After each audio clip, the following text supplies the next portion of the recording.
Sunday at the Kensington Oval was an opportunity to pay tribute to the greatest all-rounder to ever play the game of cricket. When the time came to take the field, the West Indies were asked to bat first and struggled to set a formidable total again. Despite Matthew Ford's early breakthroughs, it seemed as though the Kiwis were coasting to victory. But then the heavens opened. The West Indies regrouped and came back out firing. Alzari brought the heat, and Moti squeezed and spun the home side to the brink of an unlikely victory. But cricket is made up of the finest of margins, and with the game in the balance, the Windies dropped the ball, literally. New Zealand made it home with 1 wicket to spare to take the series. Can the West Indies end the series on a high? Or will the Kiwis perform in the 50-over game? Hello everyone, welcome to Bridgetown, Barbados for the 5th and final one-day international of the CWI ODI series between New Zealand and West Indies. This is the culmination of the CWI ODI series. We had 3 at Providence in Guyana and a real nail-biter here at Kensington on Sunday. Today, our 5th and final.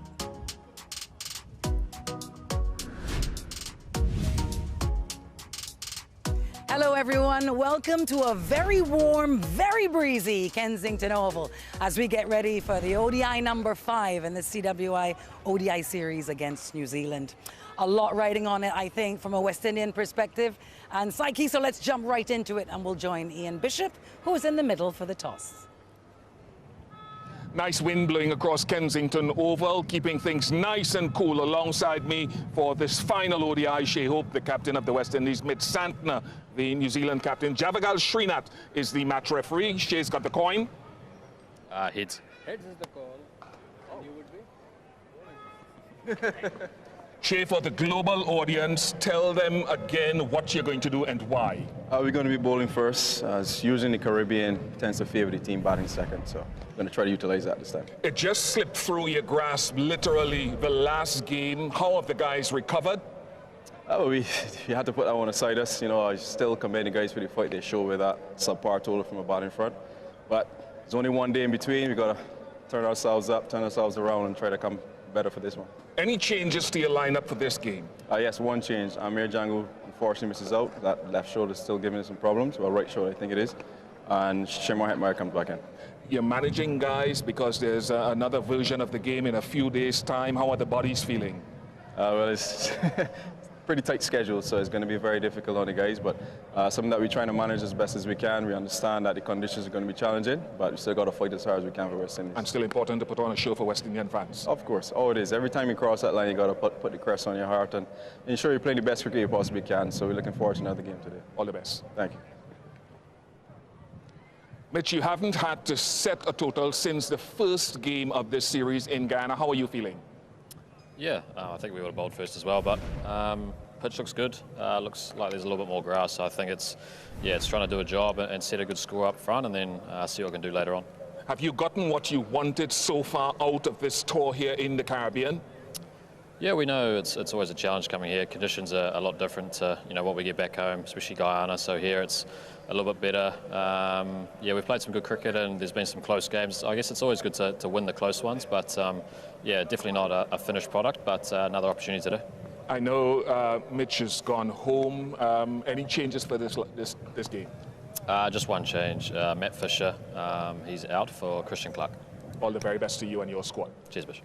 Right, in the glorious sunshine here, the result of this final toss of this series, the West Indies have won it, and they will be bowling first.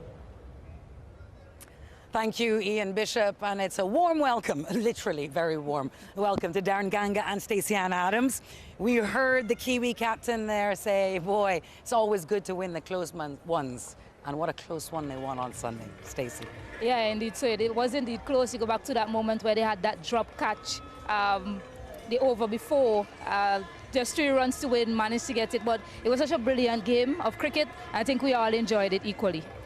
Darren Gangle, boy, imagine that. It was up in the air. Mitch Santner, you get that wicket, you win the game. Yeah, so many things you can reflect on, but I think the learning there for the West Indies will be the communication. When there is an opportunity, make sure and call. That is what Akeem O'Geese and Justin Graves will be saying. Maybe that field at point two, shouting, maybe helping both players to decide which player should take the catch. From a technical point of view, would have been easier for O'Geese coming in and that ball blowing into him in that western side of the ground. But that was how things ended in that 43rd over. They still needed 5 runs, so that would have been a victory by 5 runs had that catch be taken. But it's all water under the bridge now. It's this 5th and final game for them to win and secure rating points. No, it's true, and still opportunity out there for the guys. What will this pitch serve up here today? Let's find out more about conditions with Samuel Badri.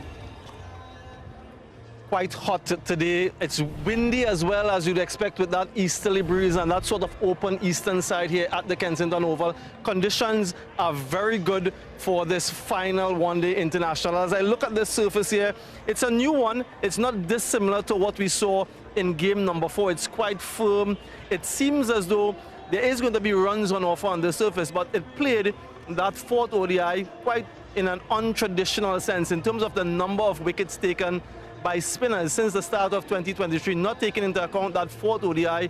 37% of wickets taken by spinners, but in the 4th ODI, 56%, a quite significant jump. So the spinners again coming from Guyana with all of those wickets in the bag. In terms of the degree of turn as well, there was a significant jump there, as you can see in that little graphic. So the spinners are having a grand old time here. It's a 2:30 p.m. local time start, so it's going to be a day-night game. I just wonder what sort of impact the dew might have a little bit later on. There will be some preparation moisture, although it looks really dry.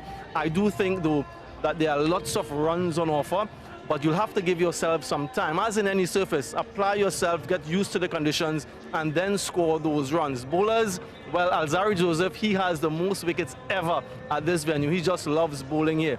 West Indies, can they pull one back, or will New Zealand get another victory? Yeah, it will be interesting to see how those conditions last throughout the day. Quite windy out here. Let's look at the teams now. New Zealand, Stacey Ann Adams. Yeah, New Zealand with that one change. Matt Fisher, who got his debut wickets in the previous match, he is replaced by Christian Clark, a young fast bowler, has some ability with the bat, has a listed 100, but has 7 wickets in the 3 ODIs that he's played so far. So good to see that they're giving the young man a change, but continues with that stable top order as well. Right, well, they have to set a total. Shea Hope having won the toss. What about the Windies side, Darren? Just one change, as was confirmed by Shea Hope, the captain of West Indies. Shimron Hetmeyer comes into the side at the expense of the injured Amir Django. He dived for a ball in the last one-day international, so unfortunately he misses out. But that opening pair will be crucial, O'Geese and Graves, because that new ball has produced runs for both sides. But it's that middle order, 4-7, that will be the focus. Only 136 runs scored in the last game, and they lost 6 wickets. So the batting a little bit brittle. That will be something that they'll need a lift from. But bowling-wise, I think they're coming into their own, and that opportunity to bowl first and chase. Last 6 matches here, chasing teams have won, so that's a little advantage for the West Indies. I know they'll feel good about being able to bowl first, having the results having gone as they have been. But let's talk about Shea Hope, the captain, and his batting. He has struggled this series, Stacey Ann.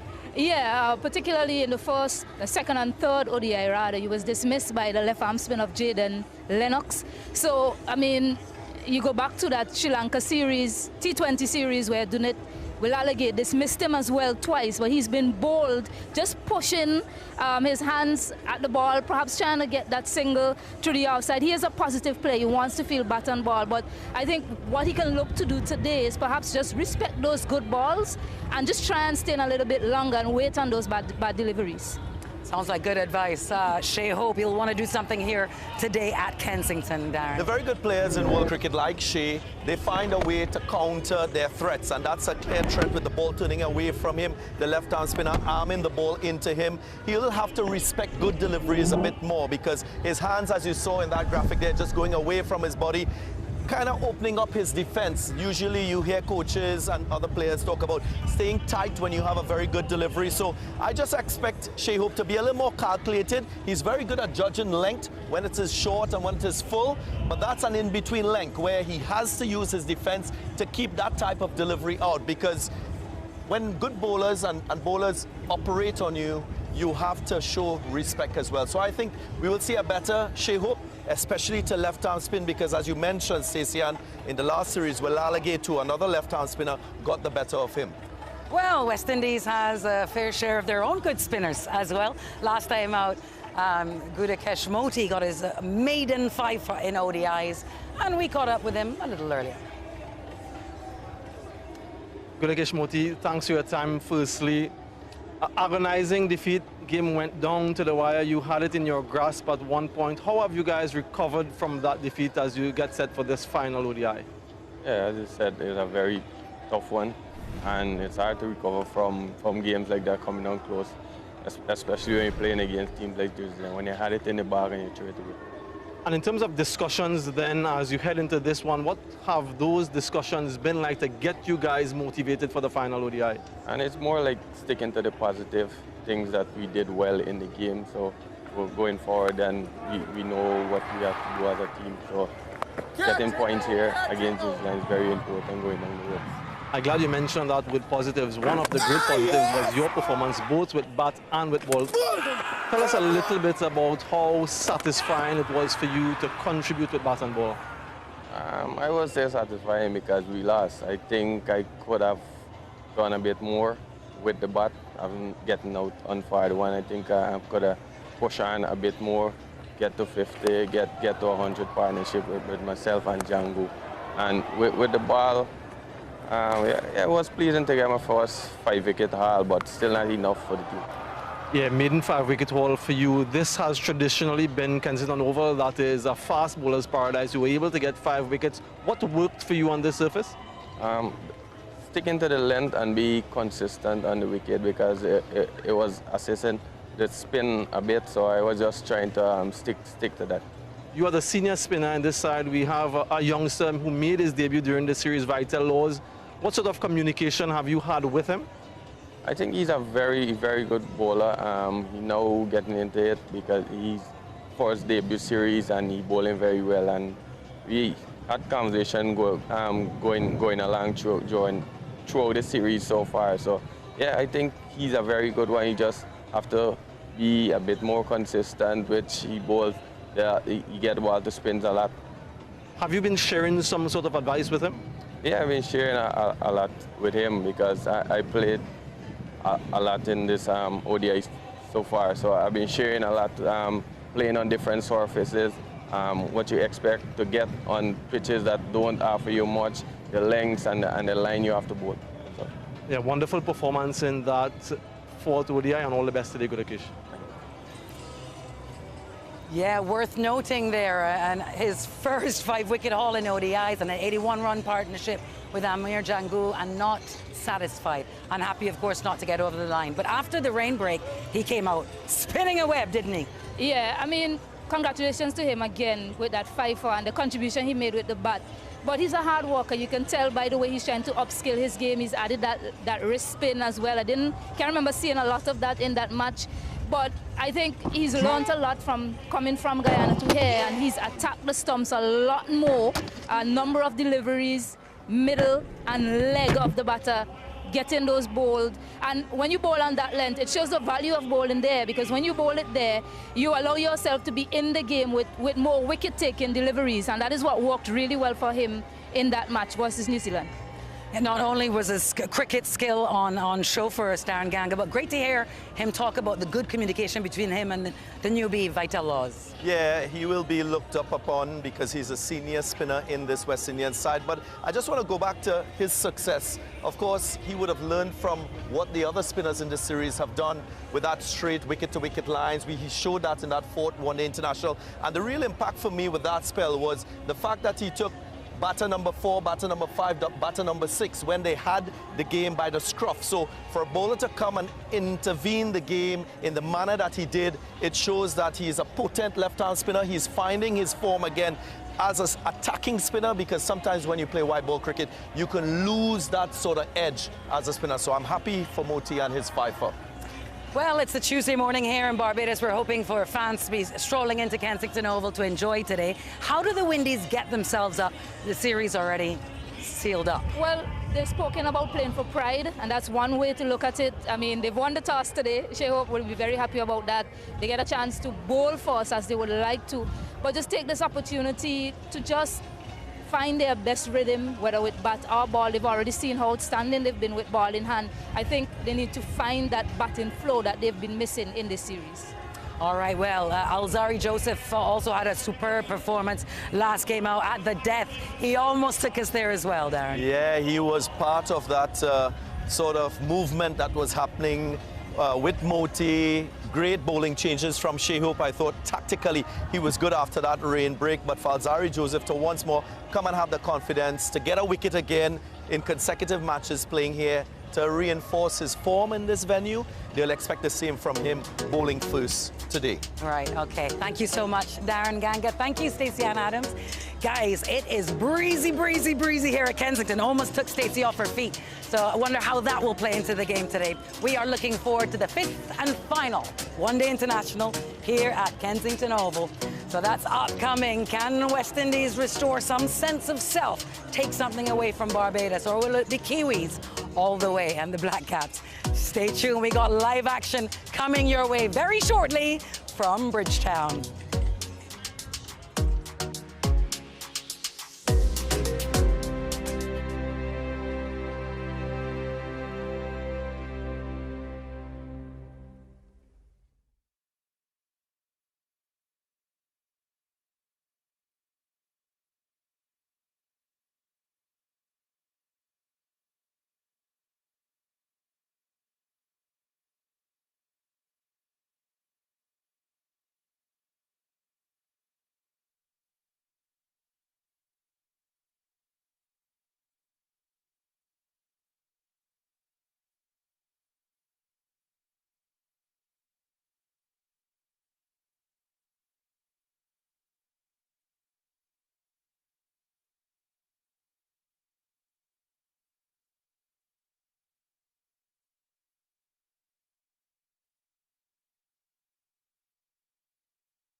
at the Kensington Oval was an opportunity to pay tribute to the greatest all-rounder to ever play the game of cricket.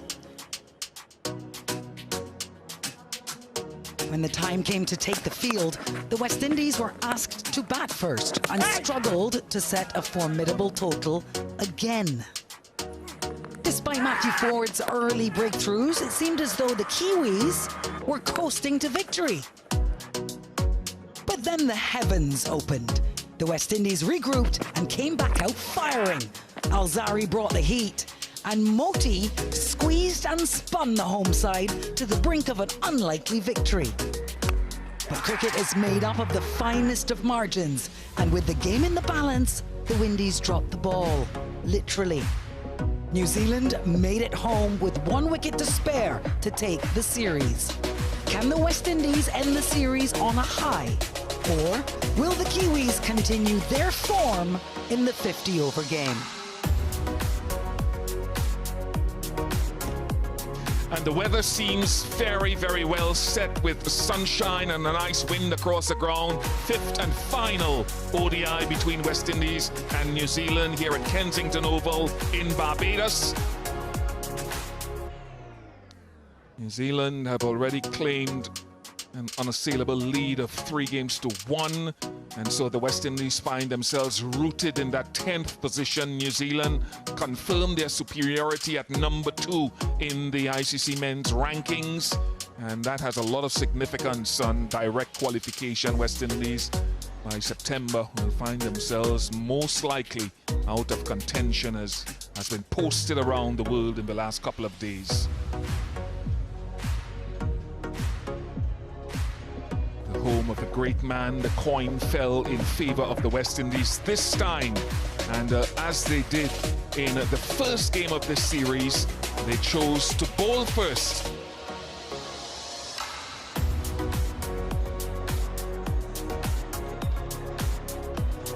The game has been a chasing series. Samuel Badri alongside me. Your thoughts on this New Zealand lineup?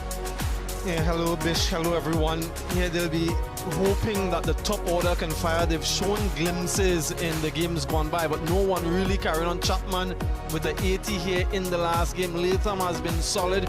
And then the all-rounders, Christian Clark comes in for his first game of the series. Their bowling has been quite admirable. Their batters, though, they'll really want to get in, get set, and go big.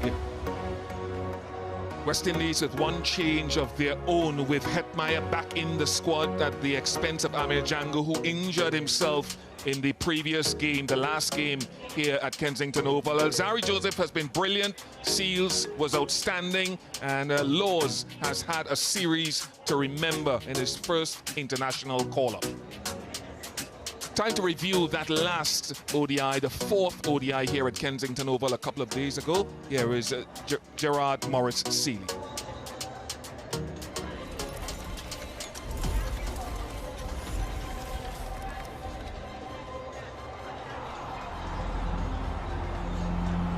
Sir Garfield Sobers always believed cricket should entertain. He always wanted fans leaving the ground talking about the game. And after the 4th ODI,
If you don't take chances, they don't wait.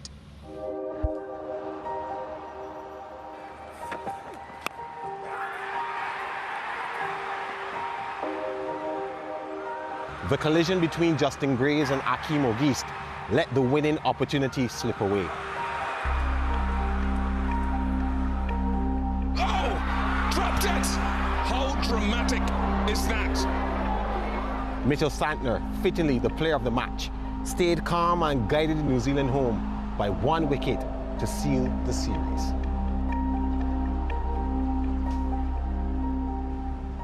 West Indies didn't get the farewell victory that they wanted for Sir Garfield Sobers.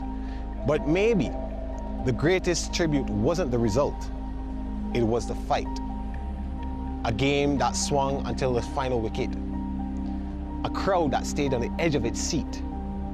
And a match that the greatest cricketer who ever lived would have greatly appreciated.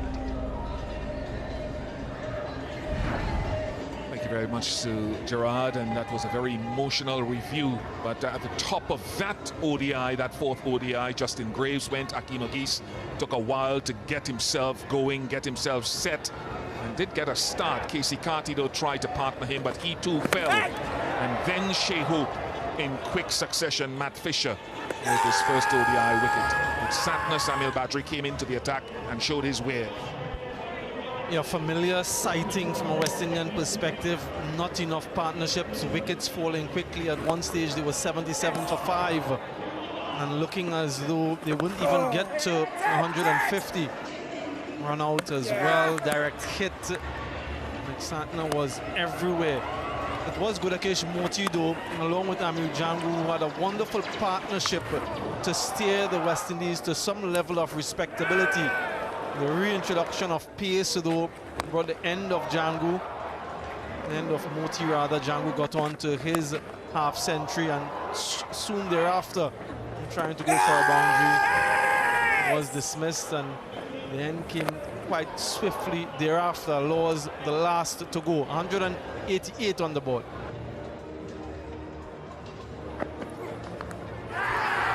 Then an early strike for Matthew Ford once New Zealand got into things. A couple of strikes. He's been very, very good in the power play. Will Young tried his best to steady things. He had a little bit of a chance, and then he perished in a very typical manner, actually, to Jaden Seals. It was reviewed, and the initial decision overturned. Yeah, the chasing team, again, knowing the scoreboard, what was required. Tom Latham giving his wicket away, trying to really calculate that one. Wasn't able to. Chapman was looking in really good nick. West Indies, they needed some sort of a miracle. This partnership, again, was looking really healthy. And then Chapman going for the maximum. He hold out in the deep. A good catch by Rutherford. And this little delay, this little pause due to rain really brought some life into the contest. First ball after the rain interruption bowl. West Indies was sensing perhaps something. As Harry Joseph, another wicket, and then a 5-wicket haul for Gudakesh Moti, bringing the game down to the wire. Last wicket in hand now after that dismissal, and all to play for. This here, though, was a real opportunity for the West Indies. Justin Graves running back, Akeem Auguste running in, and they flawed the opportunity. Mitch Santner fittingly hitting the winning runs and winning the series with an unassailable 3-1 lead. Yes, so we head to the 5th and final one. Pictures being taken outside of the stadium. All teams that have won, all captains that have won the toss have won the match. West Indies will be hoping that trend continues, having won today and inserting New Zealand.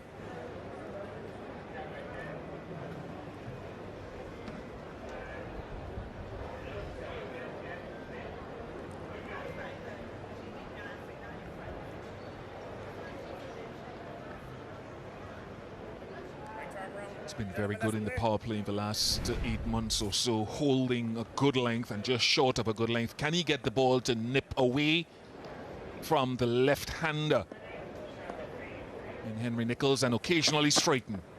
Restart.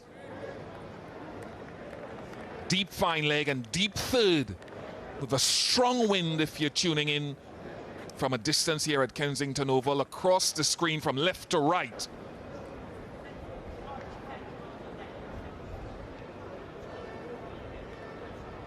Quite rightly, there are 2 slips waiting, because generally he gets that ball to go away, as was mentioned. They get him dismissed too, so everything quite fresh in his mind.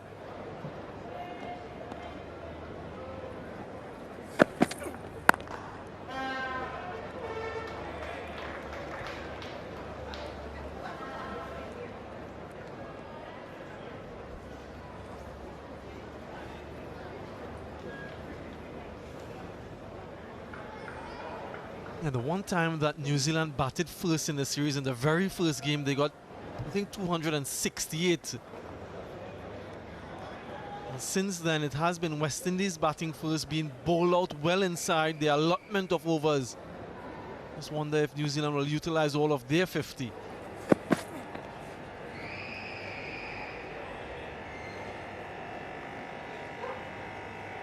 What he's done beautifully in the last 6 to 8 months, Matthew Ford, is to hold his length quite nicely in the power play. Occasionally, if it's swinging a lot, he'll creep fuller than a good length. But he hits that good length quite often, pulls it back and just toggles between just short of the length and the good length.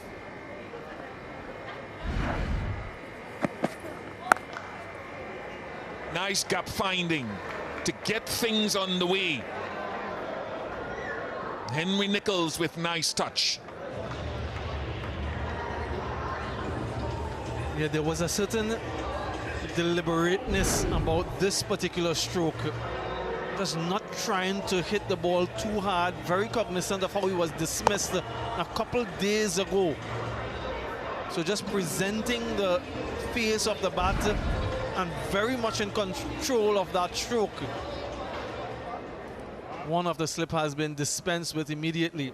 Those are all the markings for various bowlers. It looks like a different language, doesn't it?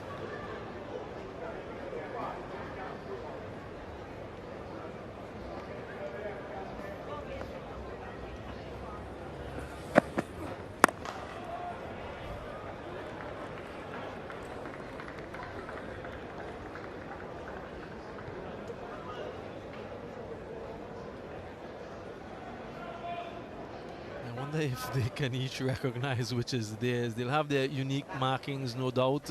You'll see JS, I suppose that's for Jaden Seals, and everyone else will have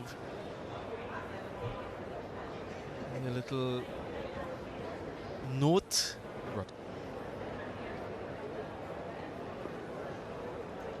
Kimo Paul has come on the field for the moment as Rutherford has left. Better length. It allows for the ball to deviate nicely across or further away from the off stump. Now he'll want to get straighter incrementally. And they've seen enough with that slightly fuller length to get that slip back in Justin Graves. He's just maybe feeling as though he is in better control now, having bowled 5 deliveries. He reinforced that area, taking back his guard as well. So it's a nice little contest on our hands here.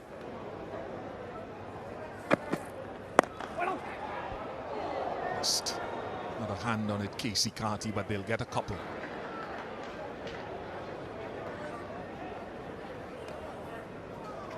First over complete, 6 without loss.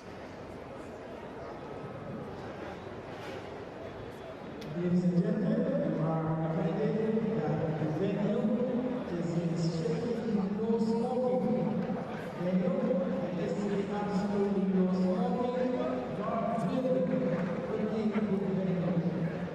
And the vendors are reminded that drinks are to be served in disposable cups only. No glass bottles. Thank you.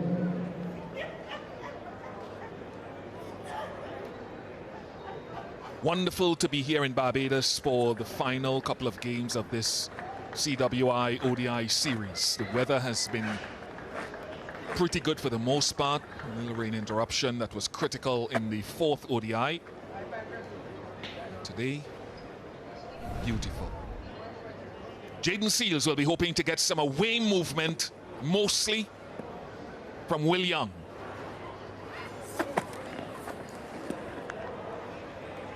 It's the area of the game, and I spoke about it in Ghana, but the conditions weren't conducive to the way Seals got Will Young in the test match in New Zealand. The way Johan Lane got him in the test match at Christchurch in New Zealand last year. And the way Matthew Ford has nicked him off. Seals nicked him off in the 4th game here. He's looking for that again.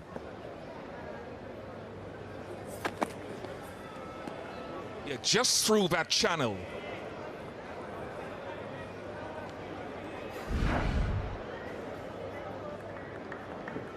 You can say it's a good channel to almost every batter, but Young squares up and has proven to be more vulnerable against the West Indies with it in test matches, which are the red ones, and even in white ball games, which are the white deliveries. So you're looking for that with an extra bounce here at Kensington. See how square he gets there again. Yeah, that right shoulder coming across quite significantly. Good lines so far from Jaden Seals. And he has such a wonderful trajectory, Jaden Seals. It appears as though that ball is honing down on middle stump, and then all of a sudden it's just on off stump or outside. And you have a fraction of a second to make that determination.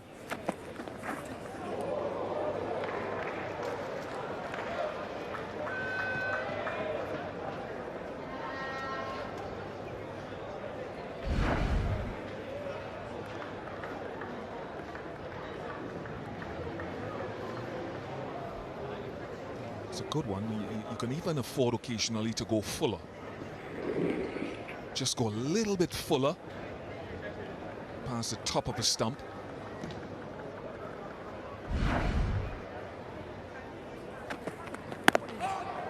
Right there, absolutely right there. He plays as well sometimes, Will Young, with low hands.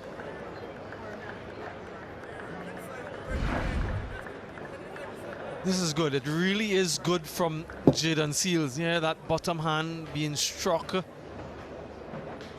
Maybe not anticipating the amount of bounce that one got.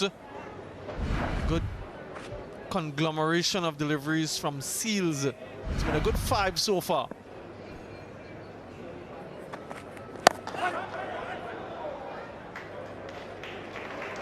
And down the track to negate any movement. 6 without loss still.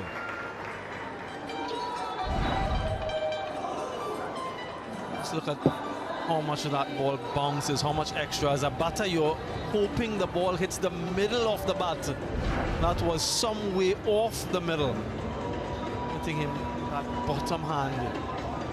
What sort of information will he glean from that? The adjustment needed.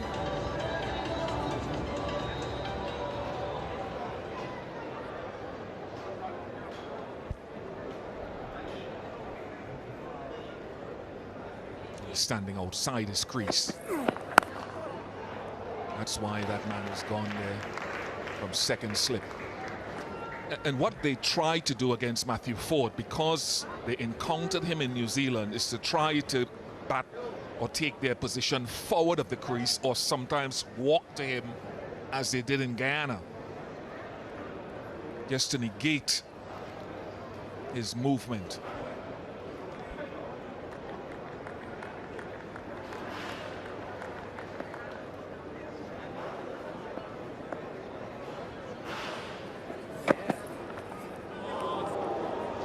Good. The adjustment of length from the first delivery to that one fuller. Some exaggerated movement and the bounce to go with it. Look at the direction of the seam. Missed that one by some distance.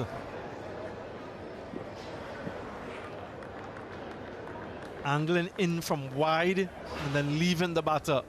Virtually unplayable.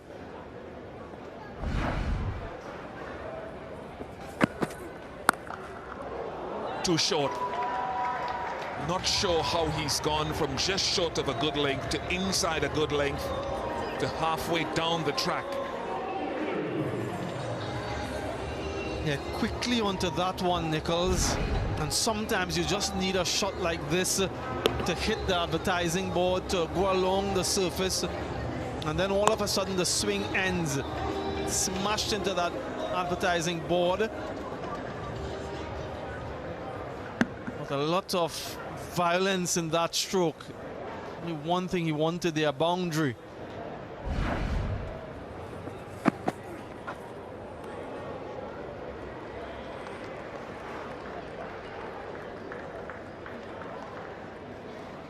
Is he prepared to be patient enough at that length? You can see the leg stump there in his stance, so he's trying to cover off stump, trying to get close to the ball. How much patience does he have, though, Matthew Ford? His accuracy as well. He can afford to be a little bit fuller, I think. And what he did with to Devon Conway in New Zealand last year was that he moved it away, and then he got it scrambled back into the stumps.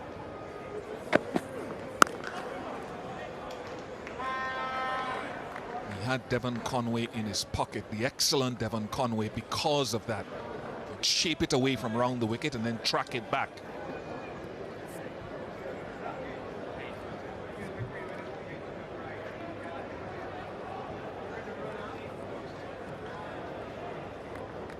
This opening period, they had a good opportunity in very different conditions from what they're used to. No doubt they'll take a lot of learnings from this tour.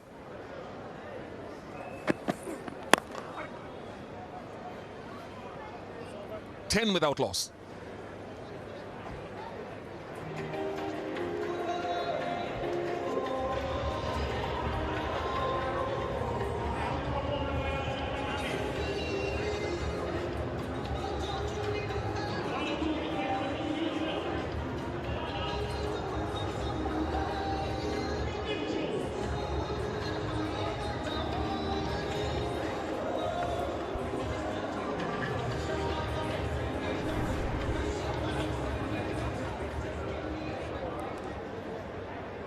I don't think New Zealand are seeing it that big as we see in the Caribbean just yet, as big as a breadfruit when a guy's in form. Seals.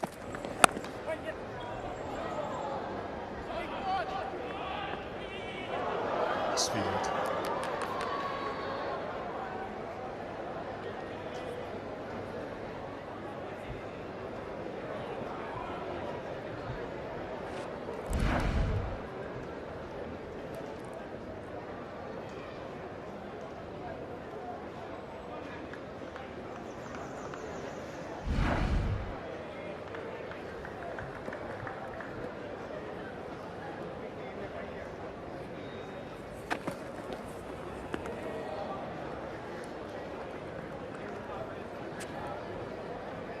Interested to see how they can manage these bowlers here, because they've got a test match coming up in a few days in South Trinidad, and Seals in particular, along with Alzari Joseph, will be key to that. A very orthodox grip. I've always loved the simplicity of his grip, and then he will angle the seam slightly in from off to leg, a slight three-quarter seam to scramble it.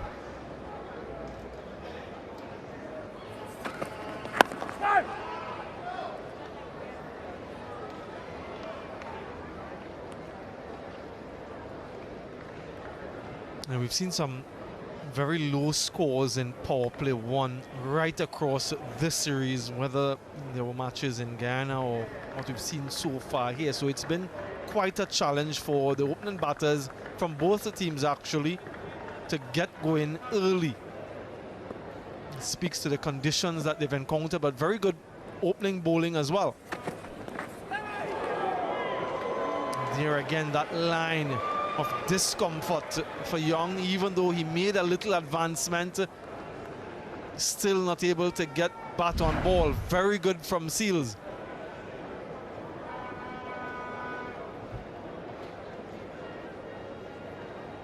And you try to stay there.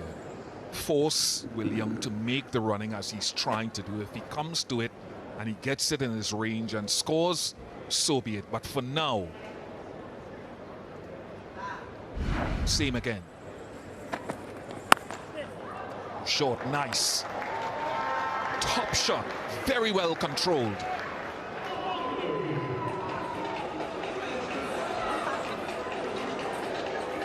Yeah, that will hurt Jaden Seals. Had him exactly where he wanted him. Too short, slightly. And just enough room as well for him to free his arms on top of the bounce, though, nicely for 4. That will give him some confidence as well.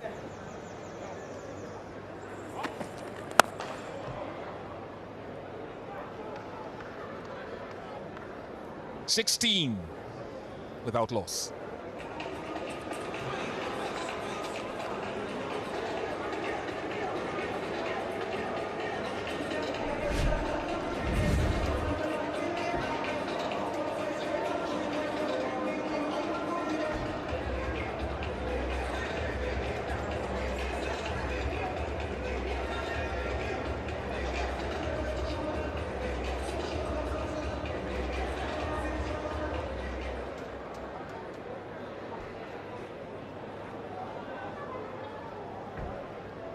Shimron Hetmeyer in for Django. Christian Clark, 25-year-old, in for Fisher.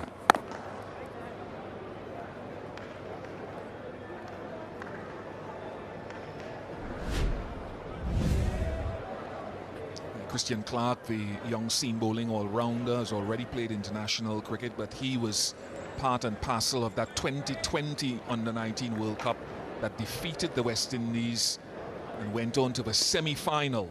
A team that included Matthew Ford and Jaden Seals. One abiding memory of that New Zealand team in that tournament and in that game. Down the track.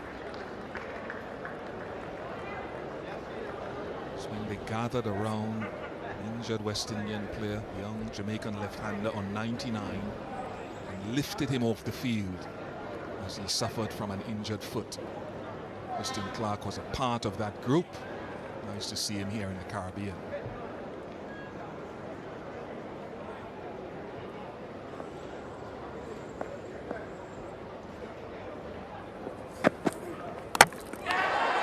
Chopped it on, and Matthew Ford, as he's done so very well in the power play in the last 6 to 8 months, gets to break through early.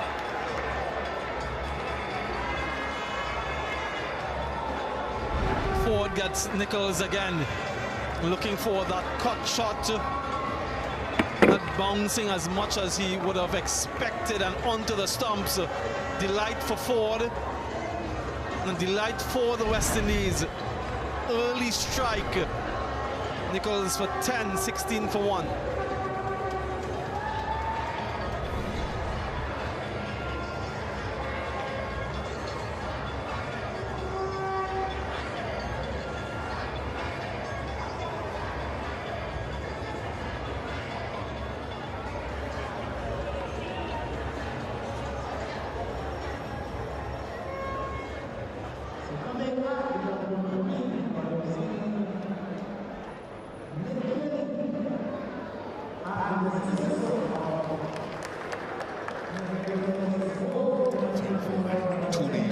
Some young ones here, they lived every moment of the final phase of the 4th ODI when the catch was dropped. And New Zealand prevailed by 1 wicket. Nick Kelly will be hoping to make a better fist of this game than the previous one.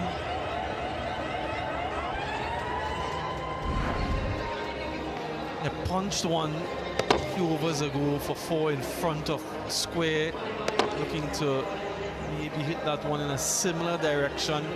Bottom portion of the bat onto the off stump. And real disappointment for him. He'll reflect on the series, the opportunities that he's had,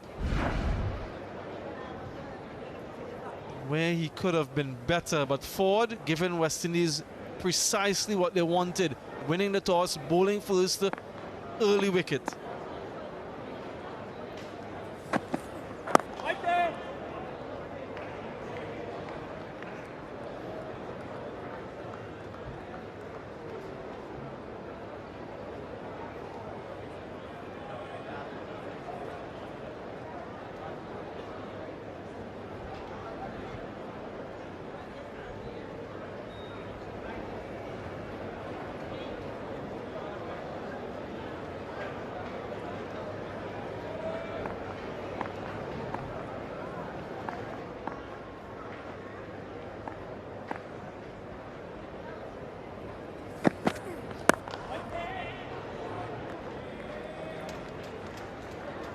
An interesting journey, Kelly. Obviously born in Australia. Parents moved across to New Zealand when he was age 10, placing Henry Nichols.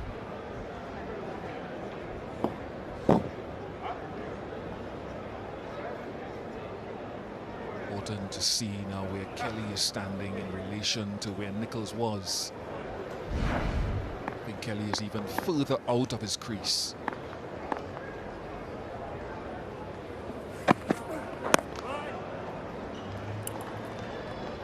Wicket Maiden, 16 for 1.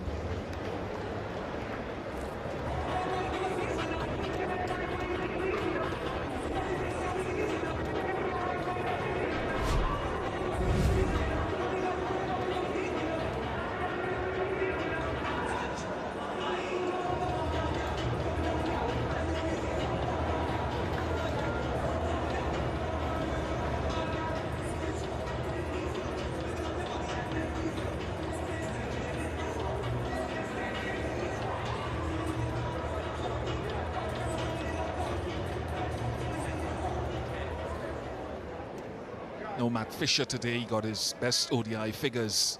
3-wicket haul last game. Christian Clark is in. You just joined us. Seals.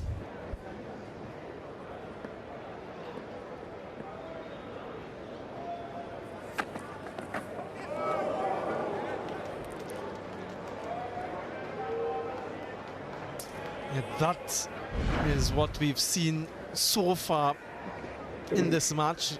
We've seen a few of those already. That one has taken off. He's bowled all of his 13 deliveries so far, Jayden Seals, to Will Young. He's been at that end since the game has started. So Seals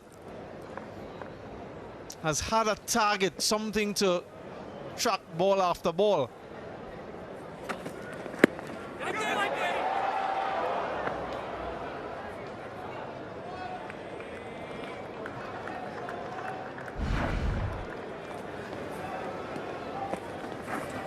That length has been really good. Seals in particular, forward as well.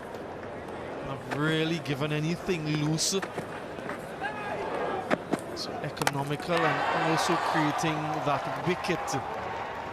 Wonderful stuff by the West Indian opening pair. Can't find a single Will Young to get to the other end. He'll be desperate to do so.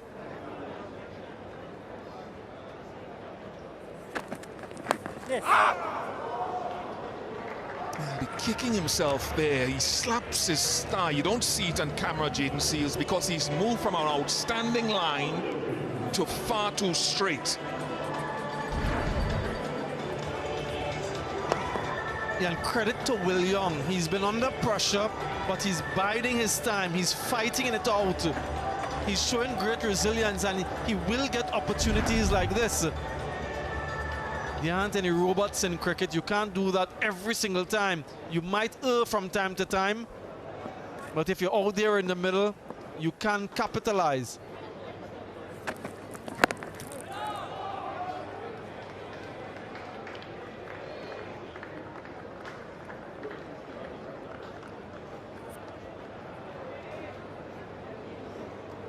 You have to do is envision yourself in the test match, which is coming up in Trinidad soon. This is where Jayden Seals is very good. Occasionally when it's swing, he'll go fuller. Over experiment. Good length. It's a little scruffy on a good length just in front of Will Young.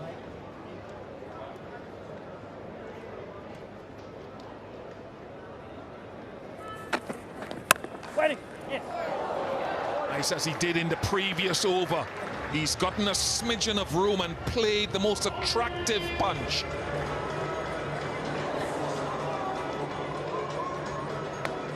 A couple of fours in the over now. This one was sublime. Some minimum width on offer. Not too dissimilar the length, but it's the line that allows him to open up. Beats backward of point, races away for 4. What a battle we've had. 17 balls from Jayden Seals. Scored 14 now.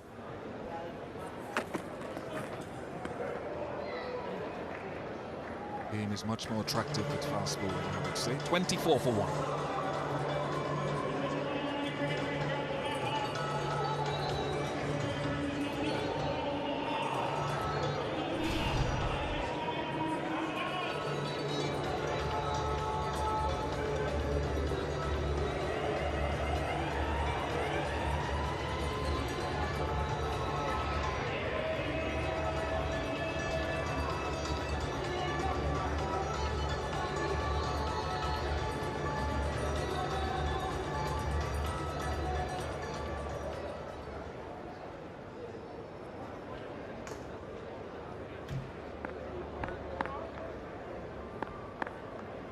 Lovely waters.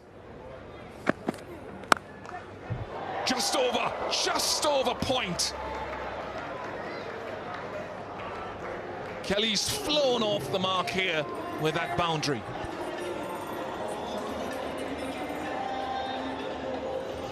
Yeah, a lot of width on that particular delivery. Just flares at it, gets enough bat to clear backward point. Really good hang time there from Hakeem Ogis. Got a lot of height there, Hakeem. See Graves just very dead square, and backward was a lunging Hakeem Ogis for though.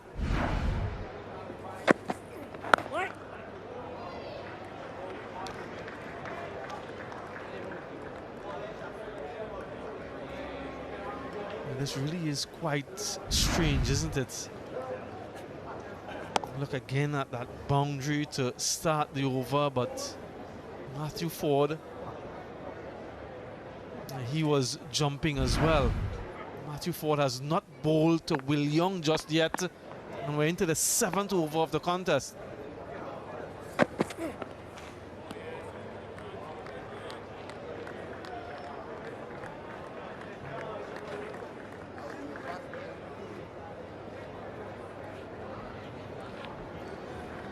Kelly actually played out here in the Caribbean Premier League, which will start in a few weeks here in 2026 for St. Kitts and Nevis Patriots back in 2020. Started off at Northern Districts, to Otago, then to Wellington, where he's led them very well actually in these past couple of years across formats. But after some prolific years there, and they describe him as a hard-nosed cricketer, he will leave them and return to ND, where I think his fiancée or his partner is stationed there, and they've been doing the distance while he played professionally some way away. He's done the hard yards. Attended St. Kintigen College, where Adam Perori, Mark Richardson, Finn Allen and Will Rourke went to school as well.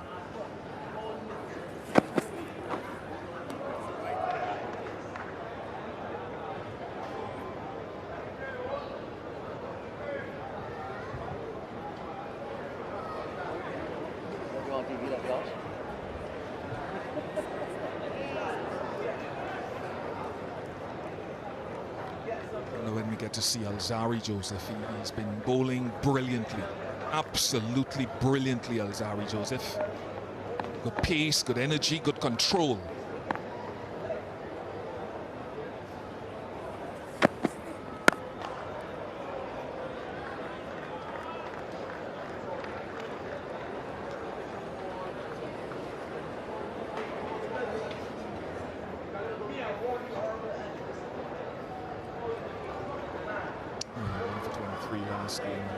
I think his spells have been outstanding, and particularly his spells at the back end.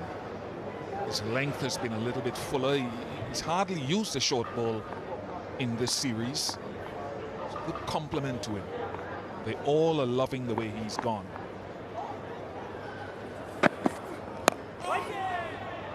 Good from Ford, shifting his line at the stumps. 7 overs complete, 29 for 1.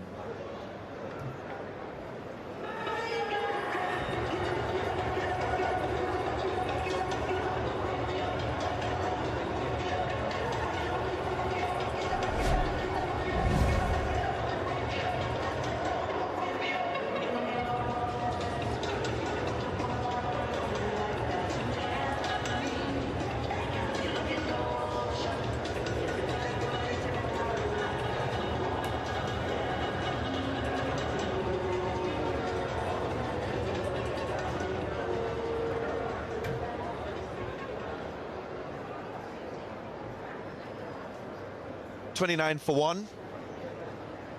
New Zealand being sent in this 5th and final one-day international. What's significantly different to this one day as against the last one played here at Kensington Oval is the start time. Started at 2:30 p.m. local time. Fourth one-day international started at 10 a.m. so the pitch surely different. Jaden Seals, he's owned that hard length. Just between 6 to 8 meters, consistently probing away. Young has had to show all his technique as an opening batter, just playing the off stump. That bat, not following the ball, but playing inside the line, knowing that he has to give the bowler the advantage with the new ball. And Stacey-Ann Adams, afternoon to you. That's one of the important things that you expect from opening batters, to have the technique, the resilience to blunt opening bowlers, especially when they're unsung, as we've seen from Jaden Seals. Especially in unfamiliar conditions as well. Will Young, someone who plays Test cricket, will know that you have to wait out the tough periods, allow those defensive periods to go by. Just sort of wait on your opportunity to score. So yes, the bowlers, they have their tail up right now, especially Jaden Seals. You can see him trying to find a way to counteract that swing, using his feet. It's more to push Jaden Seals off his length. And that cluster that he's served up against Young. And surprisingly, no singles in the innings just yet. 29 runs, and we're into the 8th over. That's the first single, might be a couple. But in this sort of situation, as an opening batter, you're trying to get into rhythm, you're trying to counter the opposition bowlers. Rotating strike is one way to get yourself in the ascendancy. It's been tough going, particularly with that length. Will Young got one slightly fuller just then. Yeah, 37 dots in the innings so far. 6 boundaries hit, just that one extra. No singles, as you pointed out. So technically very good, Will Young, with him playing that off-stump line, not following the ball wide. And he's staying quite balanced too for the delivery that comes into him, like this one, just didn't get bat on it. You often see opening batters to deploy soft hands, meaning when the ball makes contact with the bat, they drop it, just silly mid on, silly mid off. And with good communication, they often take a single, allow their partner to help in the situation and in the partnership. It's 2 from this over so far.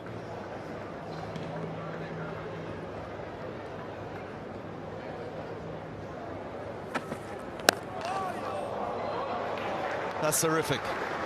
Terrific stroke play, great patience to wait on that over-pitch delivery and then provide the perfect execution. 35 for 1.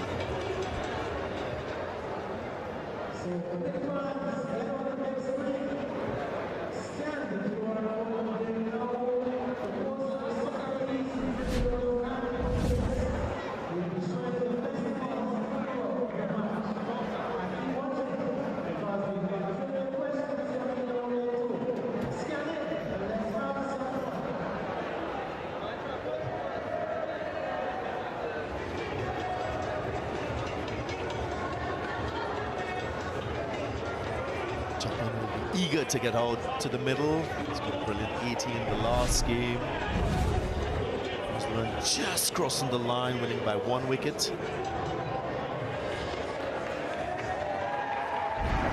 Yeah, Will Young, he's been using his feet. Jaden Seals just goes searching with that fuller length. He's just there to accept it. Inner half of the bat. He said side on when the execution of that stroke was in motion. Plenty of top hand, no bottom hand, taking dominance on that occasion. And by that movement, he's just created a fuller length for himself. Will Young, great contest with ball and bat. It's definitely been a treat to watch so far, these two opening bowlers for West Indies, and the way the New Zealand batters have come up with different plans to counteract how good they've been. Will Young in particular has faced a number of deliveries to Jaden Seals. Young cricketers trying to take some inspiration.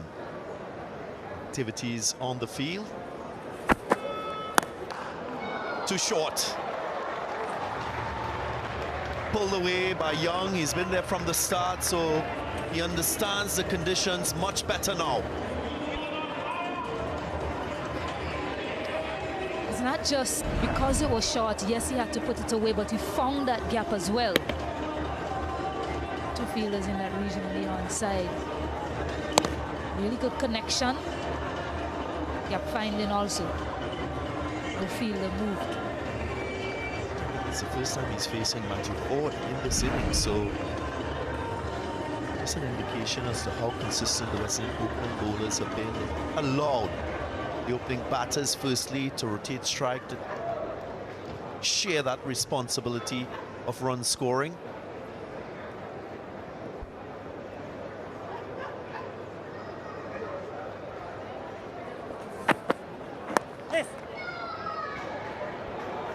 Pushing that face very hard.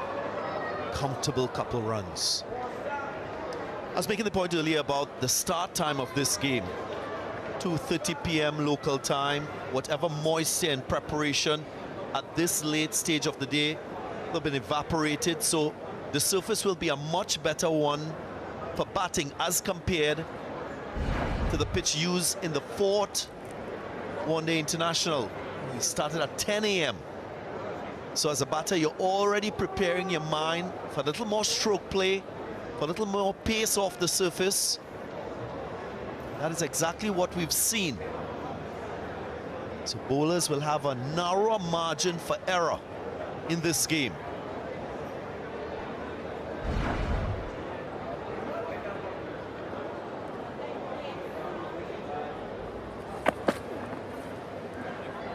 Another thing too, Stacey and viewers, when you're playing at the Kensington Oval here in Barbados, you walk with your back foot game as a batter because of that above average bounce. That's something you can predetermine in the way you approach batting at this venue. So be prepared to cut the ball, to pull the ball, to punch the ball off the back foot.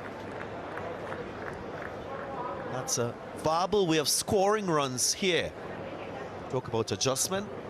It's one way of starting that process.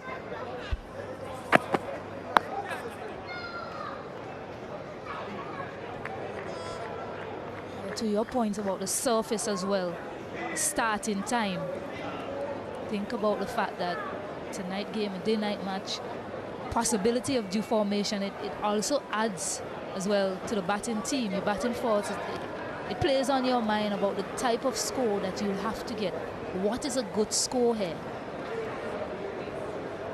6 one-day internationals at this venue have been won by the chasing teams.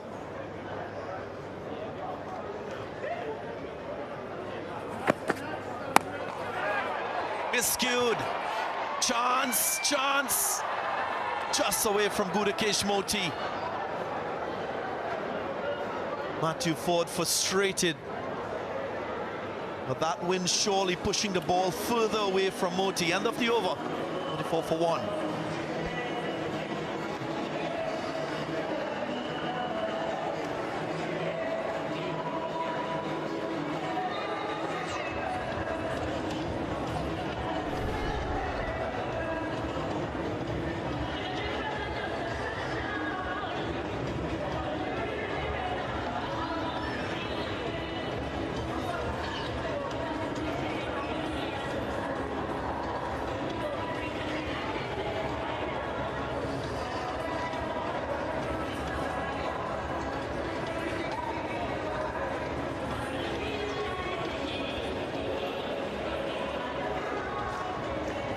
activity, the signs here at the Kensington Oval. Spin, surely. Lennox, the leading wicket taker in this series so far. 12 wickets to his name.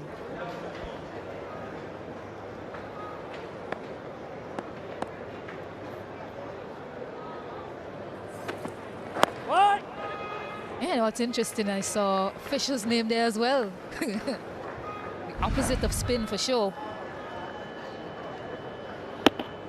Yeah, but Will Young just taking that one and looking to pull it. But, you know, it was always going away from Moti. It was a tough chance. And he didn't get close enough to it. Put in a dive. Matthew Ford showing some frustration. Maybe expecting the dive from Gudakesh Moti. Let's see what happened in the last game with Amir Django diving, leading to an injury, a shoulder injury that has kept him out of this game. Yeah, and Shafin Rutherford as well. He went off the field after taking a diving catch. Not saying that the effort in the dive should not come, but it's a bit too far away and you know that it might be difficult to get it. Why risk it?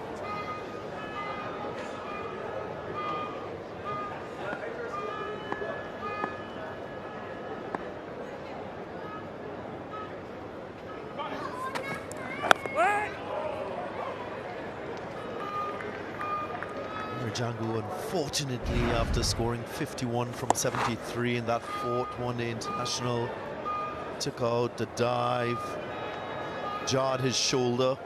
He was down for a long time and had to leave the field.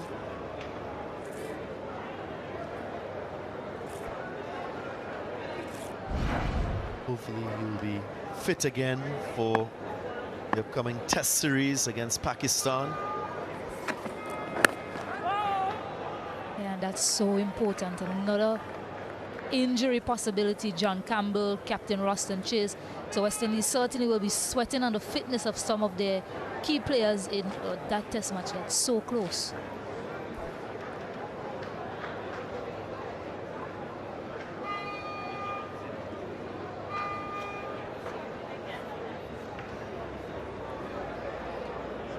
Great to see Shea Hope investing in a slip. So for Kelly, the lefty.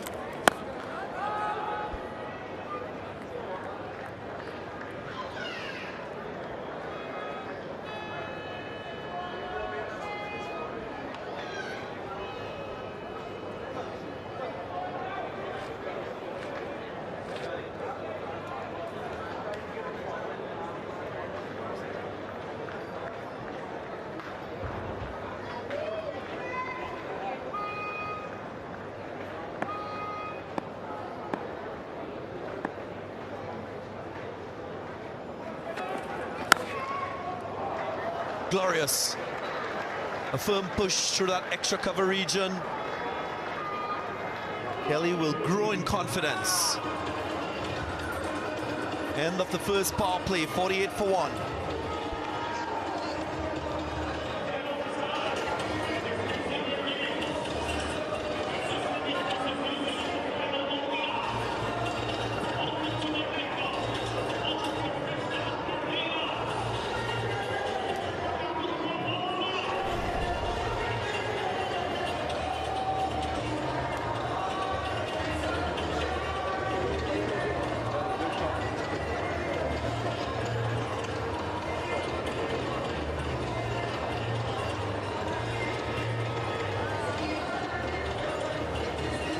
Expecting the West Indies to win this fifth and final one-day international, of course.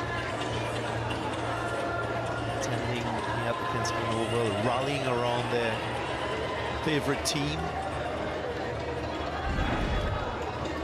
Jaden Seals with 2 fours off his last 2 overs, the last ball of his last 2 overs rather. Very good textbook drive there from Nick Kelly. Again, showing frustration with the length. Just a bit too full. Oh, Vital Laws, left-arm wrist spinner. Starts short.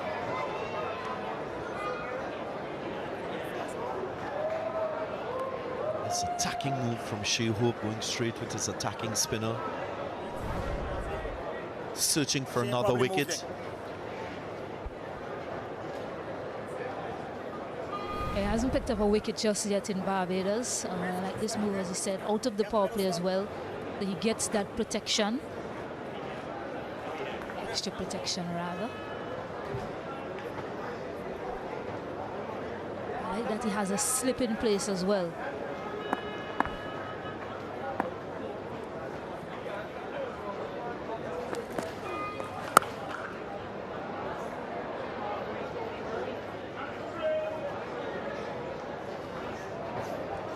.50 comes up for New Zealand. Significantly different start to them as compared to the last game. 46 for 3 after 10. 50 for 1 in the 11th over.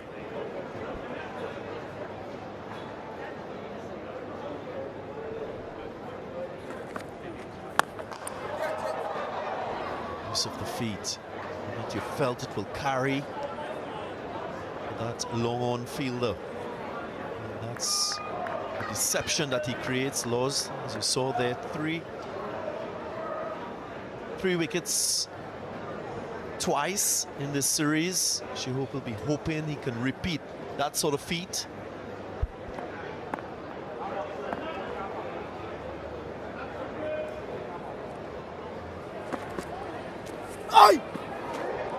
Missed everyone.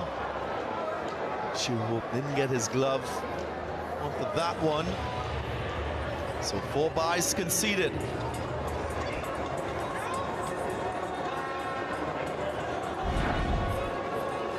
Yeah, some byes conceded. Shea Hope couldn't get his glove to it, and Justin Graves wasn't wise to it either. They'll take those runs, New Zealand.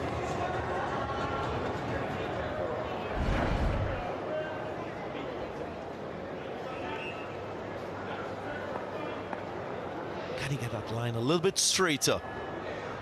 Laws. Much better on that occasion. That's the line you want to deploy to the left-hander.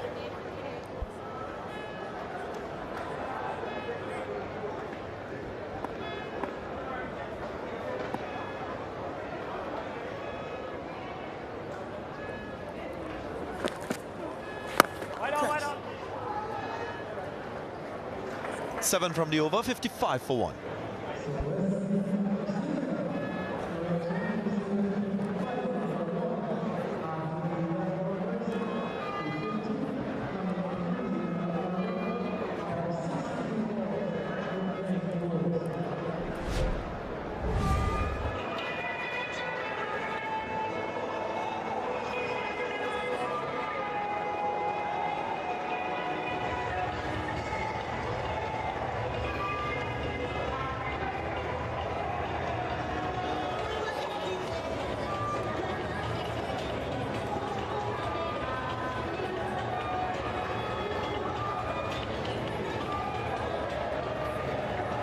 Chris and Clark, one newcomer into this 11 from the last game.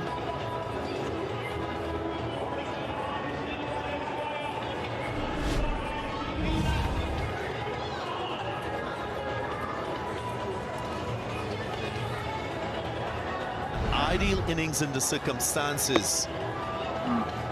Just seen today he struck a few boundaries. Trying to get to the ball, change the length, make it a lot easier for him to execute.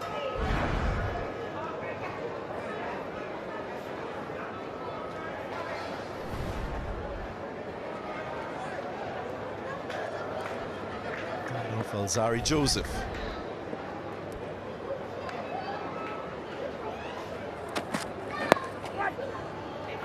Yeah, I think Alzarri Joseph bowled with great discipline and control in that 4th ODI. He only got that 1 wicket, but I think he had a game-changing spell. It was very hard to score off of him in that period when they were searching for runs but losing wickets, New Zealand.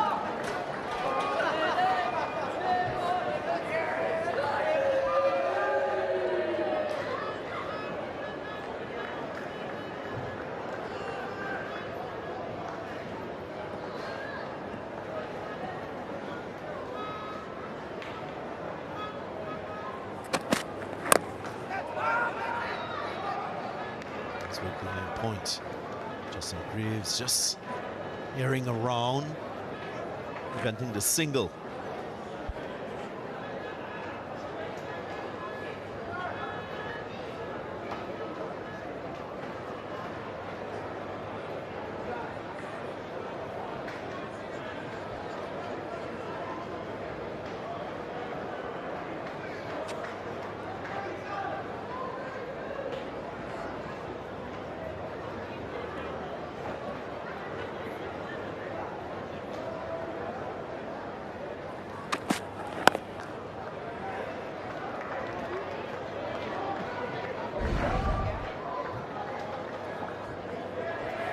Power play. Nichols had a fairly good, decent start. Got a few boundaries away early, as well as Will Young. But Matthew Ford getting that wicket of Nichols once more. Will Young continued along with Nick Kelly. Some attritional cricket in that. It's New Zealand's highest score in the first power play in this series. Previous best, 46 for 3.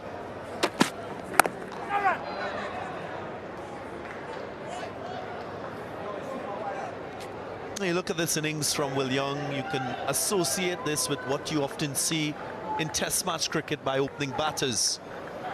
Players using good technique, keeping good balls out, being very watchful and selective with stroke play, leaving a lot of balls outside the awesome.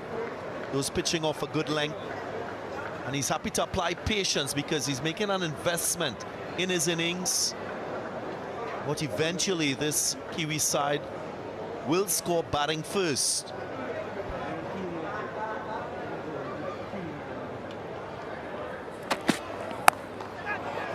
Glorious. Using the pace, hitting it late. We've seen a few boundaries in that region from Young. He just waited on the width, got the width that he wanted.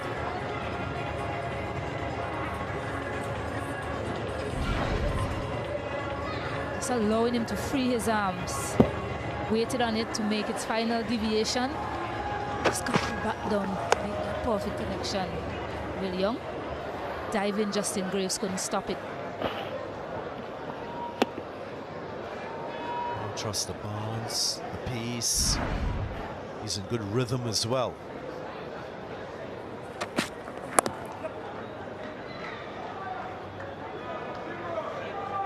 $60 for 1.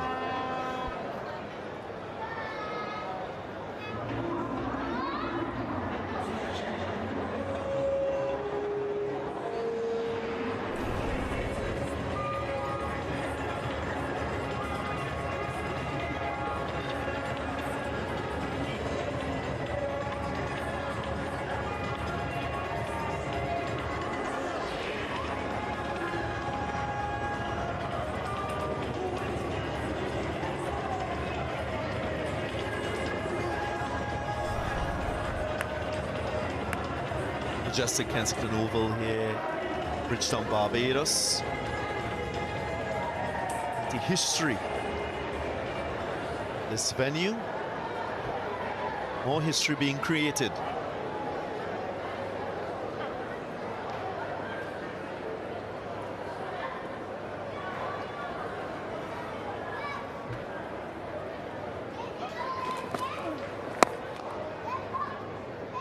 I guess for Shea Hope, this second power play will push him to focus on wicket taking. They did well in that last game when the West Indies picked up 6 wickets.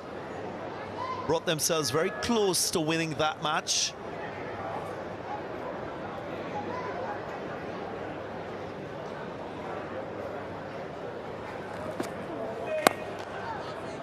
Don't often see international teams be as penetrative in this phase as we saw in the last game. Will Young just sets himself with a strong base, maintains that side-on shoulder position so he can access the ball offside.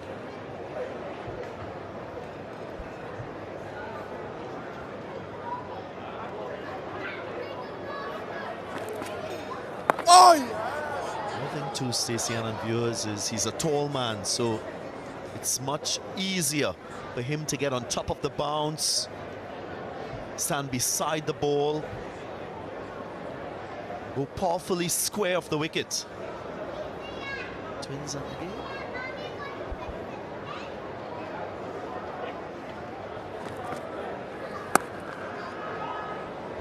Slightly time off the back foot once more. Good work. Casey Carty running around. Yeah, nicely weighted as well from Will Young. He's had a few starts in this tournament, not able to convert. He looks more fluent today. Yes, he had his battle with Jaden Seals earlier.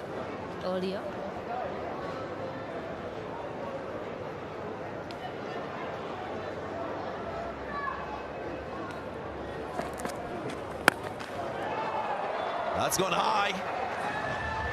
Solar panels safe on that occasion, but you can sense that he was looking for that type of stroke. Wonderful execution and show of power.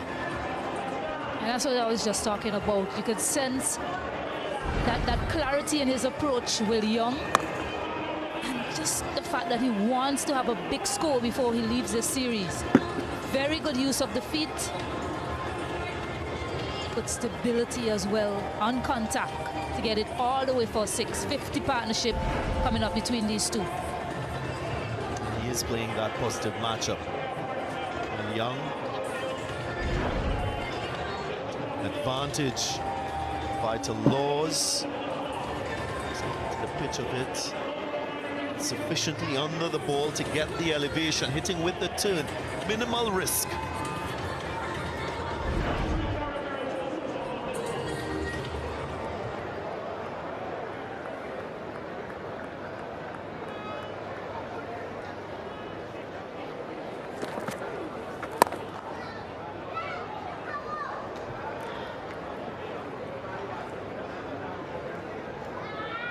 $69 for one.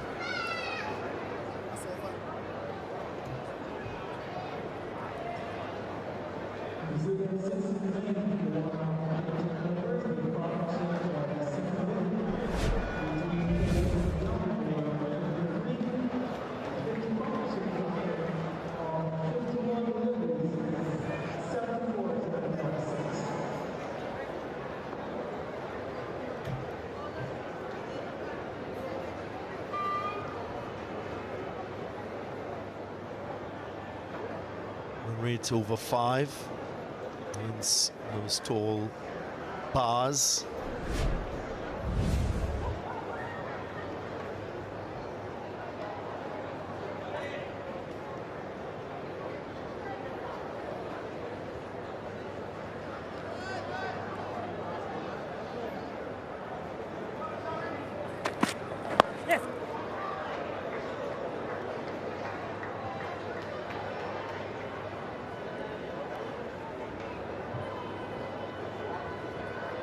Lateral movement and swing just diminishing the further into this innings. Something that will have to push the bowlers to be a little more creative for wicket taking. Zara Joseph surely with that back of a length stop delivery will want to use it to good effect, maybe change his pace at times, use his short ball, which is a surprise for many batters.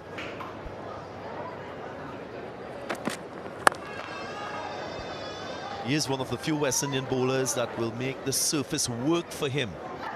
Doesn't only slide the ball off the surface, he bangs the ball into the surface. So if there are patches of root structure, bare areas, he can get variability, which will prove more of a difficulty for batters.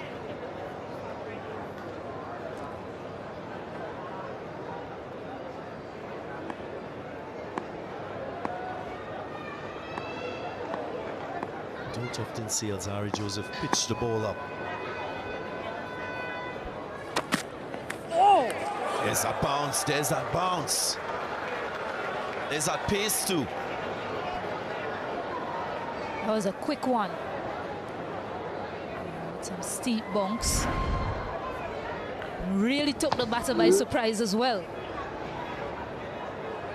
Very good collection also from Shehop. Rose sharply. distance between ball and bat in the execution of that stroke, just showing how surprised Nick Kelly was for that last delivery.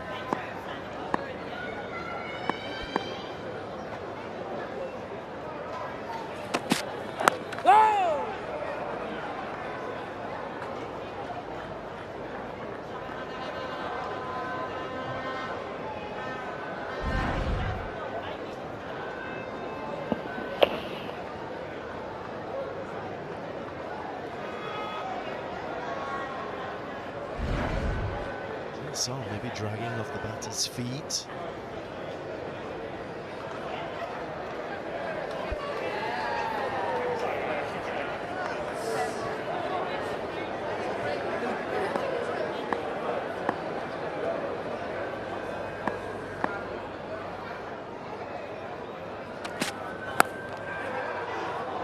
Punched away in the gap, nice fielding.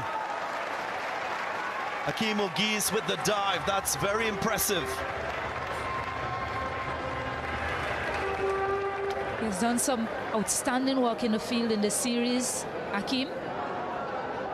Just add that one as well. Not in great control because it went in the air, but in the gap. Hakeem O'Gees putting his body in the line, stopping 2 runs for his team. The timing of the dive, he got the dive in early.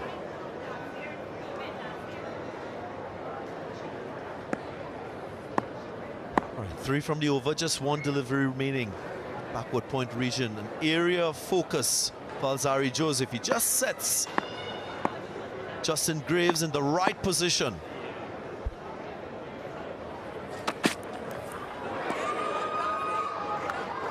Creating a few problems here, Alzarri, 72 for 1.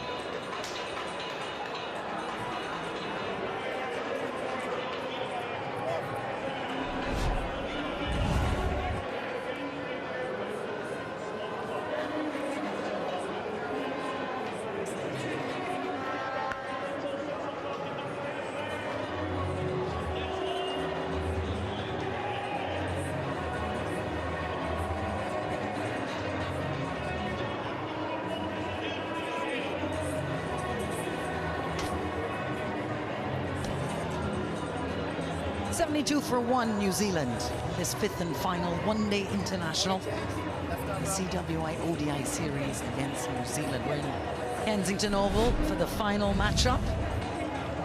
What a beautiful spot right in the heart of Bridgetown, capital city.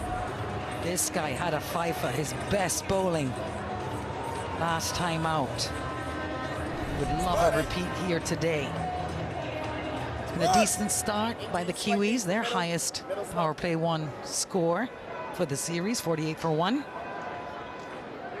West Indies will be happy with the Matthew Ford breakthrough, so maybe honours even after power play 1. 56-run partnership here.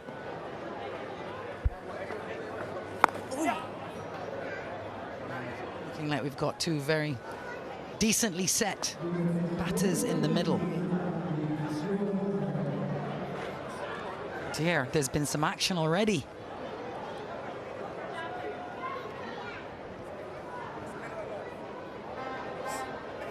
Bullseye.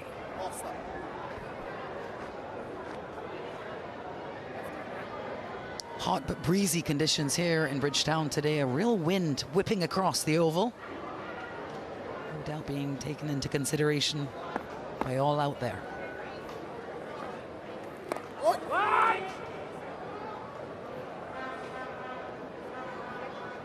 Good afternoon, Ian Bishop, who's beside me. How do you see this one so far? It's a good start by the sheer numbers for New Zealand on a warm day.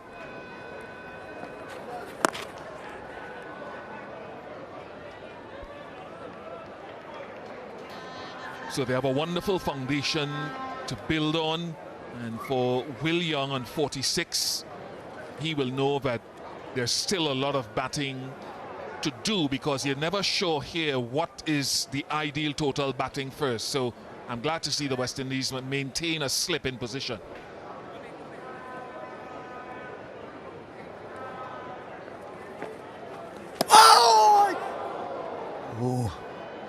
He'll have a think about that, Will Young. 49, his highest score for the series so far. And this is why it's a good thing to have a slip. So he's gone from 80 kilometers to 90.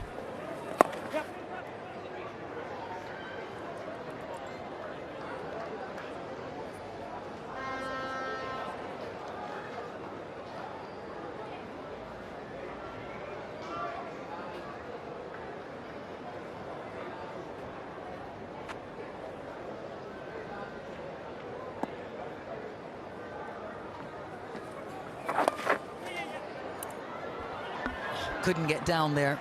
He'll pick up a couple here at least. All the way for 4. So 4 runs, leaky finish to the over. 7 from it, 15 gone now. And New Zealand is 79 for 1.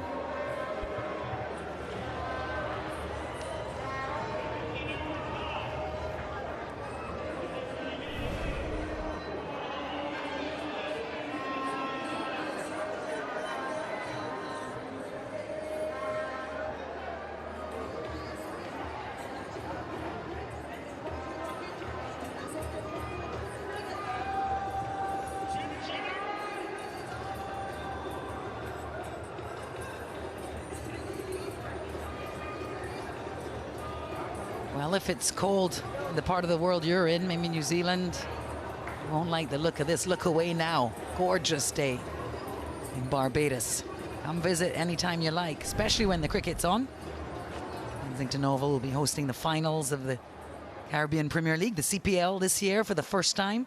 That'd be well worth a visit. And getting some bounce, Alzari.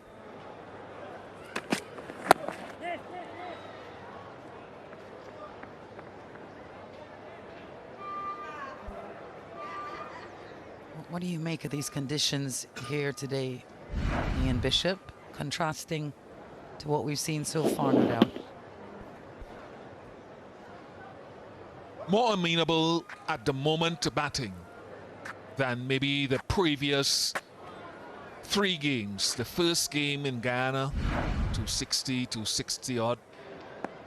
So time will tell how much they can get here.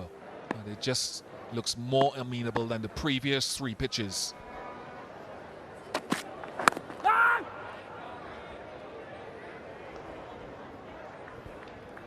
It's been a patient partnership. 66 balls faced, 64 runs off.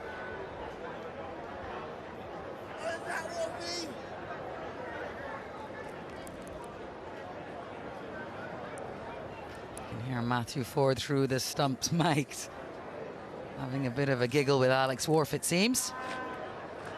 2 on-field umpires today, Alex Wharf and Barbados' own Leslie Rifa.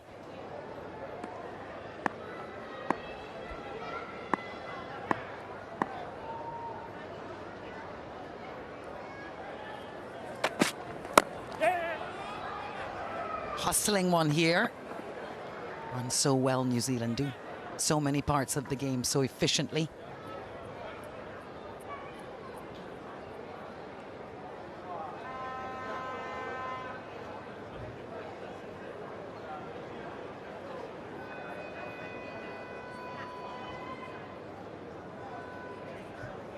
Will Young moves on to 47. That first game of this series where West Indies won by 7 wickets, Will Young got to 49. Ended up being caught and bowled by Gudakesh Moti.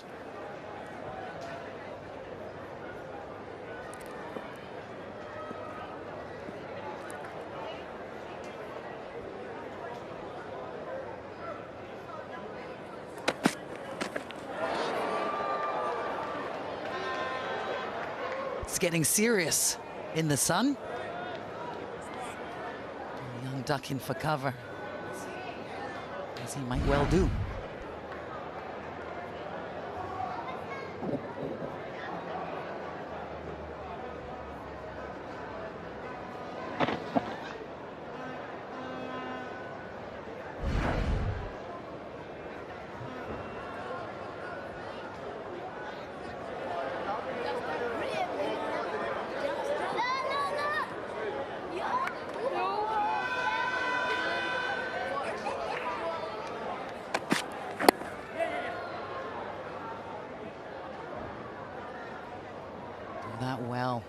glance.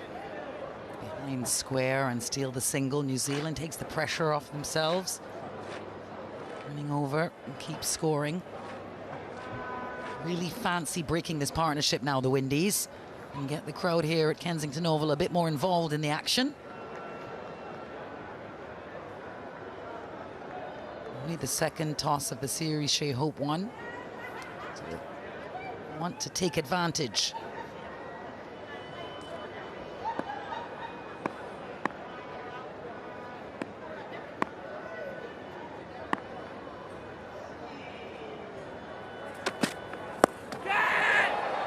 This is high and to a fielder, but over his head in the end and into the wind, so he timed it. Even Alzari's impressed. For a moment, Alzari Joseph thought deep third is in business. Nick Kelly, the batter, would have been nervous there for a moment, as well as Moti was just circling underneath it. But the pace was as such and the shot was as such that it carried all the way. So risky shot, valuable runs. 88 for 1 and drinks.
.88 for 1 New Zealand.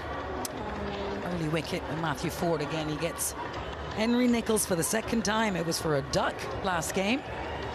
Just the 10 runs today, but what a partnership we've got on our hands between Will Young and Nick Kelly. 72-run partnership. These gentlemen are making hay while the sun shines and the wind blows in Bishop.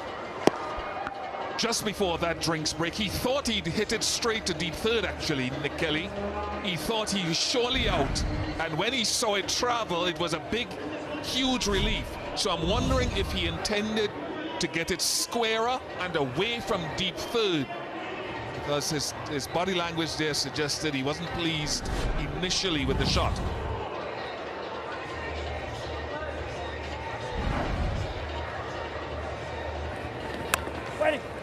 Been a good partnership, very, very good in amenable conditions to batting. 72 from 70 after the loss of that Henry Nicholls wicket. But they need to build on it. These are, at the moment, typical ODI conditions that you expect more often around the place. So the work has only just begun. West Indies will be hoping to change and shift the balance of power.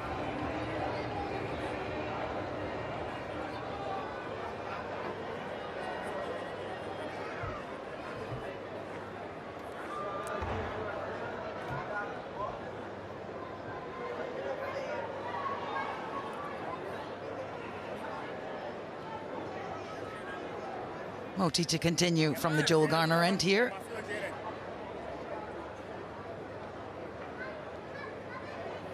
Slip in place in the form of Justin Graves. Deep square.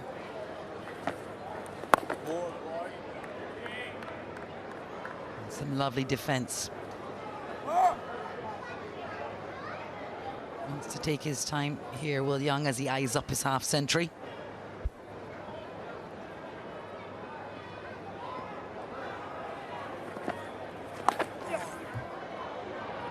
Very nice sweep behind square. Good collect from Shamar Joseph. They'll still collect a couple. Which takes Young to the brink. 49.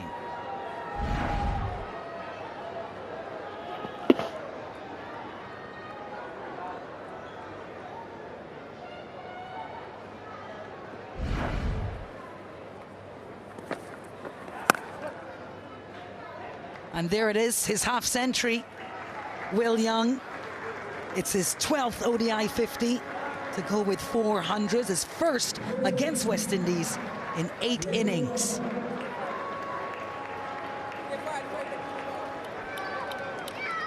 There were some testing times for Will Young against the new ball by Matthew Ford and Jaden Seals.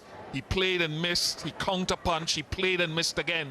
And he's battled through to this half century, but he knows, he's been around long enough to know that he needs to try to double that in these conditions.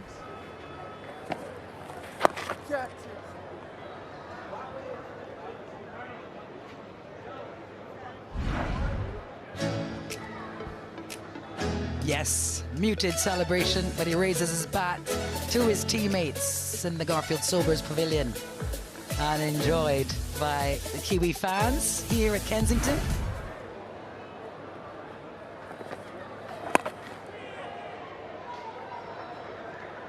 Those are the things that Rob Walter will be looking for as a leader, and Mitch Satner as the leader of this team, where a number of what we call their first choice players not available for this tour.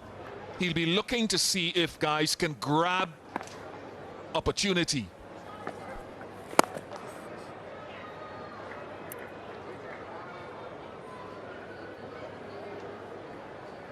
$94 for 1.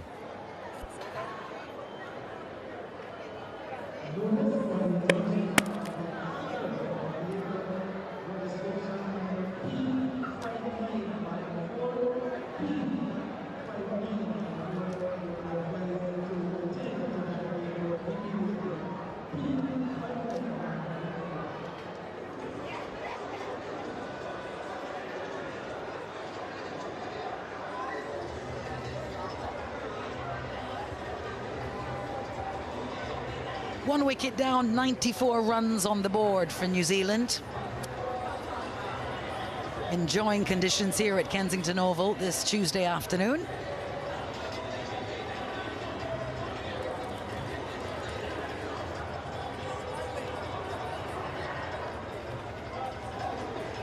Mitchell Santner, captain, it's his 300th appearance for New Zealand. The 9th Kiwi to do it, being congratulated by his team earlier. You referenced, Ian Bishop, how pleased he and Rob Walter will be to see the players who don't often get a run doing so well here.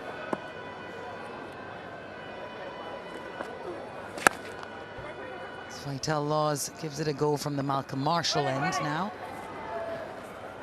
But he did say, Mitchell Santner, at the end of the last ODI, how pleased he was to see the guys get over the line in a tight one, a close one full of pressure and jeopardy. No ball signaled, free hit.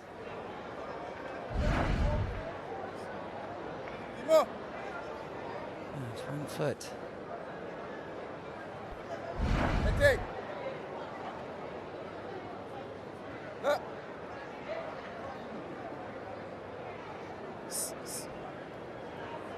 More challenging conditions for young Vital Laws today.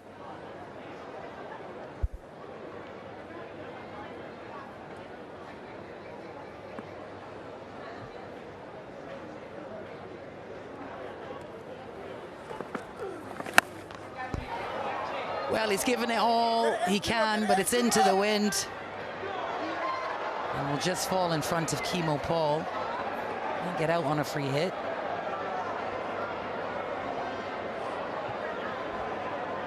And that's something to be remembered as we go through this game. It's a slightly bigger side, the leg side, the eastern side of this ground, into the wind, as Alex Jordan mentioned. So you really have to nail it well if you're going to go aerial and try to clear the deep fielders over there. Like Laws bowling from this end for that reason to the right-hander. Oh yes, Lawsy. Stop Lawsy, good stuff Lawsy.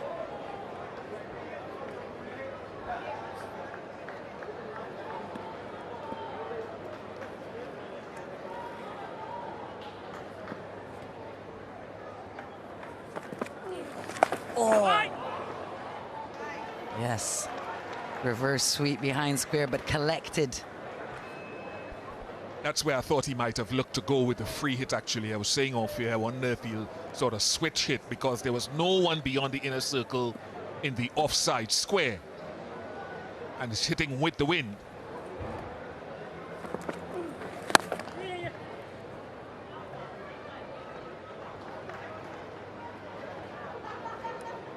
Down, going right down.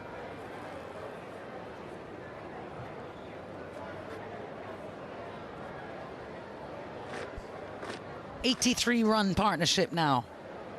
Need a breakthrough here, the Windies, to make some headway into this obdurate Kiwi lineup.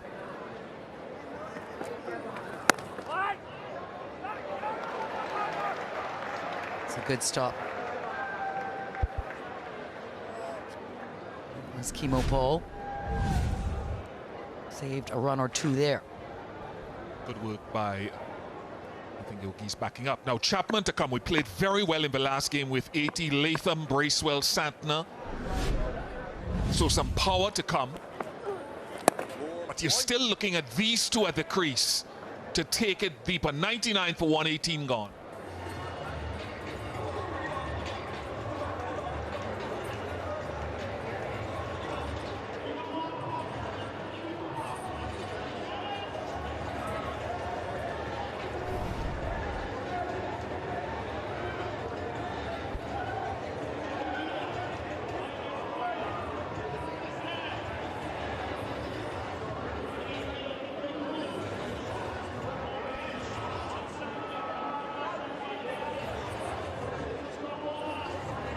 Well, we call ourselves the gem of the Caribbean, Barbados, the most southeasterly in the Caribbean island chain, and just absolute stunning sea.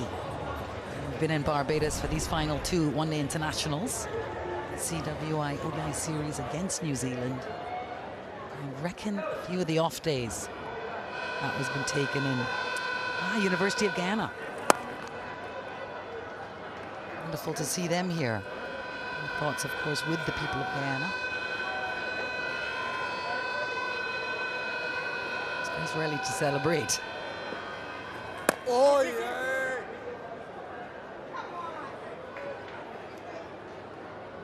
They are very interested in the prospect of a multi-wicket.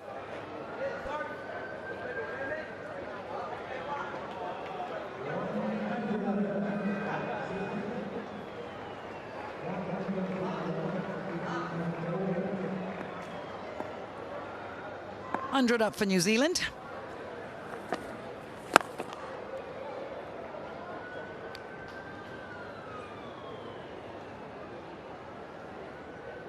And it's also their highest partnership of the series. So after the early wicket, it's been relatively drama-free for the visitors.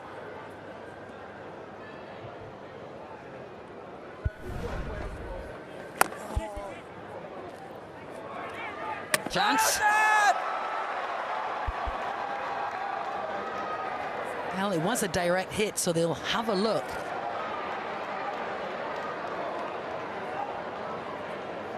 TV umpire to director. We have an umpire review for run out at the bowling end. Your best angle, please.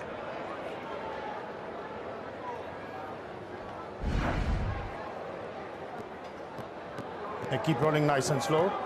Nice and slow. Nice and slow. Can I have other angle because I want to see the complete removal of the bales. The other angle will have both the front. So, yes, please.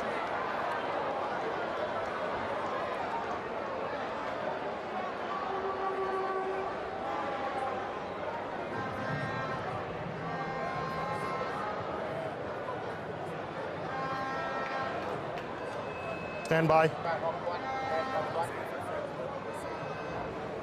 Yeah, keep rolling nice and slow. Yeah, nice and slow. Still bales touching the groove. Still bales touching the groove. Still bales touching the grooves. Yeah, bat is inside.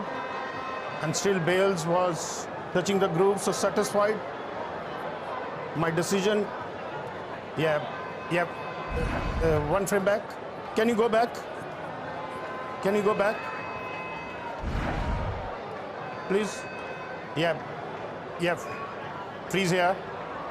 Yeah, there is some part of the bat inside the crease and bail still touching the groove. So my decision for big skin is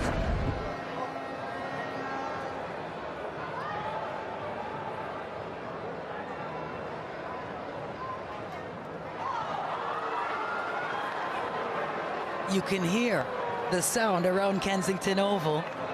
Very interesting. I'm not sure I've ever seen that before. The direct hit, but the bail didn't actually dislodge, didn't fully remove from the groove until Bato was safe. So not out.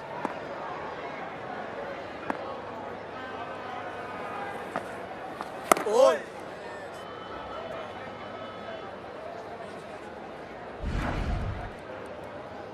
The tightest possible margin. The bail took a while to be totally removed from the groove. There's no lighting of the stumps. The bail has to be fully removed. So you heard the explanation, 102 for 1.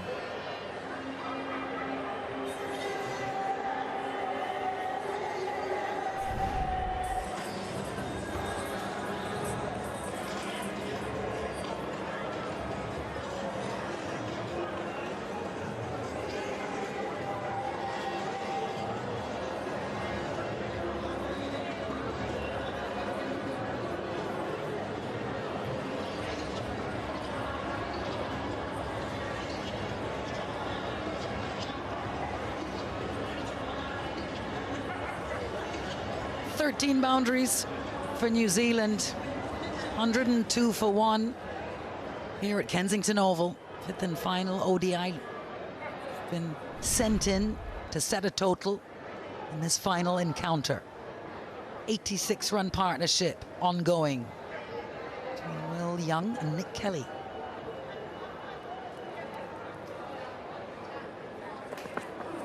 Oh. Bato will be breathing a sigh of relief, having gotten away by millimeters, really. Good from Kimopoldo, excellent fielding. I think we need to say that again. Outstanding fielding. Yes. Good in Vital Laws. Into the wickets for the Windies, and finally some daylight between these two. Not for the first time in the series, Vital Laws has Will Young. They had a man at deep point. So I'm not sure if the value of a shot with the deep point there was percentage, but good on Vital Laws. His first wicket here at Kensington Oval. Young got 56. He goes 102 for 2.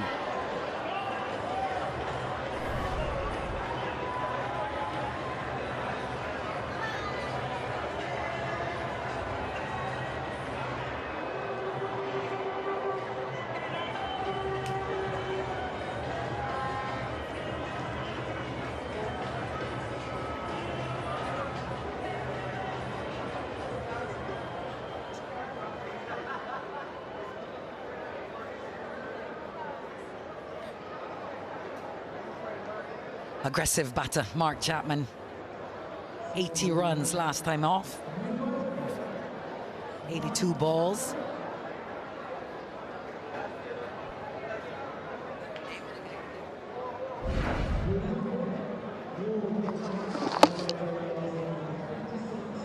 Return for the left arm wrist spin. Perhaps an inauspicious choice from Young. Jubilation for the Windies now. That's what the wrist spinner can do for you. The partnership was going along solidly, and Vital Laws returned and caused an error because he creates pressure when his rhythm is good and he's landing it. Now he's gotten Chapman a couple of times in the series. Chapman had his own back in the 4th game. What will be the outcome of this? Good that Laws is bowling early to it.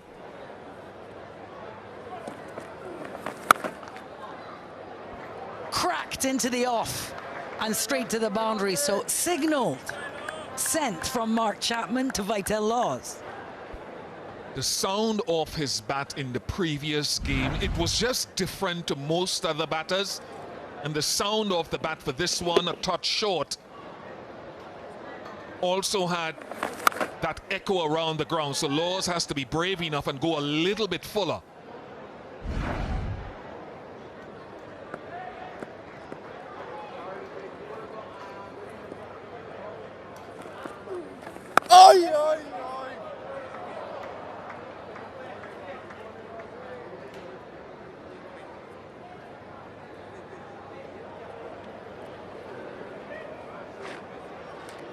Giant statue of a man, Nalzari. Here's some encouragement from Shea Hope. Behind the stumps to Vital Laws.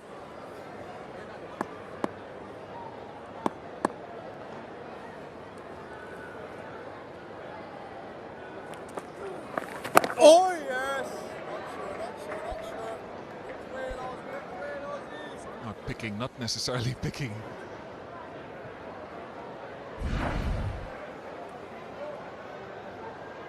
Scramble seam there as well. We saw him bowl the googly with the seam up early in the tournament. Now we're seeing the scramble seam from him, where the batter can't discern easily which way the ball is spinning.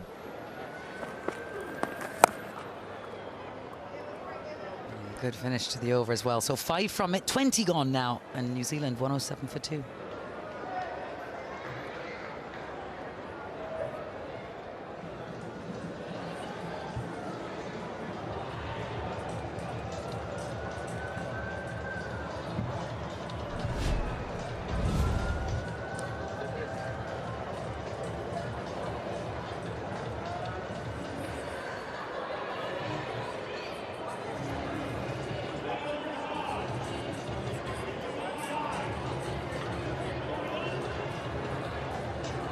.107 for 2. 20 overs done in this first innings. This 5th and final one-day international at Kensington Oval. That last partnership between Will Young and Nick Kelly. New Zealand's highest for any wicket in the series.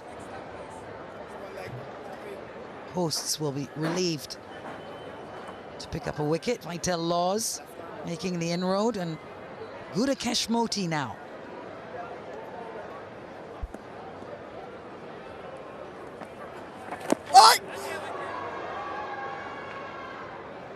Lefties in tandem. Even though this match is in Barbados, we have a big population of Guyanese who live here, who love their cricket, who follow their cricket. And they'll be ready to get on their feet for Gudakesh Moti.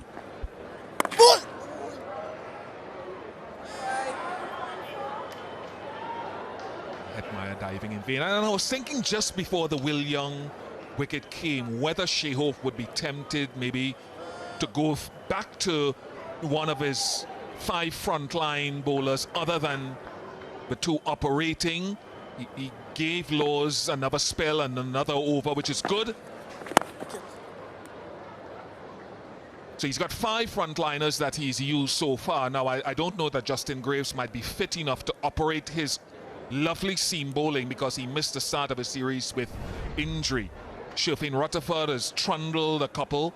And we saw Akeem Ogis bowl some leg spin in the last game in Guyana. So I'm not saying that he has to go outside his 5 frontliners, but if necessary, I just wonder if he will choose another. Casey Carty in the times past has also bowled a little bit of off spin. A balance between not too many risky choices and wanting to win. It's been really an exercise for New Zealand in trying out some of their non-frontliners. Perhaps Shea Hope can follow suit.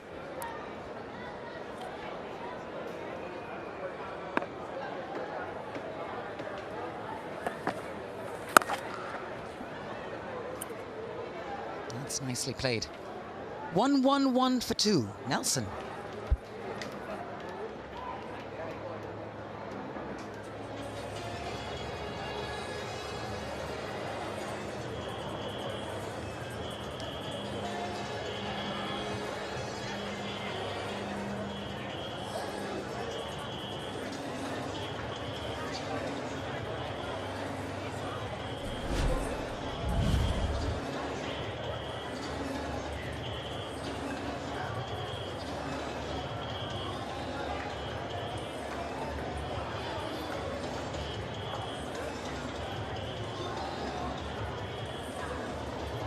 Yeah, the options for Shea Hope with the ball. Good partnership for the second wicket for New Zealand. They're in a good position overall, comparatively speaking, from what we've seen so far in the series, where run scoring has been difficult. Alzarri Joseph replaces Laws. What a shot to welcome Alzarri back into the attack. Timing sublime. Hello, Stacey. Yeah, what a great turn, Samuel. He's played that shot very well in this match so far, Nick Kelly. Touch over pitch, getting alongside it as well. Just to allow himself to free his arms through that vacant area on the offside.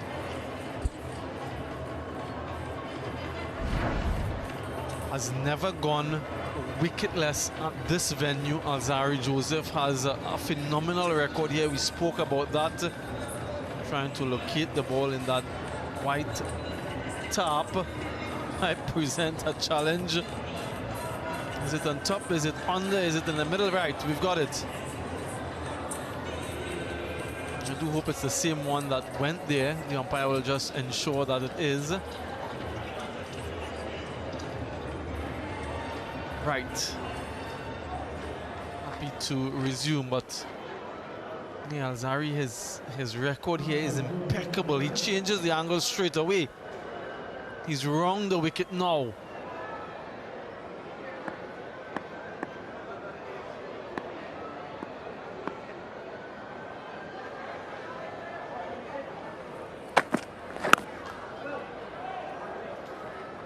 What have you seen differently today, Stacey, from a batting perspective, given the score we're seeing now? Darren Ganga and I spoke about it when we were on air, the fact that starting a little bit later, so any sort of moisture in the surface would have been dried out.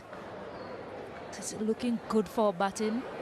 Bounce has been predominantly true, allowing for a free stroke making, what I've seen so far.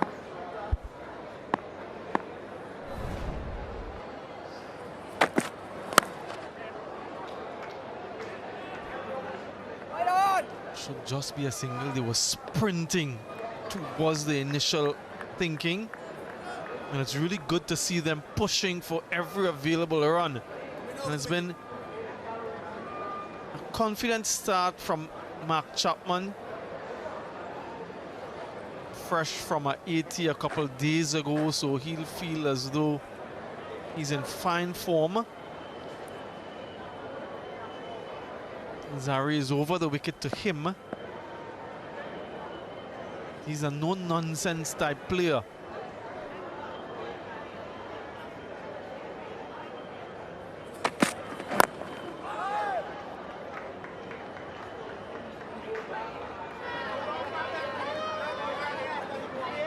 A decent crowd in today again.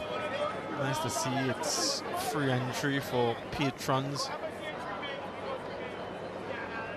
Maybe a few free beverages as well.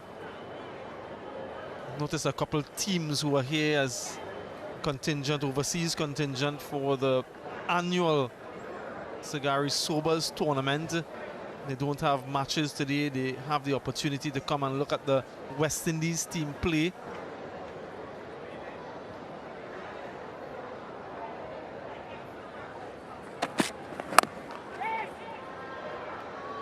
And this is the hustle in these middle overs that are so important. When boundaries are difficult to come by, you still find a way to rotate the strike. And it's an education that the youngsters looking on. The aforementioned teams, they will be observing keenly, or should be observing keenly, what the best at the international level does. Whether it is the West Indies with the ball, and that team, the Power Gen Sports Club from South Trinidad, here as part of that tournament. Returning team to this annual tournament.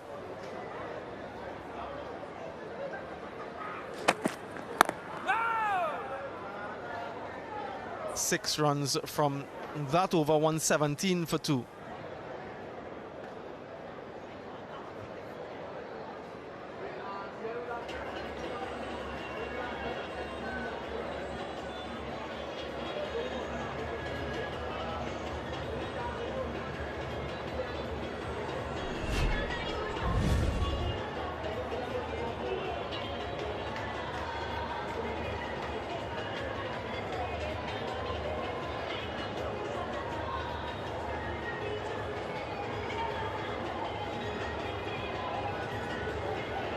Good start, good middle so far for New Zealand. 117 on the board. Where can they push with this? How many are they thinking? So many overs still remaining, so it's still tricky. Current run rate 5.3, so that's healthy. Moti will continue.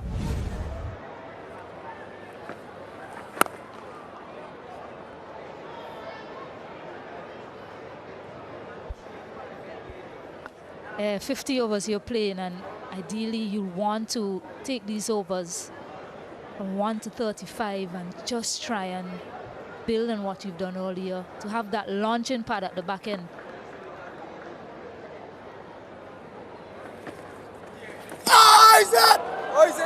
What a delivery.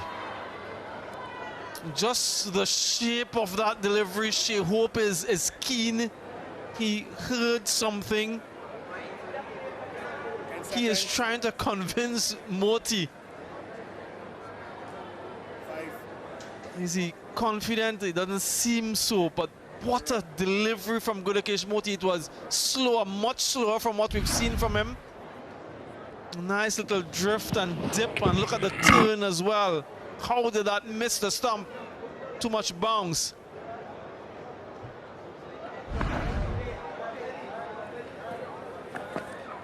Oh! Yeah, that's what I want to see him do a little bit more. He's gone back up now closer to 90 kilometers per hour. That delivery was around 76 kilometers per hour. And that's how he's able to get that rip, real bite from the surface. So maybe operate at a lower speed generally. And that speed shouldn't be the surprise speed. For me, that should be his stock speed. And a little bit faster as the surprise element. It's a little bit reverse at the moment for him.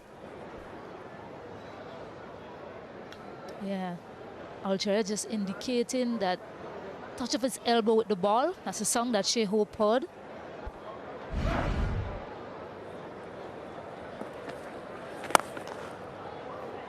Shea Hope did well there, you know. It was so close to the glove.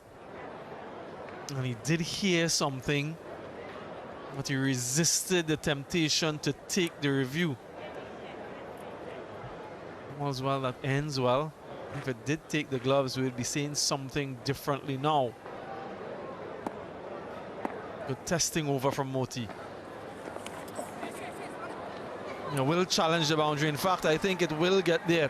Dribbling across just about now.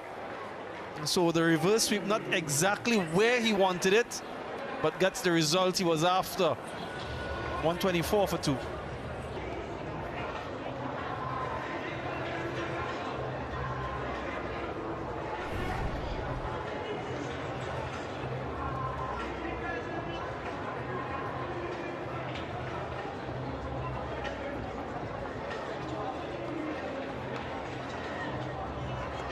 memory of the late great Sir Garfield Sobers, his statue outside this iconic stadium. Last ball of that previous over. Sorry, one of the deliveries in that previous over that went through the bat and pad, and it bounced too much. Yeah, this is what Chapman does, Stacey. He looks to get after the bowling. Sometimes, because of the way he plays, his impulse, he will get dismissed.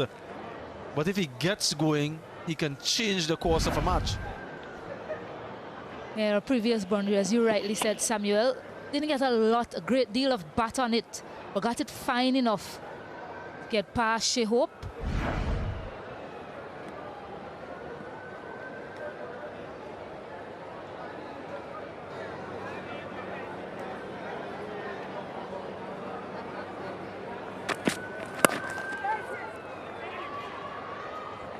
Yeah, you're right. I love that single from him as well. I think Nick Kelly had a word with him, perhaps telling him about the bounce that he saw when he faced Alzari Joseph from that end.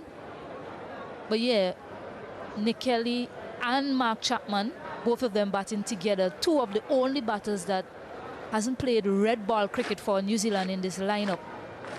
He is an attacking batter, loves the white ball cricket, plays T20 quite well also, and it's just his way. Has a positive mindset all the time, loves to get on top of the bowlers.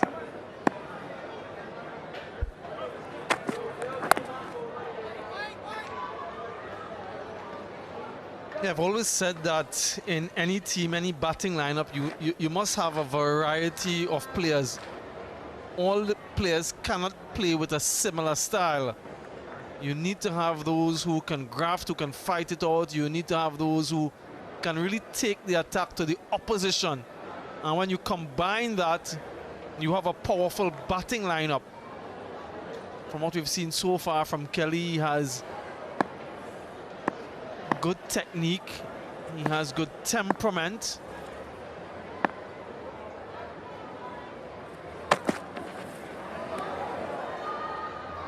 That is not to say that Mark Chapman doesn't have good technique and good temperament, but he likes to exert pressure back on the fielding team, so maybe a good little foil for each other.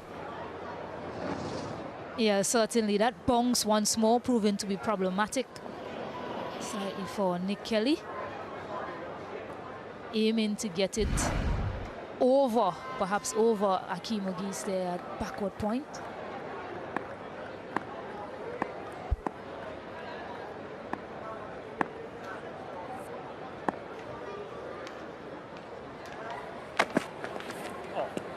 I love how you describe that. They're a good foil for each other. You look at Nick Kelly and his process, and he seems like a very good anchor. Chapman, a lot more attacking in his instincts.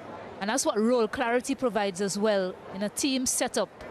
Just letting players know what their roles are. They're allowed to go out there and play that role with freedom.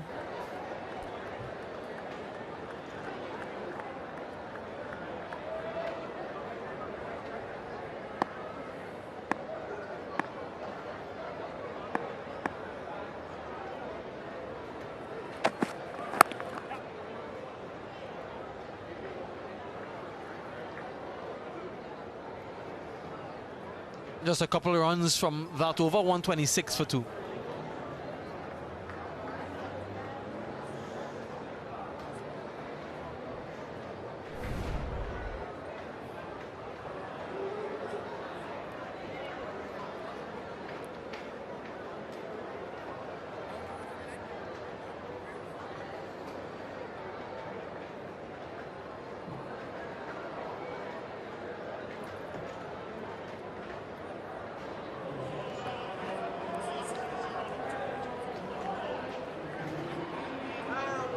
Right, 7 runs and over gets them over 300 from here on end.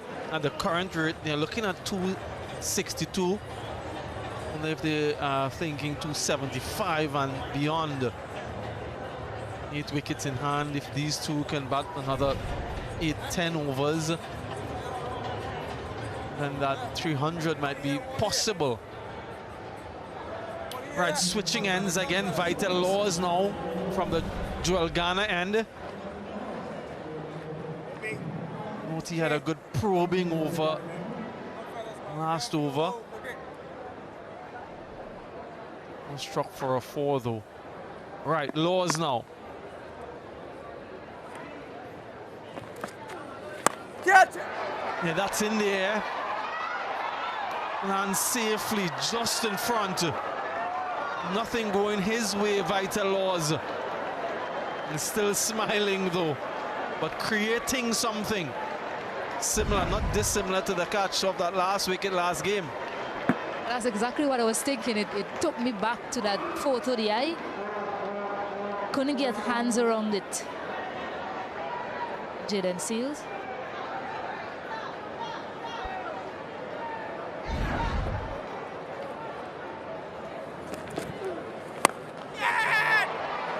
This time he finds the fielder. That's Mark Chapman for you, and that's a second for Vital Laws. The change in ends brings a wicket. And a very important one. We know how dangerous he can be. He's upset. Yeah, Mark Chapman not repressing his attacking instincts, looking to take on Vital Laws. I just love this battle between these two in this series. Vital Laws getting him a 3rd time. Mark Chapman has to go back for 11. New Zealand 127 for 3.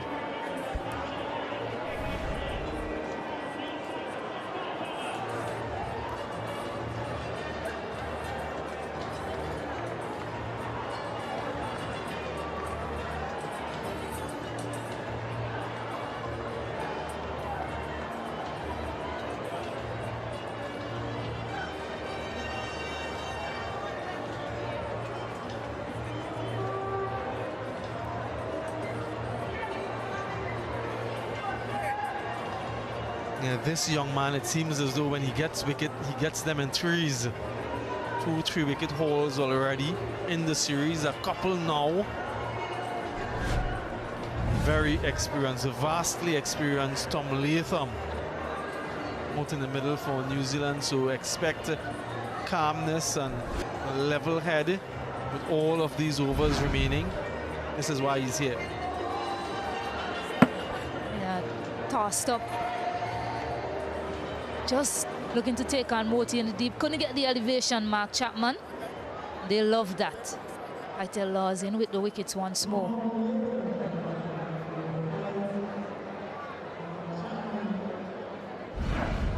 Yeah, 3 out and out dismissals and a run out. So we can say 4-1. Laws against Chapman. Right, there's a slip in position now for Latham. And 6 fielders caught in 1. I like this from Shea Hope. No easy single and an attacking fielder.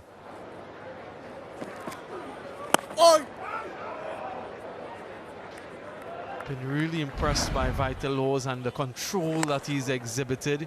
Yes, you'll get a loose delivery here and there. You get that from any bowler, more so from a wrist spinner. But outside of those rare loose deliveries, he's been spot on. Shea Hope is disappointed that there was a single in there. Really wanted Latham to be on strike for at least the rest of the over. Yeah, that's the batting to come. Got some experience. They've got some depth as well.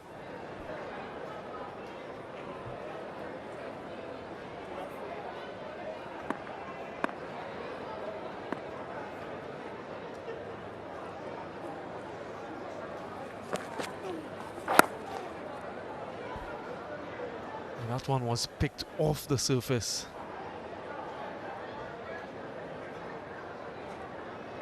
And just quickly onto what we were talking about role clarity. I still think the situation dictates everything. And you look at West Indies, they had 81 for 6 and batters looking to take on the bowlers. Still 25 overs to go after this one. Still a long way to go for New Zealand. Partnership is still important. take them up to 40 overs or so before they launch. Yeah, wicket in that over and just 4 runs from it, 130 for 3.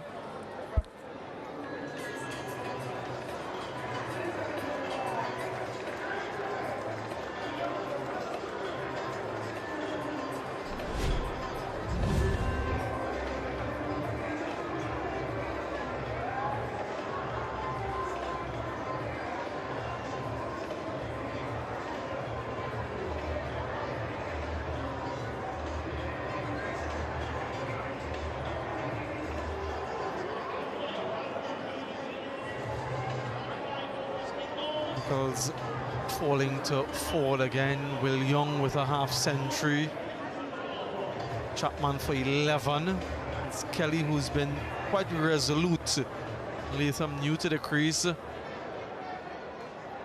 West Indians have used just the 5 bowlers so far. A couple of wickets for Laws and 1 to Ford. And we have another change from the Malcolm Marshall end. Jaden Seals back into the attack. And he starts straight away round the wicket to Latham. Nice little opportunity here for the West Indians to get a few dot deliveries in. Not too far off from Jaden Seals. Right, create some pressure. Send that current run rate down a bit. It's still hovering above 5 and over. And also, can Jaden Seals pick a wicket?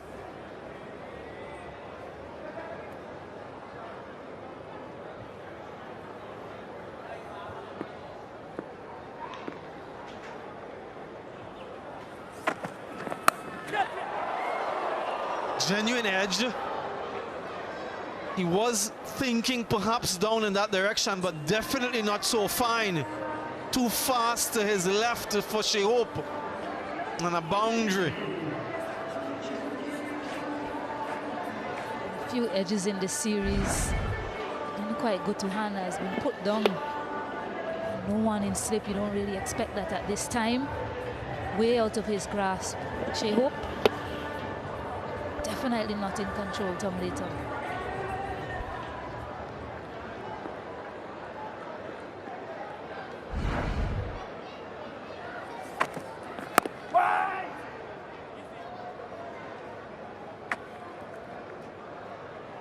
Hindsight is such a wonderful thing, isn't it? New batter, maybe he could have had the slip. That's gone now, though. I wonder too, Stacey, I was talking to the ground staff before the game started about the possibility of dew later on, and mentioned that even if it comes, it shouldn't be too significant this time of the year.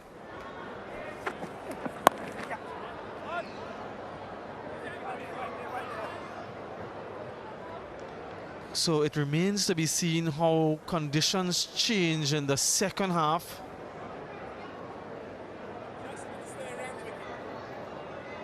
All matches have been won by the chasing team in this series and by the team that has won the toss as well.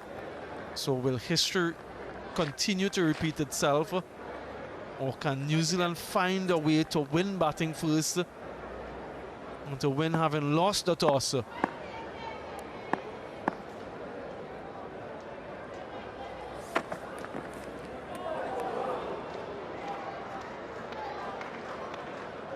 Yeah, that's why it's so important. The last 3 games highlighted why it's so important to get a score on the board, just because you don't know what conditions might offer later on. Just some steep bunks once more from Jaden Seals. Important for New Zealand now to try and get decent enough total on the board that might challenge the West Indies later on.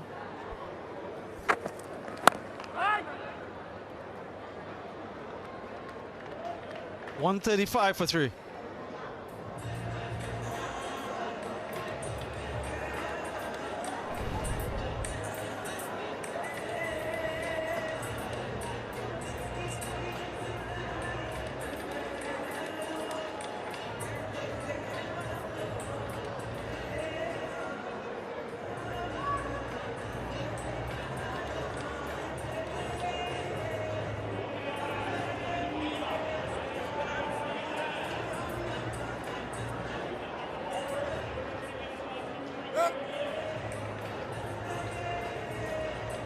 Projected scores based on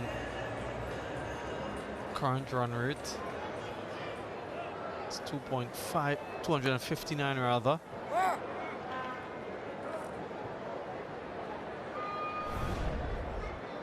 Right, Vital Laws wants the long off, and he wants a mid-on to the left-hander.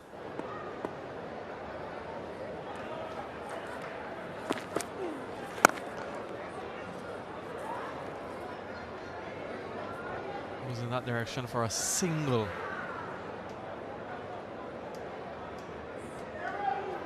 Yeah, Latham is vastly experienced, isn't he? So he will know exactly what's needed in this situation.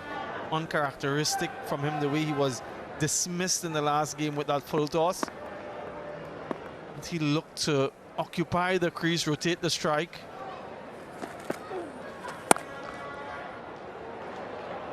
Ensure that he provides support for Kelly and run hard between the wickets. This is what you've come to expect from the Kiwis. And quite unfortunately for Vital Laws, it's a no ball and a resulting free hit. And Kelly, by virtue of having run that two, will be the recipient here, confirmation of that infraction. Yeah, second front foot no ball for Laws as well in this match.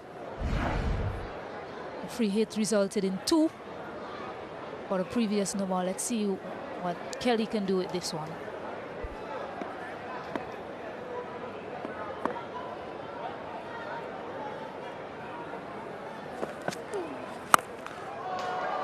Well, it's got the maximum treatment, and it brings up a 50 for Kelly. What a gift. And he receives the applause from his teammates, and an opportune time to smash a 6. A wonderful innings so far from Kelly. But I asked, let's see what he was going to do with this one. He just smashed it all the way for 6, dragged down, and ensured that he punished that delivery. His 3rd ODI century as well, Nick Kelly. Half century, I beg your pardon. I'm jumping ahead of myself, Samuel. His best of 83. Might be prophetic, Stacey. You never know. Yeah, it's an innings of great responsibility from Kelly. Coming late into the series, didn't have the best of starts, but now he's gotten a start and he'll know that it's not done yet. And that's along the ground. There's protection in the deep, but really good running again. Pressing for 2 from the get-go. Yeah, well struck into the gap. And it's a feature that has stood out for the New Zealand batters in the series, running very well between the wicket. It's just about taking your opportunities. Nick Kelly in for his 2nd match of the series. Absence of Daryl Mitchell with injury.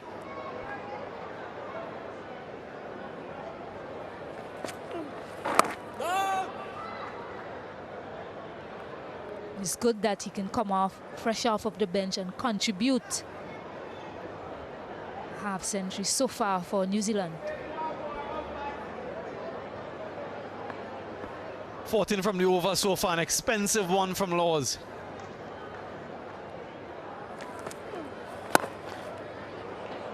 At least 2 again.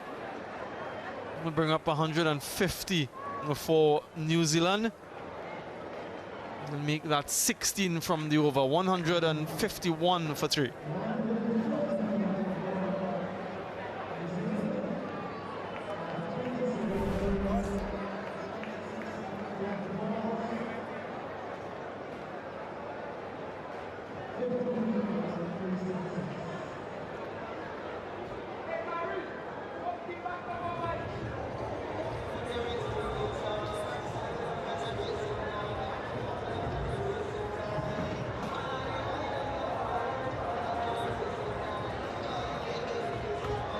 Heavenly rays beaming down through the clouds, providing a nice image, some rainfall in the distance as well. That third half century, 53 balls. The second was the fastest so far. Can they better that to get to 200? Seals will continue.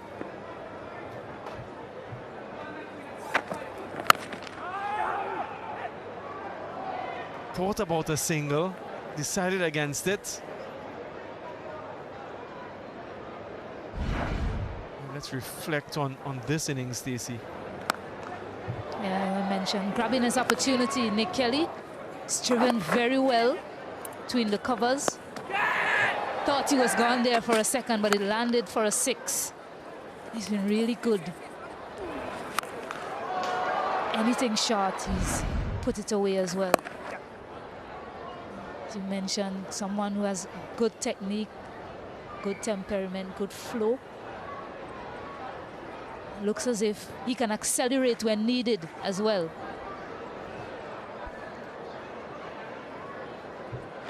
Get to 35 overs, that's what they'll be telling themselves, and then get to maybe 40 with 7 wickets in hand. And you never know what the last 10 can bring. West Indies, they'll be desperate to get the all-rounders in.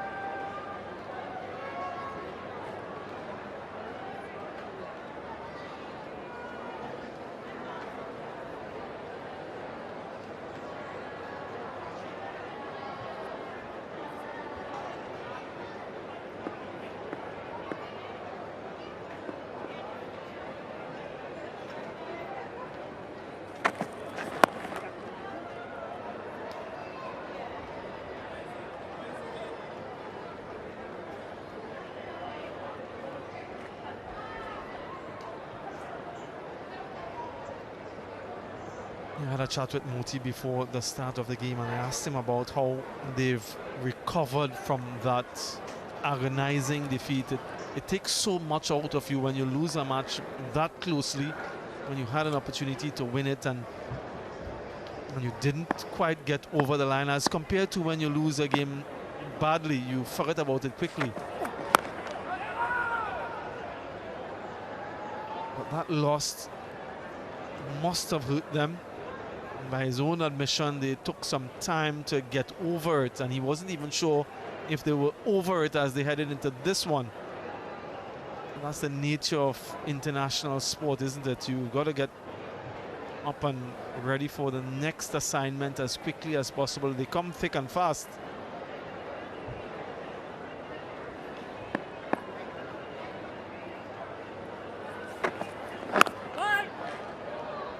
Quiet over.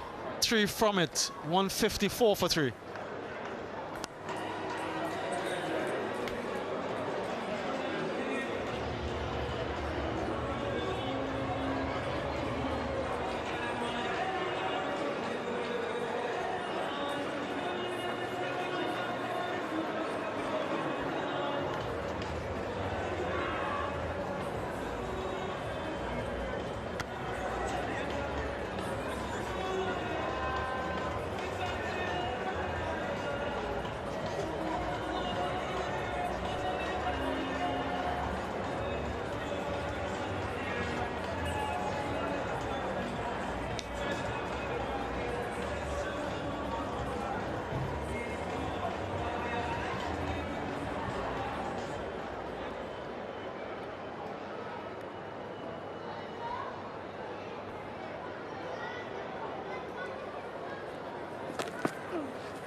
Laws has bowled a couple of no balls and he's been hit for a couple of boundaries as you'd expect. I like the way Shea Hope has changed ends with him, actually. And he started down at that Joel Garner end, then the right hand, the left handers.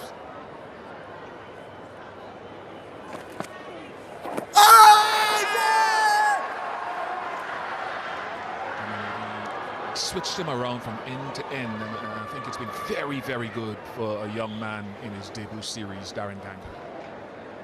Indeed, and it's a surprise package that Shea Hope has at his disposal. So he'll want to use it for wicket taking.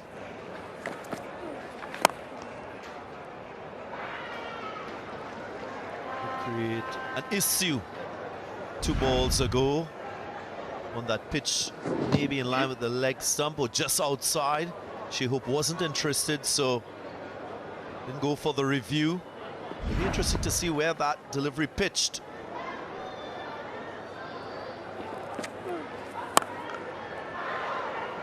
That's one of the occasional drag downs that he gives you that he will get better at. But good on Tom Latham to get it up and over. It's an accommodation you must make for a wrist spinner because it's a difficult art. Whilst you're searching for a wicket-taking delivery from this style of bowler, you also have to make that accommodation of conceding boundaries. Don't often get wrist spinners who are so brilliant with their control.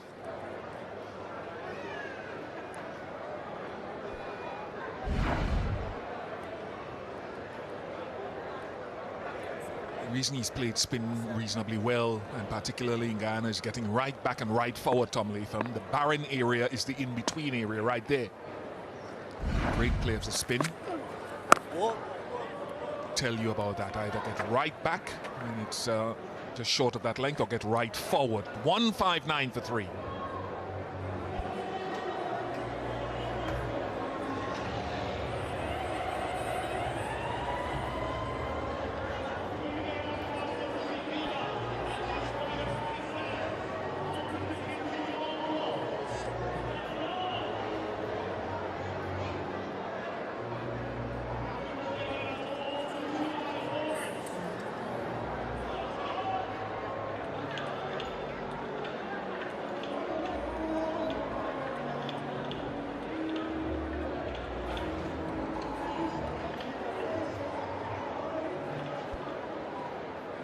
Matthew Ford from the Malcolm Marshall end.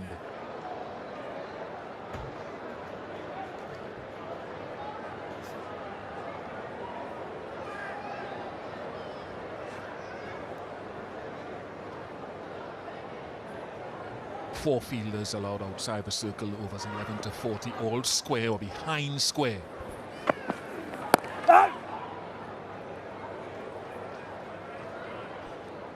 Pitch viewers, one of the important things about playing cricket, and more so one-day international cricket, is the way you go about assessing the pitch. That assessment of the pitch must be that hymn book or information book that you sing or read from. And what can we glean from this surface? Because that is what is going to inform the way you play, whether with the ball, whether with the bat. Of course, a day-night match, so the start 2:30 p.m. local time.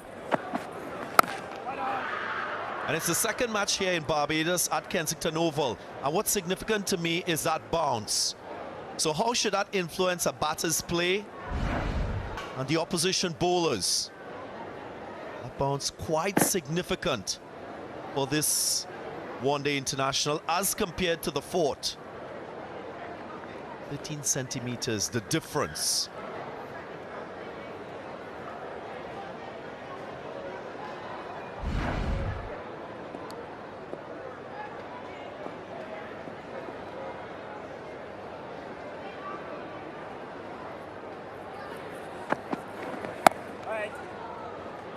So if I'm Shea Hope, knowing that information, that should inform the way I approach my tactics.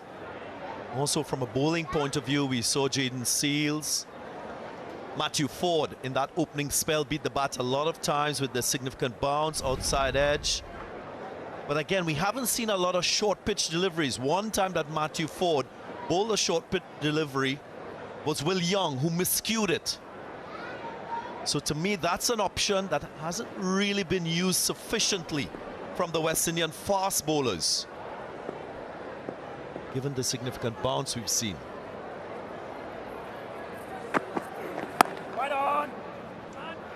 Nothing too bish. I mean, there is that type of bounce. Your fielder cover at short mid-wicket should be in catching. So if the length gets a little bit fuller, usually it'll hit higher on the bat. And that ball might be in the air for some time, offering a catching opportunity. So that's another adjustment in the field as a captain you've got to be mindful of, given the conditions of the surface. Talk about the 1%ers in the game that can make a difference. You have to grasp those and adjust and adapt it.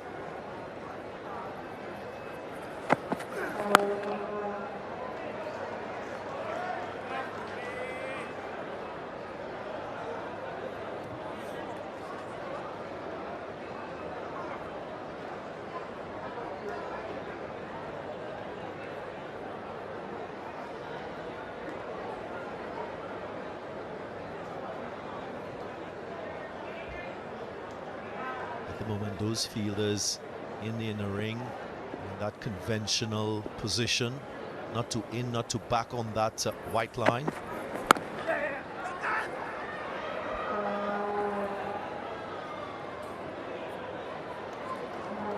Just one off the over, 30 overs completed, 160 for 3 and drinks.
.160 for 3, 20 overs to go. New Zealand will be hoping that they can get above 270 to 80. Nothing more than that. Please them.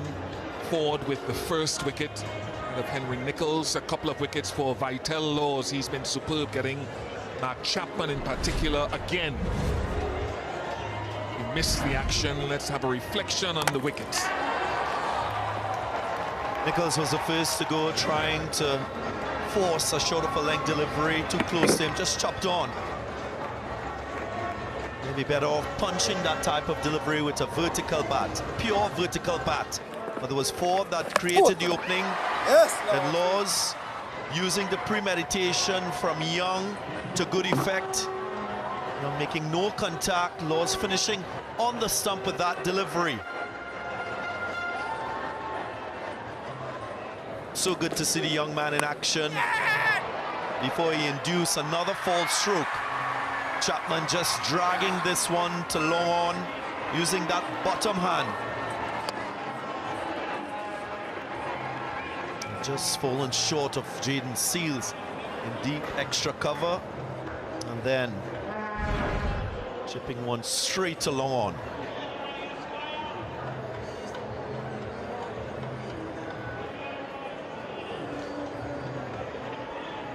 If they can get to 300, it will be even better for New Zealand. You expect on good conditions now in ODIs, all things being equal, teams get up to that 300. West Indies, though, will have their say. Resume, though, after water break or the drinks break with Gudakesh Moti.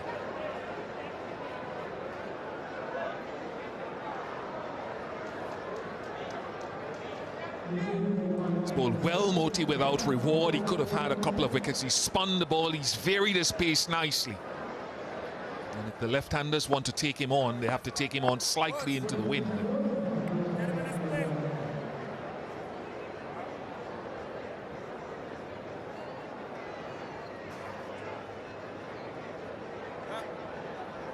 Extra fielder coming up into the circle. They're allowed 4 out. Only using 3 at the moment.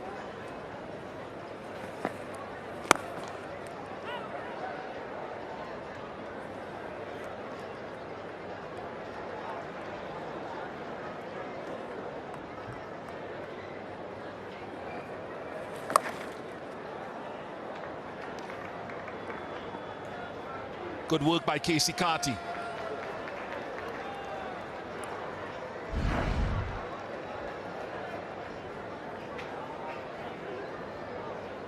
Talked about the abject lesson in getting back,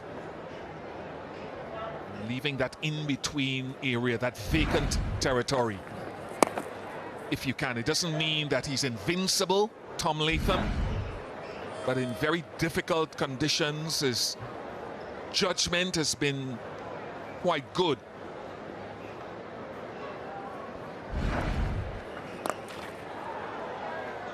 Lovely gap finding.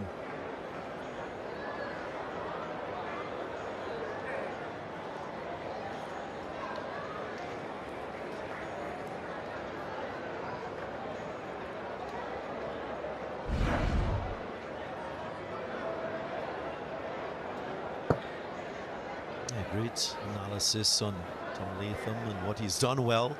He thrived in Guyana when the conditions were very much spin-friendly conditions, bowler-centric, applied himself properly.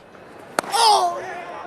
And a lot of his success had to do with that judgment, depth of the crease, reaching forward, and that precision and clarity in his mind. Once more, he commits himself, gets into good positions as a batter.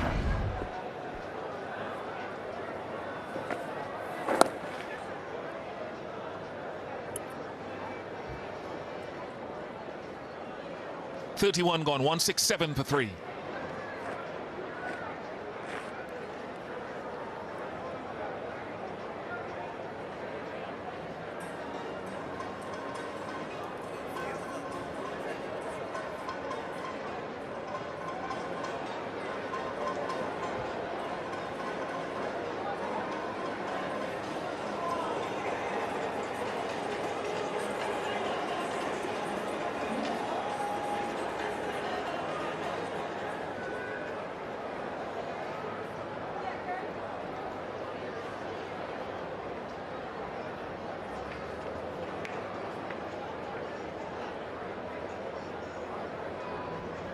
Matthew Ford, let's keep an eye on if he bowls any cutters or changes up the pace.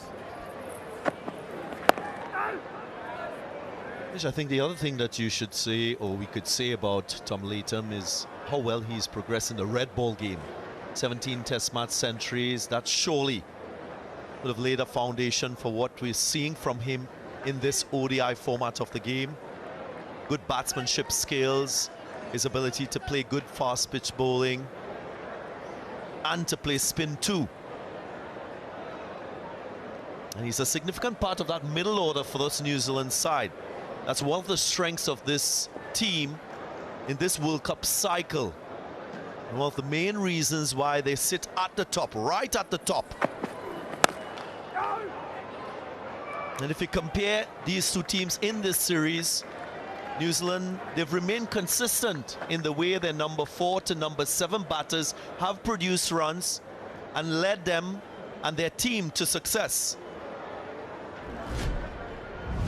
This is a look at the middle order for all teams in ODIs in this World Cup cycle. Not surprisingly, New Zealand at the top, averaging 41. West Indies still very good. 33 the average, 6 centuries. So credit must be given to both teams. Generally quite good in this phase of the innings with those batters in that number 4, number 5, number 6, number 7 positions.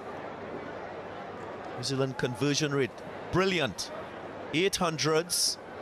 West Indies 6, second highest. But in this series, the West Indies have let themselves down in that middle order with the bat. Just those stats before this game.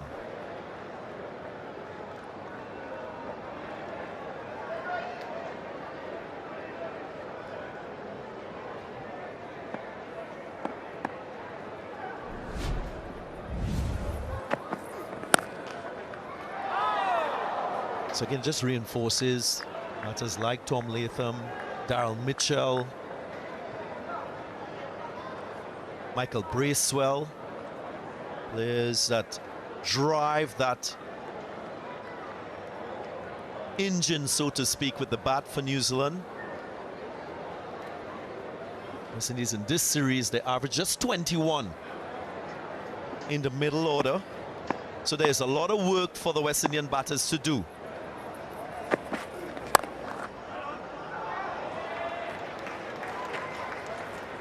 I think there is some opportunity for Kelly in that role because he's only played 7 ODIs. Very experienced domestic player and captain. I think he led the team in Bangladesh as well. So without someone like a Glenn Phillips on this tour, great opportunity for him to try to convert this half century into something much bigger in the heat. I hope that's not on a pitch and a good line.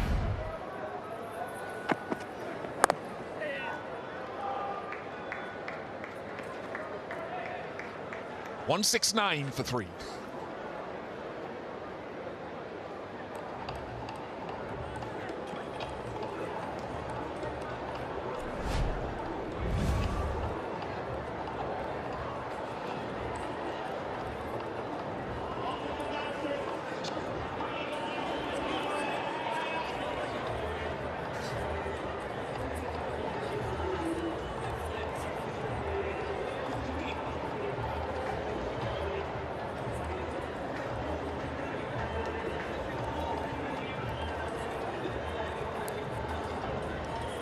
Christian Clark coming in for his first ODI of this tour. And Smith hasn't, in recollection, fired with the bat enough, watching him in the last few outings. Kelly and Latham occupying things at the crease. 3 deep fielders leg side and 1 deep fielder sweeping offside. Oh!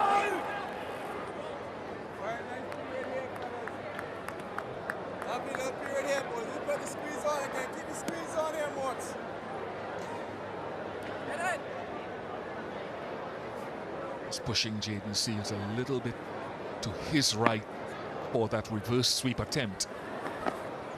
Oh yes, nice little Too easy, Akeem Adis. Far too easy for someone of your fielding ability to let that through.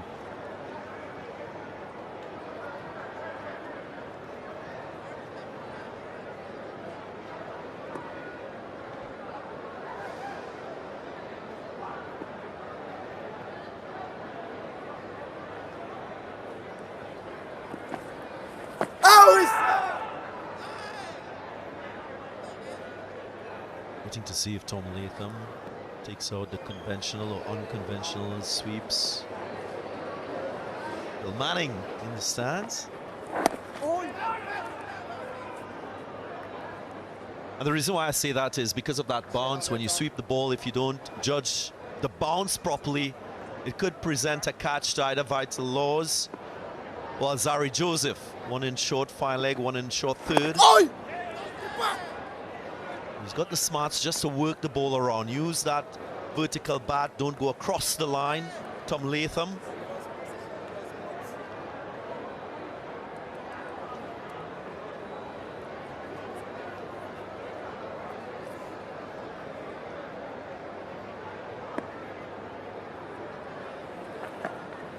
Oh!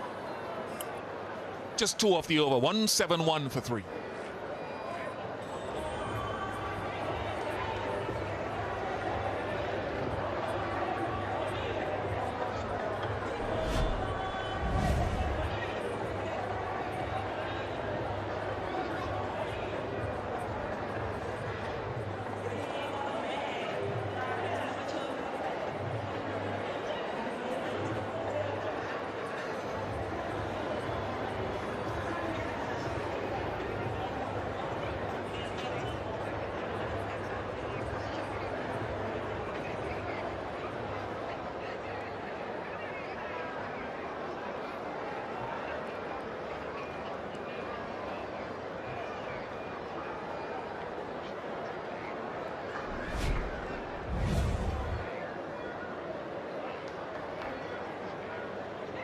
Matthew Ford.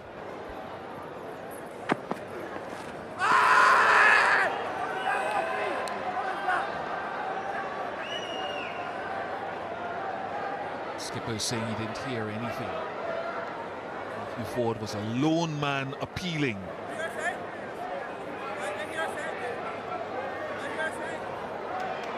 I reviewed it because Matthew Ford says in that strong Bajan accent, I hear something.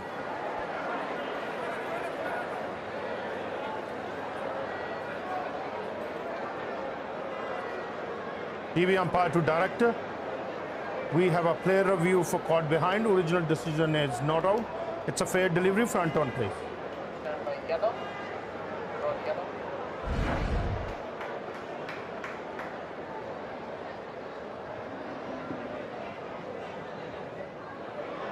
Ball is close to the bat to confirm outrage, please.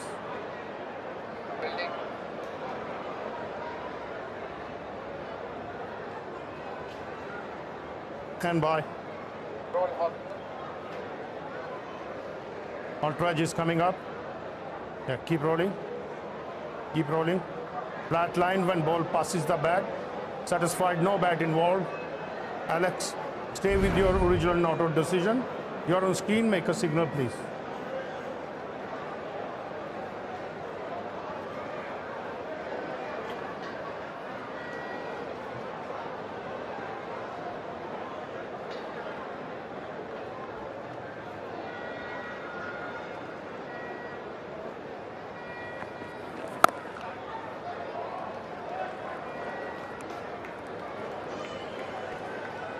And a second one-day international here in Barbados. Of course, a celebration of the life of Sir Garfield Sobers. And a miss from Tom Latham. You don't often see that when he gets set. He's on 24 from 35.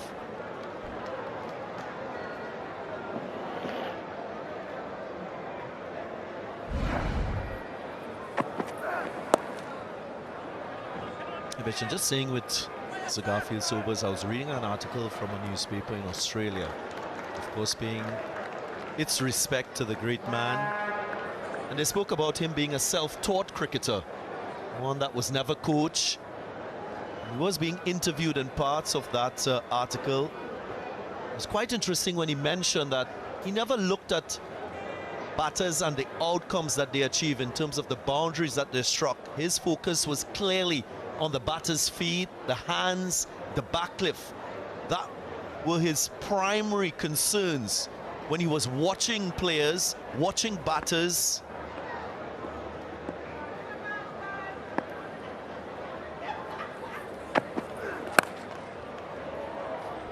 He just speaks to the way he was able to see the game differently, use his own pair of lens to analyze the way he played, what was critical in terms of his success as a batter.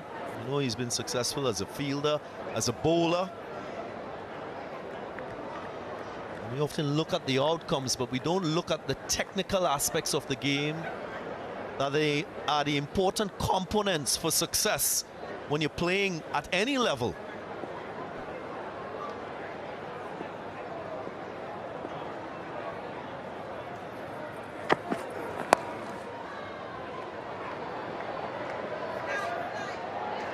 Good moving by Sheffield Rutherford. Yeah, I think when you look at those photos, when you look at old footage of him, look, he did it differently. He did it his way. He did it without strength and conditioning. He did it without the technological advancements that we have in the modern game now. You look at where the bat finished when he played almost any attacking shot on his back. You talk about someone like Vaibhav Suryavanshi now and his backlift there. Everything was that full languid swing of the bat. He was different. I sat around the table with him and some greats, and they didn't always agree on method. And he was unique. Missed that smile, Sergi.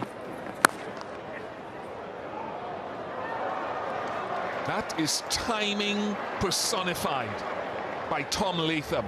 It looked like just a push. 50 partnership, 179 for 3.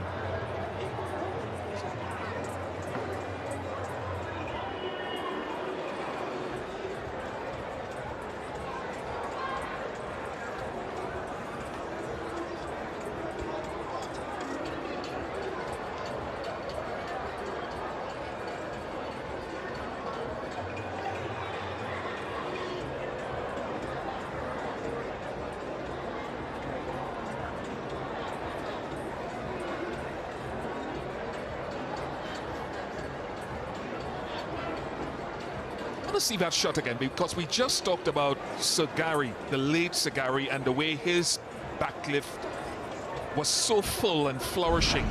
What has Latham done here? It looked like just a push drive. Yeah, just stopped it. Sir Gary would have had the bat beating up the number on his shirt if there were numbers then. It's follow through.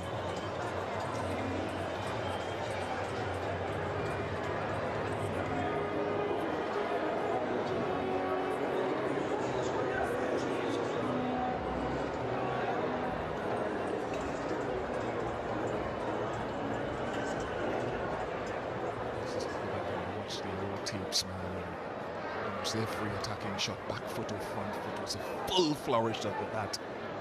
Such a lovely man. Just lifted the people around him, in my experience. How can New Zealand move forward now? Oh, very good again from Moti. He's been unfortunate today.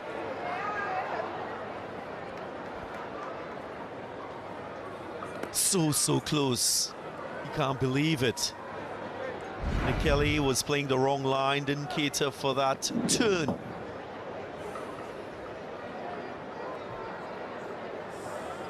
Off the inside edge. I thought he missed it completely and spun away.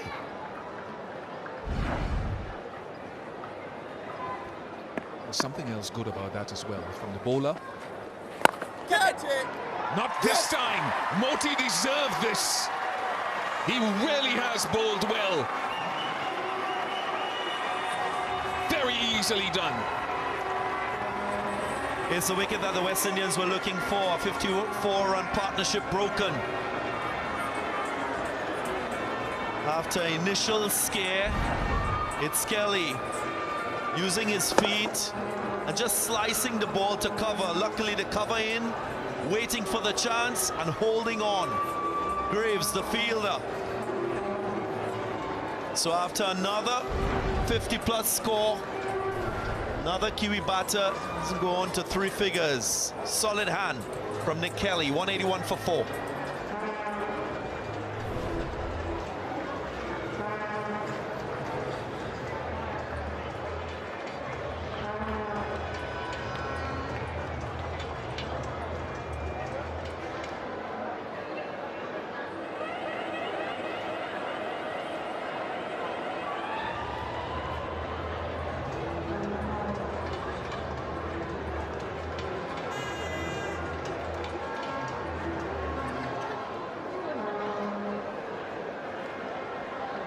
Another lefty makes his way to the crease. Michael Bracewell. I just love those two deliveries are emblematic of what Moti has done very well, not only in the series but more so from a micro perspective today. Kelly played back the first ball when he should have been forward, but there was pace on the ball, 90 kilometers per hour. And then that wicket-taking ball, much, much slower, 76 Ks. He really has flighted the ball nicely and deserved it. He got into position and had to wait. And swing. An angle of the bat in the wrong position.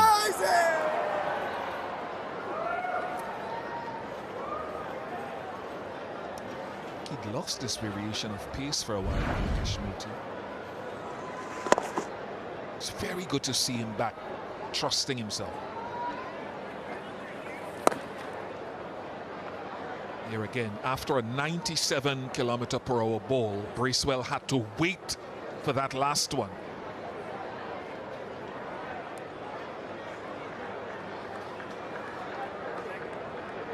I reckon it's a case of the left-hand spinners in this series learning from each other. Think of Mitch Santner.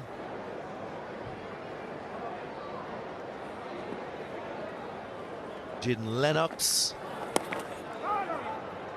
So Moti with a more direct line being deployed.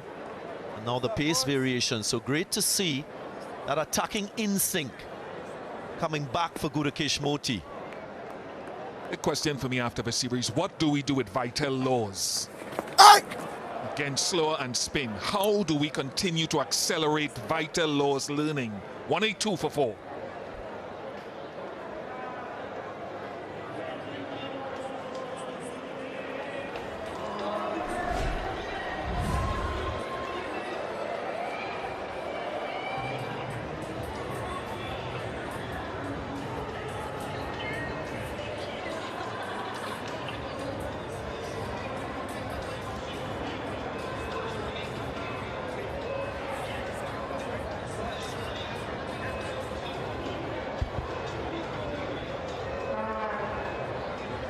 $182 for 4 New Zealand. 15 overs left in this first inning. The final ODI. We're at Kensington Oval in Barbados, and that's exactly how she feels about it. So good to have everyone here as the sun starts to set. Shadows getting longer. People will come after work. Sorry, Joseph, none for 23 off his 5. Was brilliant last time out as well in terms of squeezing. Kiwis, good economy. Sam Adams, we just heard Ian Bishop ask last question before he signed off. What's the plan for Vital Laws? Well, you can have a think about that. He's been so good. Look here at the partnerships. They're just exceptional. 2 good ones there. 86 between Kelly and Young, and 54 Kelly and Latham. So what a helpful knock. Nick Kelly. Bracewell is the new batter. He faced 3 balls. And Alzari, well, he loves this ground.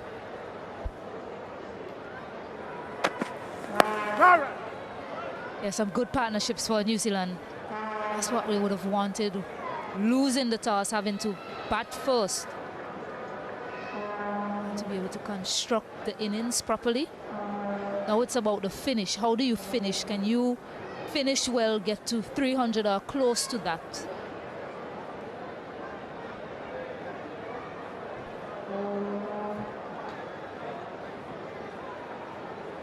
$300 minimum. On the mind of the Kiwis.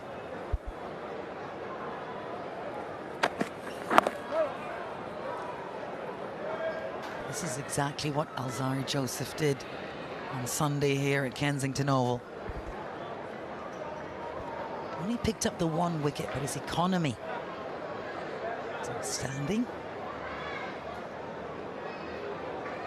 He actually went for 23 in that 4th ODI. Operated primarily from the Joel Garner end. Found a lot of success there. Getting the ball to shape back into the right-handed batters.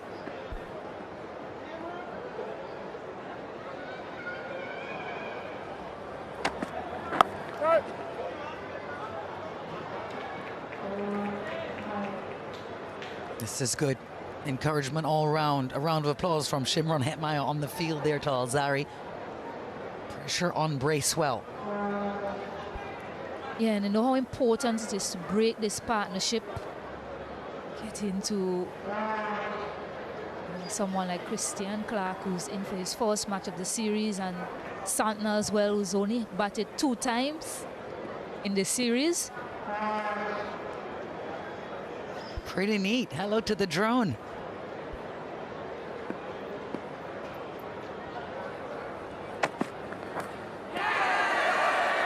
A touch and gone. Well, Alzari created the pressure. 4 dots to start the over. And just a glance at it, Bracewell was enough. First wicket of the day for the Antiguan. Yeah, it's such a good wicket to get. Not just the time, but the batter as well. Bracewell has contributed a lot throughout the series. Just edging one, a faint edge through to Shea Hope. Bracewell has to go back for 1. West Indies getting the wicket they wanted, 182 for 5.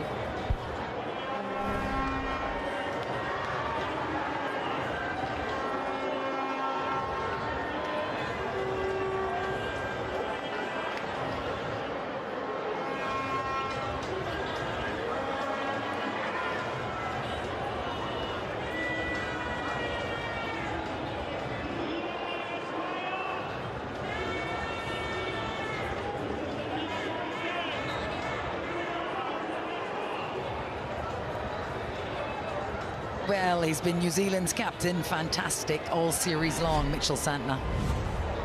Saw his team over the line on Sunday to seal the series win. What the West Indies have are 2 brand new batters. Well, Latham's 31, should I say. Santner, brand new to the crease. Can Alzari keep the pressure up here? A good little run of play here for the hosts.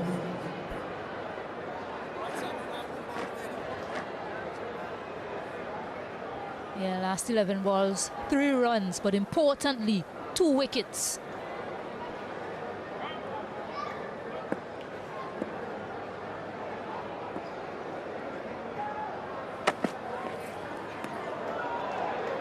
Really nice ball to end. Wicket maiden for Alzari. 182 for 5.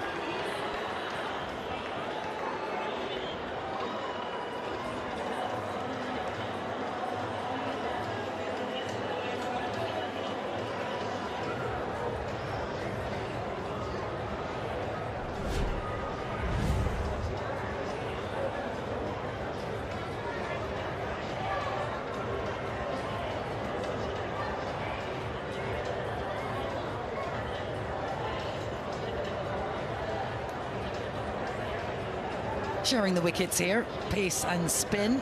Alzari Joseph now 1 in the wicket column, 5 down. New Zealand 182 on the board. We've got Kudakesh Moti into his 9th.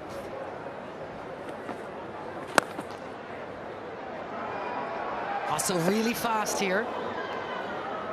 Shy at the stumps. How close was it? That was Rutherford. He seemed to think it was very close if it had hit. Let's have a closer look at it. Wanted the single straight off of the bat.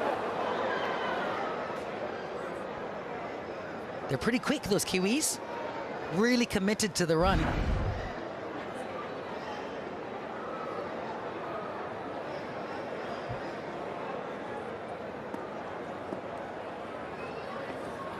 Oh! As you rightly said, Captain, fantastic. Such a... Alzari Joseph has operated on that length and line throughout that over for versus Bracewell. Has been relentless in that area. And the batter made the mistake. And here is the Kelly wicket. Variation of speed. Heard Badri speak about it. He should be operating there and there about 76.3. Significant drop in speed. Fuller length accounting for the wicket. Interesting to hear Samuel Badri say that.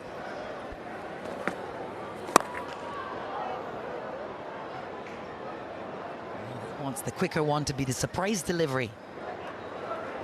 Yeah, because you see how uncertain it is sometimes for the batters when he operates at that speed. I've seen a number of times. Ball just barely misses the stump. Just draws the batters into some sort of indecision. There you see the slower delivery accounting for the wicket on that occasion also. I guess that's evidence for you, Alex. Have a look at that. Some stunning shots from the drone. This is a beautiful time of day in the Caribbean. Sun setting in the west. Oh! It's really good. Didn't know much about that. 3 from the over. 185 for 5.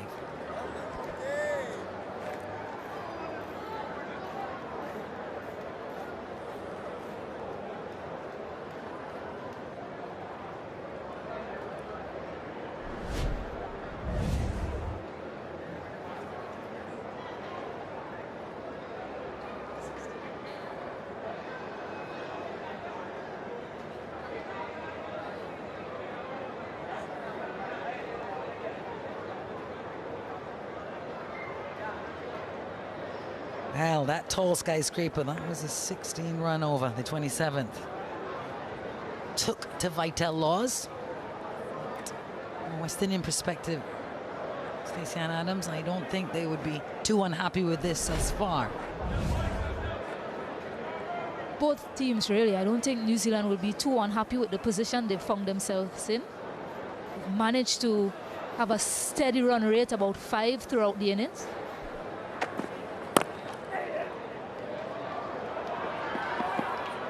There's a lot of this as well, the run-in between the wicket. That's a lot of boundary deliveries served up by West Indies recently. When they do, of course, New Zealand definitely puts them away. What a darling. Kadir, yeah, Barbados flag. Sure. Start them young. Can you bowl left arm wrist spin, young man? That's right. Barbados on the front flag and a Jamaica flag on Dad's shirt.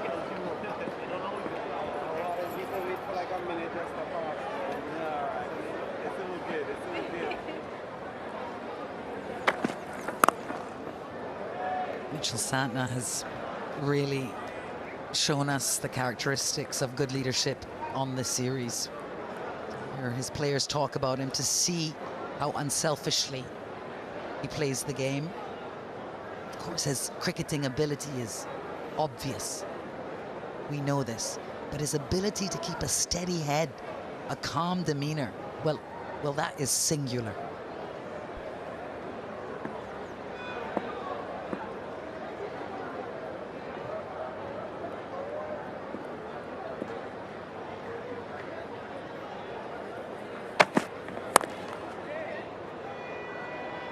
Another good single taken. Added to that, you heard a number of his teammates talk about how much they calm him, how much he calms them down with a wink of the eye. I did think that was quite nice. Talking to a few players. What did he say to you when you went out there? It was all on the line. Well, he just winked at me. He said, let's get it done. You see, when your leader is dealing with stress in that way, it's encouraging. It's confidence building.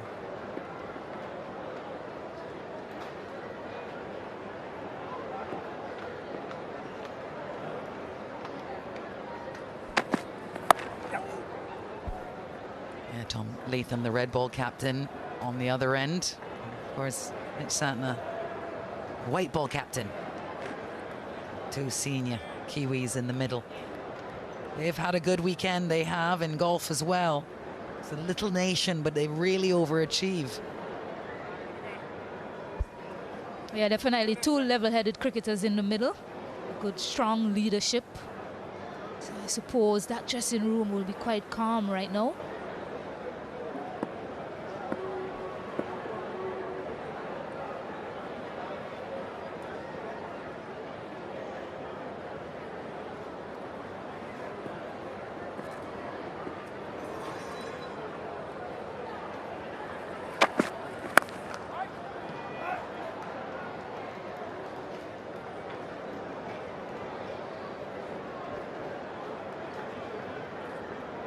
39-year-old New Zealander Ryan Fox became the Open champion. Golf major on the weekend. That will be buzzing in New Zealand for them to have another major winner. Michael Campbell. Saw him here not too long ago here in Barbados. Good day to him if he's listening or watching this.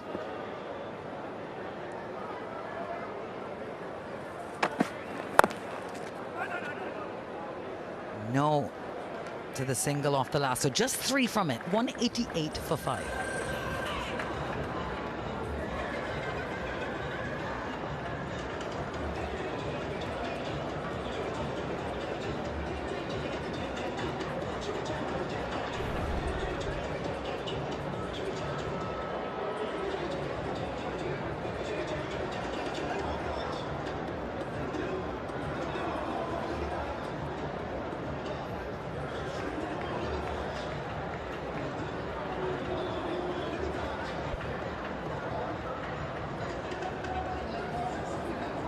Five wickets down, 188 on the board, and beginnings of a partnership of two very strong batters in the middle. Lots of experience for New Zealand.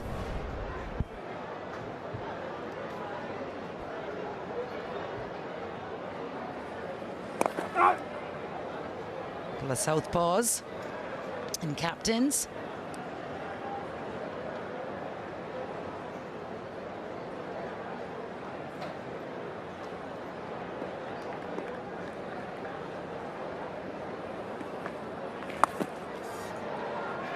Swept behind square. It will just be the single.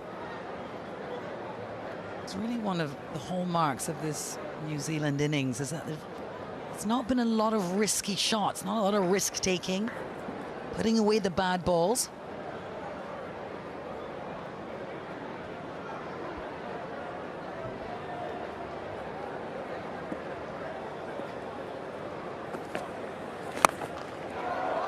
Big swing. And a big shot, it will go all the way, no one move. Might go on the second deck of the 3W stand. Santner has teed off. Plays the shot really well, Mitchell Santner.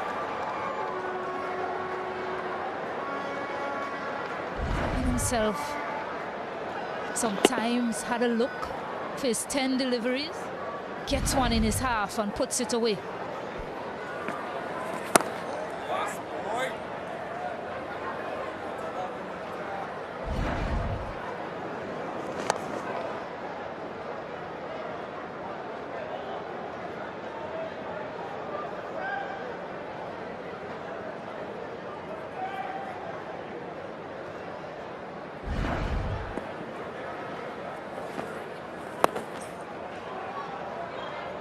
We know the athletes from that side of the world play lots of sports.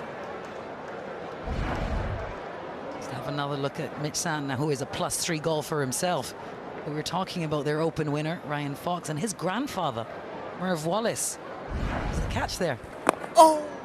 Played cricket for New Zealand, so great sporting pedigree. 195 for 5.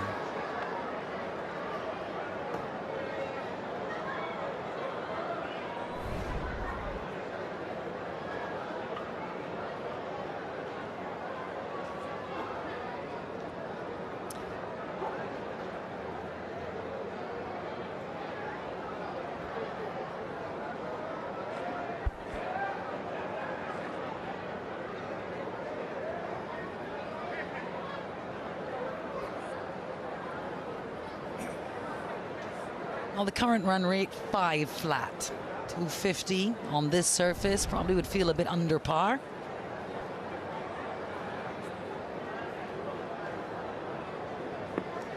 Little ship sailing on the ocean. Sorry, from the Malcolm Marshall end. Some confusion here. Santner did not move. Like Latham wanted to run.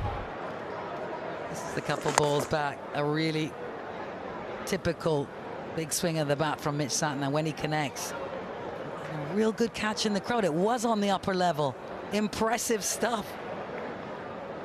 We'll be talking about that all week.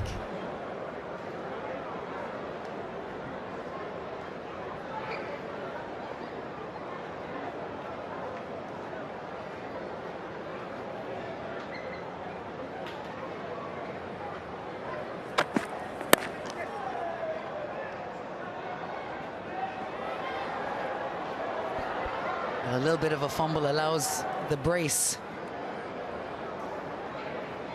If there's any opportunity, any sliver of light, steal a run, these Kiwis.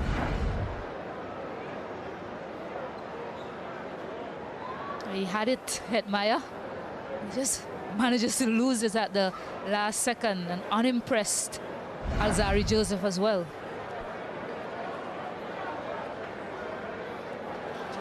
Casual, maybe.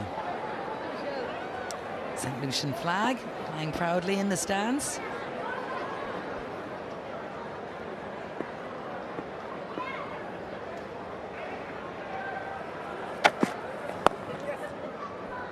You know, West Indies have had good control in this period, yes. New Zealand still managing to pick up the single, but the last 5 overs, the run rate for New Zealand has been about 3.2.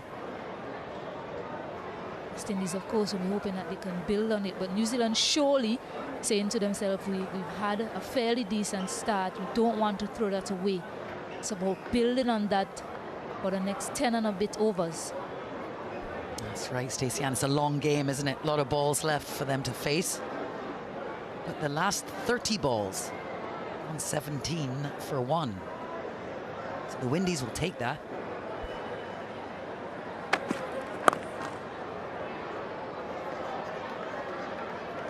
New Zealand as well, of course, you don't want to make the mistake of throwing away an opportunity to score. You don't want to, right now, Latham 39 from 49, Santner 8 from 14. So you don't want to look for quick runs in this period and then lose a couple wickets along the way and then don't get the finish that you desire. Still has to find a way to time when to look to launch in these last few overs.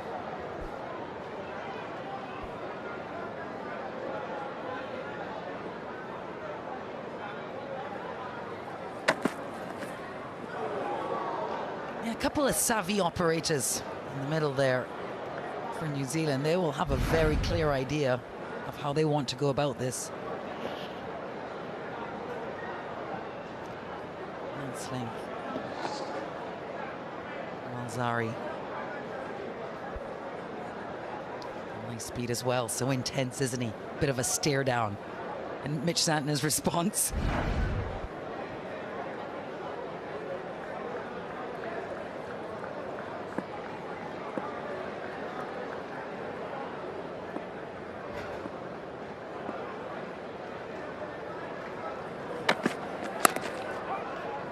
That's good intensity from Alzari. New Zealand 198 for 5.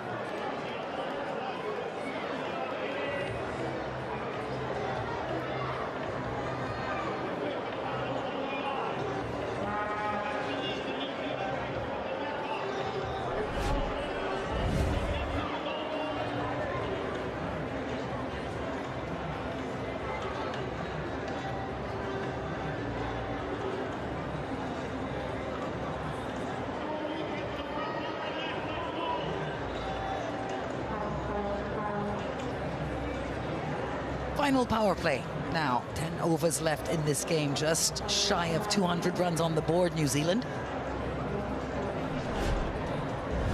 Decent start. Current run rate, they'd finished just below 250. What would they be satisfied with in your mind, Stacey Ann?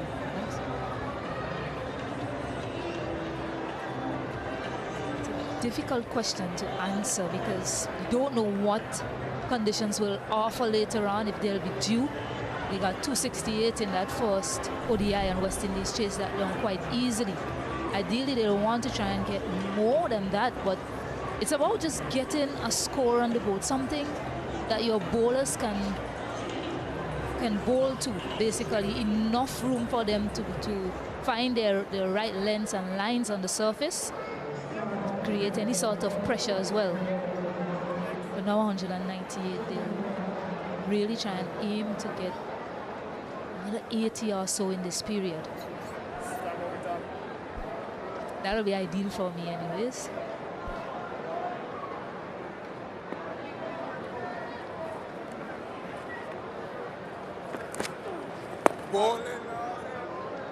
Vital Laws had that one expensive over, 16 from it, but again in the wickets. I noticed you skillfully ignored my question earlier, Stacey Ann, about what you'd like to see happen with Vital Laws post this series.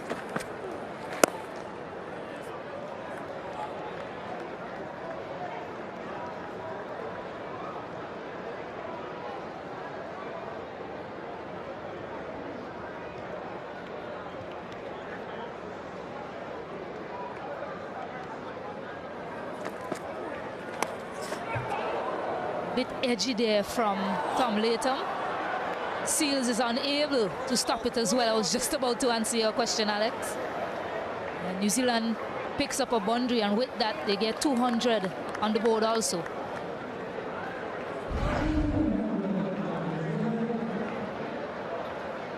Just pushing at it, gets the edge, induces the drive rather, and gets the edge. Jaden Seals just a bit wrong-footed in his attempt to get that.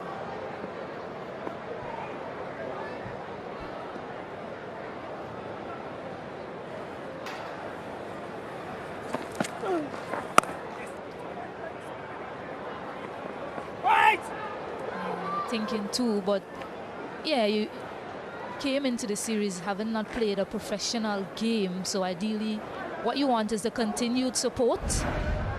Yeah, Vital Laws with 2 wickets in this match. Yes, Picking up 2 big wickets of Will Young, sweeping one back into his stumps, and Mark Chapman again, the competition he has won throughout the series.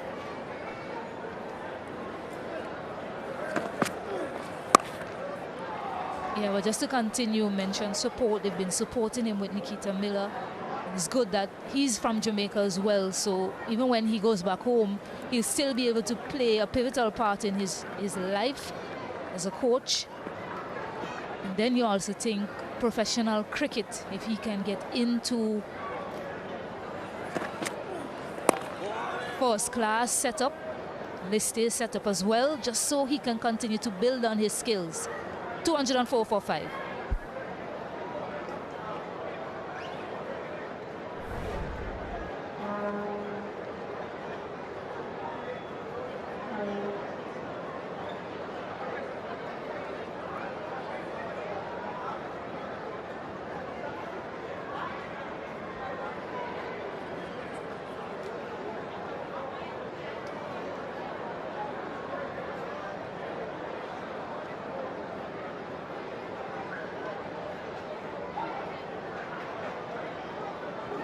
That's the shallow draft. Just around the corner from there would be the deep water harbor. This is where the fun boats go from.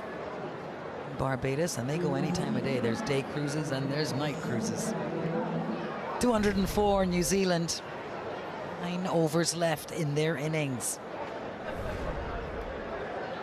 Wickets yet for Jaden Seals. To his 8th over.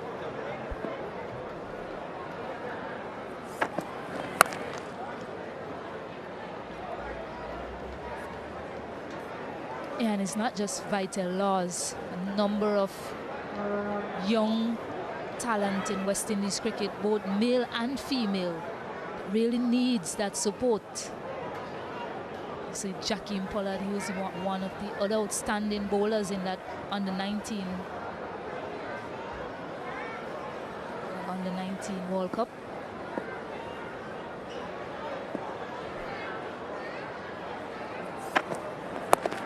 Not just support from a West Indies perspective, but domestically as well. What do they do when they're home in their off-season in their respective countries? That's so important to their development. Absolutely. Wonderful point, Stacey Ann.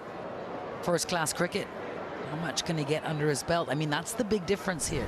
Look at the New Zealanders' experience in first-class wicket.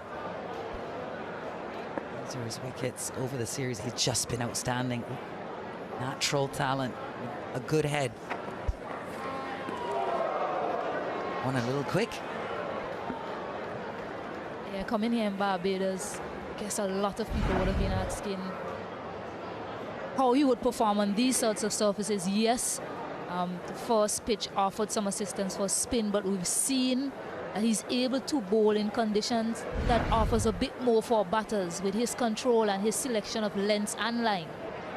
Then he adds that bit of mystery as well. So you want someone like that to continue to grow in the system, continue to upskill. He's got a good constitution.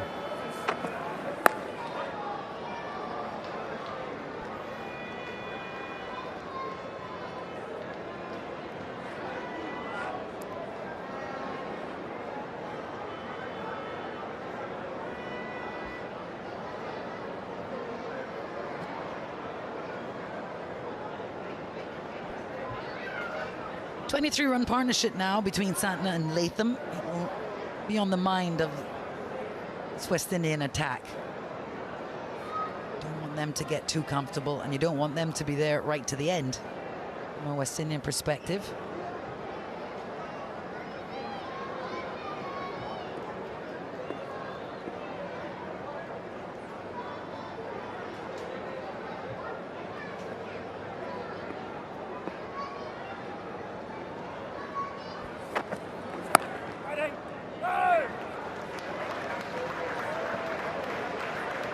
Good stop. Hakeem Ogis has been very good in the field today.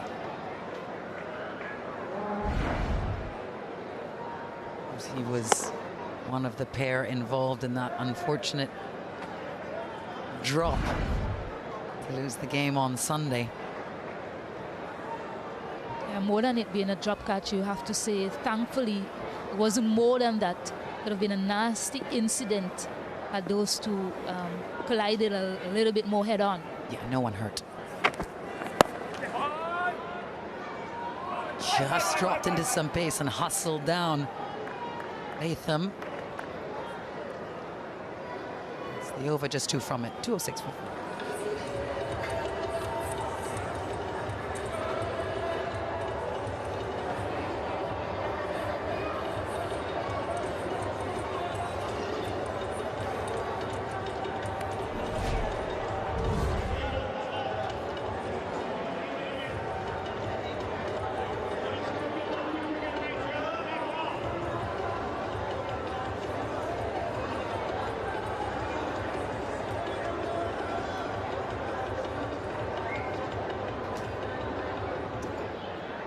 Last overs of this innings, New Zealand will want to maximize run scoring.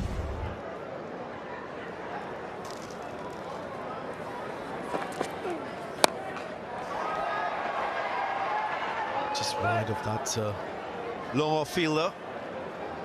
Laws into his ninth. Desperately want to break this partnership, get a new batter in. Just limit run scoring at this stage. It's not so much about wicket taking, but it helps in limiting run scoring. Current run rate 4.9. Where will New Zealand end? If they go at 8, they get to 265.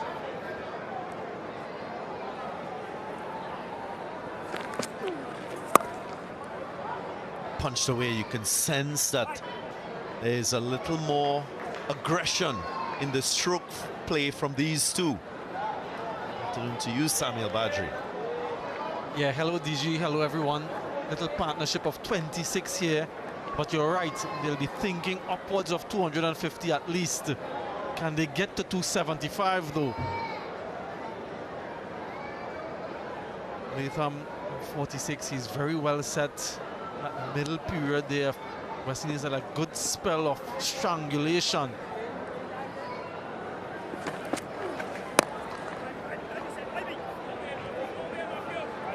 Just a single. Remember that first one-day international, they batted first, New Zealand, that is. They bowled out for 267. That target wasn't sufficient for the Kiwis to win the first game. I'm sure that will be at the back of this man's mind. the skipper.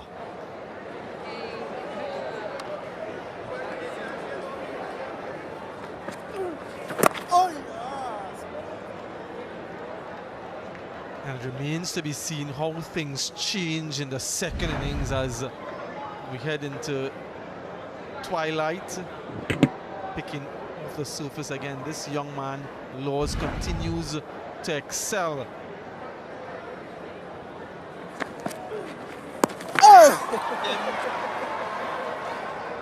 Got back in time. Did he ever leave? Take another look at this one. Santner just trying to put Laws off. TV umpire to director. We have an umpire review for stumping. It's a fair delivery. Best angle for stumping, please.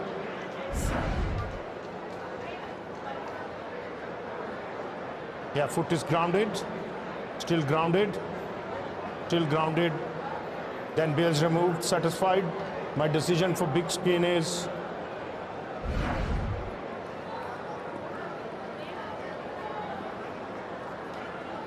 quick feet, happy feet from the Kiwi skipper.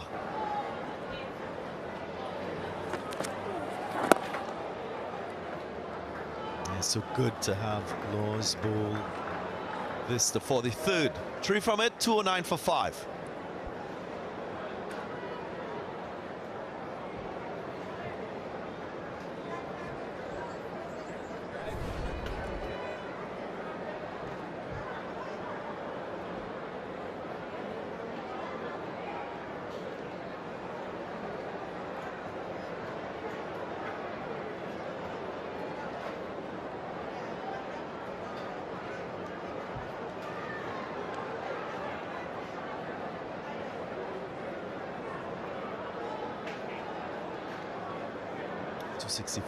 Might be a good platform for New Zealand to defend.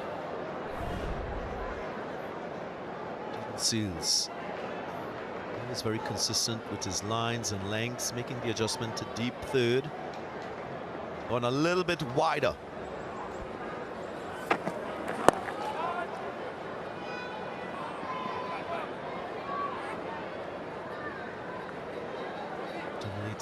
Approaching another landmark.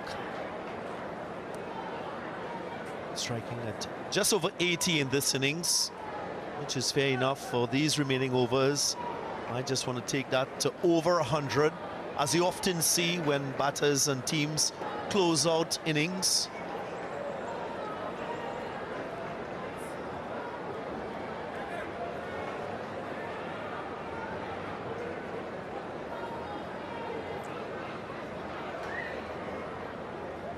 Right now, deep mid-wicket to Santner is a long one as well, and a deep backward square.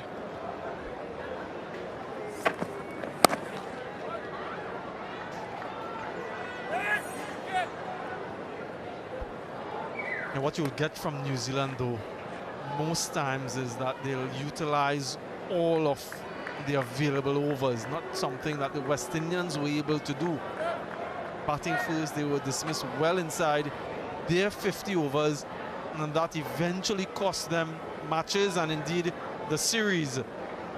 Kiwis, they have not scored heavily, but they've kept wickets intact, trying to utilize all of the overs. Still some way to go, but they have 5 wickets in hand.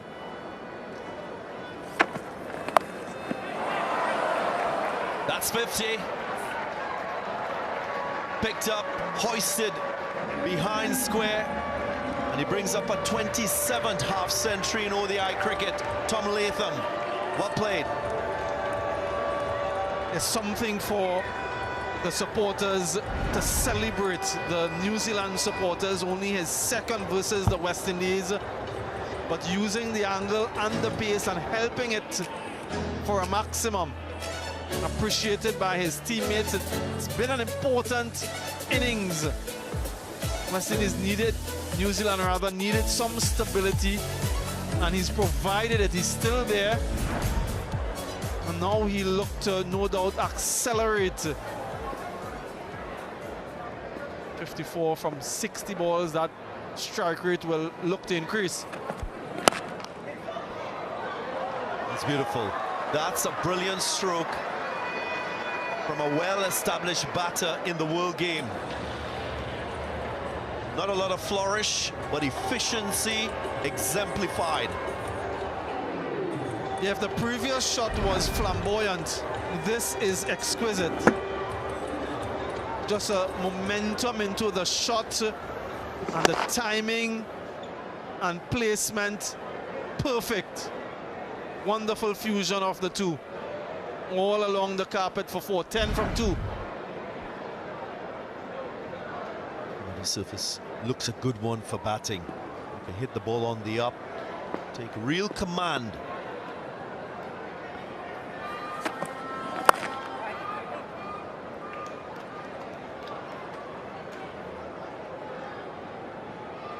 So brilliant to watch his batsmanship skills, the way he applies himself at the start.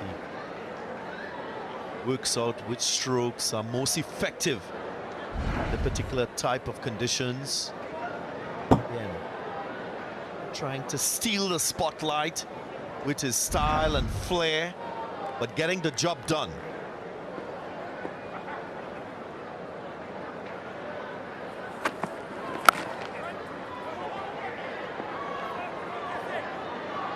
Another couple of runs. An expensive over from Jaden Seals, 223 for 5.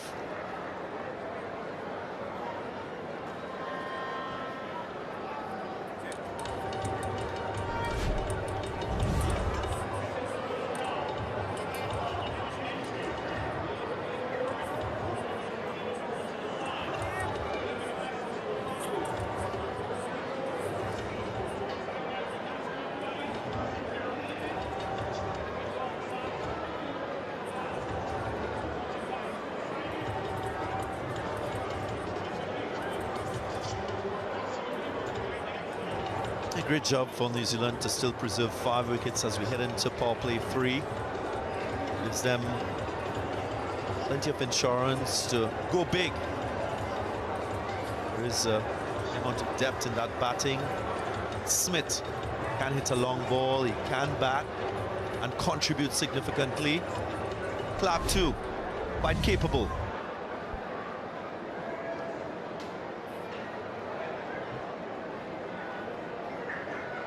Sun peeping as it dips on the horizon. It's on here at Kensington Oval. How much of an effect that will have. Laws for his final over. 26 deliveries for his 12th Santner, but he's been involved in a partnership. Oh!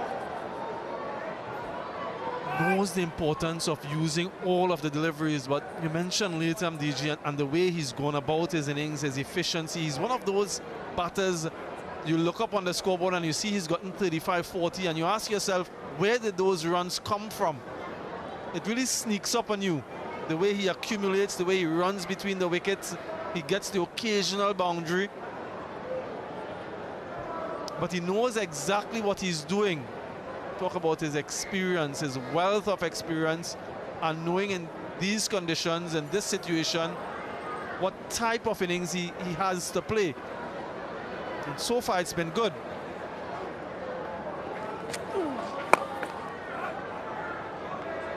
Very good delivery from Laws. Just wonder if Shea Hope missed a trick there by not trying Kimo Geese for a couple overs in the middle. Geese can bowl a few leg spin overs. At the moment, just 5 bowlers being used by the West Indies captain.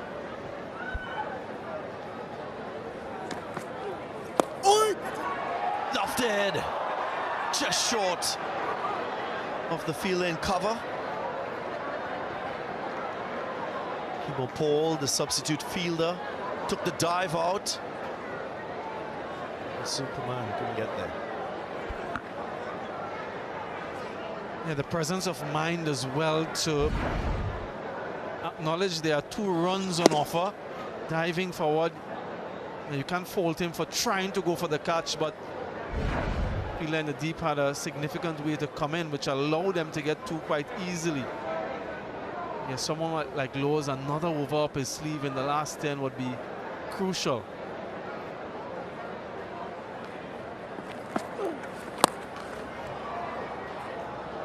Will it go for 4? Will it beat that long on fielder? It does. So the placement impeccable. Great precision from Latham. Yeah, there was an ease about the way he played that. Just swatted it calmly. And again, the timing is good. Yeah, there's no viciousness about that swing. Just wants to middle the ball and beats forward in the deep. The acceleration here from Latham, a runner ball now 66.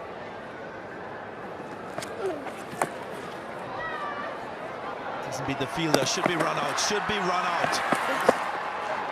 He just gets in. Shea Hope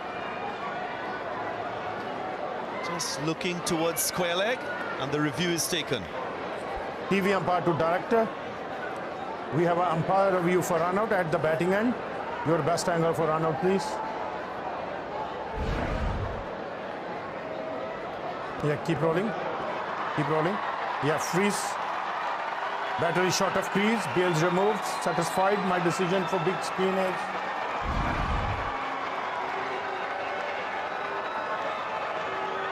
The importance of brilliant fielding and out cricket coming to the fore, breaking this partnership, getting rid of the dangerous Kiwi skipper Santner, only accumulating 13 on this occasion. It's 230 for 6.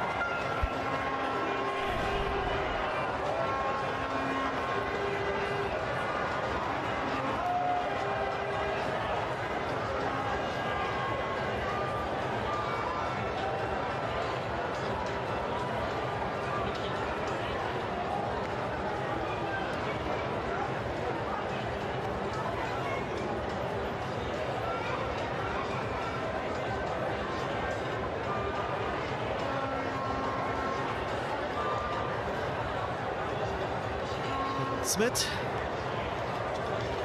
set, put in an information being shared to the new batter. He just has one ball to negotiate from Vital Laws.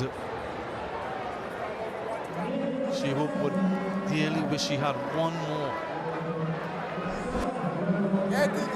Does he negotiate this final one then? Can Laws get another 3-wicket haul?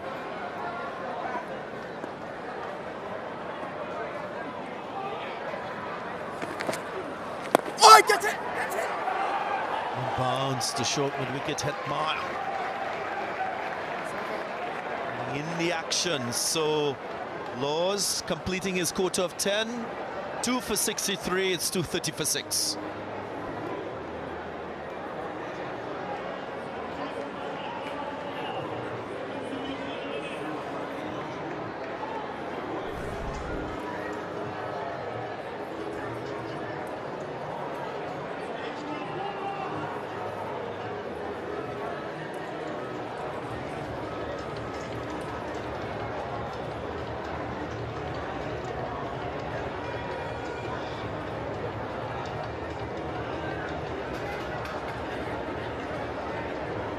Now there's a trend in this World Cup cycle for the West Indies. Percentage win, that's furthest right column. Batting first just 12, batting second 55. And guess what? They're batting second chasing tonight.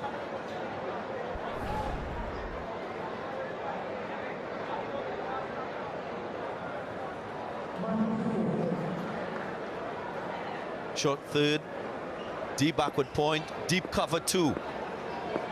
Is forward.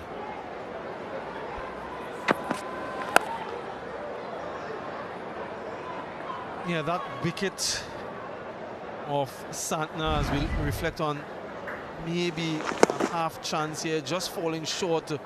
Yeah, quite short of Hetmire. Absolutely no chance with that one.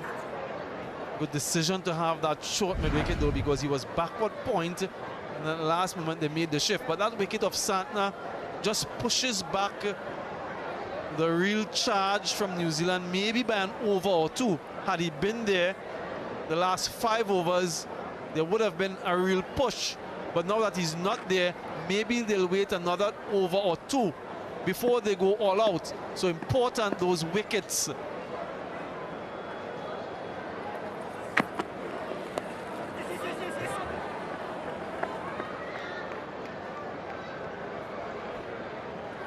It was a delivery that Latham should have put away, really. But to that fielder, there was a little hesitation from both of them. And that hesitation is what caused this run out. So it was quite marginal. Shea Hope wasn't sure. He tried the other end as well. But an important strike for the West Indies. We know how dangerous Santner could be. Now Latham, who is there, very well set, will look to play some shots that we've heard from the great Sir Garfield Sobers. Bowling to his field. Matthew Ford, 2 overs remaining from Alzari Joseph.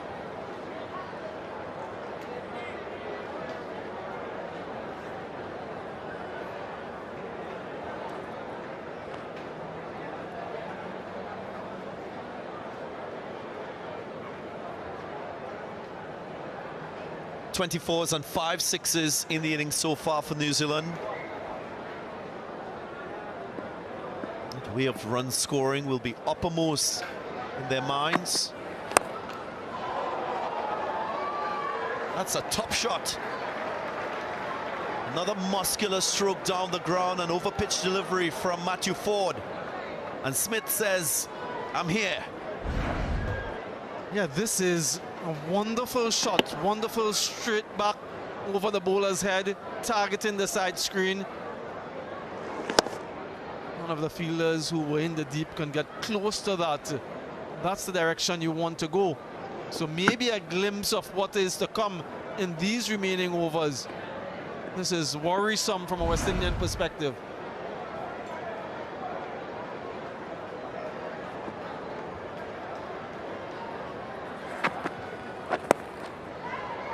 Slow ball from Matthew Ford as expected. He's taking a piece off. He has protection through that leg side. Oh, his final ball of the over will have to be a good one. Not concede another boundary in the over. Will surely go wide of off stump, given the feel, how we've seen him operate to Tom Latham early in the over. You see some innovation from Latham, maybe advancing across his stumps to hit leg side, maybe.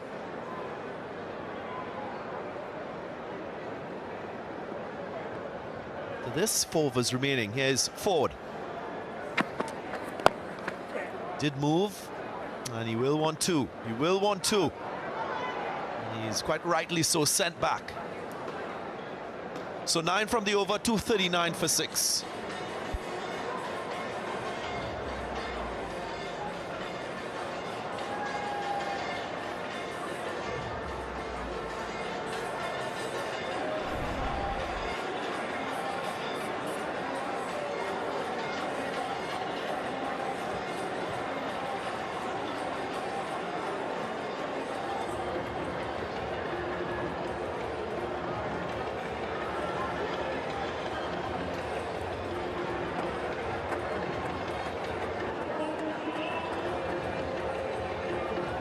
Dots in the innings.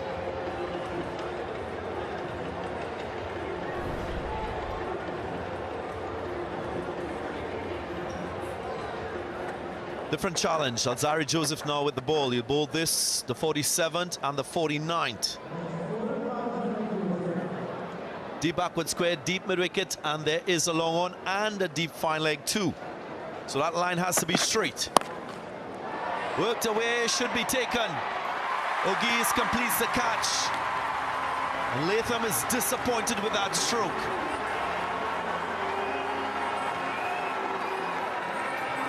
West Indians ecstatic. And the reason why he's disappointed, because he checked the shot. He was just looking to weigh it for maybe a couple. But it carried to Hakeem O'Gees, who was comfortably off the boundaries line, because that's hitting into the wind. Maybe he's thinking he just should have whacked it. But an important knock comes to an end. 69, 239 for 7.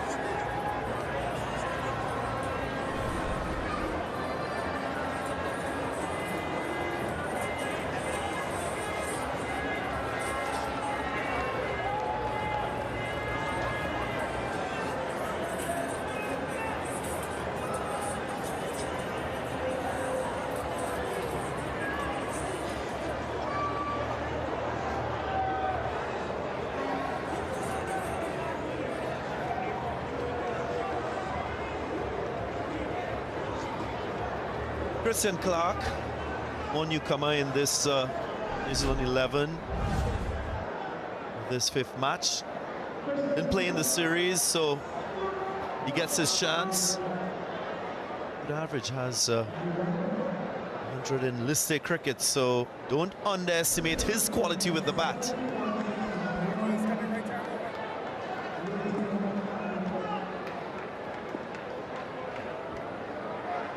Zari round the wicket. And gone Yorker, and appeals as well. Leslie refer with the finger.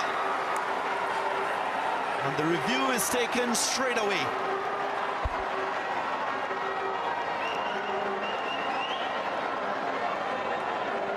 TV umpire to director. We have a player review for LBW. On-field decision is out. It's a fair delivery, front on place.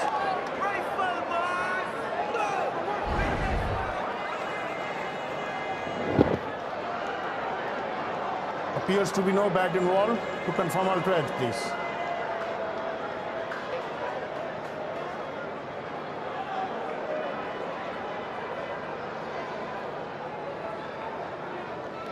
Stand by, waiting for ultra edge.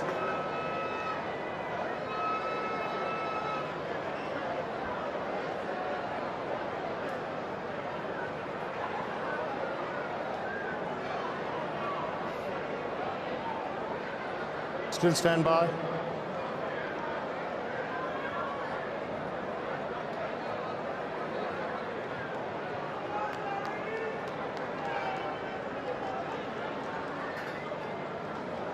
Still stand by.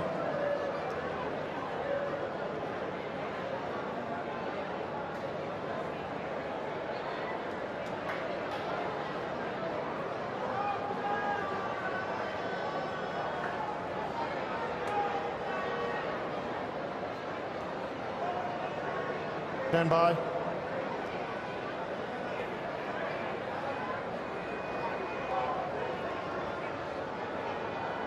Ultra edge is coming up. Keep rolling. Keep rolling. I can see gap between ball and bat. Satisfied, no bat involved. Ball tracking one ready, please.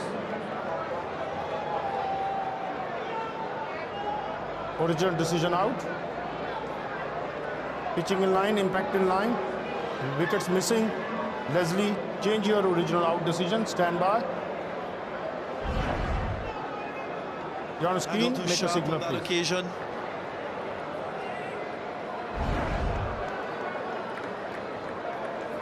The frustration of the fans. Decision reversed. So Clark will continue in his innings.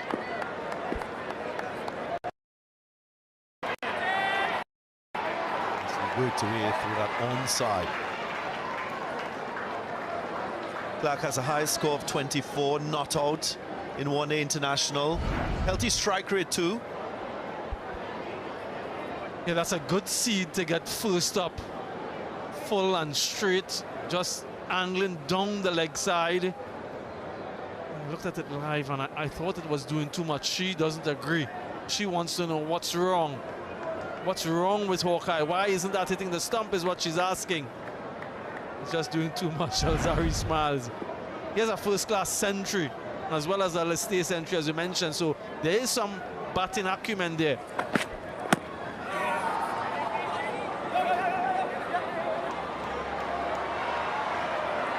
A couple just falling over initially.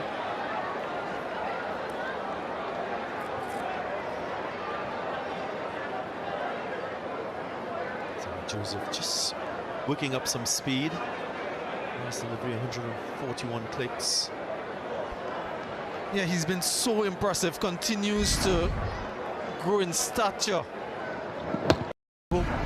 Was interested initially, but not Alzari. I just wonder what that was doing. We'll have an examination of it. Aggressive stroke to leg side. He has that aggressive intent. Christian Clark, a few deliveries that he's faced.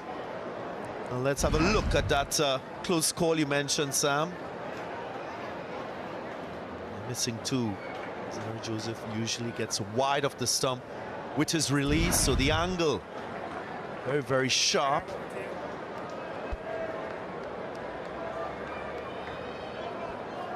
Right, good over so far. Can he finish it off? Just fire from it with a couple leg buys. He's looking to go full. He's looking to go fast.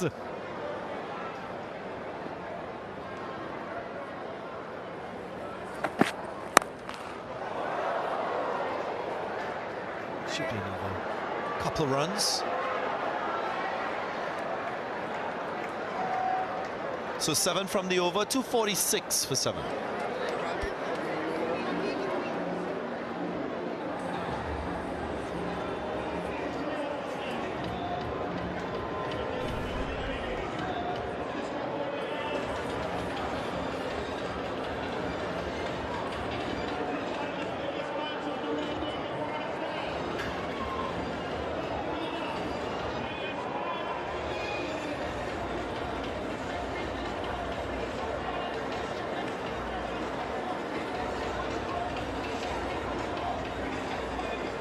New Zealand surely will get somewhere close to 260. The intent, the outlook from these two out in the middle. Smith, more accomplished than his partner, will now have to take things in his own hands. No Tom Latham. Change in pace. Yeah, expect quite a few of this from Ford. Latham was just looking to check that one leg side. And hitting into the wind. Quite smart from Akimogis to be off the boundary and a comfortable catch in the end. And an important wicket given where the state of the game was.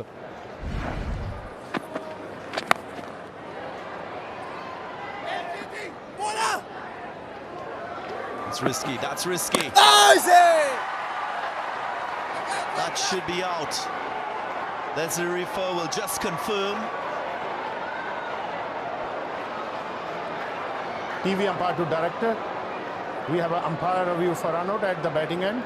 Your best angle for run out, please.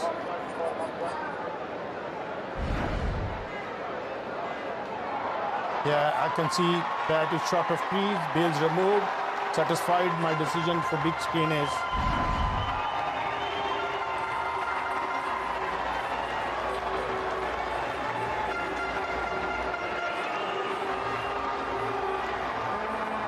so as expected, Christian Clark innings coming to an end.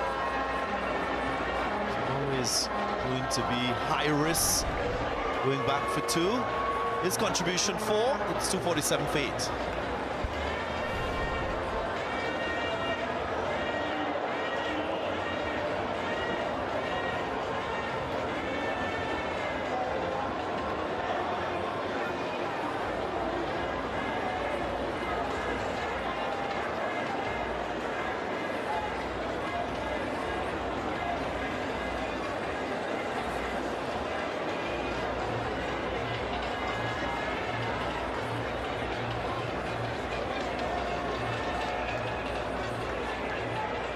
Yeah, good little phase for the West Indies. 3 wickets, just 24 runs. Last 5 overs, 3 for 39. Jacob Duffy, new batter.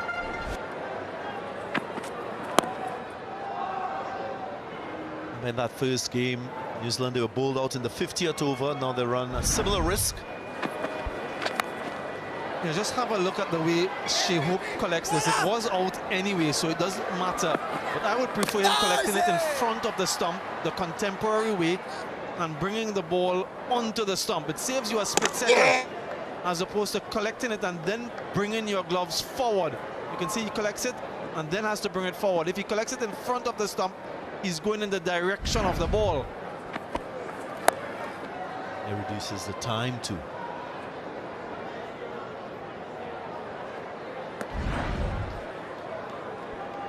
Yeah, just there. He did well in terms of getting to the stump quickly. Had he collected it in front though and gone with the direction, it just cuts off a split second.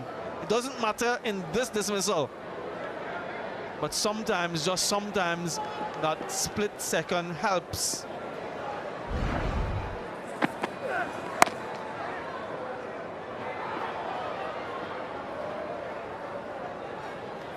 .250 comes up for New Zealand. Good landmark to be achieved. Haven't seen this often in this 5-match series. Third time a team going past .250. It's been a real struggle for the batters from both teams. Difficult batting conditions in Guyana. They came here expectant that they'll get much better batting conditions. Still a struggle though.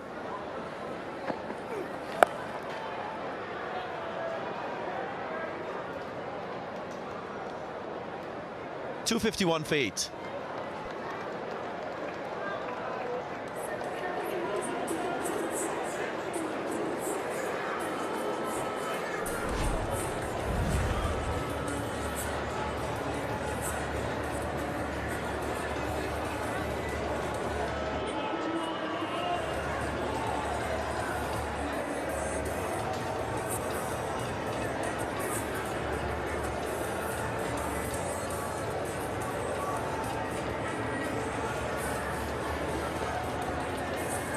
Jaden Lennox still to come. What will the approach be? Will Smith trying to be the main actor the remaining part of this innings. Here is Alzari Joseph.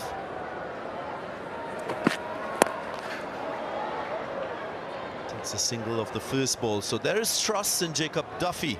What Duffy will know is the brilliance that Alzari Joseph has achieved at this ground. It's exceptional. Exceptional to the point of him being a West Indian bowler to take the most ODI wickets at a particular ground. At the Kensington Oval, 14 matches, 33 wickets. 3 4-wicket hauls. Alzari Joseph. Next best, Michael Holding. 31 wickets in Sydney.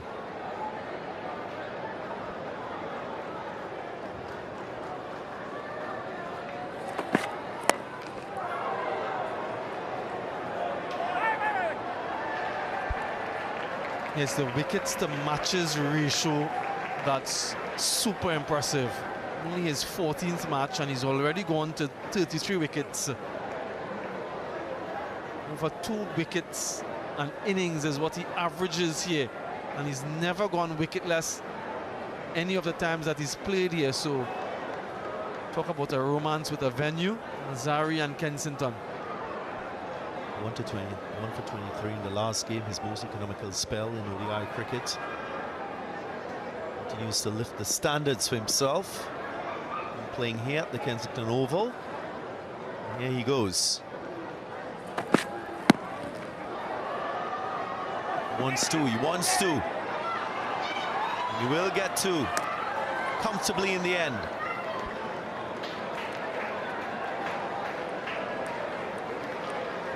Every run counts. They know that they have 2 wickets in hand as well. They want to utilize all of the remaining 9 deliveries.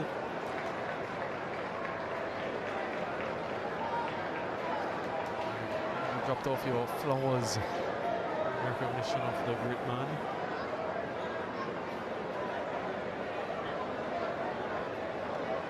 The third comes into the ring.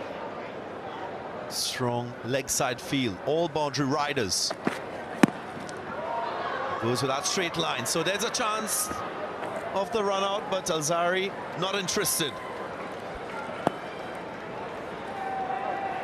Yeah, I'm looking at him in the last couple overs, including this one. He's bowling full and straight, so he's not allowing the batters to get under him. Yes, you'll get a couple full tosses in there, but they're difficult to hit, especially for lower order batters. So he's not looking at length deliveries, he's not looking at short pitch deliveries. He just wants to get into that block hole area. Remove all possibility of boundaries and elevation. It's all been pace on deliveries, no pace off. Now he makes a change. Short third goes back. Now a short fine leg. So he gives him a little more latitude to that offside.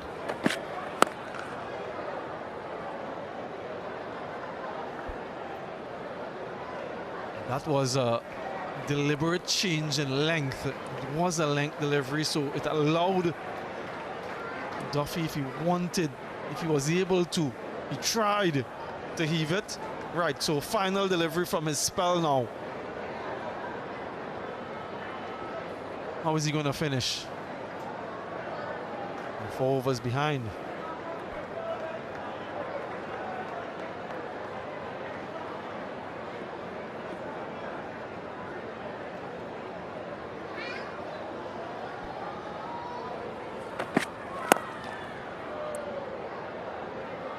We'll just take the single, keep the strike. Zari Joseph completes another good spell of bowling at the Kensington Oval in ODI cricket. 2 for 38 in his quota of 10. New Zealand 258 for 8.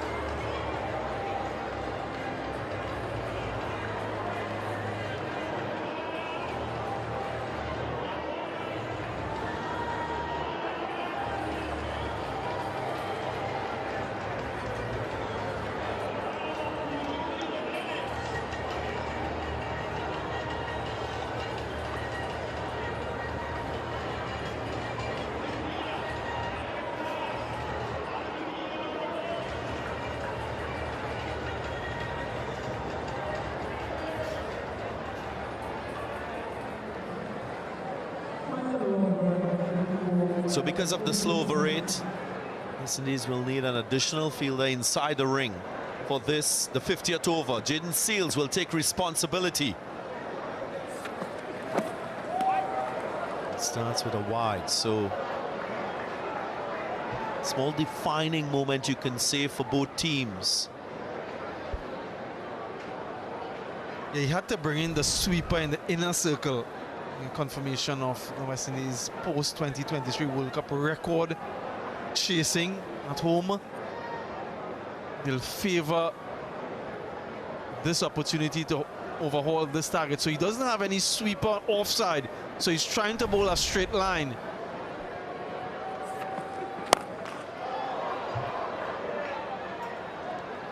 Middle of the bat, but he doesn't find the gap. He's looked good in this innings, 13 from 12. Just one boundary to Nathan Smith. We'll see him with the ball. Can Duffy strike something big? What's he thinking? Is he thinking give himself room, hit offside? Or is he going to challenge the leg side boundary?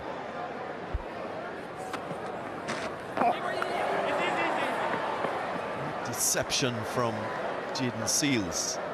Duffy played about 3 strokes on that delivery. Yeah, they can all smile, one fast bowler to the other. Yeah, the leg cutter, and even though it was short, he was through the shot, tried to recuperate, tried to cut, pull, dab, touch, doesn't make contact.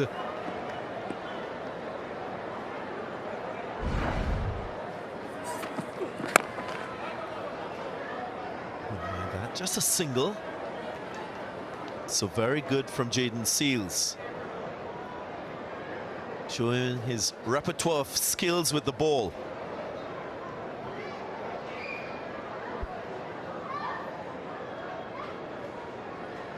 Remains over the wicket.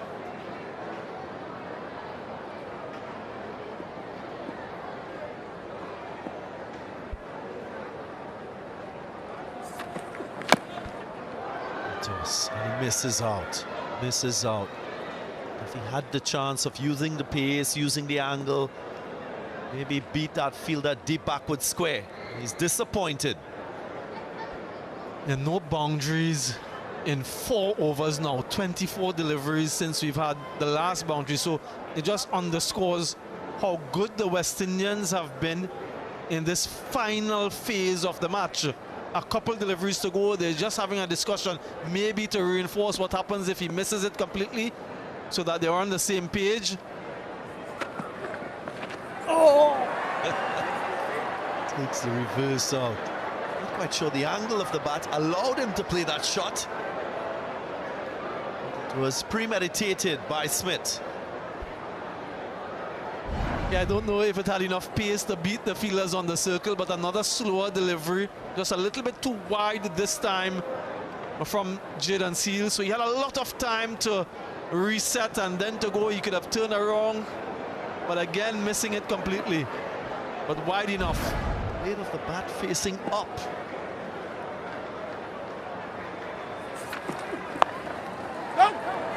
Gets the outside edge. The reverse was attempted.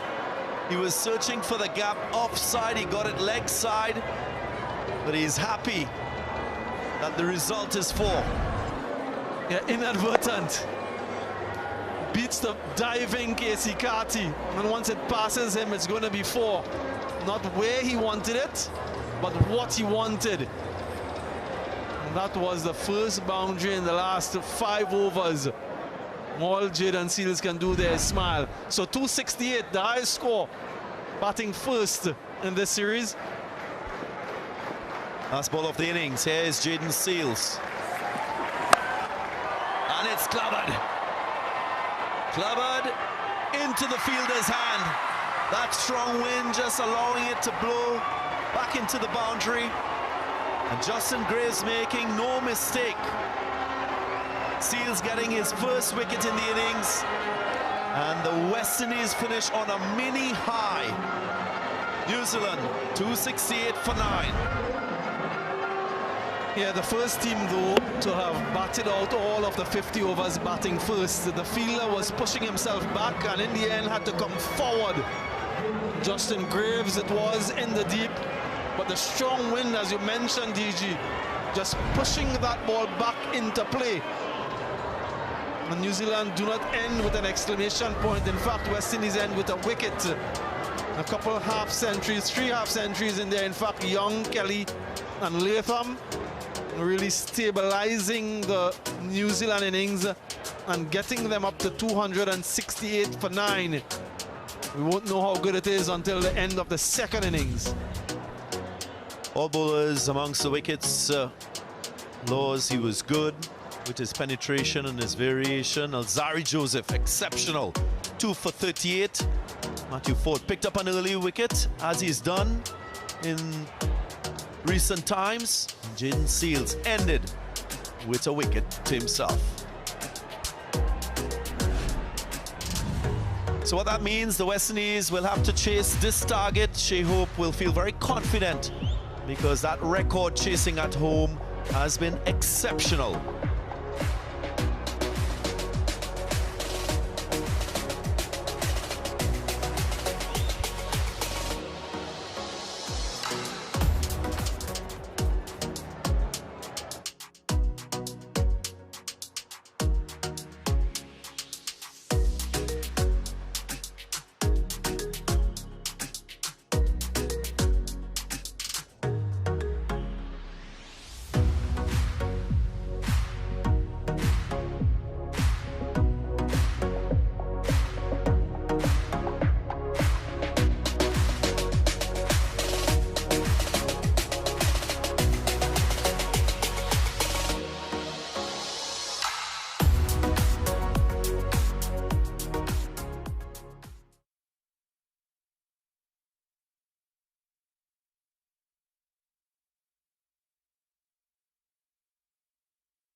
We've just witnessed an attractive first half of this 5th one-day international between the West Indies and New Zealand. New Zealand sent into bat. They got to suit 268 for 9. Half centuries from Young, Kelly and Tom Latham, really paving the way for a solid effort first up.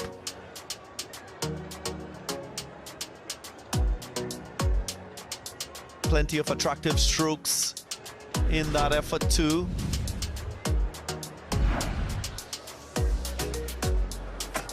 And if you missed it, well, there was plenty of action.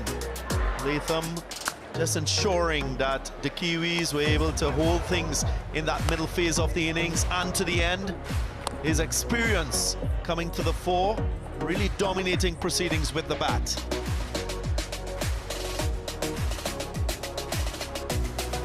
His only half century in this 5-match series.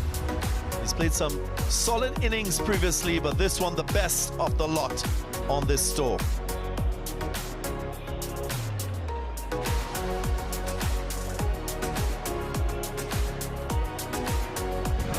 He had great support from others in his team. Quite a few meaningful partnerships in there. Kelly and Young putting on 86 for that second wicket partnership. And there was a half-century partnership with Kelly and Tom Latham as well.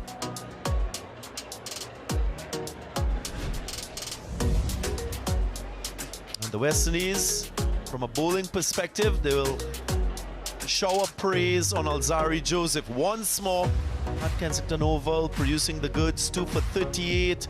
He bowled with great accuracy. Laws contributing significantly with his 2 wickets. Matthew Ford with an early wicket. Seals and Moti also with a wicket apiece. Great collective effort with the ball from the West Indians. So what that means is the West Indies in the second half of this match, they'll need 269 if they are to win their second match of this series. Remember, New Zealand already with an unassailable lead in the series. Right, special presentation awaits us. Let's go down to Ian Bishop. Thank you very much, ladies and gentlemen, for staying with us here through the interval, because I know it's been sort of a poignant moment in time this week for the passing of the late Right Excellent Sir Garfield Sobers. Very sad moment, but we also celebrate his memory. Thankfully, for this moment, we get to celebrate another son of the soil, what I term to be a great West Indian, Kemar Roach, who achieved the distinction of 300 test match wickets last month against Sri Lanka when he knocked the stumps out of Asita Fernando. 300 test wickets at an average below 27 is comparable with many of the excellent fast bowlers around the world, particularly when you dissect Kemar's career. When I first saw him make his debut in 2009, a couple of matches in, I thought 300 test match wickets. And then there were times I wondered whether that would come to pass, but we're happy, so overjoyed to have Kemar standing here with us today. And I want to acknowledge the presence of Cricket West Indies directors Jason King and Calvin Hope, BCA representatives Vice President Pedro Graves, and the CEO of the BCA, Paul Skinner. Thank you very much, gentlemen, for being with us for this auspicious occasion. We also have one or two little surprises for Kemar, and on this special day and this special moment, his family are here. I don't know whether he will be surprised. Roach's mom, Valerie Roach, his kids, Kimaria and Kimani, other family members, friends, inclusive of Kemar's former and first coach, Peter Vaughan, and former principal of Alexandra School, Jeff Brooms. And I think this gathering is absolutely worthy of this occasion. I know that you're a modest man, Kemar. thank you very much to family and friends for turning up here and making this occasion special. We'd now like to sort of get the presentations going. Just to go, let me start with the BCA. Would that be okay? And Mr. Calvin Hope for his presentation to Kemar.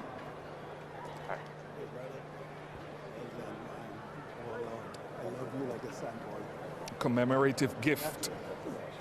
That's a small token of our appreciation. Small token of our appreciation, right? And you know, we love you. You have done great for Barbados and the West Indies. Congratulations, and we hope that you will continue to make a contribution, certainly in Barbados, for our young cricketers, and to, you know, give of your experience and your whole career with us. Thank you for your performance. Thank you very much. Thank you very much for those sentiments from Mr. Calvin Hope. And now Cricket West Indies would like to make a presentation as well. Mr. Jason King will make a presentation to Kemar. And I'll let you hold the mic as well, because I know you want to say a few sentiments. Thank you, Bish. Kemar, it's been 23 years. I've watched your journey from the time you first made the Barbados Under-15 team, and what a pleasure it has been to watch you evolve into the man that you are today, and the cricketer certainly of world class. Becoming the 5th West Indian to achieve this feat is an amazing, amazing achievement. All I can say is congratulations, and it's an honor on behalf of the president, the board of Cricket West Indies, and all fans of West Indies to present this memento to you. Every time you look at it, please remember the fans of Cricket West Indies. Without them, none of us are anything. Thank you. Congratulations. Thank you. Thank you very much.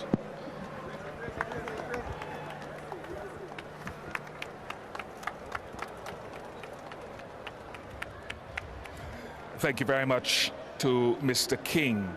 And we'll get into a couple more thoughts on Kemar.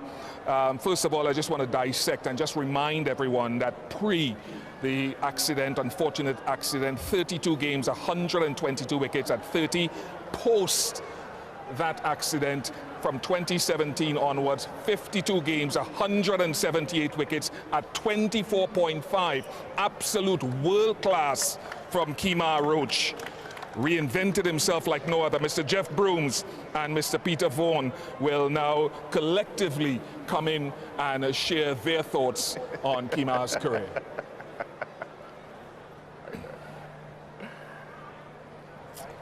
Good evening, everyone. Before I start, I'd like to offer an apology for the absence of Mr. Richard Stricker, who was one of the earlier coaches for Kemar. I like to speak in very open terms. I first met Kemar when he was a 14-year-old student, and I became his principal at Alexander School.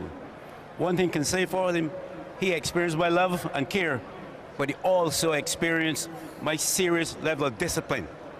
Let's keep that between Mum, me, and Kemar, because you know the program.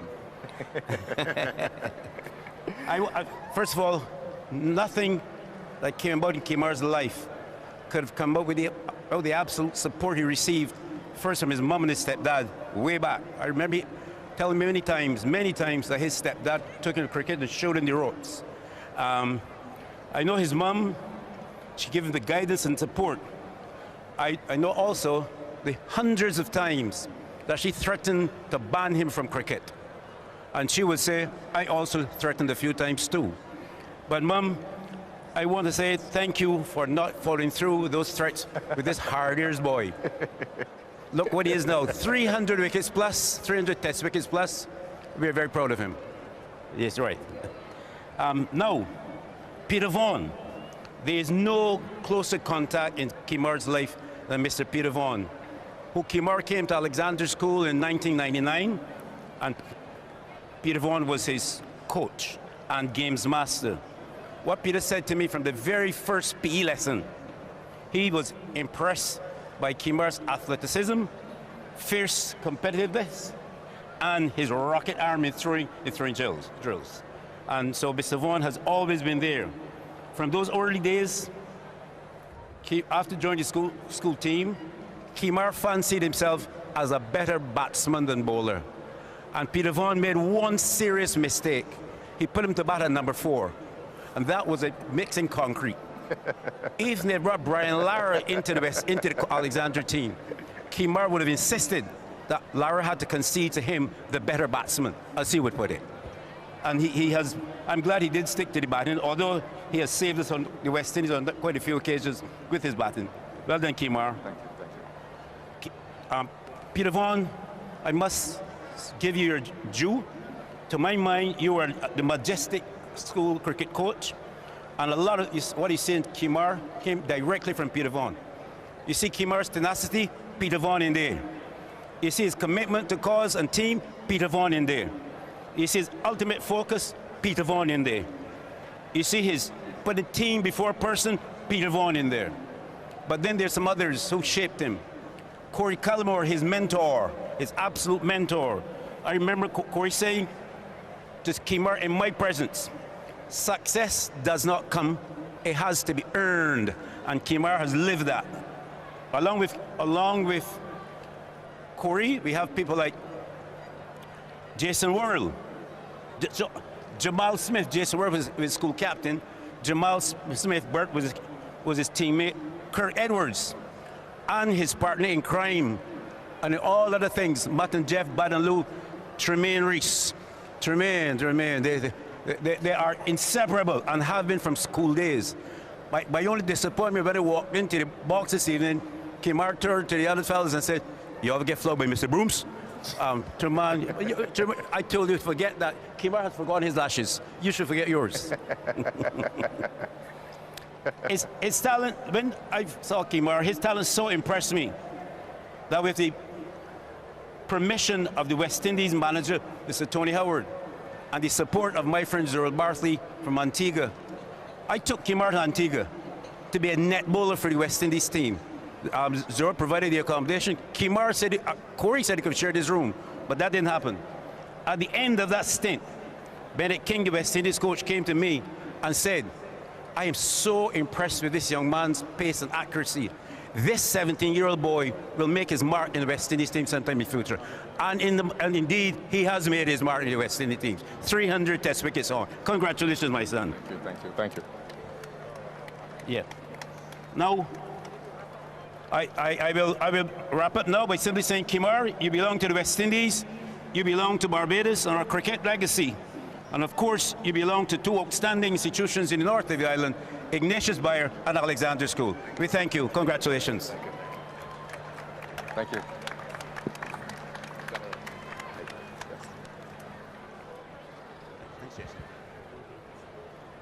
Well, I guess Mr. Brooms have said it all. So all that's left for me to say is, on behalf of his friends, parents, Alexandra staff, we would like to say well done, Kimar, on achieving that goal, 300 wickets. I think you're the second Barbadian that, yes, have reached that stage. So well done, Kimar, and all the best in your future endeavor. Thank you. Well done. Thanks so much. Thank you. Thank you. Thank you very much, gentlemen. And now we will hear from the man who achieved this landmark, 300 test match wickets, the 5th West Indian to do so. A very exclusive club. The floor is all yours, Kimar Roach. Thank you. First and foremost, my family, mom, my kids, Kimani and Kimaria, and my friends, obviously. It's really a pleasure, an honor and a privilege, obviously, to be honored, especially at home, in front of all my fans as well. I want to thank the BCA, the West Indies Cricket Board, for putting this on for me. It really means a lot. I don't know what much to say, but, you know, my journey started obviously at Ignatius Bayer School and then on to Alexandra School, and with the help of Mr. Vaughn and Mr. Brooms, they definitely harnessed my talents. They definitely saw the talent in me, and they pushed me forward. All the trouble I gave at school, they definitely have my back. So I really want to give a special shout out to them. All the coaches over the years, yeah, it's been a long journey. I've had a lot of ups and downs. A lot of people have doubted me, but to be able to reach this feat is beyond none. So I really want to thank everyone a part of this. And this surprise of my family is, yeah, I can't really explain it. I really can't explain it. They didn't tell me anything, but you know what?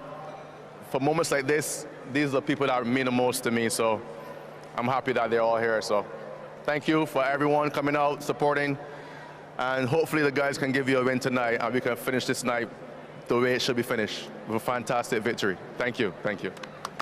Round of applause, ladies and gentlemen, for Kemar Roach. 60 wickets at the Sir Vivian Richards Stadium, 32 at this hallowed venue. 38 years young, the journey is not yet finished, and we're hoping to see much more. 89 test matches, maybe 100 and more. Thank you very much for the man of the moment and his beautiful family, to the members of the Board of Cricket West Indies and the BCA. Thank you so much for making this an auspicious occasion.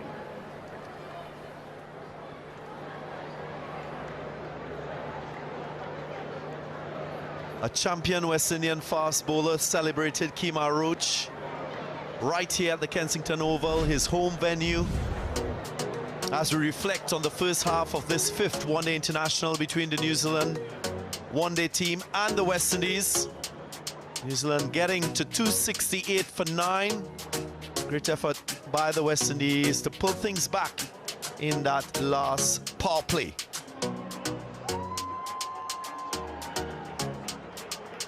Of course, we continue to celebrate the life of Sir Gary Sobers, and we have a special interview to join in that celebration.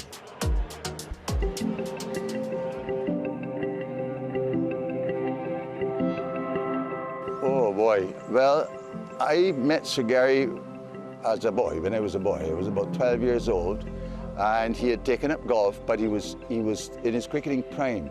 But he took up golf in England, I believe, and when he came back to Barbados, he was a fanatic with it. You know, he loved golf, and so he would be playing every day because he wasn't playing cricket. You know, he was here on holiday or whatever it might be. And if I was on vacation, if he didn't have anybody to play with, he would drive by my home, because he knew my father and mother well, and pick me up, and we'd just go out and play all day. We played, I'll tell you a little story, as a foursome once we were in the island together. And laterally, of course, after he retired, we played very often, nearly every week for 50 years. That's right. Yeah. 3 schoolmates, all around my age, and Sir Gary, who was a bit older than us. Yeah, so our relationship with golf goes back for years. He was at ease with princes and kings and celebrities, and you know, he was totally at ease playing dominoes with his friends in the rum shop or whatever it might be, and that is a fact. That is exactly who he was. He never ever gave the impression or talked about his cricketing career in any way which was kind of inflating his ego, ever. All those years, you could not pry any cricketing information out of Sir Gary. He would have to offer it. Maybe after a round of golf or something, after a few beers, he might tell you something that happened in a test match, but not likely. More than often it was in a county game and it was something humorous. Sir Gary pulled no punches at all. He had no airs about him. So naturally his relationships with his fellowship with friends and so on was always genuine. Golf did a tremendous amount for him. Because of his competitive nature and his sports, you know, he loved playing cricket. Obviously, he was the greatest cricketer the world ever saw. But golf filled that in too, filled in that space when, not only when he was playing cricket as a relaxation, but then after he stopped, he would play golf whenever he could and look for people to play with. And I think that filled a void for him as a hobby, not obviously not as a professional sport, but as a hobby. I have a few fond memories of him. One was when I was a junior, as a boy, and he took me to, I think it might have been the Globe Theatre, to see the Mighty Sparrow. And so here it was, you had the greatest cricketer in the world showing up with a maybe 12, 13-year-old boy to go and see the Mighty Sparrow, you know. But I think the fondest memories I have of Sir Gary are when we got together, which I said was very often, but towards the later years, with people traveling and getting older and living overseas and so on and so forth, we had that 4-ball. It was a given. Whenever we were in this island together, we were in Barbados together, we played every Thursday. And those are some of the fondest memories I have of him and our group.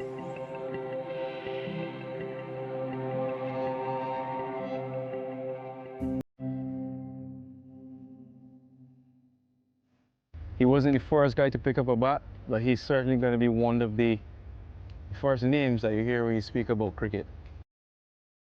He's done everything on the cricket field that you can possibly think of, from bowling left arm spin to left arm pace, the first man to hit 6 sixes in the over.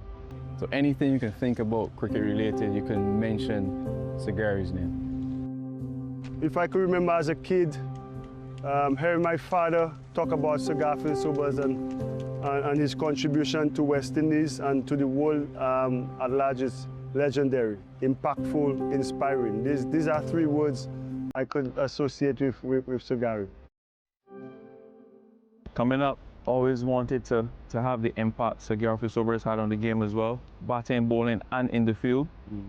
Always coming up, wanted to be the next Sir Garfield Sobers, so very, very inspirational. Growing up, playing cricket in the community, everybody wanted to be Sir Gary, and everybody wanted to be that left-handed batsman, left-handed bowler. You know, it's sad for the cricketing world, it's sad for Barbados cricket and West Indies cricket. That vibrant persona that he has really resonated with me. You know, when I first met him, I just felt as though I knew him for a long time. I didn't feel nervous after the first meeting. I always felt as though he was one of us. You know, having the opportunity to meet him and get advice, whether it be bowling, batting, because he was an all-rounder as well. So, you know, just doing that, and I can remember I was about 12 or 13 years old, and having met the legend and having a chat with him, it was really inspiring. Being a West Indian cricketer, once you know what persons like Sir Gary has done for West Indies cricket, and you're being presented with a cap to represent the same team like Sir Gary did, you know that you're playing for greatness. I think Sir Gary brought the flair. You know, the way he dressed, the walk, you know, his unique walk. I think he was just an exceptional player. People like Sir Gary that set that platform and expose West Indies cricket to the world. It's for us as a team to take that as inspiration and want to continue that legacy and even create our own legacy, you know, but it started with guys like Sir Gary.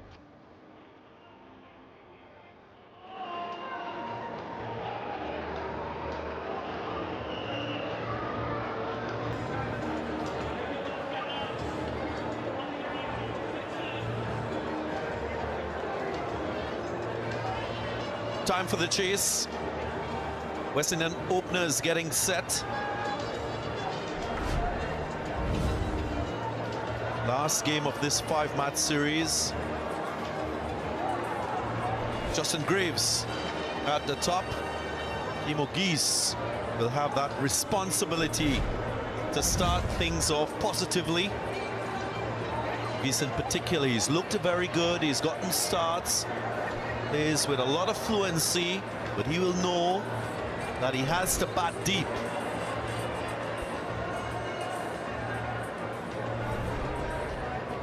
did talk about the conditions in the night. Will it allow for the ball to swing a longer period of time? Will there be dew that might just dampen that effect? The effect of turn 2. We saw a bit of that in the first half of this match. Target 269 for the West Indies. First ball in the defense for New Zealand. Here's Duffy. Ian Bishop alongside me for this phase of the game. How do you see this chase unfolding? Hello, Darren. Hello, everyone. Well, as I walked across the ground from the impressive Kemar Road celebration, the first thing I checked for was dew, and there's no dew formation right now. It's very dry out there.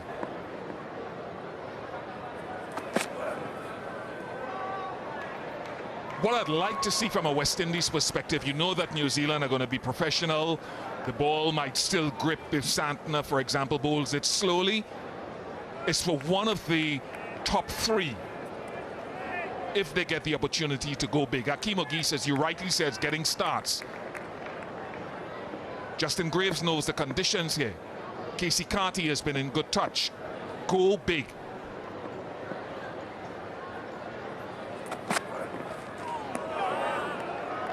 Extra bounce. We saw a bit of that. Alzari Joseph operated at the Malcolm Marshall end. There's a slip on a gully.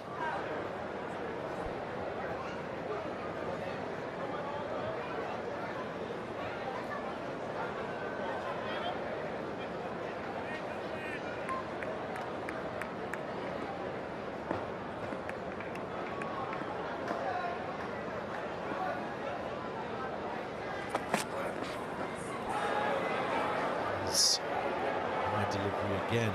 He's very courageous with that advancement.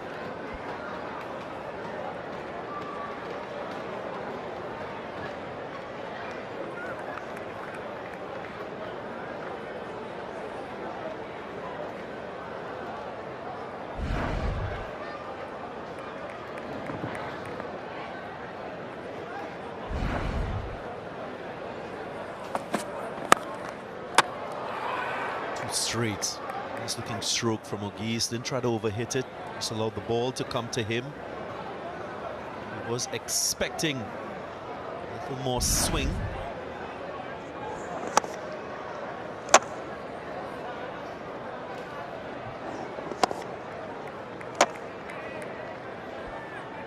He's just 22 years of age.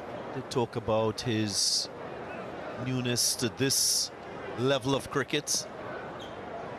His situation where he's still learning his trade. And there will be trial and errors in that process. Of course, over time, you expect him to be able to eliminate the errors, get close to the approach he reckons is appropriate for him to be consistent at the top of the innings.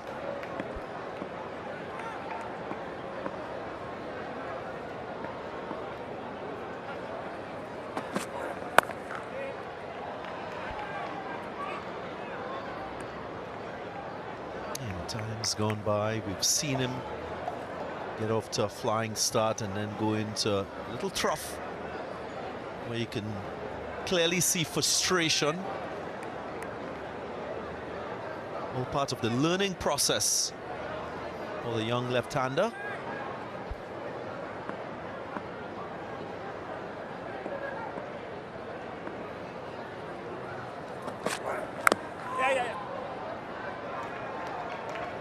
It's off the mark. End of the over, 3 without loss.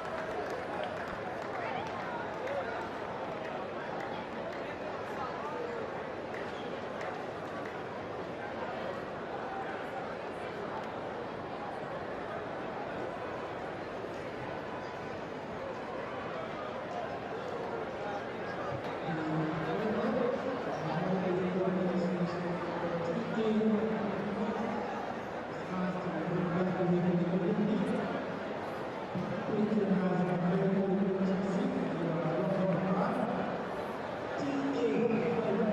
Lights in full effect here at the Kensington Oval.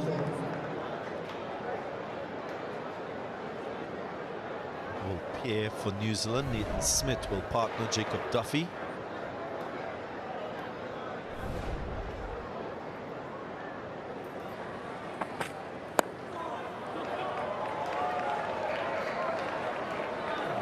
Middle of the bat so far. Kimo Geese. Runs coming, and that will release the pressure from the young opener. Yeah, one of the things he'll be learning, they want him to be aggressive at the top. That's his natural game. He can still take a couple of deliveries. He was very slow last game to get going, and he's playing a lot of shots now. He won't do it, but you can take 1 or 2 balls to understand the pace of the pitch. And they don't have the deep backward square. They have a wide, fine leg for that pickup shot he plays, pull.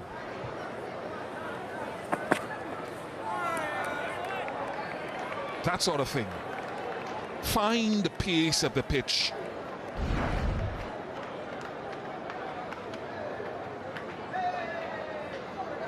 You still have time to understand that and get into your stroke play.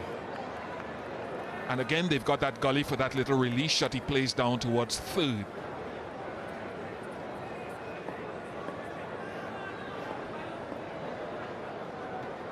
Which is more of a fourth slip really than gully.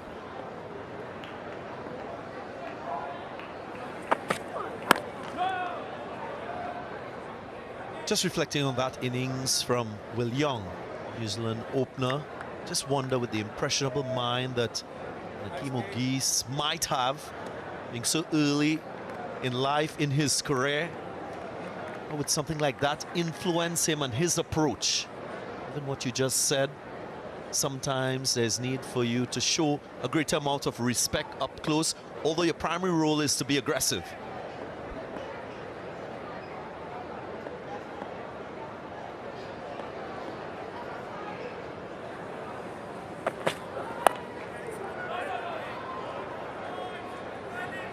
They've got contrasting styles, Will Young and Kimo Geese. Of course, Will Young much more experience in the game for much longer at this level.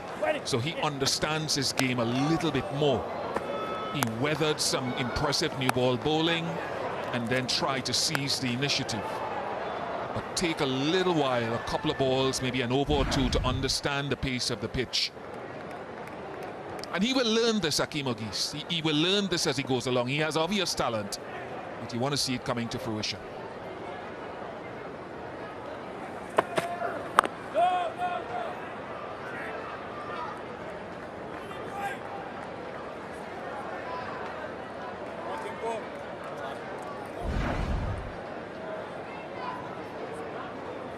He had to negotiate some good new ball bowling by Jaden Seals in particular, occasionally Matthew Ford. And once he got through much of that, he started blossoming a little bit more, although he didn't face a lot of Ford early on. Cracked away. That's a powerful stroke. That's a statement from Kimo Geese. Flies all the way for a maximum, 11 without loss.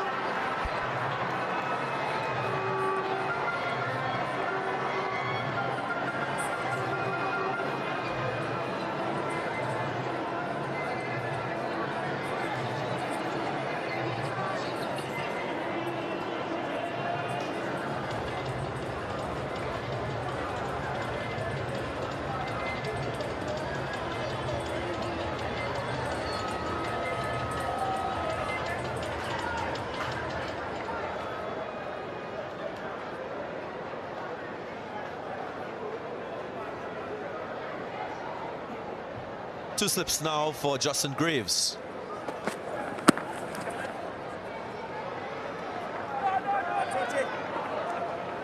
And why I say, and I mentioned New Zealand didn't have the deep backward square, is that Kimo Geese showed all series. It doesn't have to be a short ball. It's just short of a good length and he's into his pull shot. Some teams will want to protect that. They couldn't protect that one. But then too, there was a build-up to that shot where he got two of the first ball off the inside edge, left a couple of balls, got a feel for the pace of the bowler and the pitch, and then played this magnificent shot.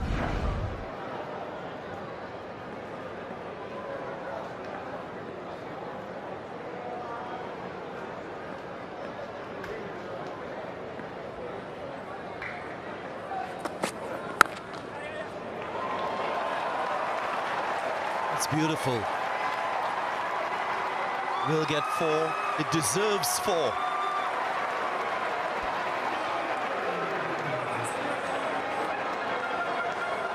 Santner hasn't hurt himself. He's still grimacing. Probably grimacing at the quality of the shot. It's very controlled. He doesn't have to overhit this, and again, it is the benefit of spending a couple of deliveries at the crease. Ouch.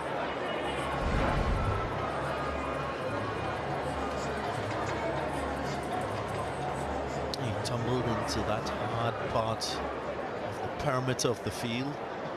Santner striding back into position.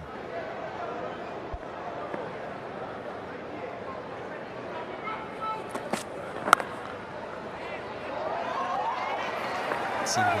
Good communication between these two. Only a call, but they're looking at each other. And they made that decision to follow through with the single.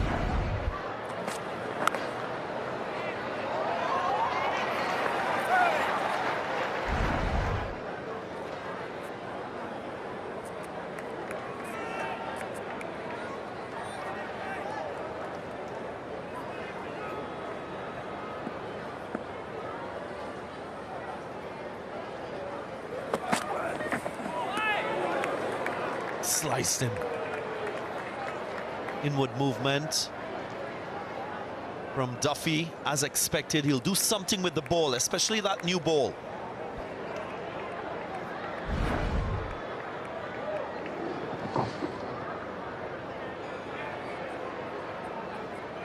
Also great length. Not over pitch, not too short.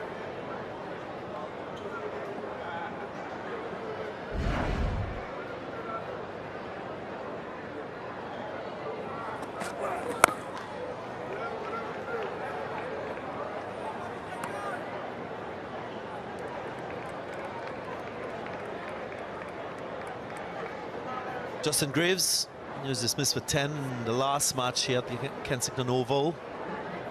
Driving on the up, did a few strokes on the up, on a surface that was tennis bouncing. Sure, he learned from that experience. Haven't seen a drive just yet from him.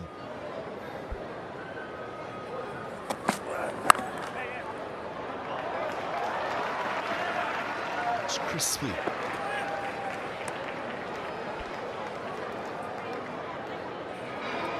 Team without loss.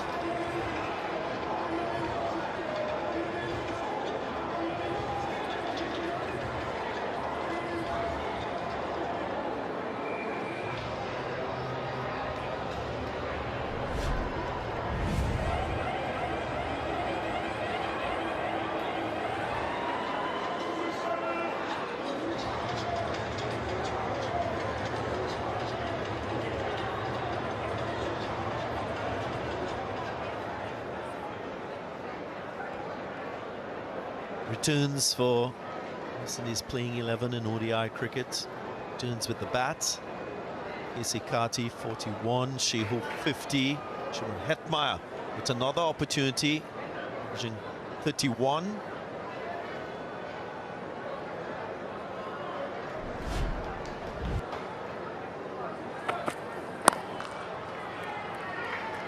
So for young cricketers and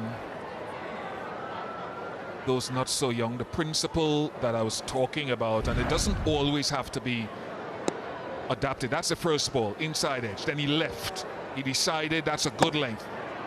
Nice, solid defensive shots, if a little bit uncertain. You don't have to force the issue. And you get a feel for the pace of the bowler, the pace of the pitch.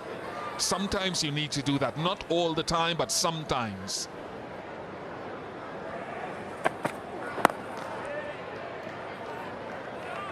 And I would think tonight, as we put this score in the scheme of what is the norm on good pitches in the world game, you can afford yourself a little time to get a start. Not always too long. You want to utilize the new ball, because we will get an understanding of what it has in it when Santner, for example, comes on to bowl as the ball gets older.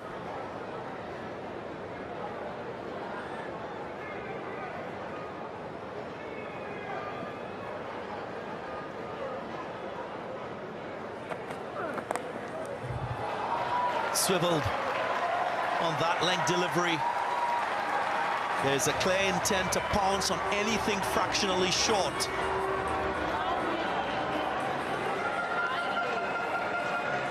Nathan Smith will be disappointed on 2 counts. It was too straight, but prior to that delivery, he moved Jacob Duffy at fine leg more to Jacob Duffy's left. You can see him coming into picture there. If he had remained in the spot he was in before the ball, he would have fielded it easily. So it was ill line. Nice crowd tonight. Really nice crowd.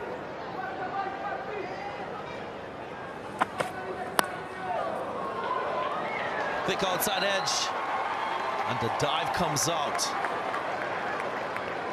Sim Clark saving a few runs, putting in the effort early up. New Zealand are renowned for that sort of thing. Good young cricketer, Christian Clark, 25 years of age. I mentioned him before, from the North Island. Played in the Under-19 World Cup in 2020 with Jaden Seals and Matthew Ford, etc. And he was the one that dismissed young Kirk McKenzie on 99 in what was effectively a knockout game, where they had to lift Kirk McKenzie off the field because of injury and cramp.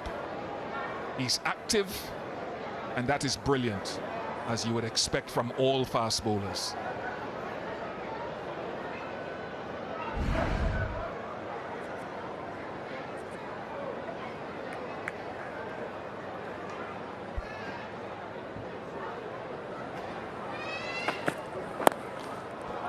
Chipped in the air.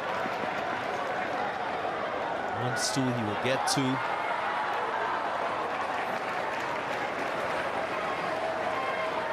That Santner will be setting his field, searching for wickets, trying to push this West Indian chase back. It's a solid start by the openers, 26 already. The fact that he's using that cover in a catching position, very close, waiting for anything aerial.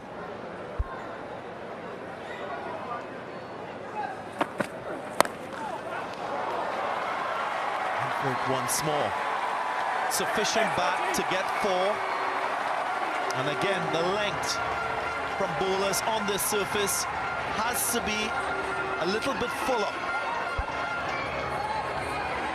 30 without loss.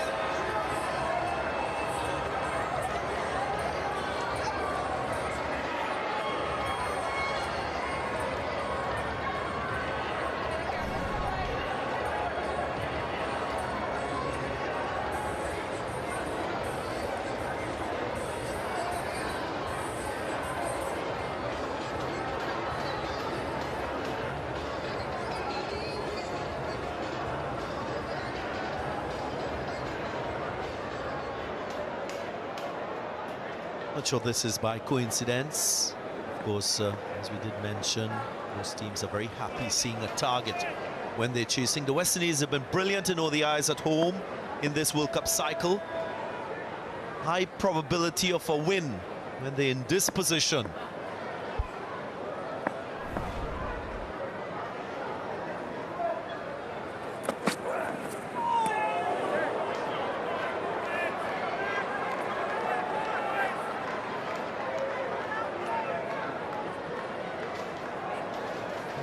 Bit of premeditation on that occasion. Shot selection will be called into question.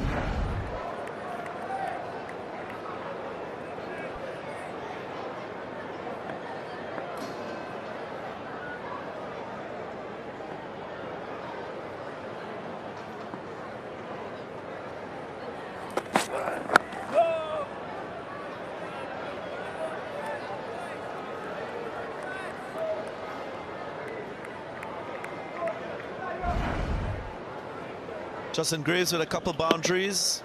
Not afraid to go across the line, trust the bounce, expect the above average bounce on the surface. Set himself with his square game in this run chase.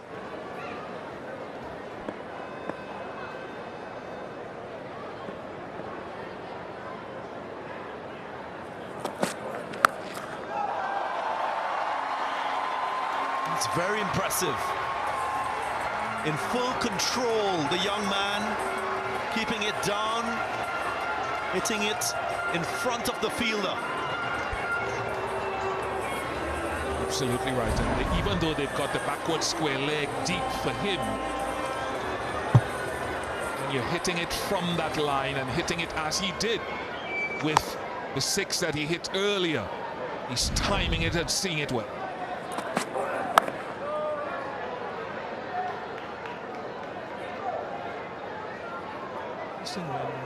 Santner.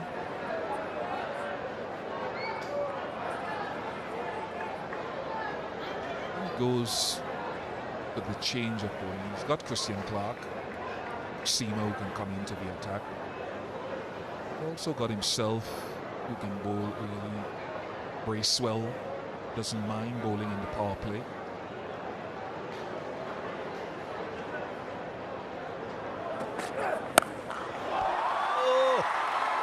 Even better. O'Gee's on fire. He's rampaging now with his pull shots. Another glimpse into his ability, just has to be marginally short. And he's set for it and peppering it. Once there's no deviation, bowlers are loath to pitch it up too much because he drives the ball as well. So you can see the impressive talent. He would love, as a West Indian nation, to see him kick on from starts.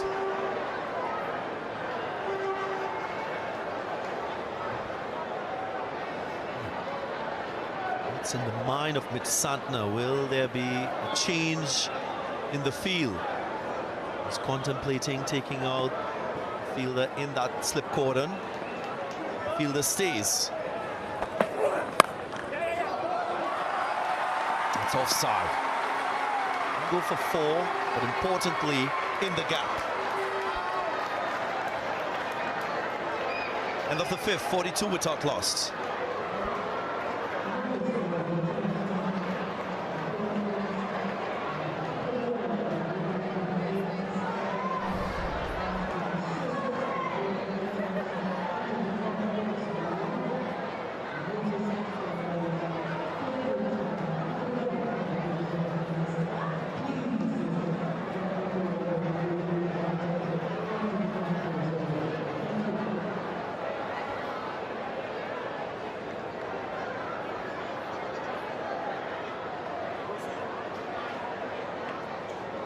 There's an indication of how dominant West Indies have been at this stage with the bat.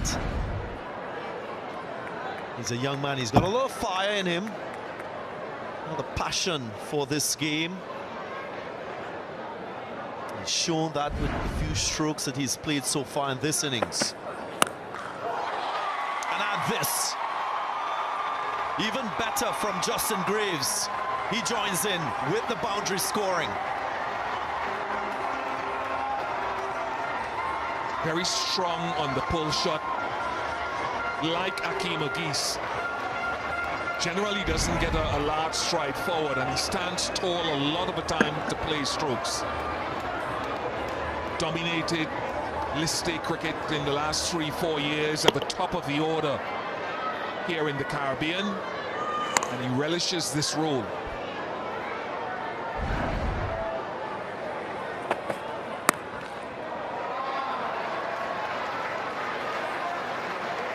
Away from a 50 partnership, these two. A perfect start for the West Indies in this chase. Brilliant to watch the manner in which these two have gone about scoring runs on this surface. Lots of strokes square of the wicket. Just a few down the ground, but they're ready. They're ready for anything thrown at them. I wonder if they've gone pace off the ball here. Deep square leg has been instituted for Ogis.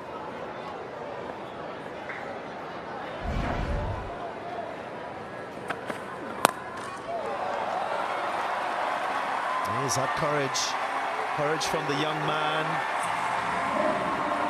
And the 50 partnership comes up. So clear intent, wonderful execution. Certainly a talent, very much high talent. So creating his own length and again hitting through the line of 136 kilometers per hour.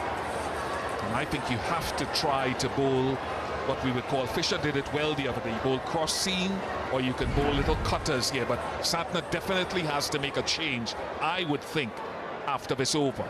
Change in the bowling. Yes, and another few, the leg side. Maybe just show that plan of going short and create the bluff. Takes a slip out. There is a short fine leg now. It's in front of square, deep leg side. That second fielder outside the circle is deep third.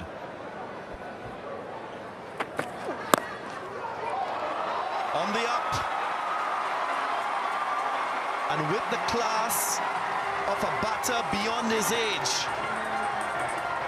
He's giving us something special tonight, Ogis.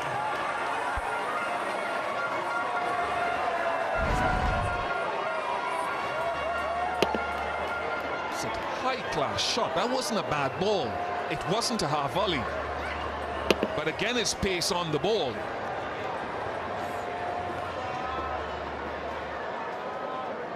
He's brave. He's been given the license and the freedom. And West Indies have fought well so far tonight in the field and here.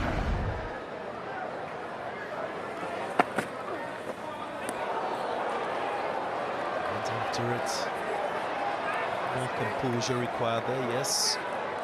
Very high, that short pitch delivery, yep. He's a little bit worried with that stroke.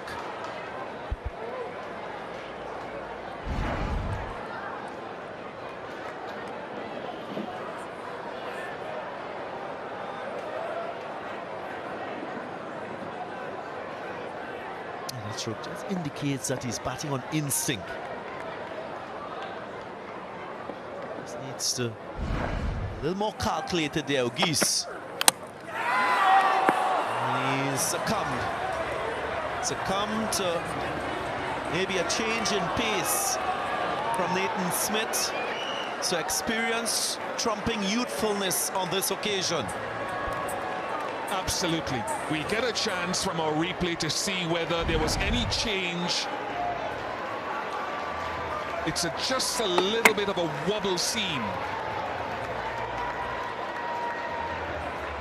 Little bit slower, but not much. 132 compared to 136 previously. Entertainment, but again, it's a start. 34 to Akeem Ogis, 57 for one.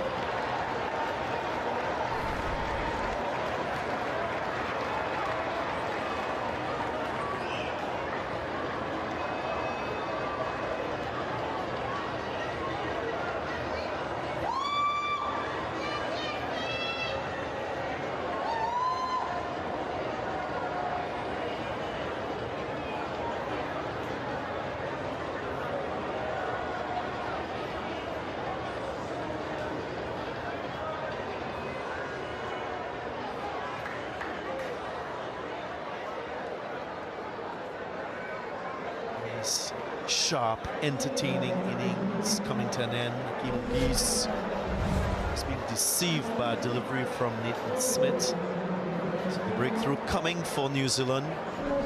The 6th over brings Casey Carty to the crease. Shot. There was something about that delivery actually, whether he held it deeper in the hand. It was definitely pace off it compared to the other deliveries, and you could see with the shot from that wonderful angle that he's asking what's he done.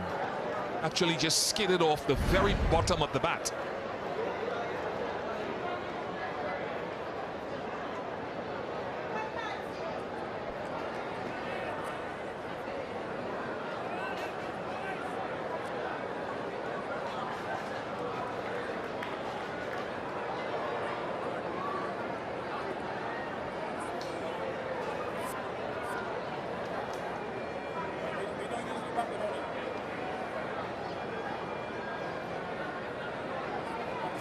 slight delay here.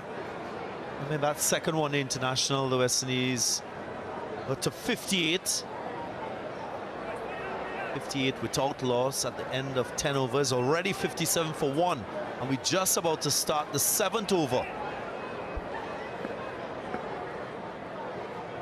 Rollicking start, you can say.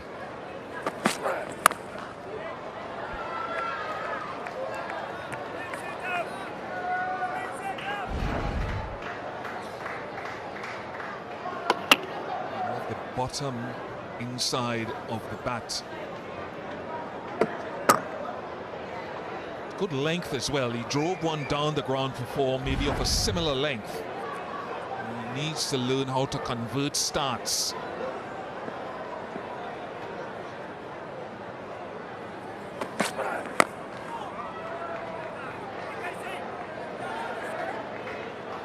Maybe control aggression too, Bish. Sometimes with your youthfulness, you got to start and just spur you on.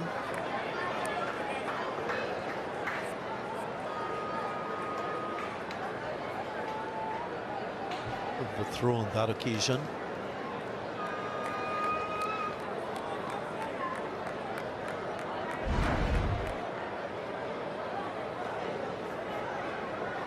It was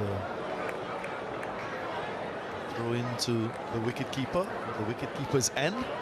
It's allowing for that additional run.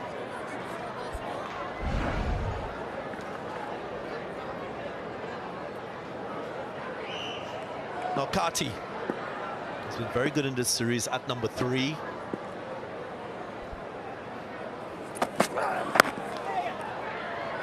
Now off the mark, gets there.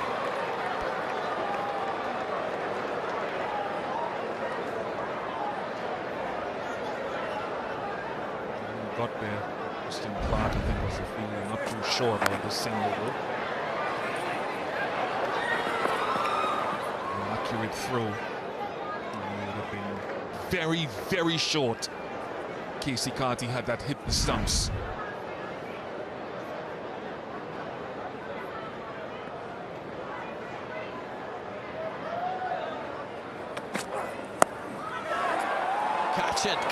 Catch it, is it?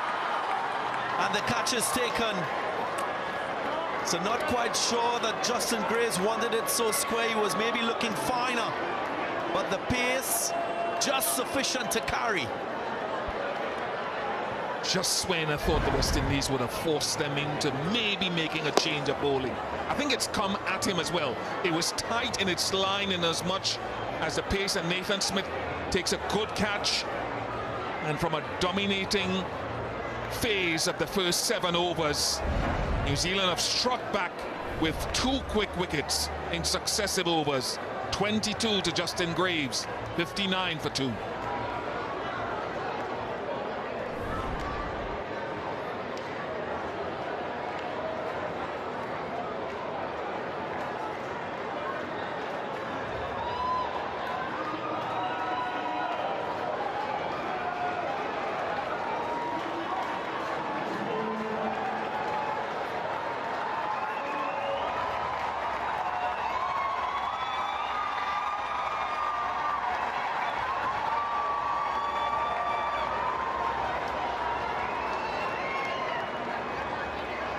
Shai Hope strides out. Often see him go consecutive innings without getting into double figures. He'll have a point to prove. Usually very consistent with the bat in this format.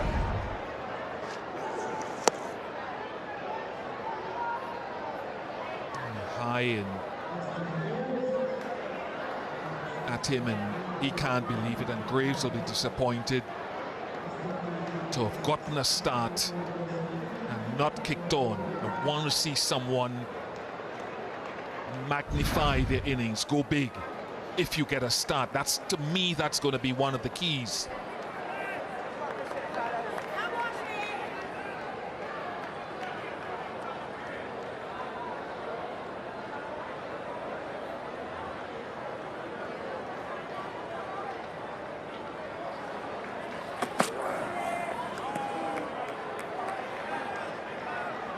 sure much Santner will be thinking about a left-arm spin option for She-Hope. And a style of bowler that has gotten the better of him in recent times. So just maybe he will have to face left-arm spin.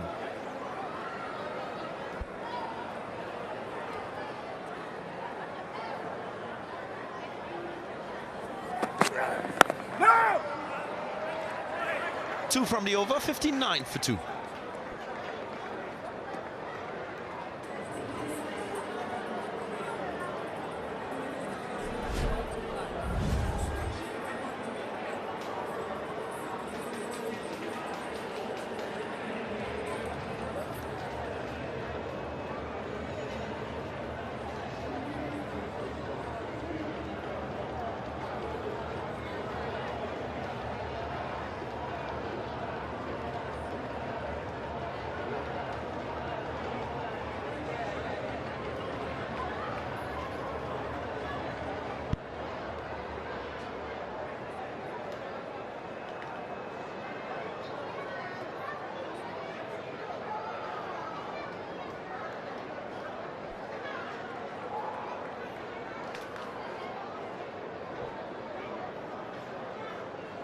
$59 for 2.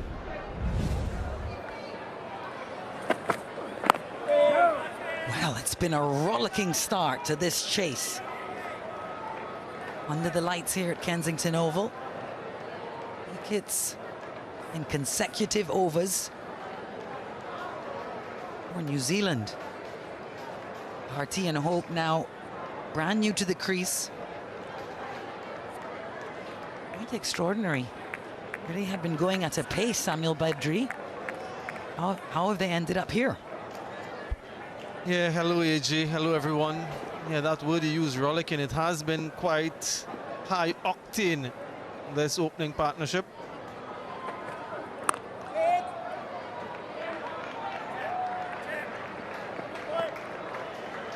And just with the wicket of Akeem Ogis, first one just advancing down the track, swashbuckling stuff and movement again, straight back, good presentation of the bat, and then the wicket delivery.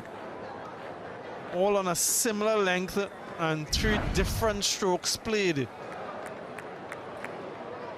Good start in terms of runs scored, but wickets lost, and it's a worrying trend if you're an Akeem Ogis fan, which of course I am, that he's getting starts. And that one just cutting She-Hope in half here. The thing about Akeem Ogis is that he's getting starts, AJ and viewers, but he's not carrying on. And for a young batter, that's one of the traits you want to see. You want to see him, once he's gotten start, really understanding what the game requires. There's still some lateral movement on offer. 15 runs had been made in the over already. It was the last ball of the over. Being judicious.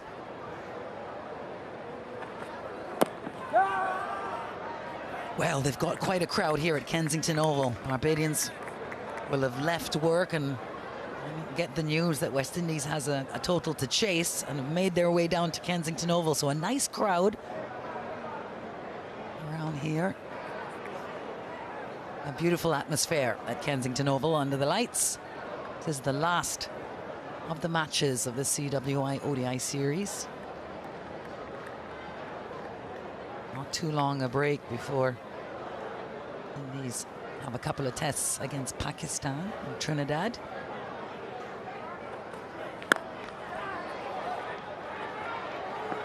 Quick single.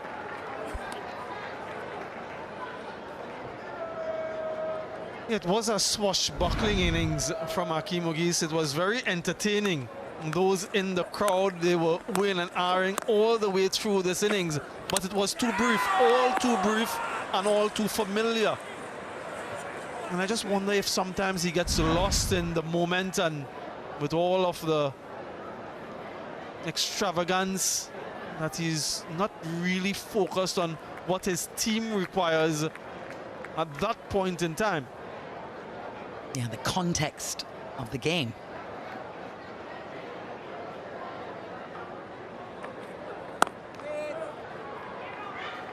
$61 for 2.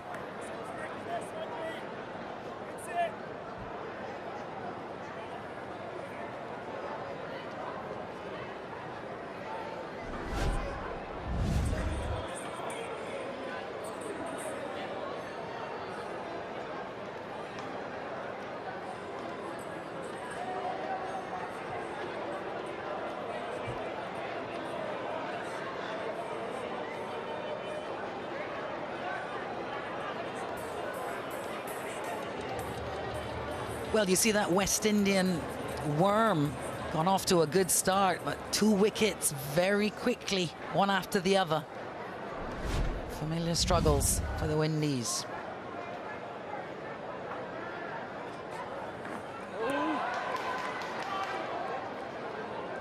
Right there in the first ball. I'm interested in getting your take, Samuel Badri, on the Justin Graves wicket, because he similarly was going along very nicely. Well ahead of any required rate. Yeah, you look at his dismissal as well, and you just wonder what is the reward if he gets to that shot. The fielder is on the fence in the deep. There is a deep third. Risk versus reward, that's the beauty. Off the bat of Shea Hope, and Kensington Oval will like that a lot.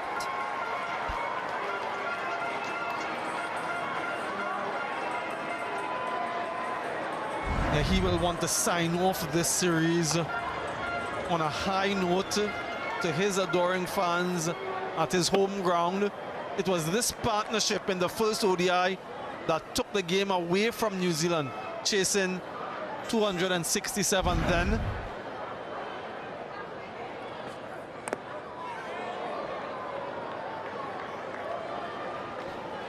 Marseilles will be hoping that this pair, their very productive pair, can get them over the line. If they can do it by themselves, then so be it. They got a good start, so that required run rate is well under control.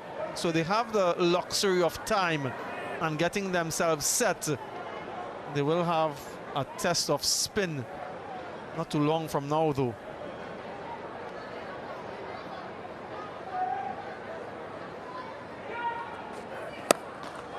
That's a gorgeous shot. Sound on tape.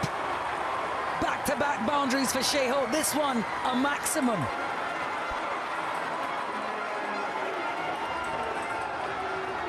A shot of authority and a shot of beauty through the line.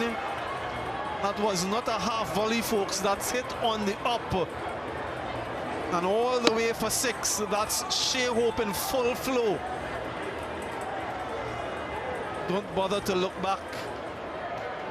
Everyone knows where that is going.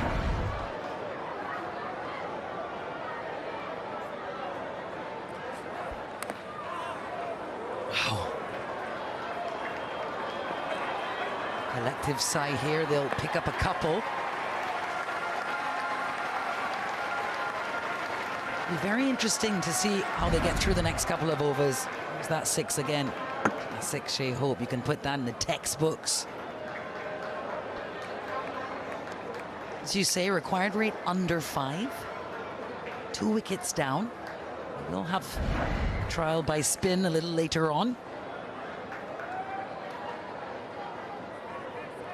Lots of balls in a 50-over encounter. And the approach, and the frame of mind, crucial.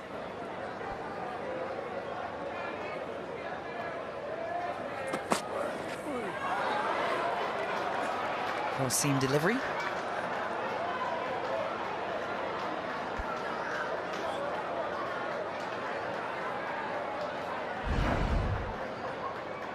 On for a few, Duffy, but he's got a wicket too.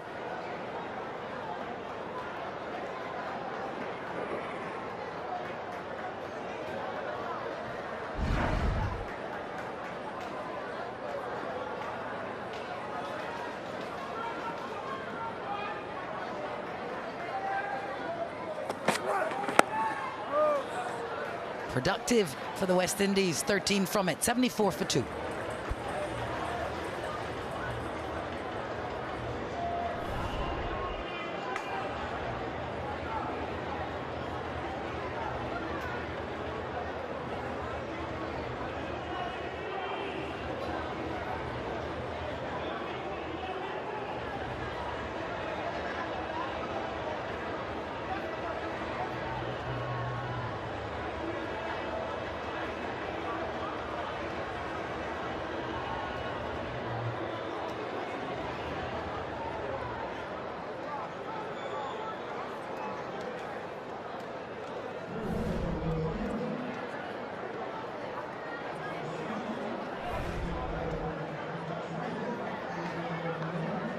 1 over left in power play number 1, and the captain, Mitchell Santner, says, let me bring some order to proceedings.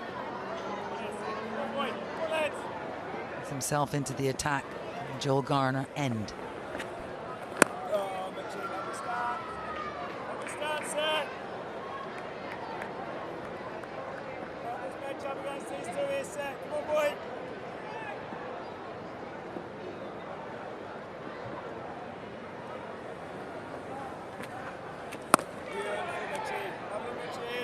This will be instructive. Good crowd in here, backing their side. Series, it's been a real struggle against the spin. Just a slightly friendlier surface here. Yes, set. Lovely. Lovely set. This boy.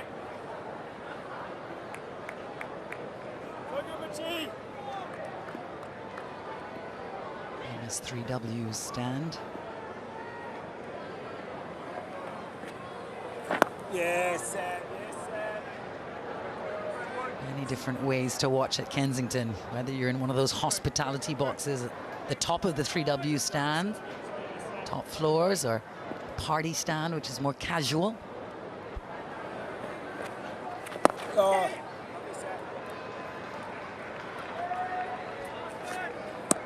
Yeah, I'm intrigued to see what Mitch Santner does once power play 1 is done, and this is comfortably the best start for any team this series in power play 1.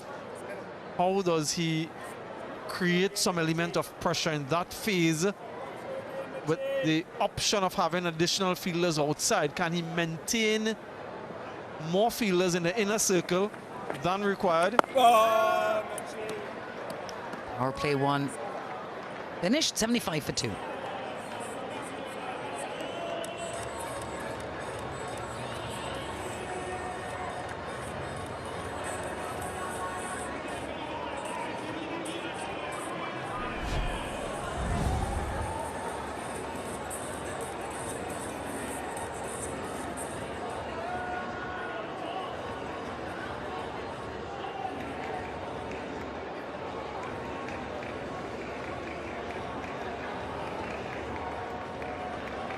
Three half-centuries in that New Zealand innings.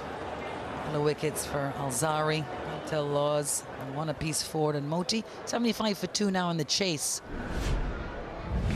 Some of these fans will feel a little aggrieved by to be 2 wickets down on a batting-friendly surface. Conditions good. Here's Christian Clark.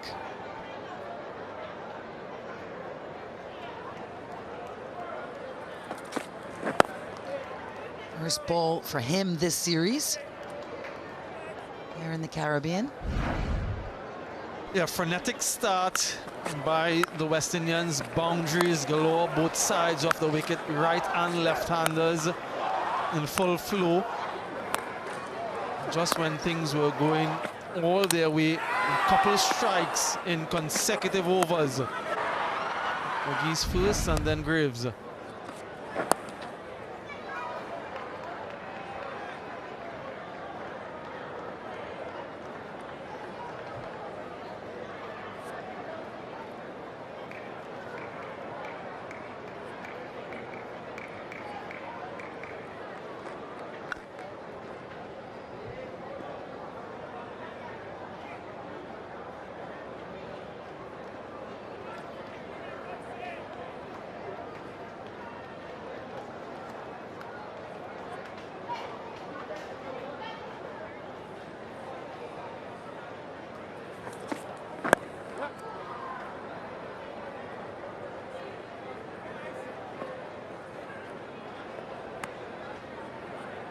Run partnership now between Carty and Hope, the 24 balls.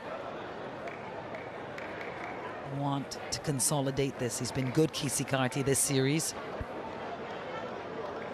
After a long dry spell.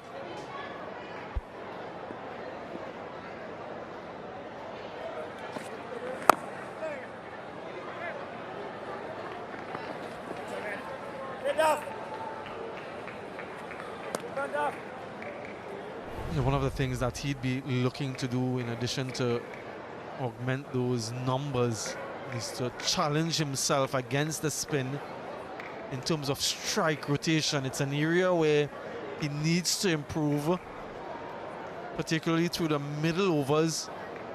He can soak up quite a lot of dots.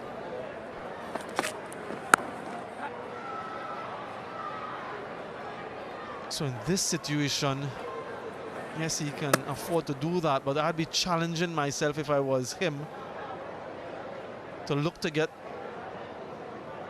my strike rotation going against quality spinners. So it's a nice little challenge for him, a personal challenge if he wants it.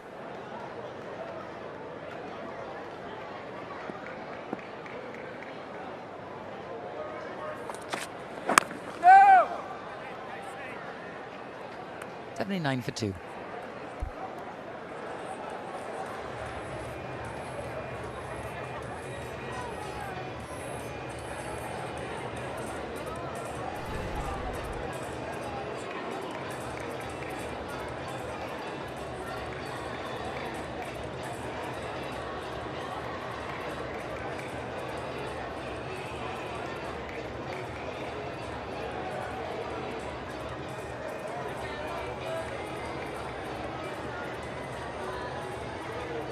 Bird's eye view there of the mighty Griner Highway. The little boats.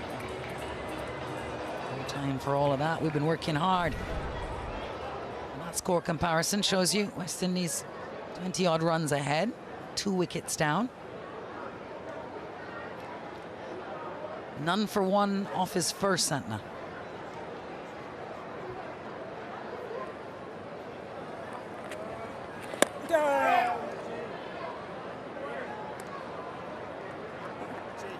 Such a wonderful ability, Mitch Santner, to bowl that ball and to hang it outside the off stump quite slowly without a change in his arm speed. And you hear batters talk about him and his little delay on his delivery stride just there, and that gives him a little extra sighting of what the batter is doing.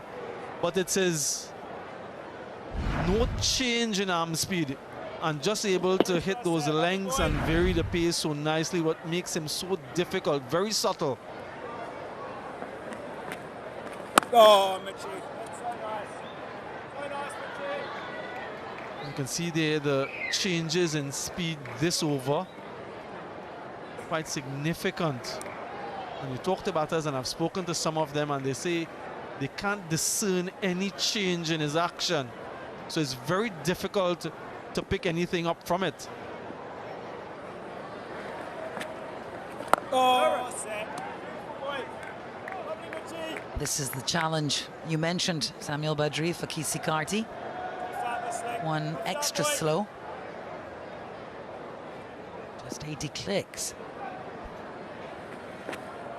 Oh, sick. Lovely boy. Lovely Mitchie. High class Mitchie. And as I suspected, he does have an additional fielder cut in one. So he has 6 fielders in the inner circle. A couple catching in cover and extra cover.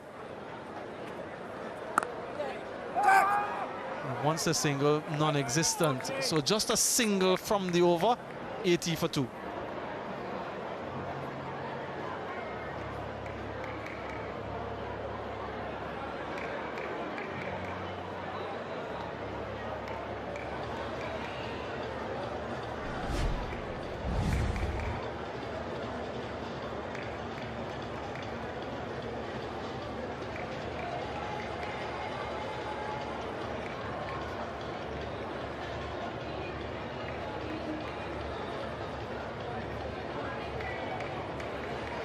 Well, good batting conditions at Kensington Oval here. Just 189 runs the West Indies need. Lots of balls to do it. The Kiwis will know they need wickets.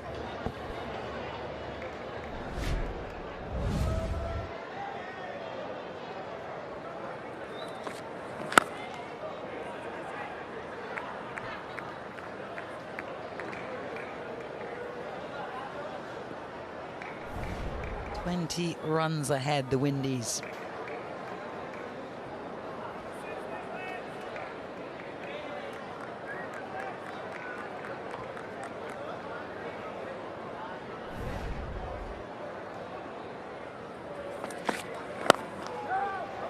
New Zealand will know what they have to do to try and defend this score, but the West Indies will feel like this should be a straightforward chase.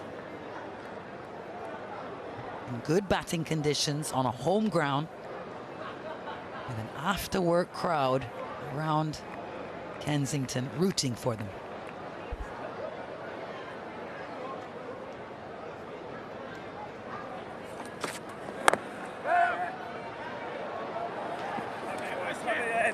This is good from Christian Clark.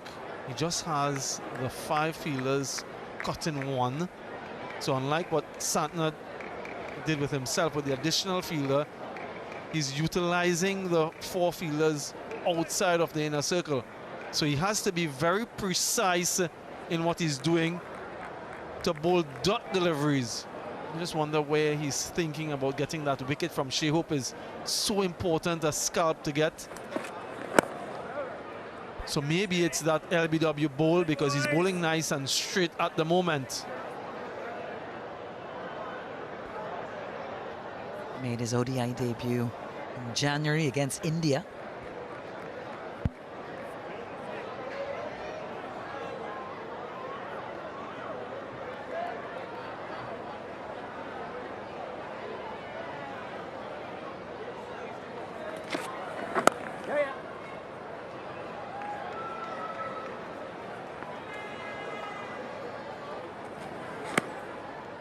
This is a wonderful opportunity for a player like him, the young man, any part of the world, and at this extraordinary facility. Drone doing its work here. And there's some impressive bird's eye views. That's an impressive over. Just the one from it. Pegging them back here, New Zealand. 13 gone, Windies 81 for 2.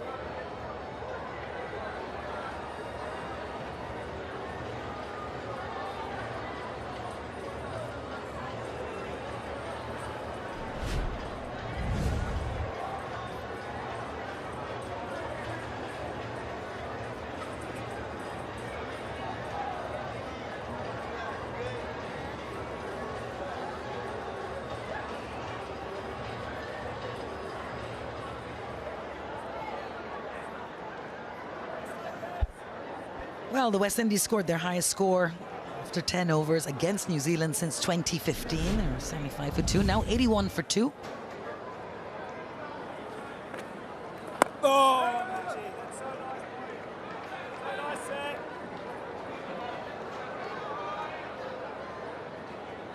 Facing the guile of Mitchell Santner. What a beautiful shot. So many great views around this ground.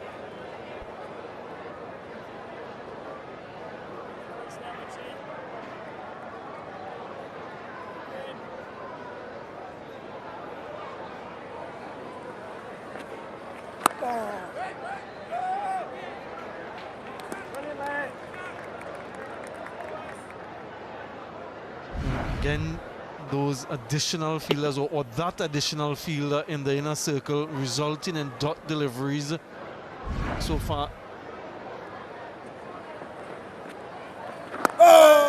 Slow again. Santner has only conceded 2 runs and he's now bowled, what, 16 deliveries.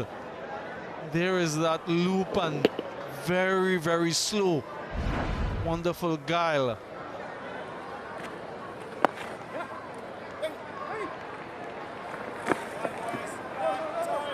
The sense that maybe something is brewing. Just one delivery left in the over, AJ, but I want to find out from you in the next over, what's your favorite memory at this venue? So many great ones over the years, but I'm sure you would have a favorite. I want to find that out in the next over. He's taken Mitchell Santner on Casey Carty, and it's high and should be safe. Get a couple off the last. After 14, West Indies 84 for 2.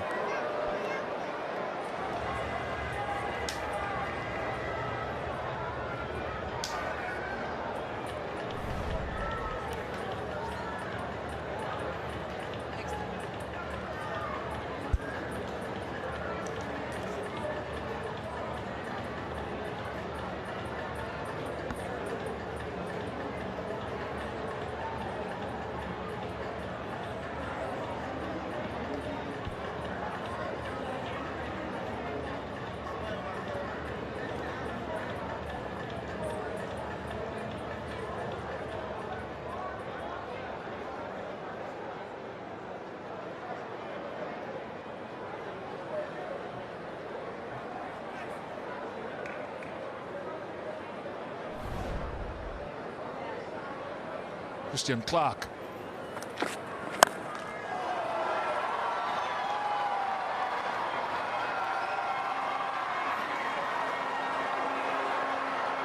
Couple more runs for Shea Hope. He was across the stumps there quite early. Clark has bowled quite well. Just hitting through the line, just recognizing that there's minimal lateral movement from the surface, so you can't afford to hit the ball on the up. You always need to be under your eye line, to be driving the ball in that V between mid-off and mid-on.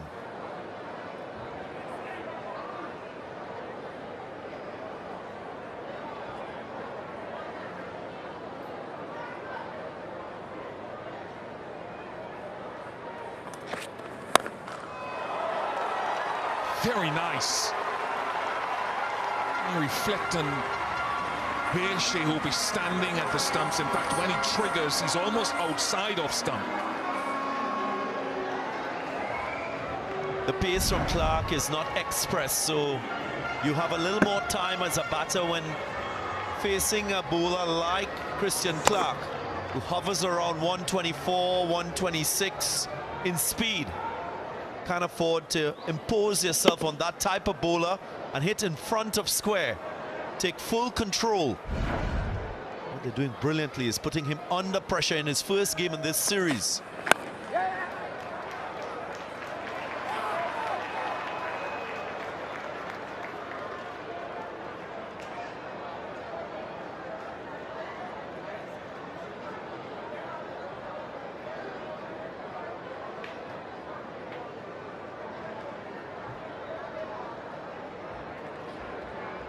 Of course, the West Indian batters will know the bigger threat to them will be the left arm or spin bowlers. A couple left arm spin bowlers and right arm offie.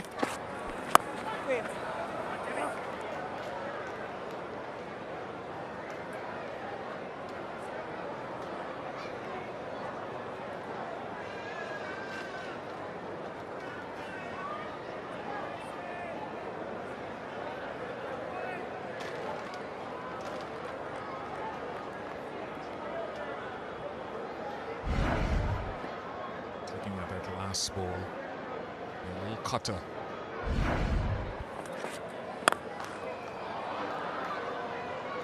Surprised I haven't seen more of that to Casey Carty after playing it motioned with his hand animated that it was pace off.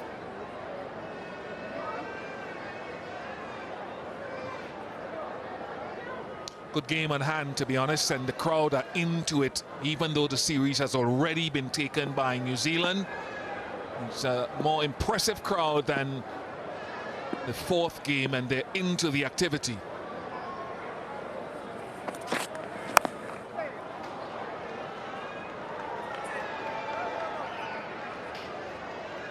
"15 overs gone, 92 for 2.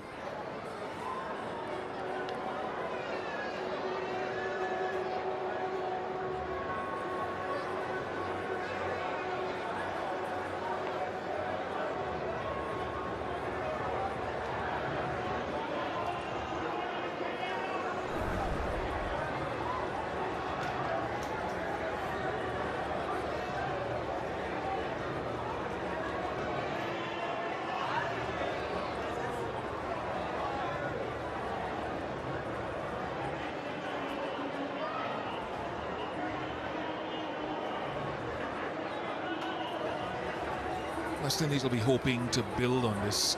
Carty and Hope. Carty very sedate, hoping that his stay at the crease will expand into something significant. O'Geese got them off to a flyer with Graves.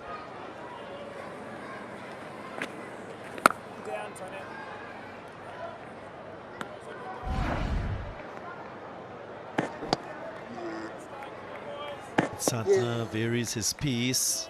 Wide trajectory line showing his 90+ kilometer deliveries. Then he is able to slow it down. That was a wide. It's going a little too far offside. Trying to entice maybe that drive with an open blade.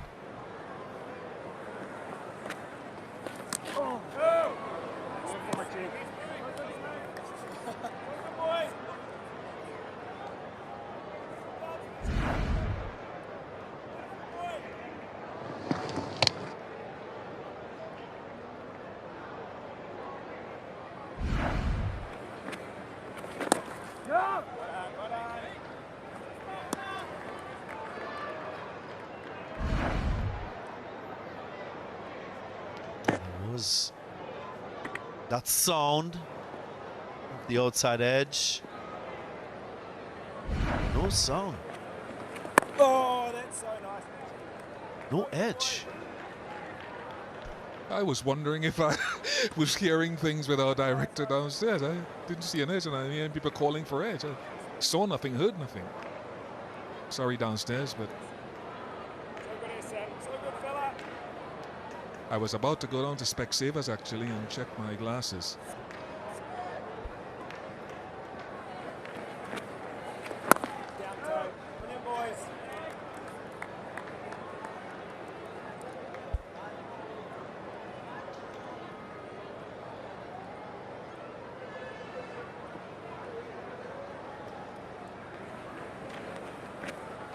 Oh, set. Definitely holding in the surface a lot.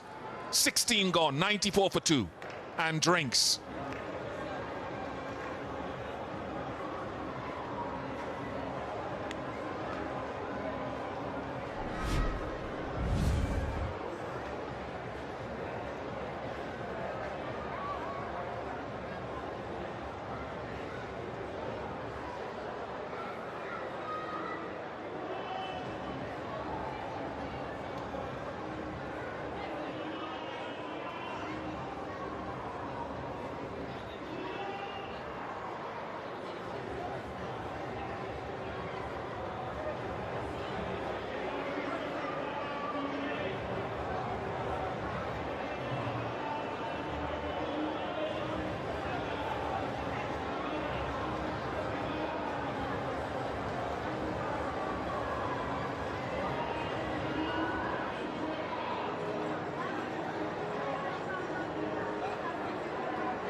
In pursuit of 269 for victory in this final one-day international. West Indies 94 for 2. They got off to a flyer with Akeem Ogis in particular being given the confidence to play his shots. He hasn't kicked on, and he's been given confidence to play shots until this. Yeah, just losing his composure. Just trying to force the issue. There's another delivery that he was trying to hit on the up. This time the angle and maybe the lack of pace getting the better of Ogis, and straight after that, Justin Graves just putting too much firmness in that stroke. Needed a more deft touch to get the angle right, to hit it finer.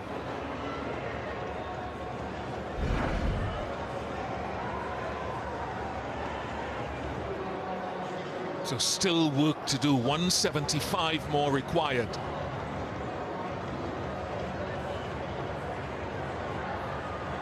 Change The bowling now, more left arm orthodox spin, will resume after the drinks break.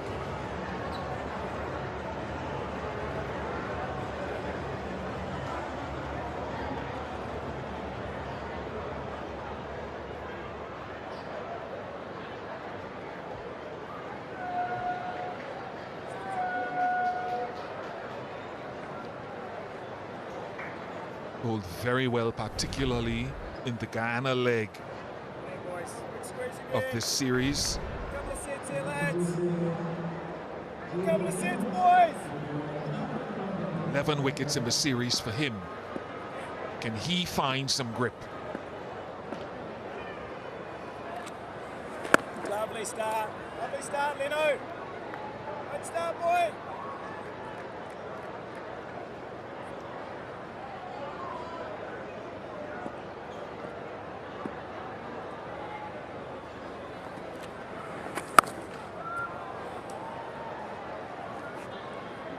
Keep my eyes on Shea Hope to see if he's made any sort of technical adjustments to his batting. They talk about left arm spin getting him dismissed on a couple of occasions. Not a similar type delivery though. At times deliveries turning away from the right hander, at times the arm ball beating the inside edge of the bat. Usually what you see with Shea Hope is that front leg position outside the line of the leg stump, so he opens up to play the left arm spinner. Did say that he's very good at judging length, playing back, playing forward. But left of screen, the ball turning away, and right of screen, that ball that angles into him. Those two deliveries have troubled him. Just feel it's his hands moving too far away from his front leg. Woodford position in a similar place, but the hands going away from that front foot and a big gap opens up. Catch that, catch it, Lenny. Just, you'll have to see it again. I just wonder if he got the fingers underneath it. Difficult to tell for certain, Will Young.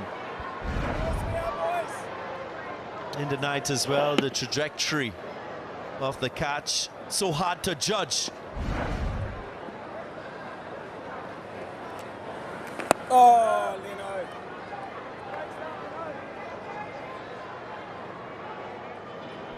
98 for 2.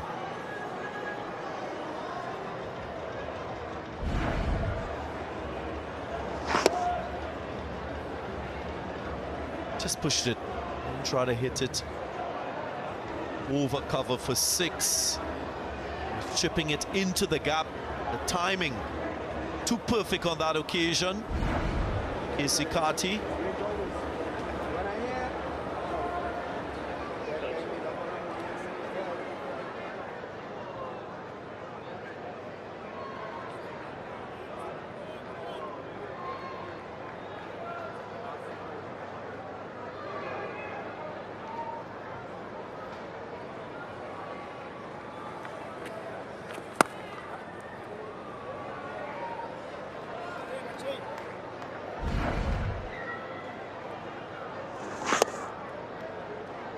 Look at the last ball of that over. Just managed, just maybe got the fingers underneath it, but couldn't hold on.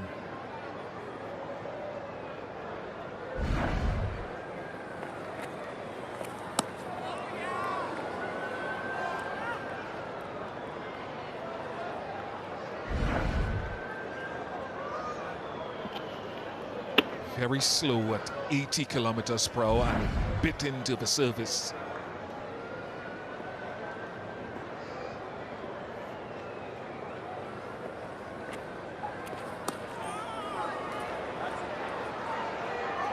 In a few problems here, Casey Carty. Maybe his skipper needs to have a chat with him because he's been very loose.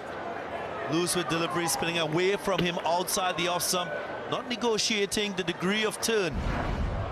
Playing some high-risk strokes.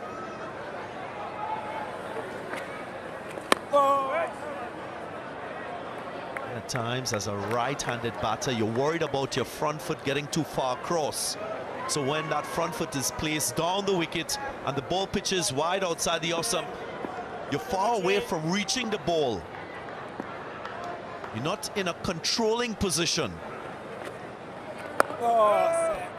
There, much better. It's closer to you, but when it goes wide, you have to be mindful that it's only a hand that carries you.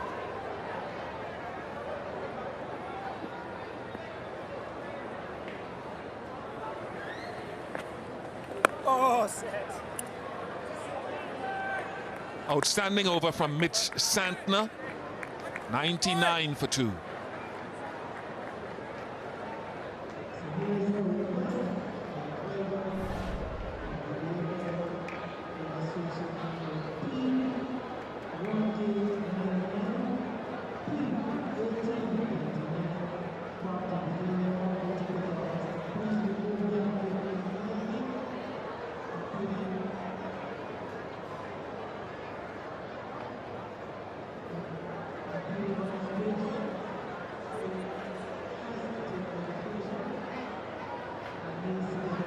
Exactly the same number of runs at this point in the innings. West Indies 1 wicket worse off. Lovely view from high up. Neck and neck.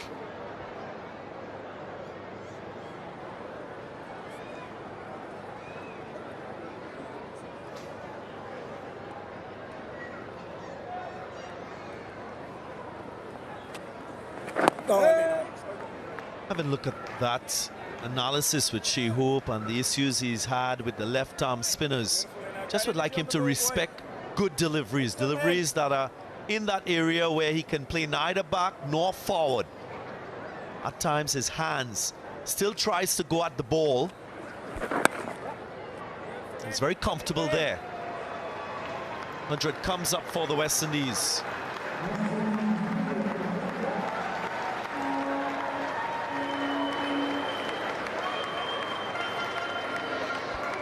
Heart rate just a touch under 5.5. So good, Leno. So good, boy. I think just looking at Shea Hope, actually, I think that shot that he's been getting dismissed with, I mean, just from a layman's point of view.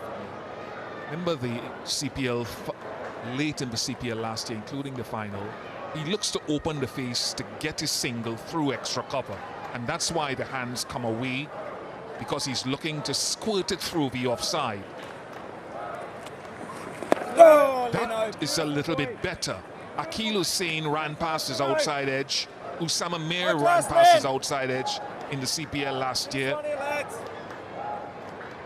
When you try to adjust to that, now it comes back through the gate. So maybe be a little bit more in front initially, down the line. But again, that's just a layman's perspective. Push it off. Come on, boys. Did they ride the sixes here?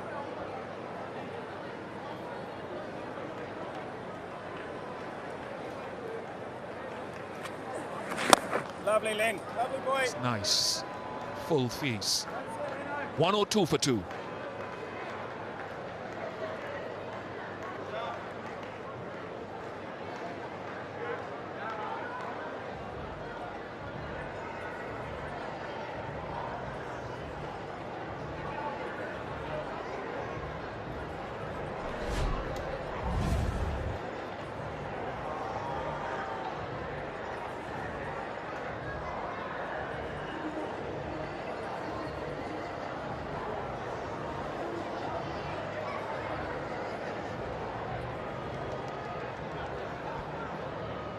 No Amir Django after his half-century in the previous game, injured himself in the field. Shimon Hetmeyer back in. Rutherford has had a poor series. No! It's been very good with Santner. In fact, all series. I still don't think he's gotten the type of reward for the effort and skill he's put in sometimes. Many of you looking on might think that Shea Hope was quite lucky on this occasion, just getting the inner part of the bat on that delivery. Might have been a good LBW shout. Santner is so good at deceiving batters, breaching defenses. Yeah! Gymnast. Nope.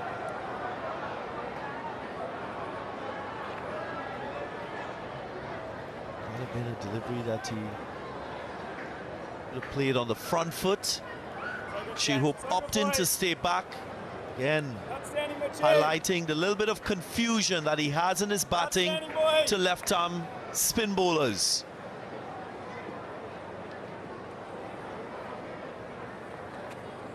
Yes, Mitchie, yes, The other thing I'll say is sometimes as a batter, when you're just starting your innings, like in the last 3 innings that he's played, your hands, your feet don't really move in unison.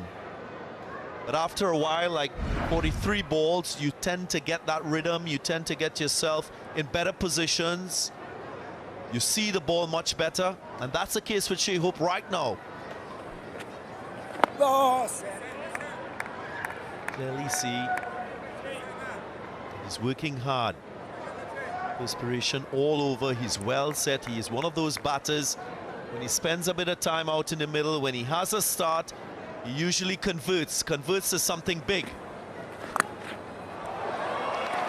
Manipulated the field. You don't see that too often from him, but he's tried to bring in scoring behind the wicket in the last couple of years a little bit more. With a slip coming in, went past backward point. And this is one of the reasons why he's so good in this format. Quick time, he's understood the conditions, the opposition bowlers. He's working his batting out while his innings is unfolding.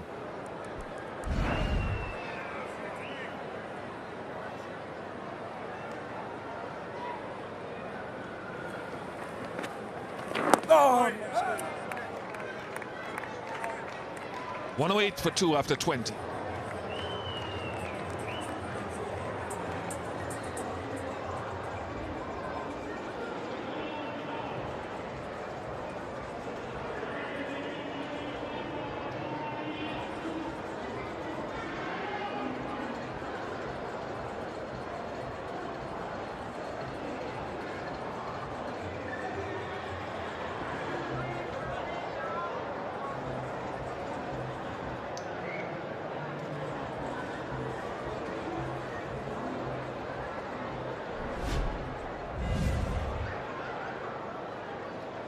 Asking rate still just under 5.5 required. oh, Lino. And with 8 wickets in hand, the West Indies are in a good position. As the 50 partnership comes up, Shai-Hope has 2,000 runs as the West Indies ODI captain.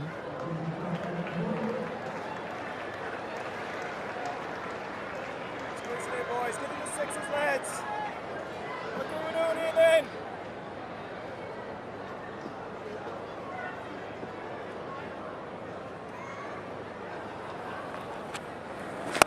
So good, Lino. So good, Lino.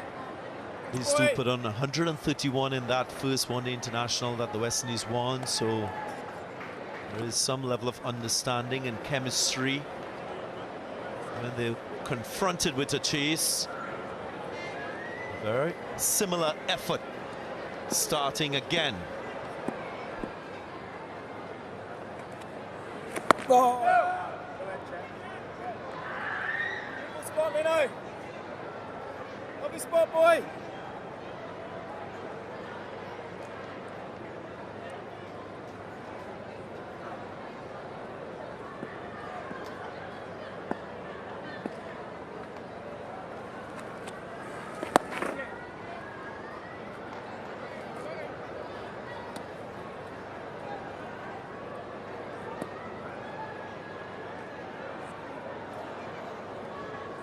Beautiful, lads. Look at this.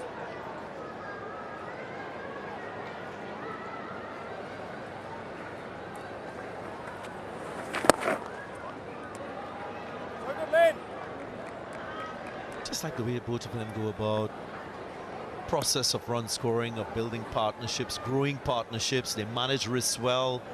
They operate at a tempo that gives you the assurance that they will continue batting for a long period. Very different to when you see a Kimo Geese, maybe a Justin Graves at the top, maybe something they need to aspire to. Oh, Lino! Well, managing risks, in my estimation. 5 from the over, 113 for 2.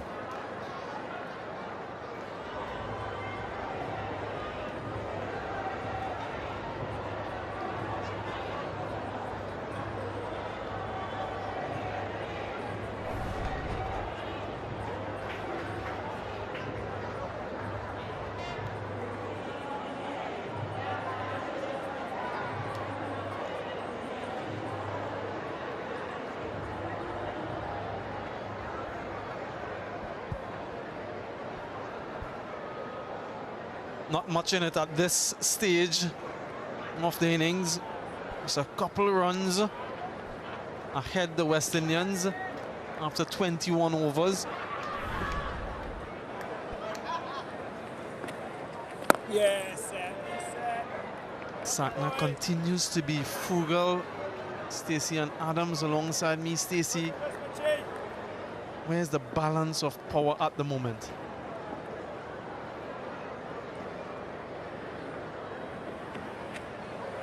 I say that it lies with West Indies.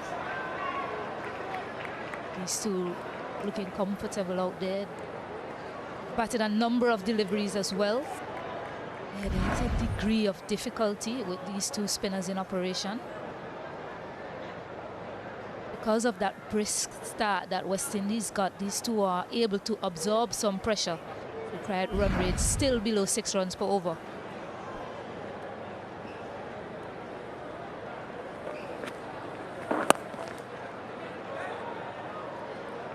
At the hustle in the end, the fielder was deep enough for him to get there comfortably.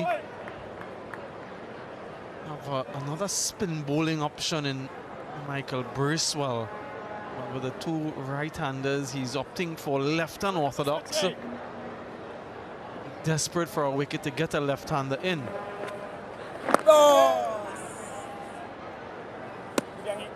That's the one on target. Karthik gets bat. He's faced a lot of dot deliveries against the spinners. Like you so rightly mentioned, because of the target and because of the start, he's afforded that luxury. Beaten again. Slow, and the bounce that he's able to get, so subtle from Santner. Yeah, and the pace as well. The delivery before was 91, that one 80.5.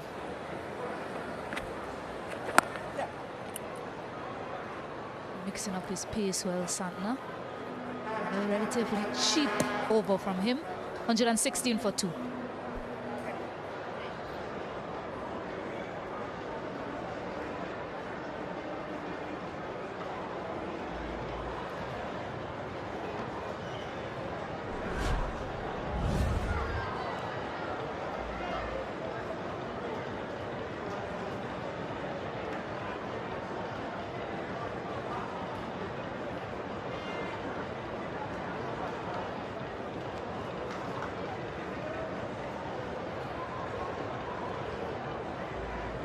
Five bowlers used so far. Santner has utilized 7 of his available 10. Just wonder how many more he'd bowl before he changes himself. There's a change in bowling from the Malcolm Marshall end. The aforementioned Michael Bracewell into the attack. Two right-handers might feel comfortable, or at least a little bit more comfortable against him.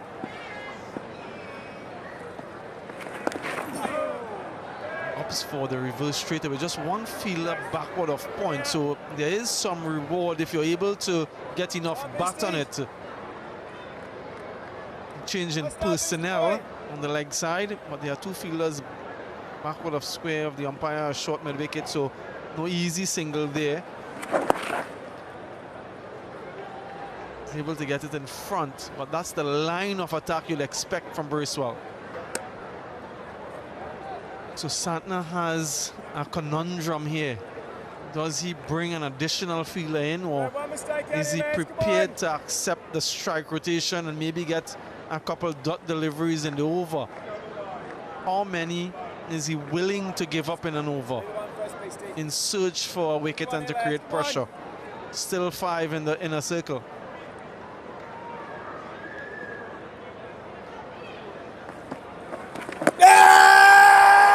Huge shout. Seems to be outside the line of the off stump. There's a little discussion, maybe the height as well. But he's desperate, and so he's hoping. This is optimism.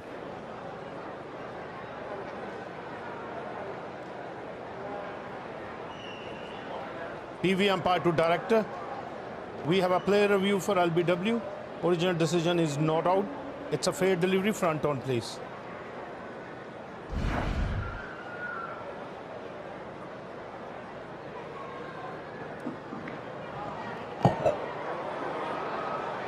Ball is close to the bat or gloves to confirm outrage, please.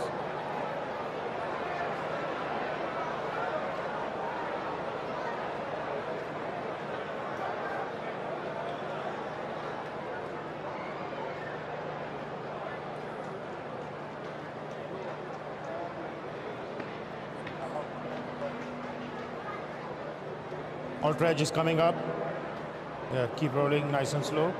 Nice and slow. Yeah, ball misses the bat and gloves. Yeah, satisfied, no bat involved. Ball tracking when ready, please.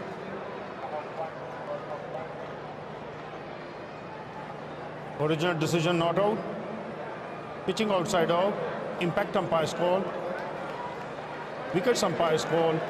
Alex, stay with your original not out decision. Stand by. You're on screen, make a signal, please. It's so important to get that on-field call. Yeah, there's a nice smile from the umpire there. If it was given out on-field, it would have been out. As it is, given not out, remains not out. Review retained as well. So hope continues. Down. Get some bat on that.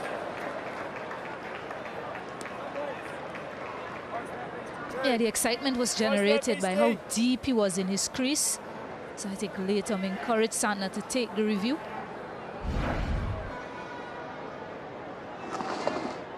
And gets right across his stump as well. Lucky to get some bat on it. Good fielding as well by the man at fine leg. Yeah, he's trying to get that ball in front of square. He did there, but it was really good fielding.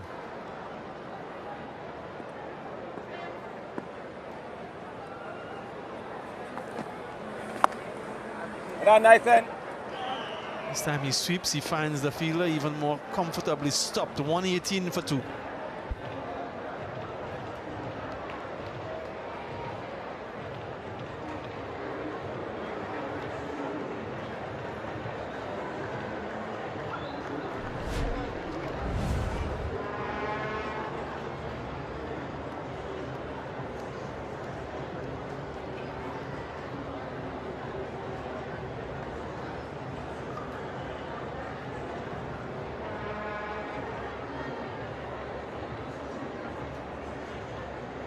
Pair of left-handers slated to come in next. Hetmeyer, Rutherford. This partnership 59. It's taken 100 deliveries. Required run rate still less than a run a ball, so 8 wickets in hand. West Indies still very comfortable. But add a wicket or two to that score and things can change considerably. Right, as I suspected, with Santner takes himself out of the attack. He only has 3 overs left, and I just sense that those will be very critical overs. Lennox now from the Joel Garner end.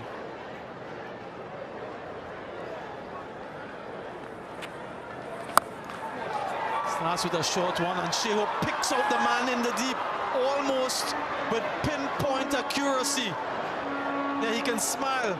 Sometimes the long hops get wickets, and Shea Hope will be distraught. Hope goes for the West Indies. He can't believe it, Shea Hope. Very short delivery and just finds the field on the boundary. Very good catch as well by Christian Clark. Yeah, he's disappointed. It's just what you were talking about, Samuel. Losing a wicket at this point in time. Shea Hope has to go back for 39, 118 for 3.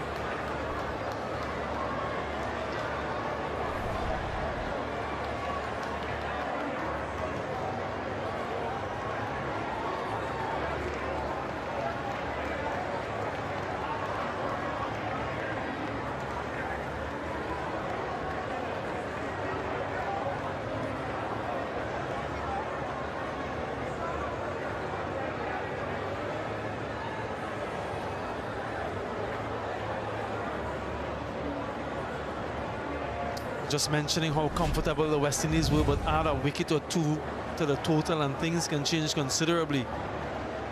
So said, so done. Sheffield Rutherford, the new batter. A rank long hop. Shea Hope could have hit that anywhere he wanted. Picks out the man in the deep.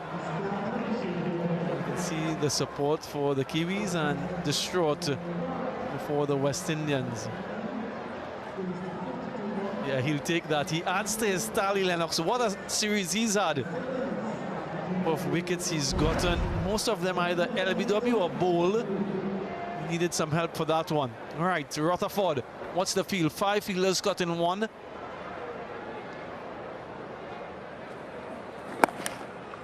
And they get a few dots on him. They've already dotted up Casey Carty, so it'll be interesting to see how he goes. Now they got the left-hand orthodox, right-hand orthodox in operation now. It's worked out nicely for Mitch Santner. Yeah, that's what New Zealand has managed to do well in this match. After that initial phase, well, in the power play, where they had a fast start, West Indies. Yeah, Rutherford gets off the mark.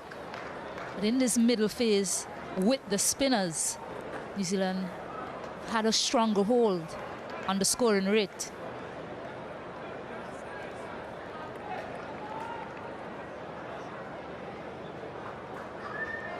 Once that field on the leg side boundary in front of square.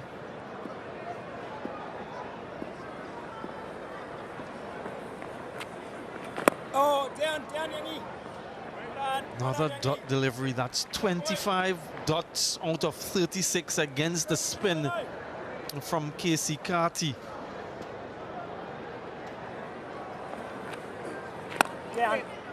Just not able to rotate the strike. Successful over under wicket, 119 for 3.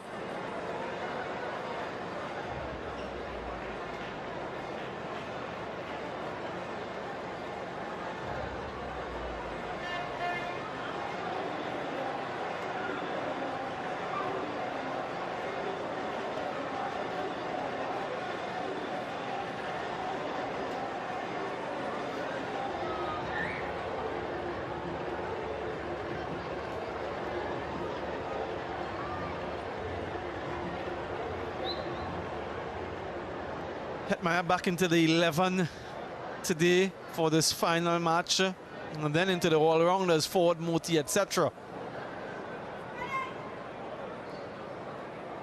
Right. Rutherford is very good over that extra cover region, but he needs to understand the conditions firstly.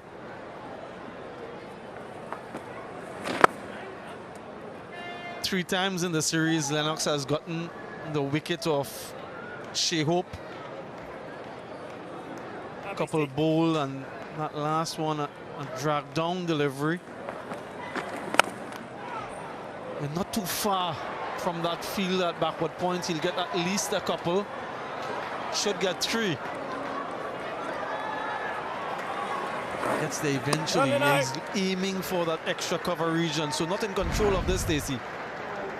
Yeah, he used his feet, came down to it, but he just squatted off the outside edge, very close to that fielder.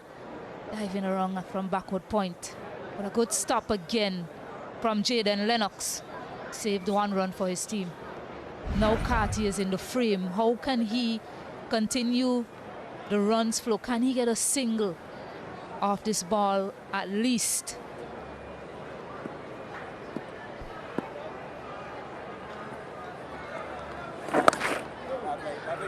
Right, they've made a little adjustment in the field, but that last shot from Sherfin Rutherford, not too dissimilar to how he was dismissed in the 4th ODI court in that extra cover region. So New Zealand are aware, he's aware. You just sense that a big shot is coming, a release shot. He gets a single only though. You can see the frustration in Casey Carty. Not middling the ball. 34 dots in his 52 deliveries phase so far. Right, that extra cover region is a busy region for Rutherford. Yes, Beastie, that's so nice point. Let's reflect on that dismissal a couple of days ago. A gentle push, Santner with the catch. So that's a little busy area there for him. 150. Got the bowlers, come on.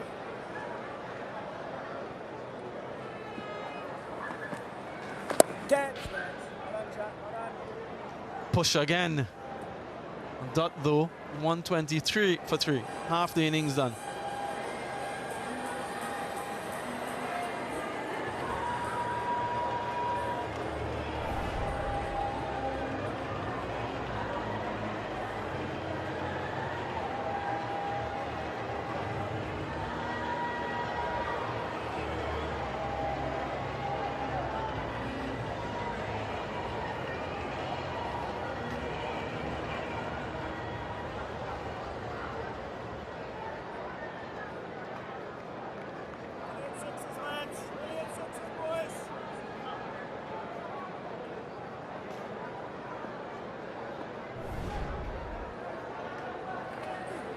Yes, Leno.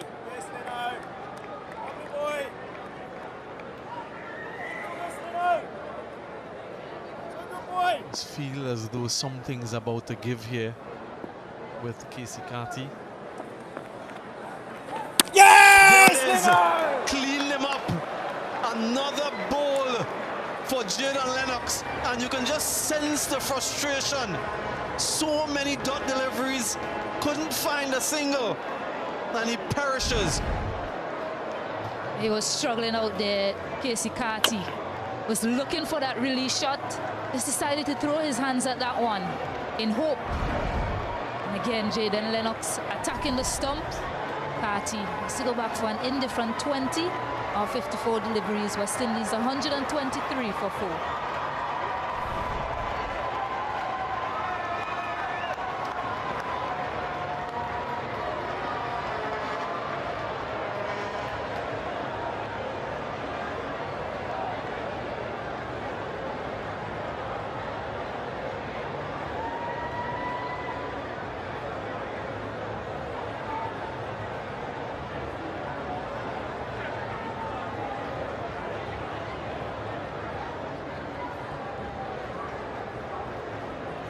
Oh my, 118 for 2, 123 for 4. Hetmeyer, the new batter.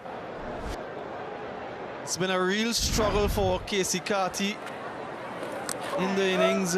Not able to get singles regularly enough. Almost holding out in the deep. Trying the sweep, trying over extra cover. Not able to find the middle of the bat. And you can see the frustration that was building until he eventually played this shot on the middle stump. And a couple wickets in consecutive overs. First, the wicket of Hope, and then Carty. And all of a sudden now, the game has spun on its head.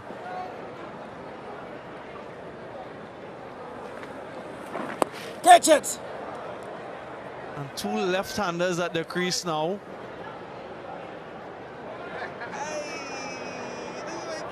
Getting a very close view of proceedings. He's not missing a movement. And these experienced duo And Stacey rescue the West Indians. Well, that's what the West Indian public will be hoping for.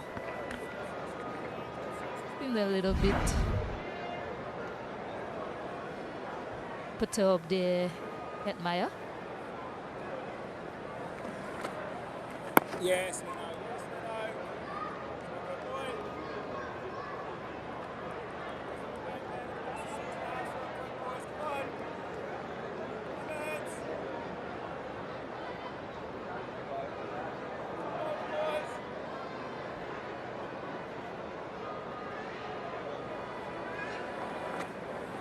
Come on. Has been a productive series for Lennox. 13 wickets in it for him now. 124 for 4.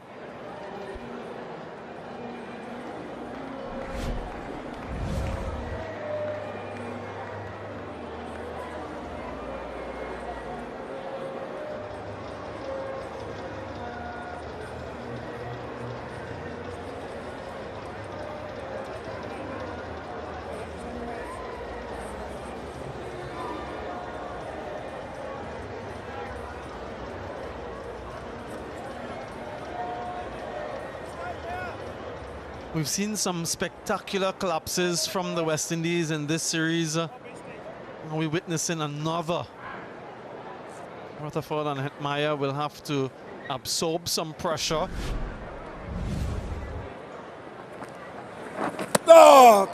Some turn there from Bracewell. He'll enjoy himself now with two left-handers at the crease. Run rate above a runner ball at the moment. It plays right into the hands tactically for New Zealand. Two left-handers in and Kudakesh Moti come next. Well, you must give credit to New Zealand for sticking to their plans, not getting flustered by a few early boundaries and just finding a way to claw their way back into this contest. I wonder if he can gamble a slip, and if he can, where does he take the fielder out from? Oh, beastie. That is so good. Is he thinking maybe a slip, Santner, or is he happy with the way things are going?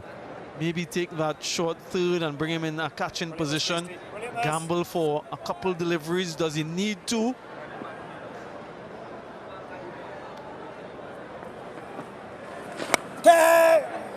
Inside portion of the bat. He's looking for extra cover. He loves scoring in that region.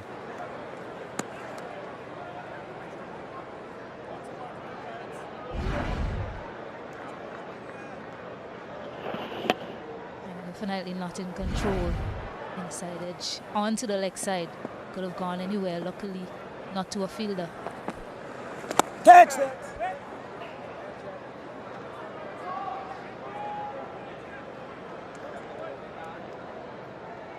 You just get a sense that every delivery, something's about to happen.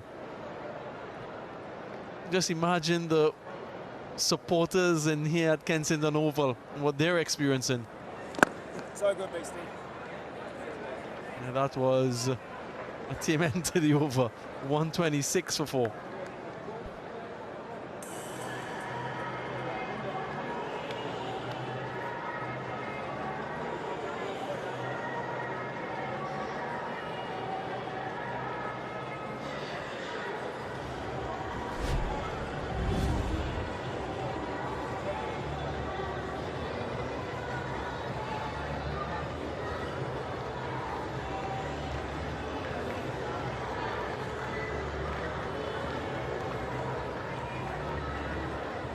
New Zealand solidifying their position in number 2. West Indians, well, in all likelihood, will have to go through the qualification route.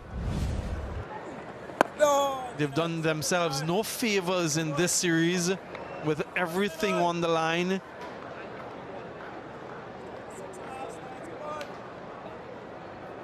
Lennox is all smiles, and why wouldn't he be? I spoke to him in Ghana and his role in this team here. Catch that, Tom. In the West Indies as compared to when he plays in other places, more of a wicket taker, has incredible figures.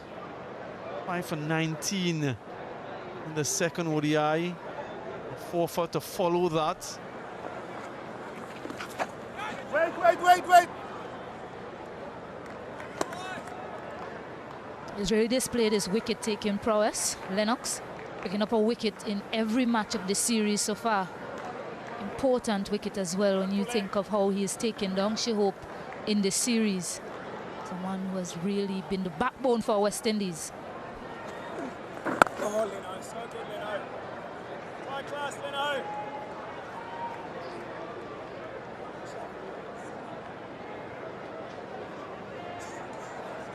Does Hetmeyer have it in him and Rutherford? Do they have it in them to absorb this pressure here and to bat deep in this innings? If they bat 15, 20 overs, this game is done. If they bat even 10, 12 and get a good partnership, then that will set things up nicely. But do they have it in them to do that? Usually talented players, no doubt. So it's a battle in the mind at the moment.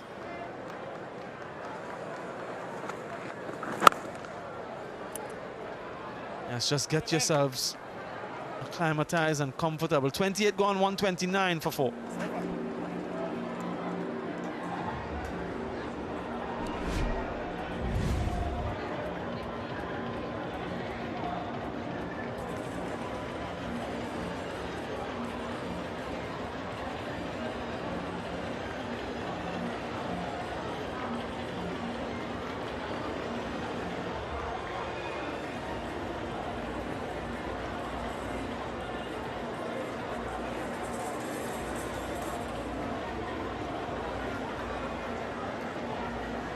Lucky number 13 for Jaden Lennox. What a time he is having in the Caribbean.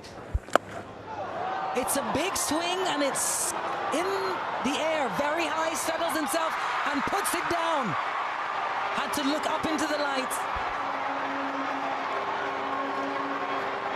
Will Young did the business with the bat for New Zealand. Had a long time to look at that. It wasn't a simple catch, Ian Bishop. But he will feel that given the time he had to try to settle underneath it, I wouldn't say that it's a straightforward catch at night.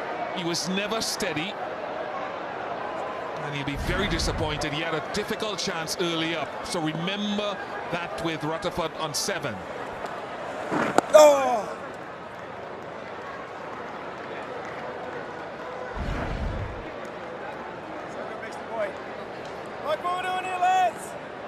Night sky and all of that you hear time and again, but if you ask Will Young, yep, he has to acknowledge, my bad.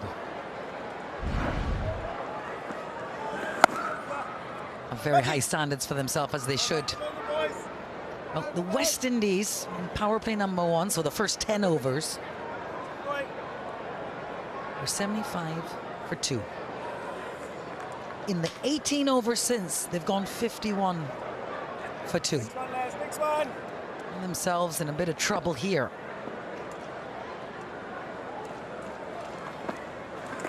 Catch that time, man.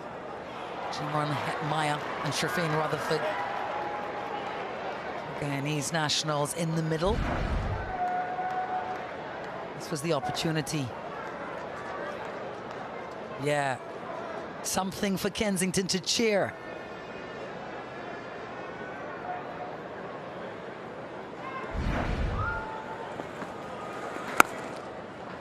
And usually with those catches, when it has been in the air for so long, the fielder will come in, stabilize himself once he's judged under the ball, be steady and pouch it reverse cup. That's a connect. And a sweet sound off the bat of Rutherford.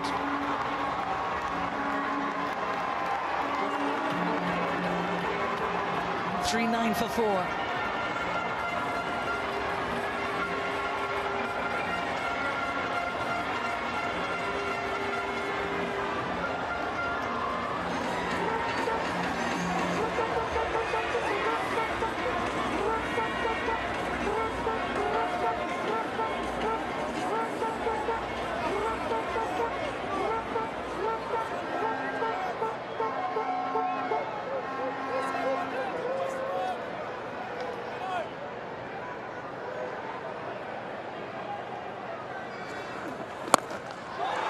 Well, everyone's going. This one's straight down the ground.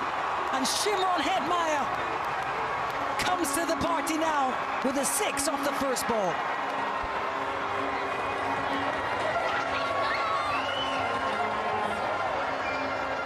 Close enough in length and taking on what he would consider his matchup.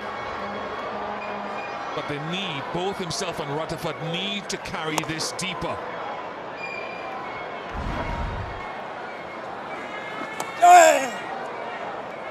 Yes, this is a clash of cultures. The West Indian fans at this ground with hoot and holler for the big hitting. A long game, only in the 30th over.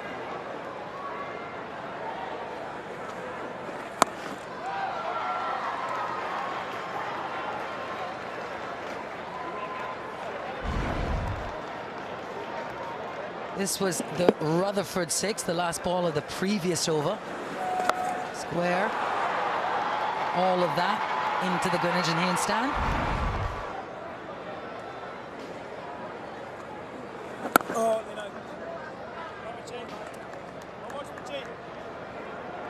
Ian Bishop, in a lot of ways, we're at this position in the game. We watched Kesey Carty struggle.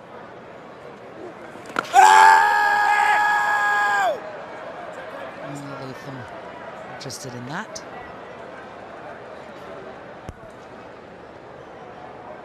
But the difficulty Kesey Carty had in turning over strike. And he had to absorb so much pressure, it ground him down. Then you look for the big shot to break the pressure.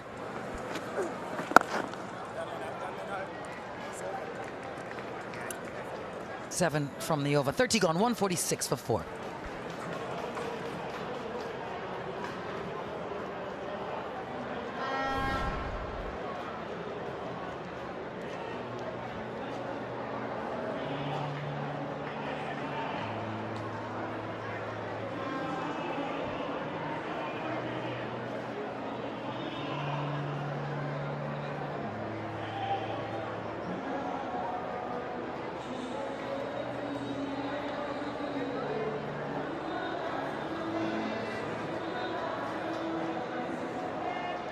Well, 23-run partnership now building between Hetmyer and Rutherford. Look at those 11 to 40 numbers there.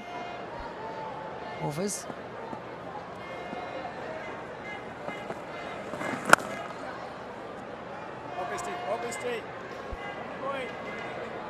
It was a very good start. Justin Graves and Hakeem O'Geese. Well, I say a rollicking start, a quick start. Well ahead of the rate and then quickly got out. And Carty and Hope.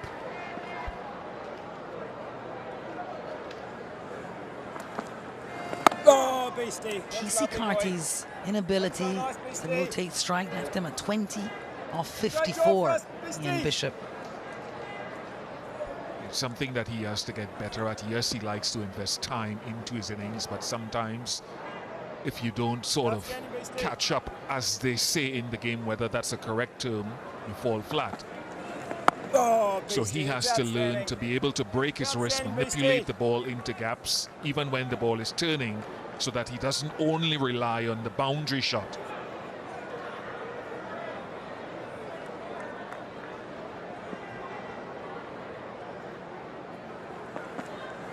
Yes. Smudgy! Very good feeling. Smudgy!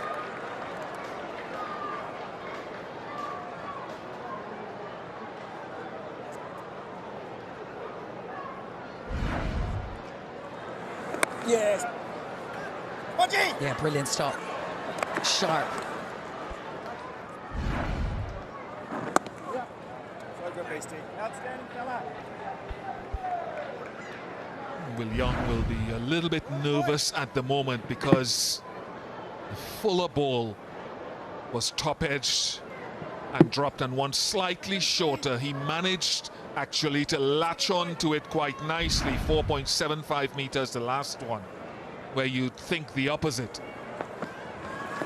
So good, beastie. Have a great sit, boy. 4 wickets down, 149 on the board for the West Indies.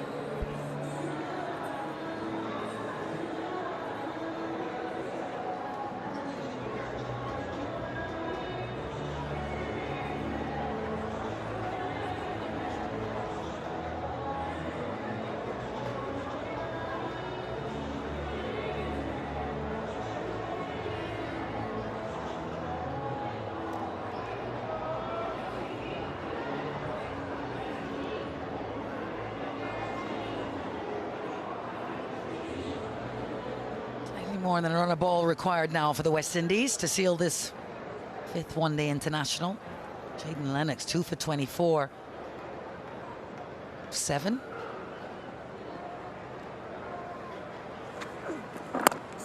A tremendously productive time here in the Caribbean. Most wickets, 13 currently.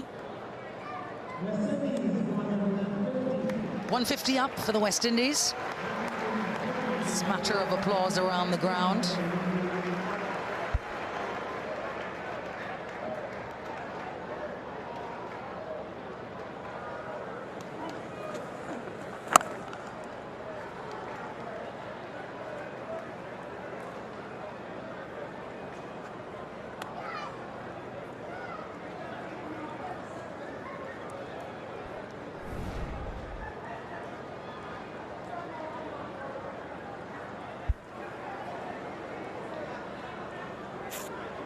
Difference, the tempo of the scoring as we've moved through this match.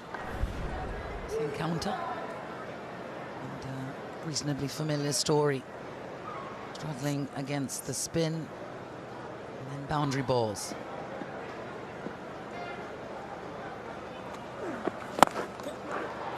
This is a lovely shot down the ground, should run all the way. It's been very good with the fielding. Just a couple.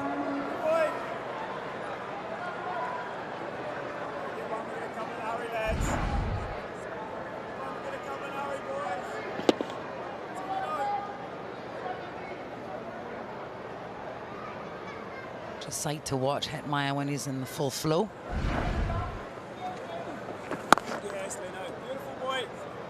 And beautiful turnover strike, the next ball. So a nice little tempo here, 31 runs off 38 between these two.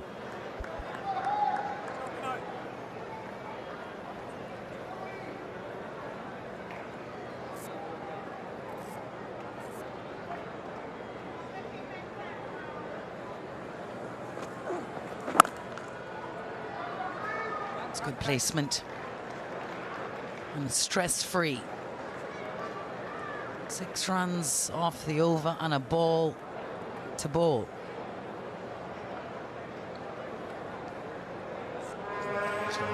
You trust yourself if you're Hetmeyer and Rutherford to be able to keep out good balls, and if you know if you bat all the overs, you should at least get close, at best get over the mark. Just by doing this and the odd boundary ball will come, but do you trust yourself? 156 for 4.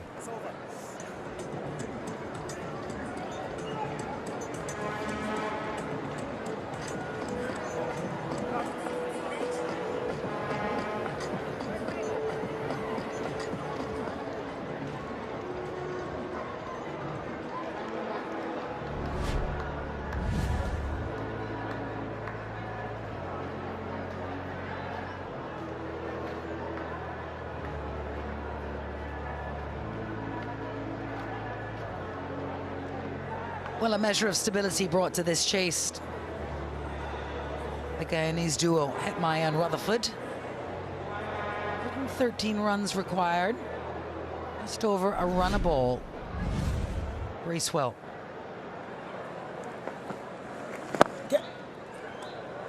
Yeah, beautifully played. Through the line of the ball. Good understanding between themselves. This is Carty earlier struggling to get out of the crease. We did a good piece on Latham and where Latham was meeting the ball right back or right forward in the series.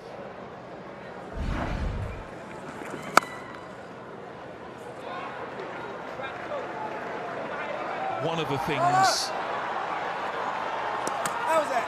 if he had thrown more powerful might have spelled danger, but one of the things with Casey Carty is that he plays a lot of deliveries in what we call the danger zone, neither right forward, neither right back. So again, that's something that he has to learn to get better at. A little dangerous here. Want to minimize their risk, this duo.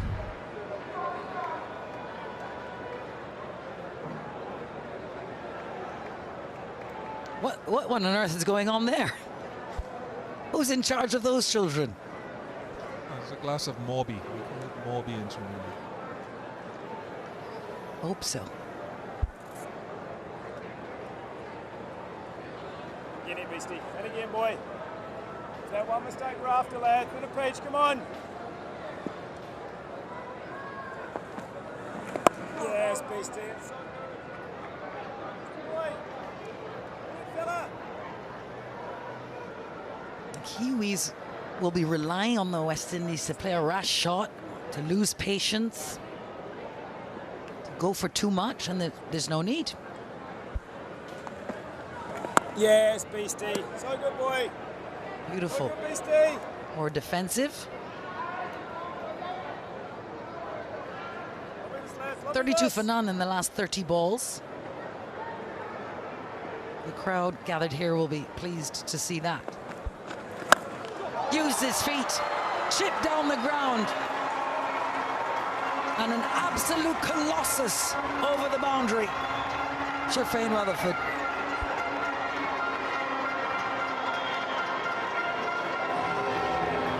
Picked his moment quite nicely on that occasion.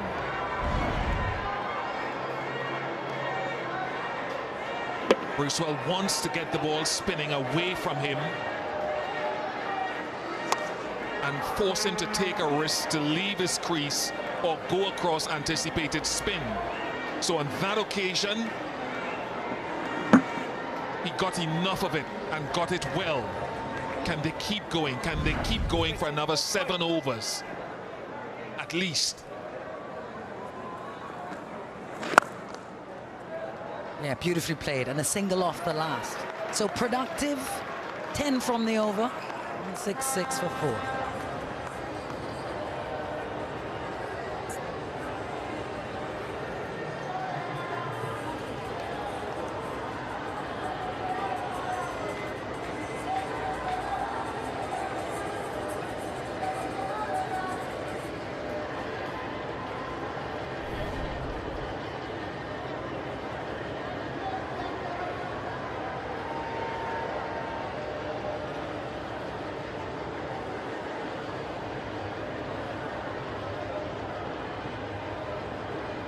Well, very interesting. 10 runs off the last over and really made to look effortless. Turns over of strike. A big hit from Sherfain Rutherford, using his feet, getting to the pitch of it. So that's exactly what is required here from a West Indian point of view.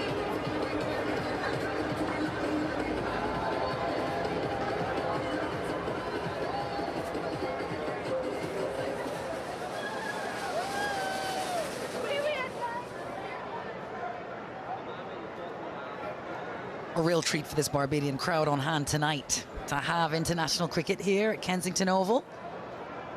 And a day-night encounter. Kensington under the lights means they can leave work, come and watch after work. And the crowd has gotten visibly bigger as the day's gone on.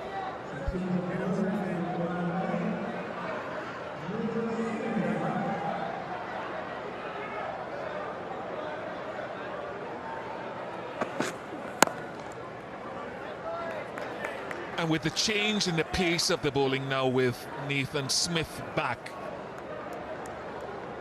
you'll take a ball or two, or some guys will take a ball or two to say, okay, let me see if I can adjust and adapt to the shift up in pace. But the same method applies. No high-risk batting necessarily needed right now. They're going along nicely.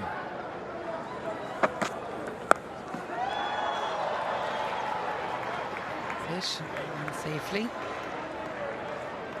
They are going nicely. 44-run partnership here. And a measure with a measure of security. They've settled a little bit. It was a shorter ball initially. Can they keep that focus, that concentration, that shot selection, that judiciousness for another, up until, let's say, over number 40. That's the plan.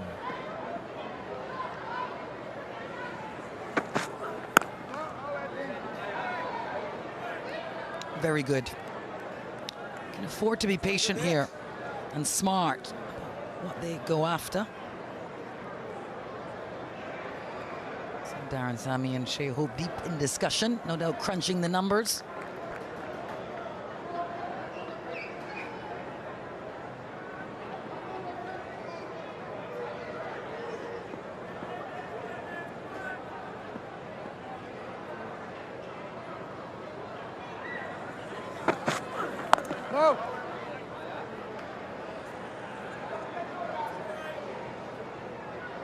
Only seen Shimron Hetmeyer once for this series.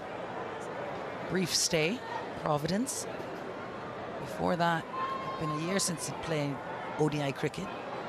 So gifted a player.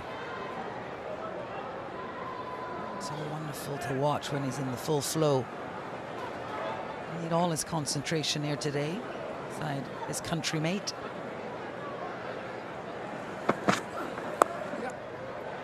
Very elegant. They don't want to leave it to anyone else. They want to do the job.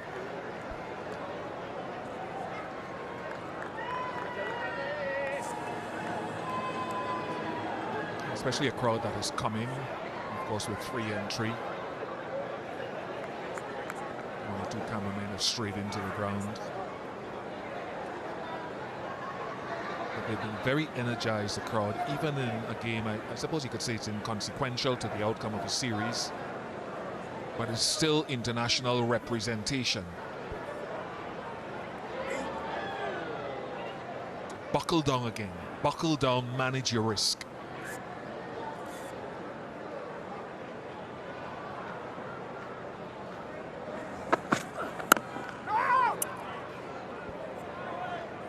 One 6-8 for 4.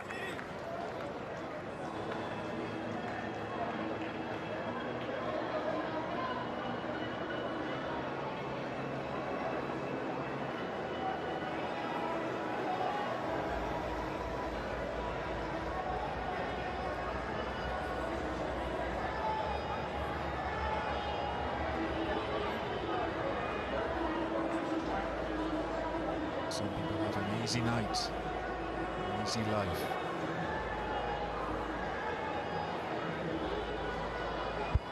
Worrell, Weeks and Walcott stand. 3 W's, infamous around the world.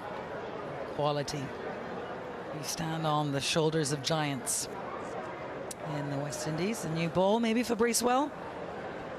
They have to dispose of one of the 2 balls now. Pick the one that they want to continue the rest of the innings with after 34 overs. It is the new ruling in ODI cricket. Catch it!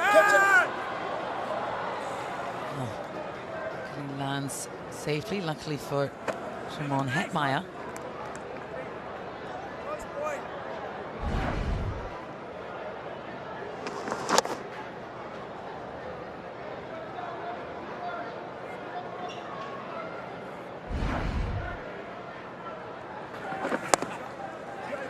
I think to your point, as we look at another singler, I think it's something that we've seen outside of the first game where the West Indies chased in that game and hadn't chased since until tonight. When they batted first, none of the batsmen seemed to be able to analyse and assess what a good total would be batting first to pace their innings.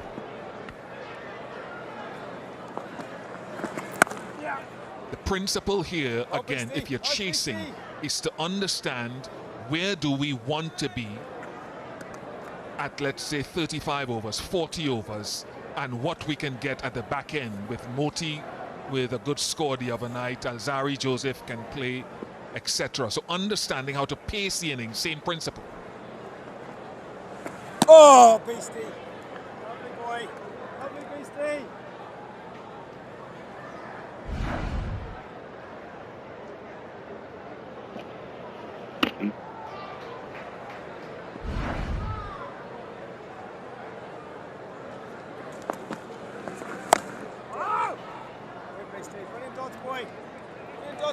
Lucky a couple of dots here after 3 singles to start the over. They've been doing well, this pair, in terms of turning over strike.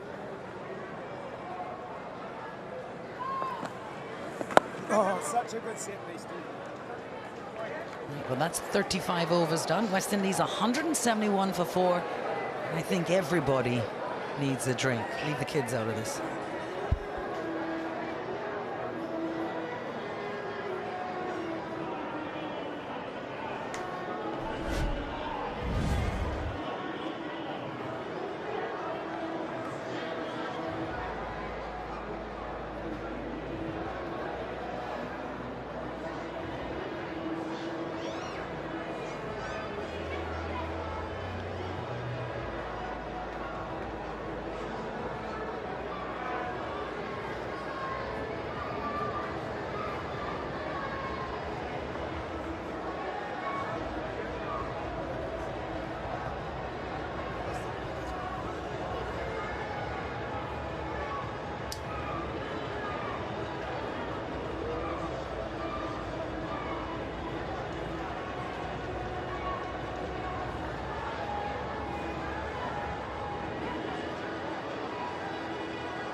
We've got an intriguing contest on our hands, folks. 98 from 90, 6 wickets in hand.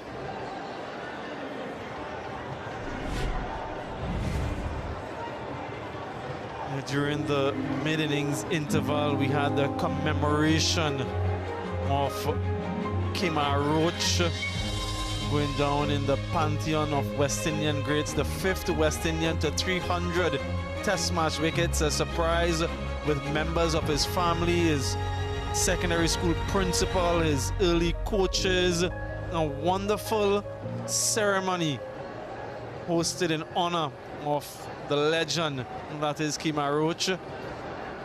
No doubt we'll see Kemar in action in a few days' time, literally, in that test series against Pakistan. Missed the second test match against Sri Lanka due to a little niggle.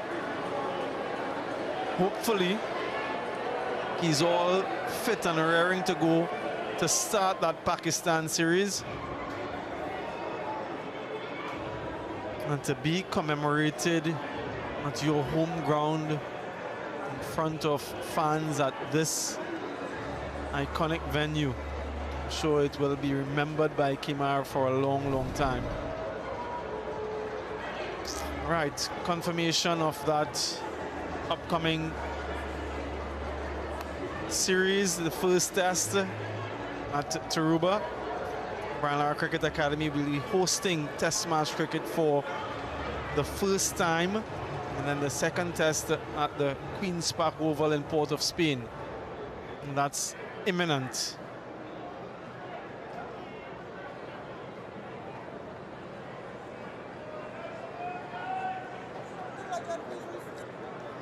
Right, so we're about to resume this contest. So much to look forward to. This partnership, 48 from 58, 98 still required. Nathan Smith continues. Stacey and Adams, about half an hour ago, I asked you where the balance of power lied. Things have changed since then, but I ask you again, I put the question to you again. Where do things stand at the moment? And I feel like when I answer this question, I look at the situation of the game and I'm like, you know, it hangs It tilts towards West Indies because of a partnership that's building between these two.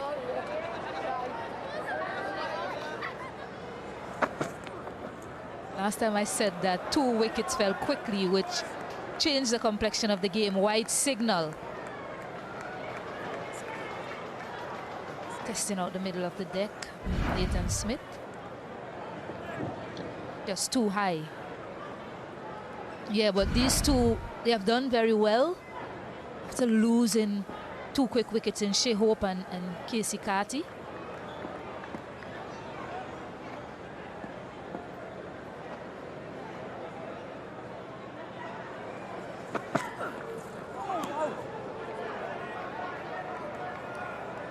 Just a matter of continuing to do what they're doing now.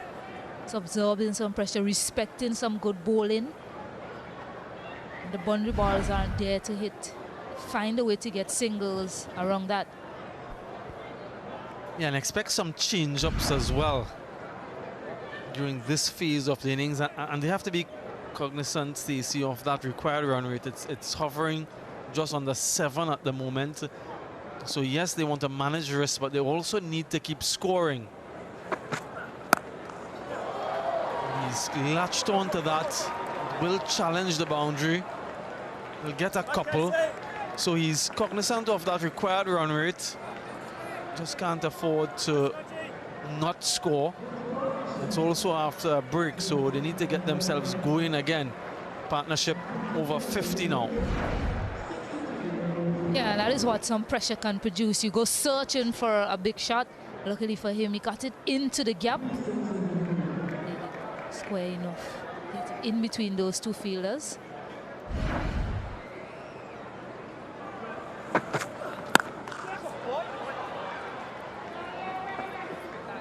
Can they rotate the strike in and amongst those boundaries when they do come? That's the real key now, to keep that scoreboard ticking over.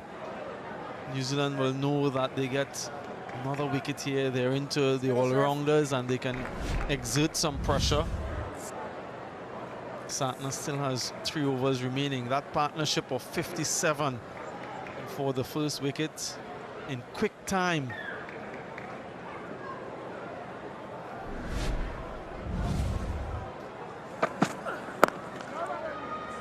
And a second partnership of 59.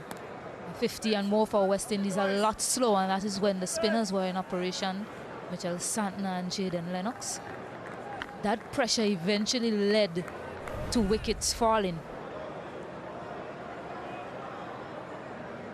Santner, outstanding economy, just 17 coming off his 7 overs. Good support all around him. Nathan Smith, the most expensive bowler.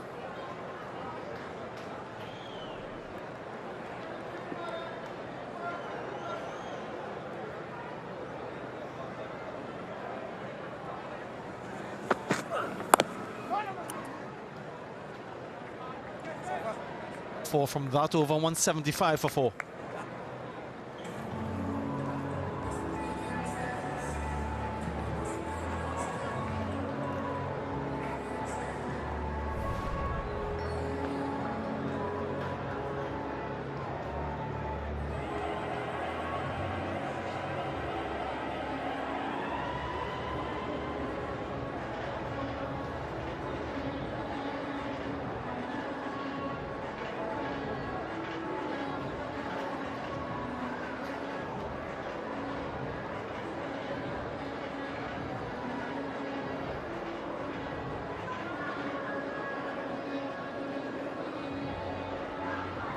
New Zealand were ahead in terms of runs and they had lost a wicket more, ended up on 268.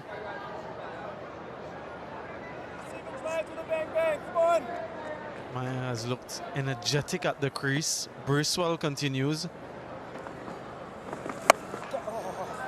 He's very good in picking length when he is in form, Hetmyer. Anything that is slightly short, he latches onto it. Of the spinners particularly. See how he uses that front press to use the depth of the crease. He didn't get it where he wanted it, but he's quite nimble. Boys, one mistake here. One mistake here, lads.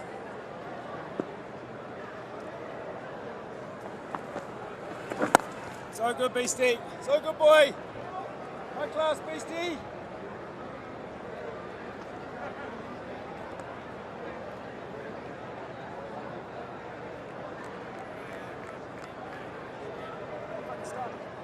Those three, wouldn't they?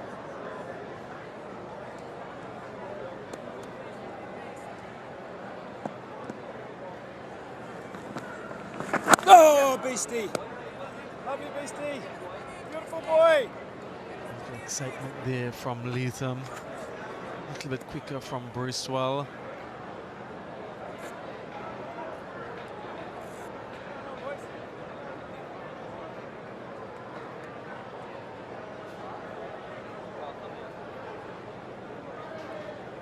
Put this lad in again, Beastie!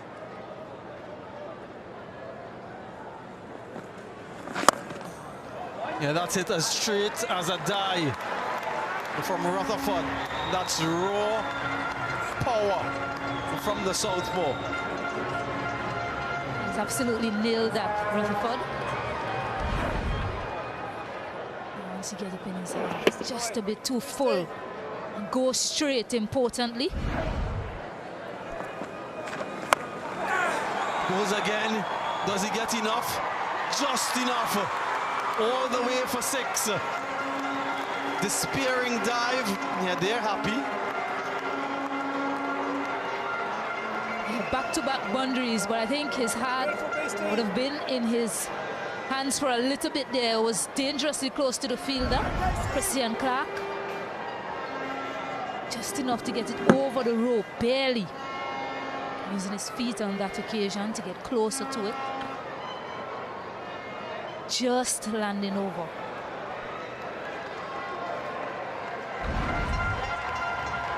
Yeah, confirmation nowhere close to the middle of the bat and still sails for 6. Imagine if he had middled it. Oh! Teasing and tantalizing. 14 from that over. 189 for 4.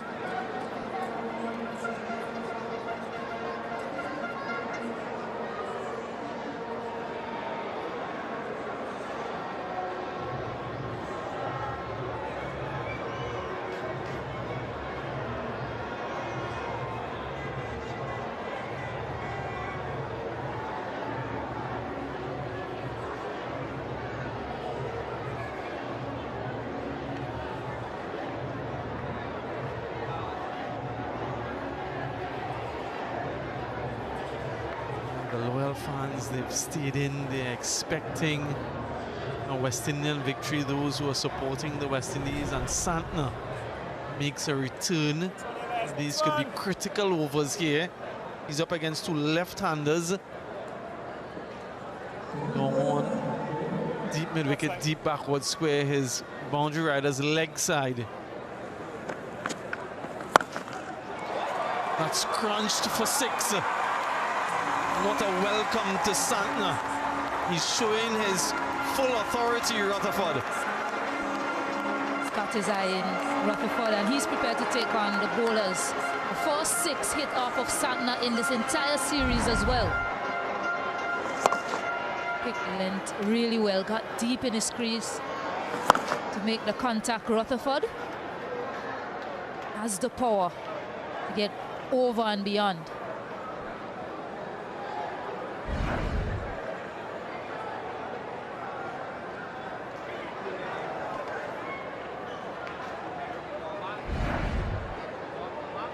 Rocks back nicely. It's a short delivery. There are fielders in that direction, but he's a powerful man, Rutherford.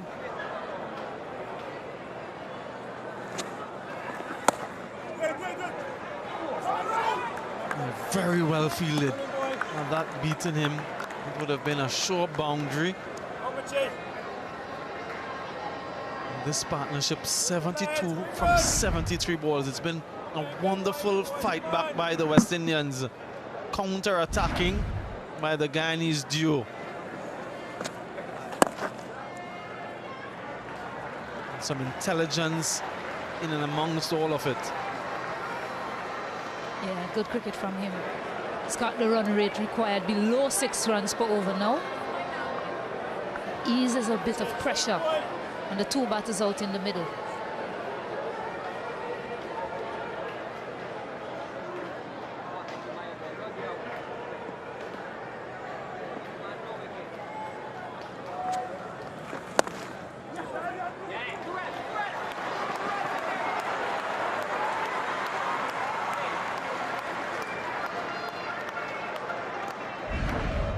He's been quite brutal, Rutherford. He was dropped in that region early on in his innings. He's made them pay. He's punished them. That one was nowhere near the middle. This one was very close to it. Flat 6 from Shafin.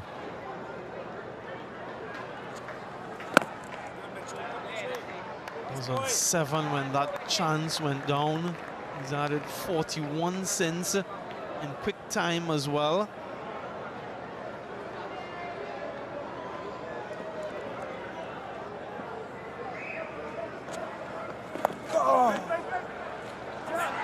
This field will allow them to get 1. Another healthy over for the West Indies, 10 from it, 199 for 4.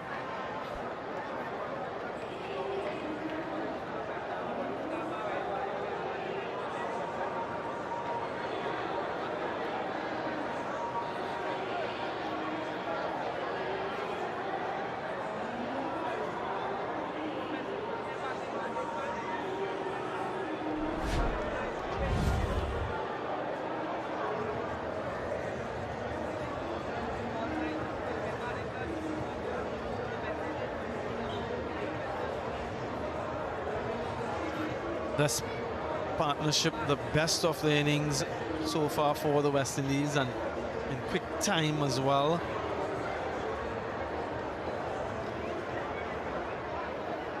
It will be a match-winning partnership. That's what the West Indians are hoping.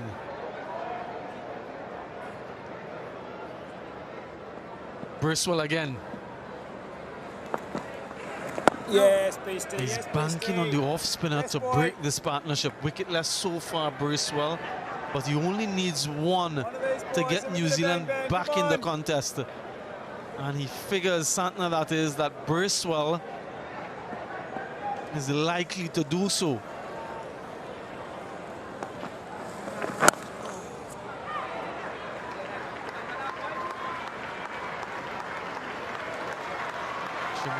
Miss the 4s ODI.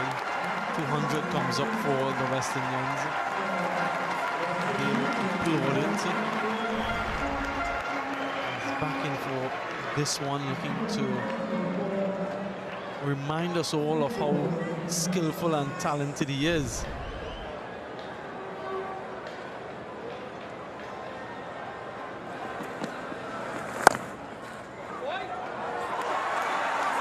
Misfield again, they've been sloppy.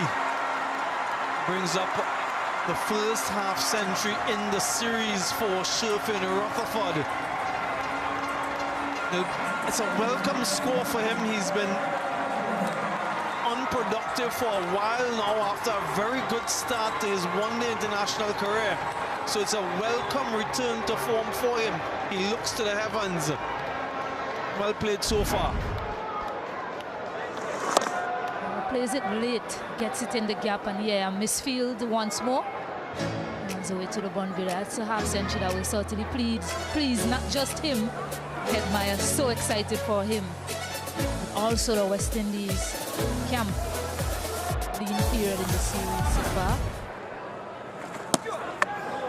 22 his best previously in that first ODI when he came in and finished things off with Shea Hope.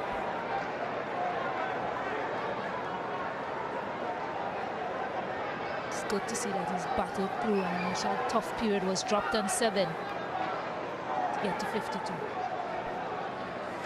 Catch, toe. And I want, as a West Indian supporter, what you want is for these guys to see the team over the line. They've done all of the hard work, gotten a score for himself. That's done. Now he has to think team. Can I get the team over the line? And to secure a win.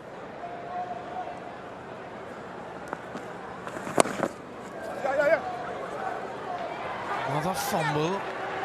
Doesn't cost them any extra run though, but it's been uncharacteristic, the fielding for New Zealand. 205 for 4.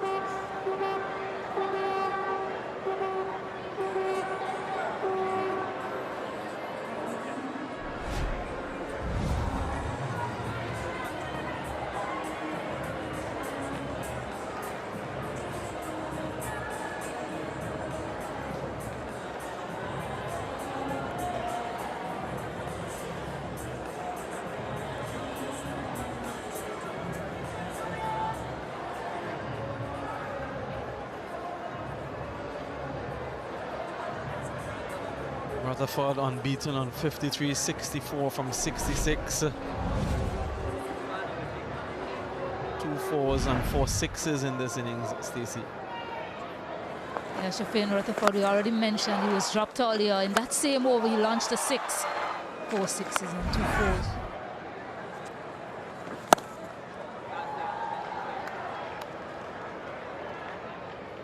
Exhibited some patience to start, because they lost those 2 quick wickets. Then when he got the measure of the surface, launched a counter-attack on the New Zealand team.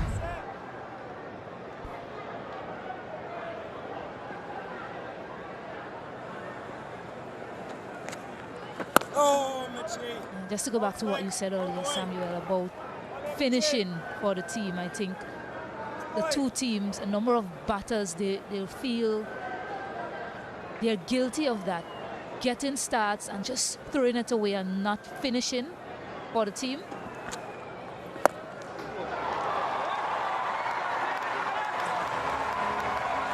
Yeah, that one struck firmly into the gap by Shimron Hetmyer, an area that he favors against the spinners.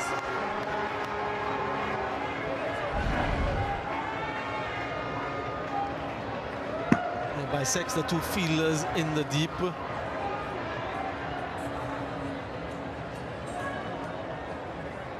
Just one bounce for 4.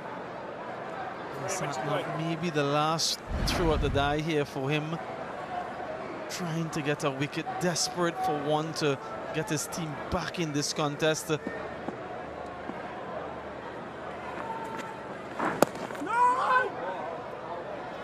This partnership has been scintillating. Came in at 123 for 4 in a precarious position. Outside of that drop catch, they've been brilliant.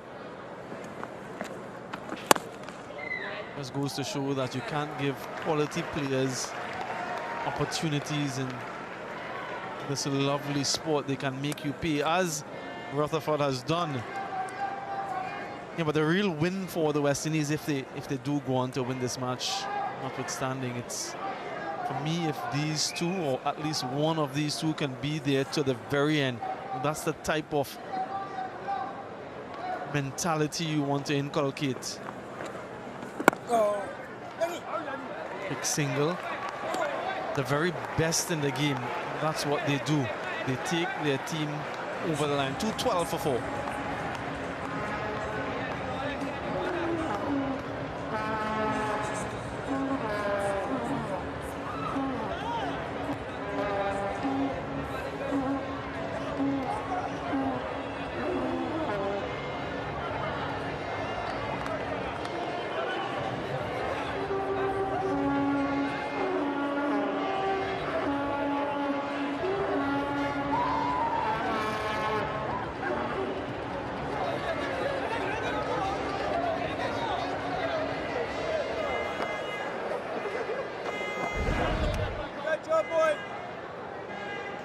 Yeah, he's disappointed. Satna. Where can they find the wicket? It will be Bracewell for his final over.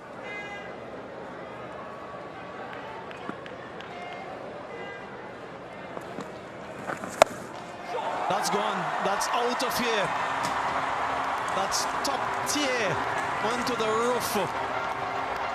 Brutal from Rutherford. That's been a propitious scoring area for him and Hetmeyer throughout this match. Again, he sits deep in his crease. The length is a bit short. Put away with some disdain. It's a mighty hit from Rutherford. It's gone. Giving his wicket away. Just mentioning that, it brings New Zealand back into the contest. 95 the partnership, and that's what he's saying there. One of the fans in the stand. Is that necessary? Breakthrough for Burswell. Yeah, decided to go again, looking to use his feet. But use his feet, came down the track. Once he missed it, he was all at sea there. Great work from Latham, whipping off the bills quickly.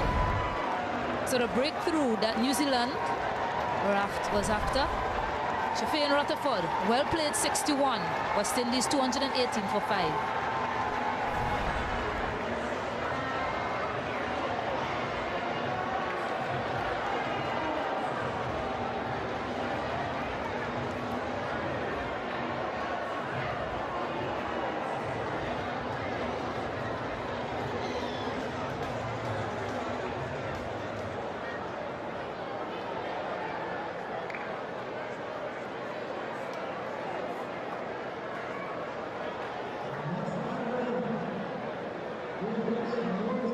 Gurkesh Moti, the new batter for the West Indies.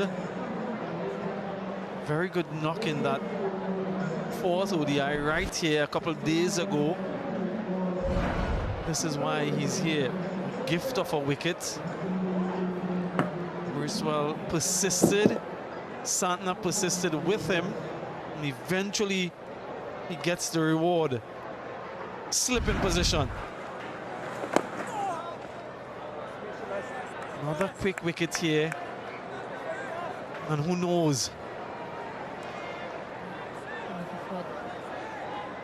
Just what we were speaking about. Finishing the game. Getting across the line for the team.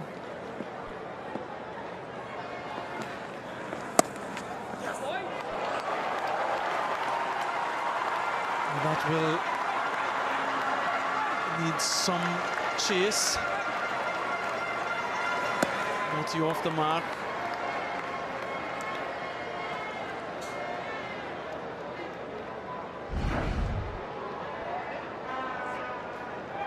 Yeah, he'll be disappointed with the way he got out, but the crowd appreciates it. West Indies were in a difficult position after losing those 2 quick wickets, and a 95 runs partnership between him and Hetmeyer.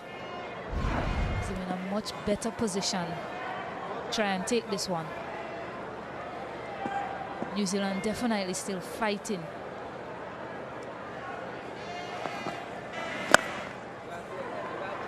In the back of their minds, they're thinking get 1 or 2 wickets here, build some dot balls. We're right in this.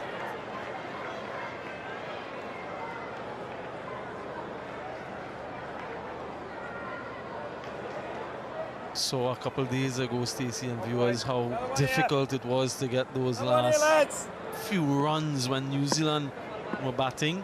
Final delivery from Burswell. Well watched by Moti. Successful final over, 222 for 5.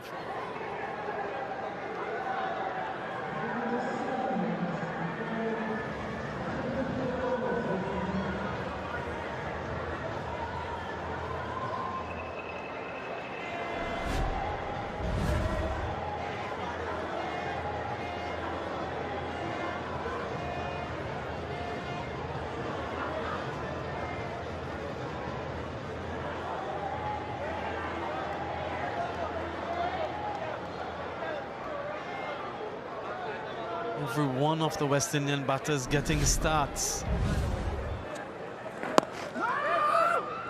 Adil know that this is his final over as well. Wicketless so far. Quite economical, particularly when he was bowling to the 2 right-handers. Now it's 2 left-handers again.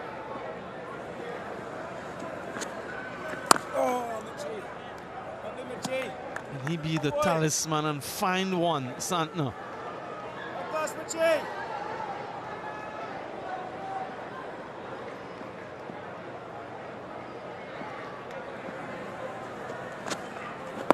So good, Mitchie. So good, boy. And so far, Hetmeyer prepared to be quite watchful against him. One, Rutherford was just dismissed.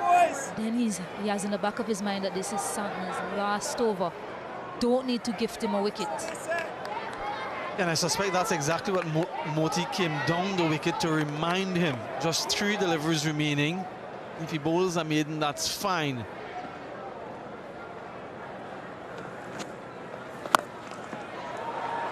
Finds the gap, swatted away for 4.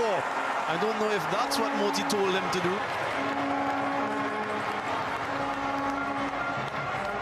Well, he is having a long chat with him right now, Moti. Everything loose. Of course, you still have to be prepared to put it away. Can't get in a defensive mindset altogether. So good on Hetmeyer.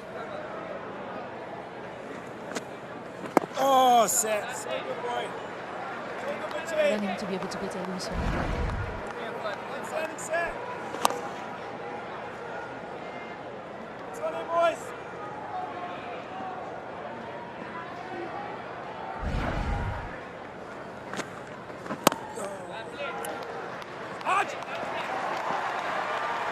Should be just 1 wicketless spell from Santner. None for 39 from 10. 227 for 5.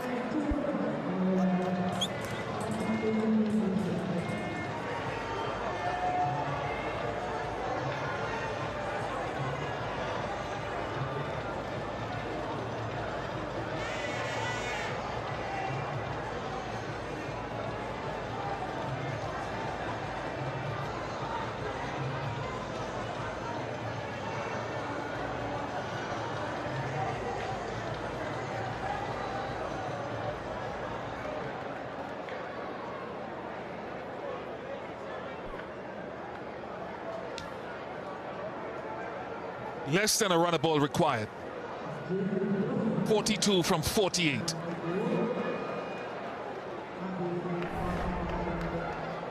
Bracewell completed his work with the ball. Santner completed his work with the ball wicketless. Jacob Duffy is back into the attack.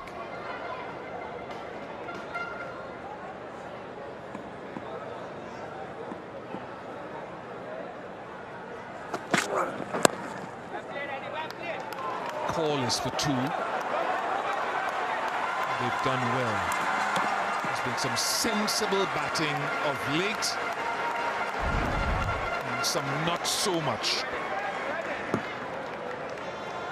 He's done well to use the depth of the crease. Coming out of his crease to Bracewell is high risk. And he paid a heavy price for choosing that option, Rutherford.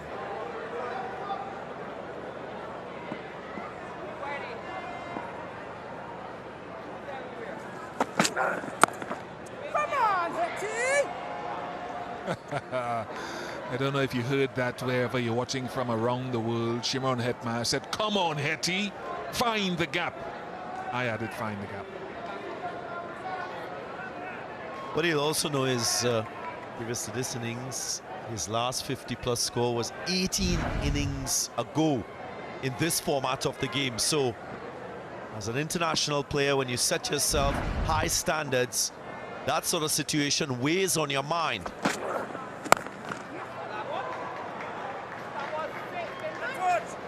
Is approaching that 50 landmark, just 4 away. And more importantly, this game hangs in the balance, and a lot will depend on Hetmeyer getting the West Indies over the line. What you don't want to do is expose the other batters in this batting lineup. Ord, Alzari, Seals, Laws. You don't want to be thinking about those as options in the chase.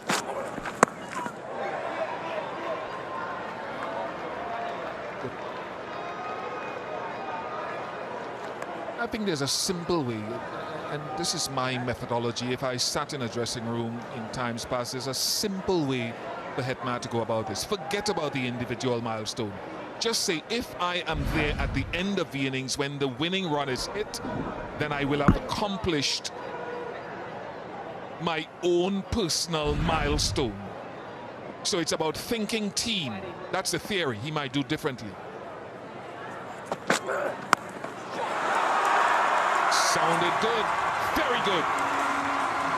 It's a lovely way to bring up a fifth half century in addition to 500s in this form of the game for Shimron Hetmyer. He's batted cleverly, paced the innings well, and the job is not yet done. Well, he was left out in the last game, Shimron Hetmyer. Got 26 in that third one-day international, and many felt that he should have carried on and pushed that total batting first even further. Tonight, he's taking on responsibility. He's done well so far.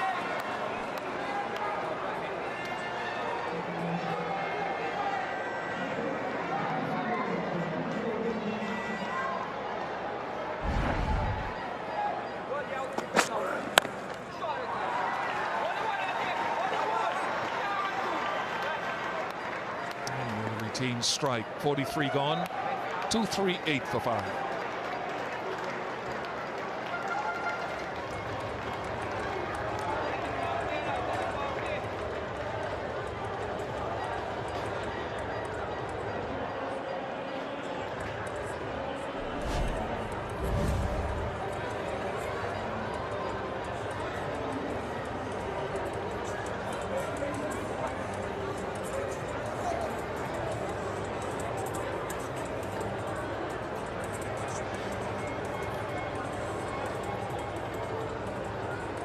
.31 runs required. New Zealand will be thinking, if we can go bang bang. We saw what happened in the fourth one-day international here after the rain break when it was 5 down.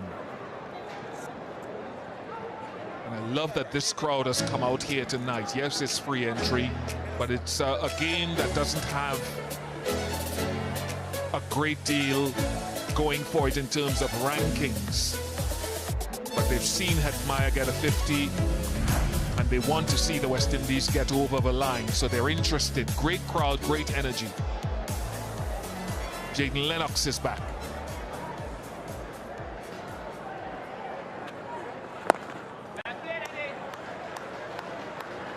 Just looking at this chase and breaking down the way the West Indies have played the middle phase, or power play 2, have to appreciate that having that left-handedness in the batting lineup has worked in their favor.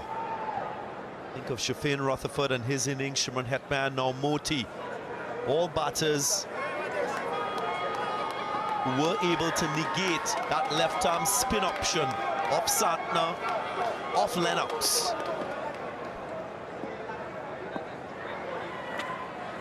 Catch!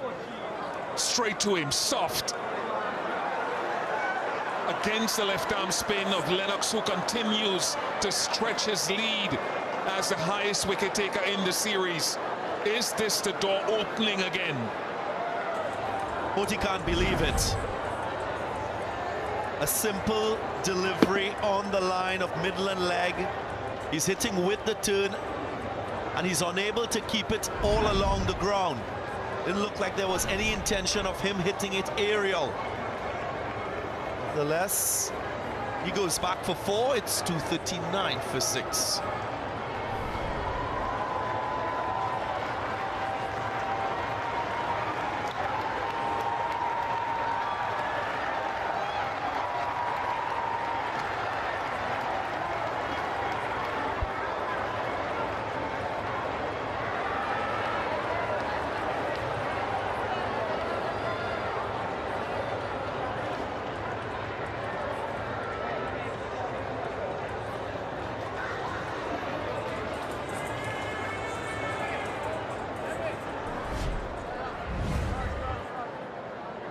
Matthew Ford has batting ability, batting all-rounder, but he replaces Moulton. real casual in that stroke from Gudakesh Moti. Again, the situation of the game really put pressure on him as a batter to score runs. He's batting with a set batter. That's really uncalled for. Surprising there isn't a slip, at least for a ball or two, to Matthew Ford, with the ball spinning away from him. That one, too quick, too short. Allows him off the mark. Well, that dismissal of Moti put a little more pressure on Shimon Hetmar. Then he'll have to navigate these remaining 29 runs. Not a desperate situation because he's been there for a long time. He's faced many of the Kiwi bowlers, so he understands the situation and the conditions.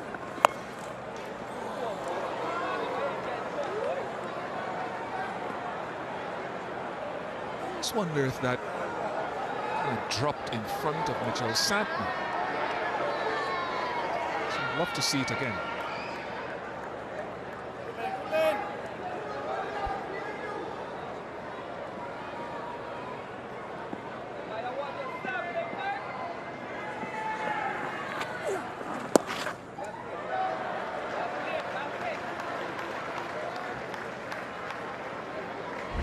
Balls ago, just in front of Mitchell Santner. Still has to finish the job. Just as Santner finished the job in the 4th one-day international. He'll need help from a couple of friends, or at least one. No slip.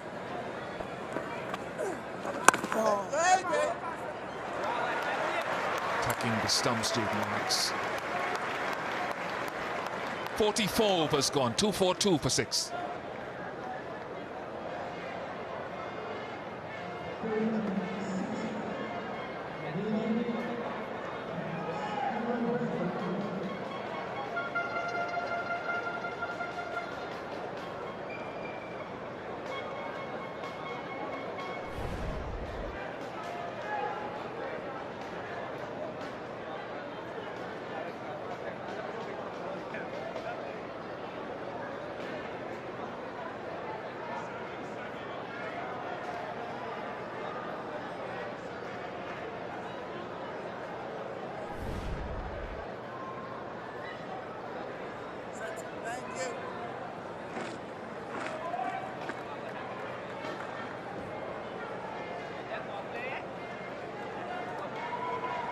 Four fielders outside the circle, although they're allowed 5. Ford on strike.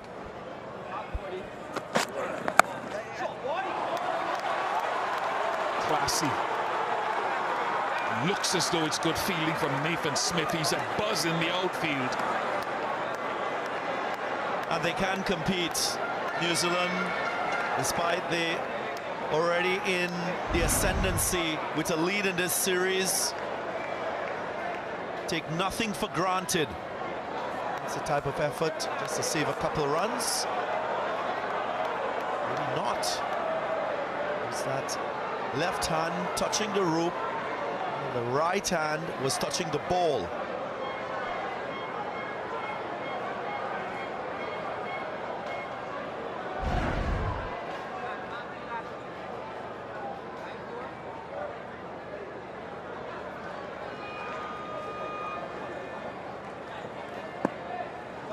Runs saved.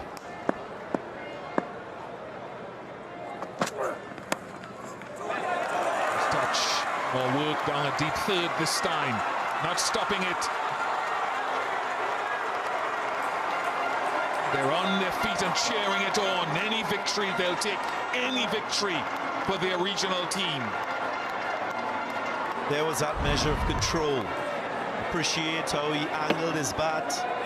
He picked that it was a slow delivery. There was that cutter being deployed by Duffy. The soft hand created the right angle for 4. Neck and crop.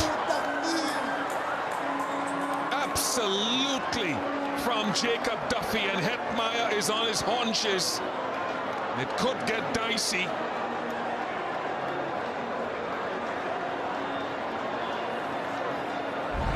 Matthew Ford, after celebrating 4, can keep this one out. Was onto the pad, then onto the stumps. Defense breached on that occasion. Quicker delivery from Duffy doing the trick. One was lined wicket to wicket. He goes for 8, 48 for 7 now.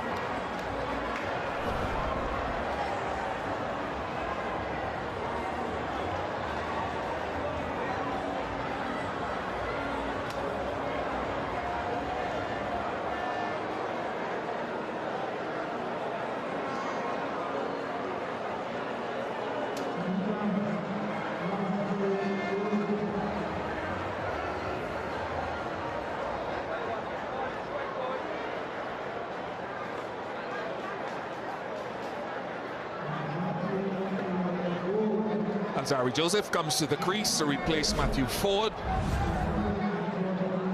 Key there for Jacob Duffy. The first one was short and wide, punch for 2. The next one, slower ball guided to deep third, and then the straight line. Perfectly aligned, very good length as well. Just drawing forward. At bat coming down on the wrong line. So missing the delivery completely, Matthew Ford. That is carried. Wow!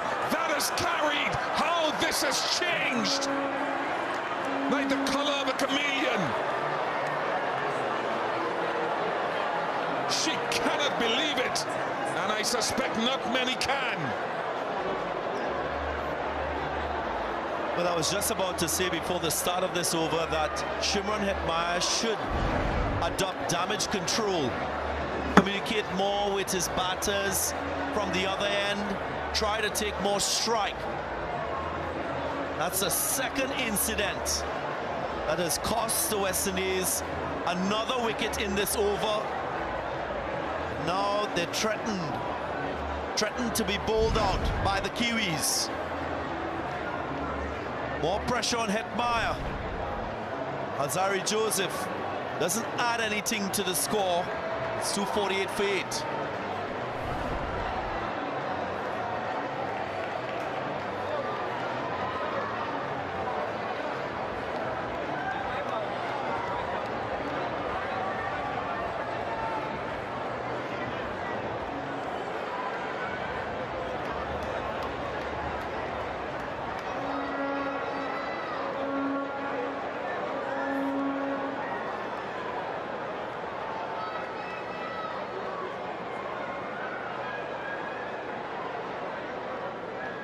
Jaden Seals receiving words of advice from Shimron Hetmyer. Hat-trick ball for Jacob Duffy. I see it a little differently, actually. I see Hetmyer has to see this home. But I would go back, whatever the result of the game, to Sherfin Rutherford playing the shot that he did after batting so beautifully. That was Matthew Ford, followed by Alzarri Joseph. You don't open the game up when it's less than a run a ball required.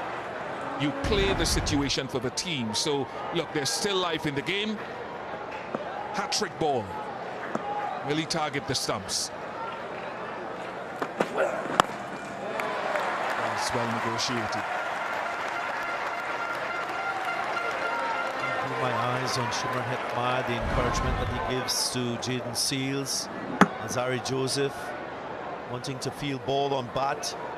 Just pushing at this one outside the off stump. He rates his batting, Alzarri. How much Hetmyer has taken pattern from Santner 2 days ago. Very good from Jacob Duffy. An excellent over. What a thriller. It's lining up here. 248 for 8.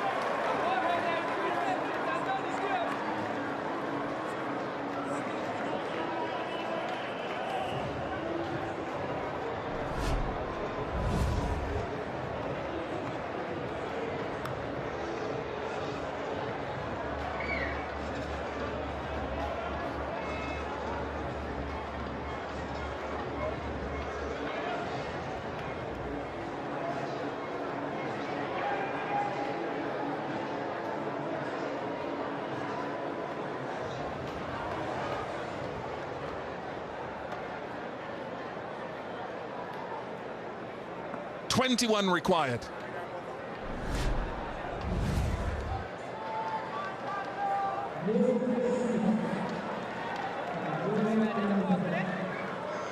Jaden Lennox out of the attack. Nathan Smith is back.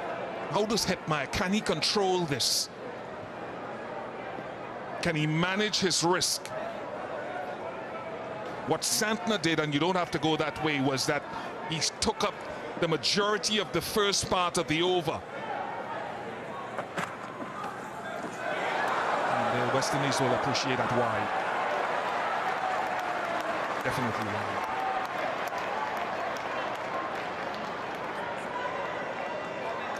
Getting inside the line by Reefer, making the call. They pitch way outside the line of the leg stump. There was some grip. Ball finishing over middle and off. Big wide height.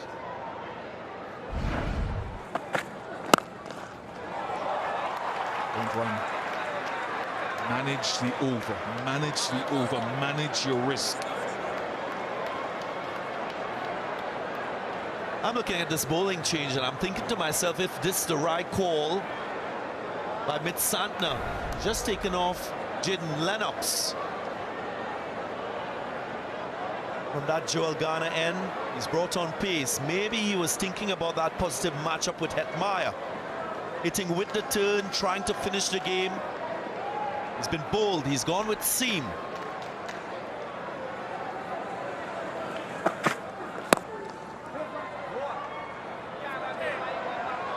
So he has in the bank 1 over of spin. Is he hoping for another wicket, then to deploy that 1 over of spin for the batter that comes in?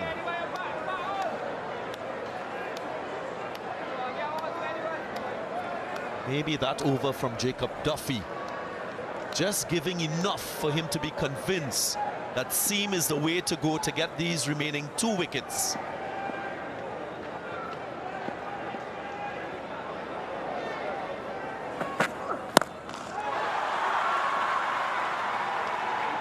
Only 1. I think Hetmeyer was hoping that that was hit well enough for more. He recognizes his mistake now. Well, certainly wasn't the plan. Now he exposes Jaden Seals to 3 potential deliveries. Instinctively he ran. I reckon that's a wrong call. After declining a single, he's taken 1 off the 3rd ball, and now it exposes Jaden Seals to 3 deliveries in the over. That's what we're saying, though. That's why he threw his head in the air, because he ran instinctively, and at the end he recognized that he should have at least soaked up 1 delivery or 2 more.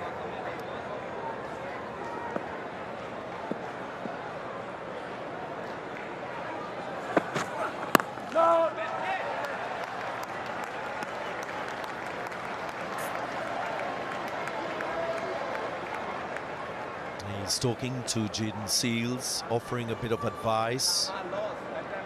Jaden Seals will have to be mindful of Nathan Smith's plan to bowl straight.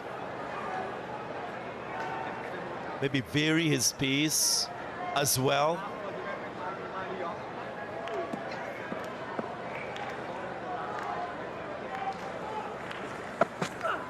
Yeah. Take the single. 1 ball for Hetmeyer to try to get back on strike.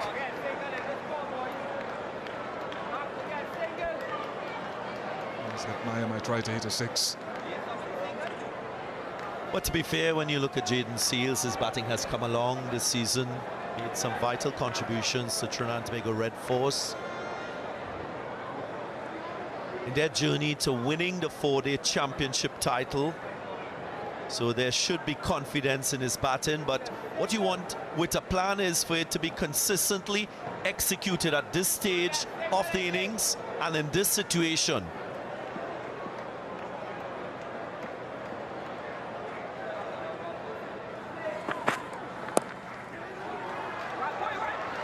Gets the single. Oops, there might be more, there might be more. No, they're not running.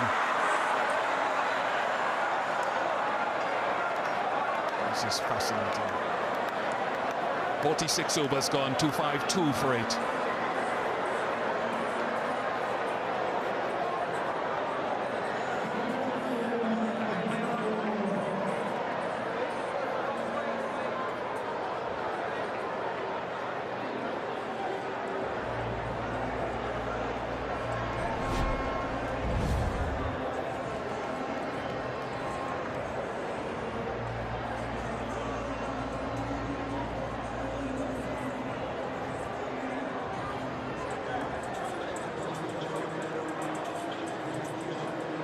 $17 more required. I think the plan should be, yes, he got 70 against Guyana in the first class tournament this year, Jaden Seals. But the plan still should be, he won a test match with Kemar Roach with the bat in Jamaica some years ago. Should be for Hetmeyer to control, whether that be by keeping out deliveries or getting twos and boundaries the first part of the over for now.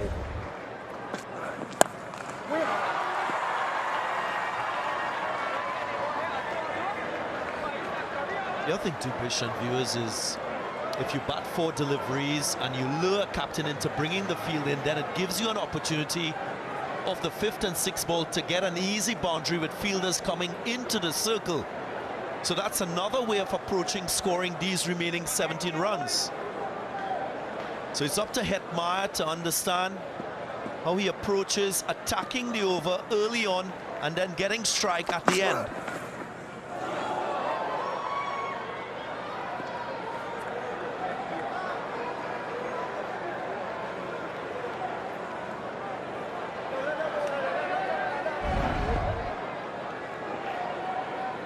Nice little piece-off delivery again by Jacob Duffy.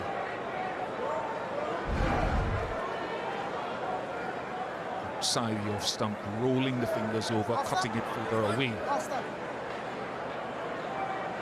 Just taking another guard, maybe taking an off stump guard, recognizing that Duffy is going wide offside. He wants to get closer. I can understand he's wanting to hit leg side with the wind too, so competing interests. Nailed it, absolutely nailed it.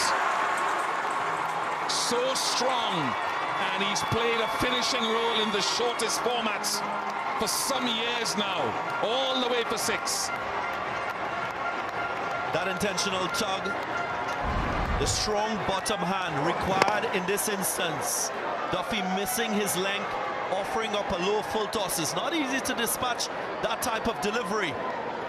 With a well-set Hetmeyer, that's bread and butter.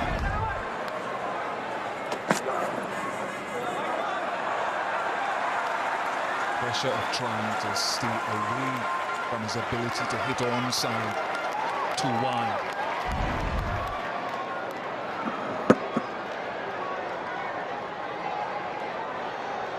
Loads up, gets himself into a good position.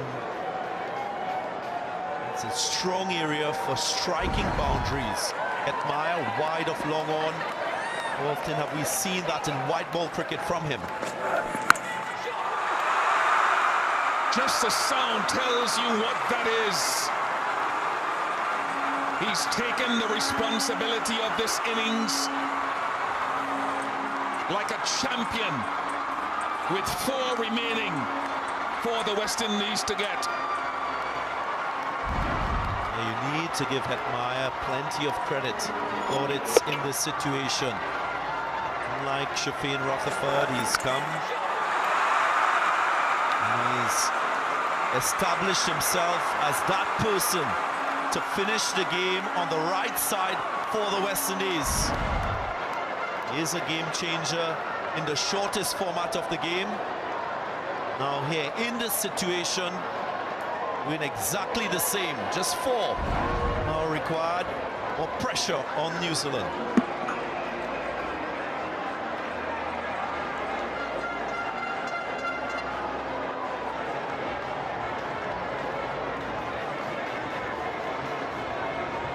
Placement ball being sought after as Larifa saw that go over to the roof or past the roof. Right, still work to do though. Still work to do. 4 to get. Delivery's not a problem.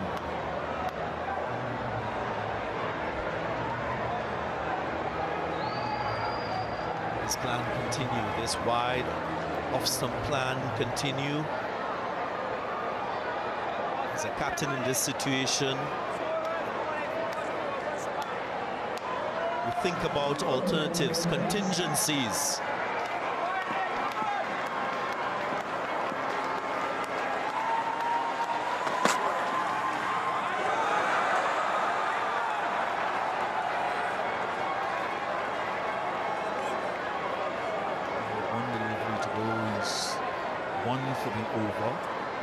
They want to bowl another dot to keep Jaden Seals on strike for the start of the next one. Hetmeyer wants at least a single or to finish it.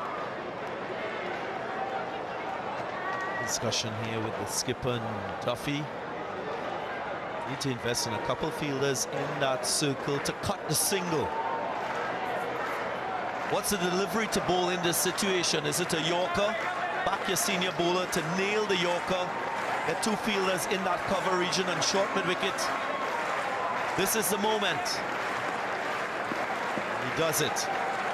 Pushes that short fine leg deep. And he'll bank on his senior bowler to bowl a dot delivery now.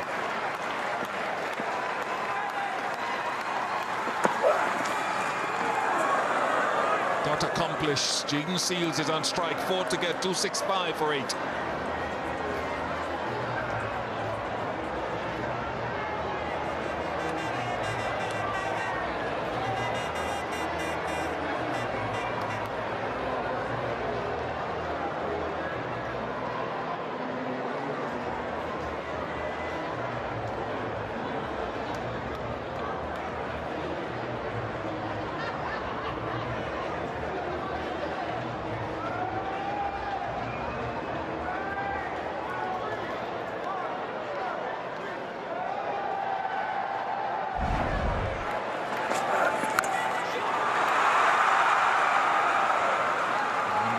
Has gone out, or is that it's stuck on the roof?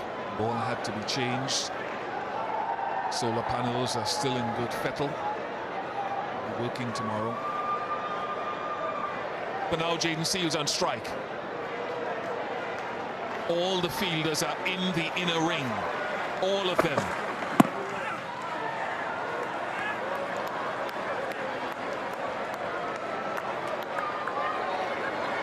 There's a chance of that left arm spin option. Jaden Lennox with 1 over in his quota of 10. 1 for Nathan Smith. My eyes on Shimron Hetmeyer to see how far he's backing up. What's the communication like between himself and Jaden Seals?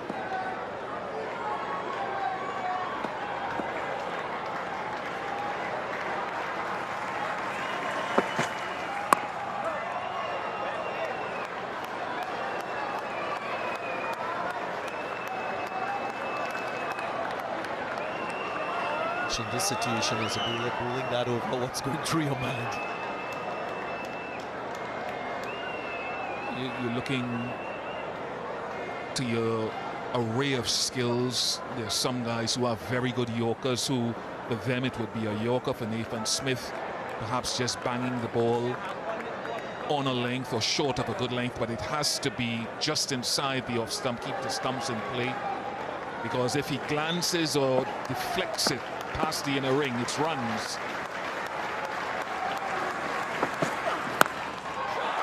Jaden Seals will finish it,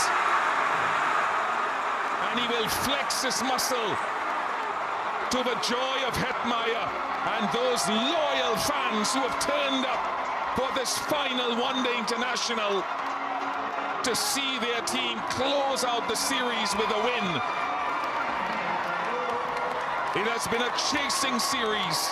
You win the toss, you chase, and you win all the way through. It's 3-2 to New Zealand, but at least some joy for the West Indian fans who've loyally turned up here tonight to win by 2 wickets. Well played, Shimron Hetmeyer and Jaden Seals. A very special win too for Sagari, wherever he is. One of 2 games dedicated in memory of the great West Indian all-rounder. The last game was very, very close to a win for the West Indies, but tonight they've delivered. Delivered firstly with the ball, and now with the bat. Hetmeyer making no mistake with the closure of this 5th and final one-day international. It was a little bit dramatic at the end, but the West Indian fans and all following around the world will be pleased to know that this 5-match series ends on a high. West Indies winning by 2 wickets tonight.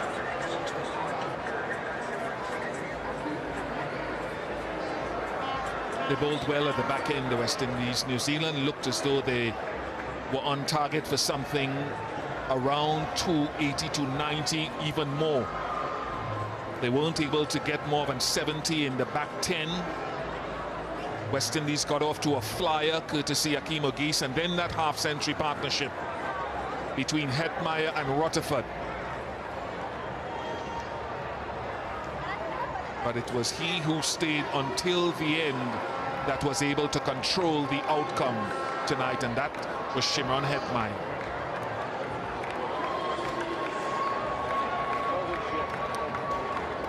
A series that New Zealand will feel that they've learned a lot, they've accomplished a lot with fringe players, increased their depth of players, away from home winning another series.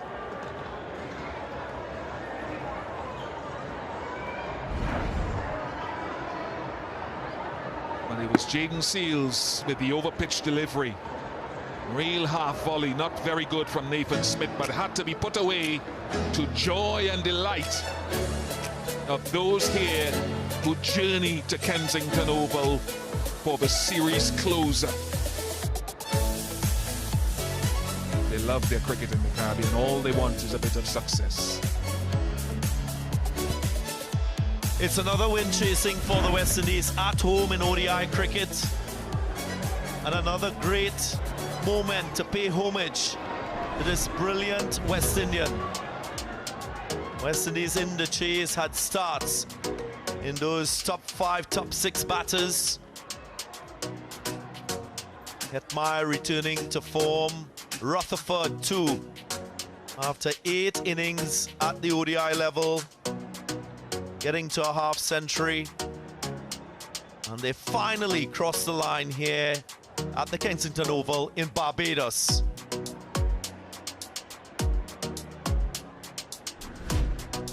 Jaden Lennox was again outstanding. He's had a very, very important and effective series on pitches that offered him appreciable help, to be fair, but even with the turn available, Santner could not pick up a wicket, and I think that was critical. Jacob Duffy in the end put himself on a hat-trick moment which wasn't accomplished. 3 for 67, and Smith and Bracewell with a wicket apiece. So while the series ends 3-2 in favour of New Zealand, the West Indies won the first and bookended the series with a victory in the last by 2 wickets on the back of a wonderful partnership between Hetmeyer and Rutherford. Hetmeyer in the end 69 not out.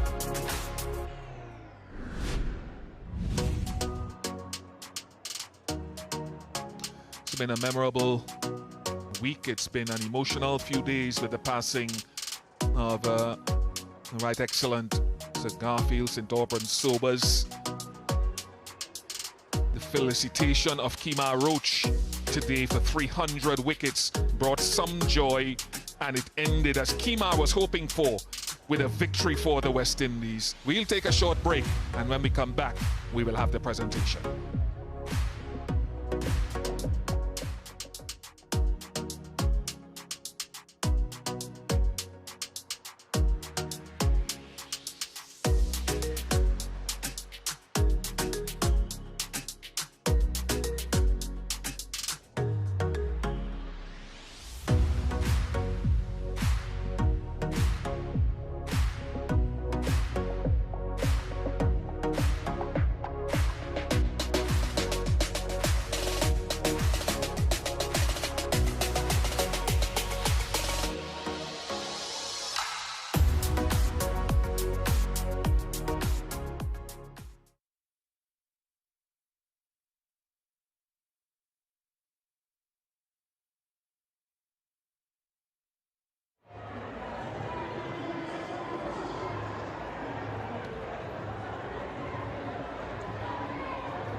Series culmination here at Kensington Oval, and the West Indies have bookended wins to start the series and then to end it.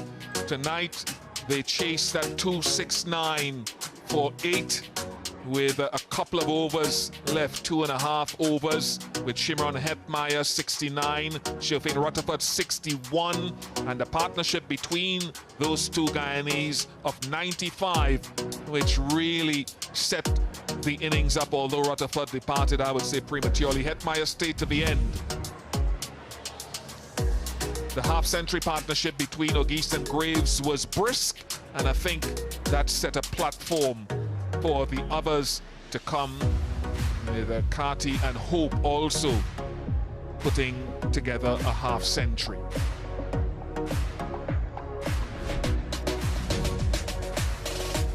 New Zealand with Duffy and 3 wickets, a little bit more expensive than he would like ideally, but Jayden Lennox has been the bowler of the series, 3 for 35 tonight, 1 over up his sleeve, 1 wicket for Bracewell, 1 for Smith.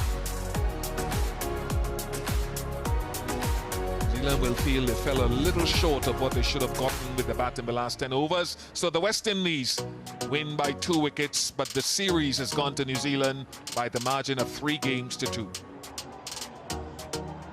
Let's find out what's happening at the presentation with Samuel Badri.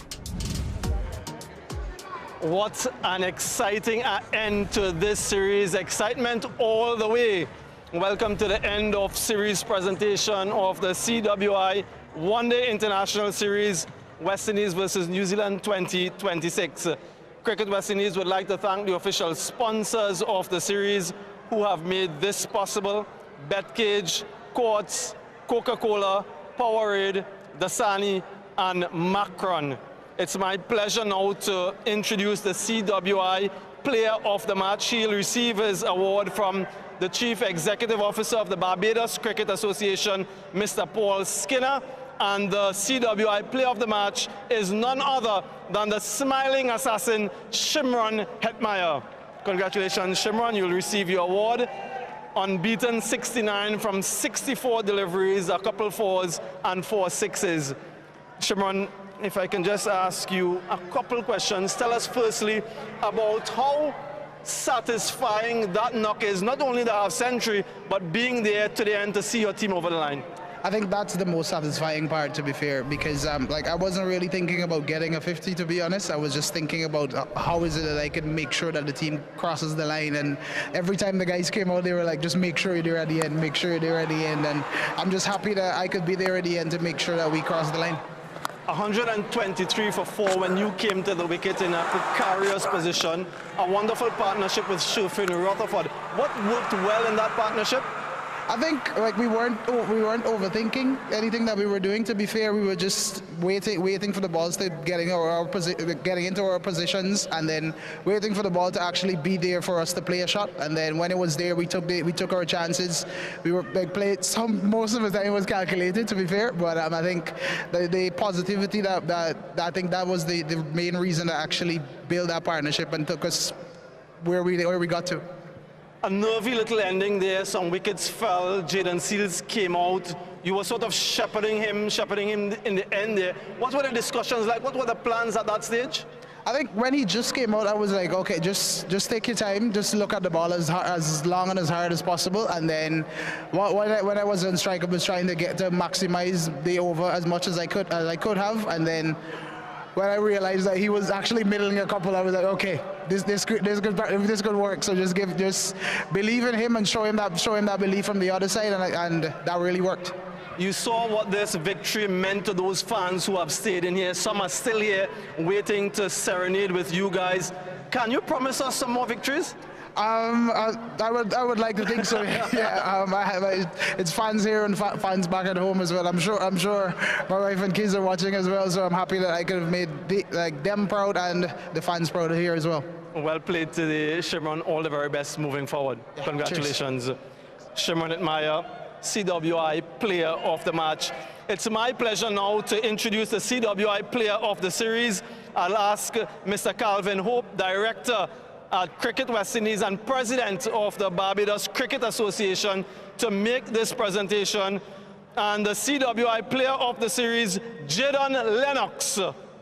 14 wickets in the series, the most by a spinner in a bilateral one-day international series.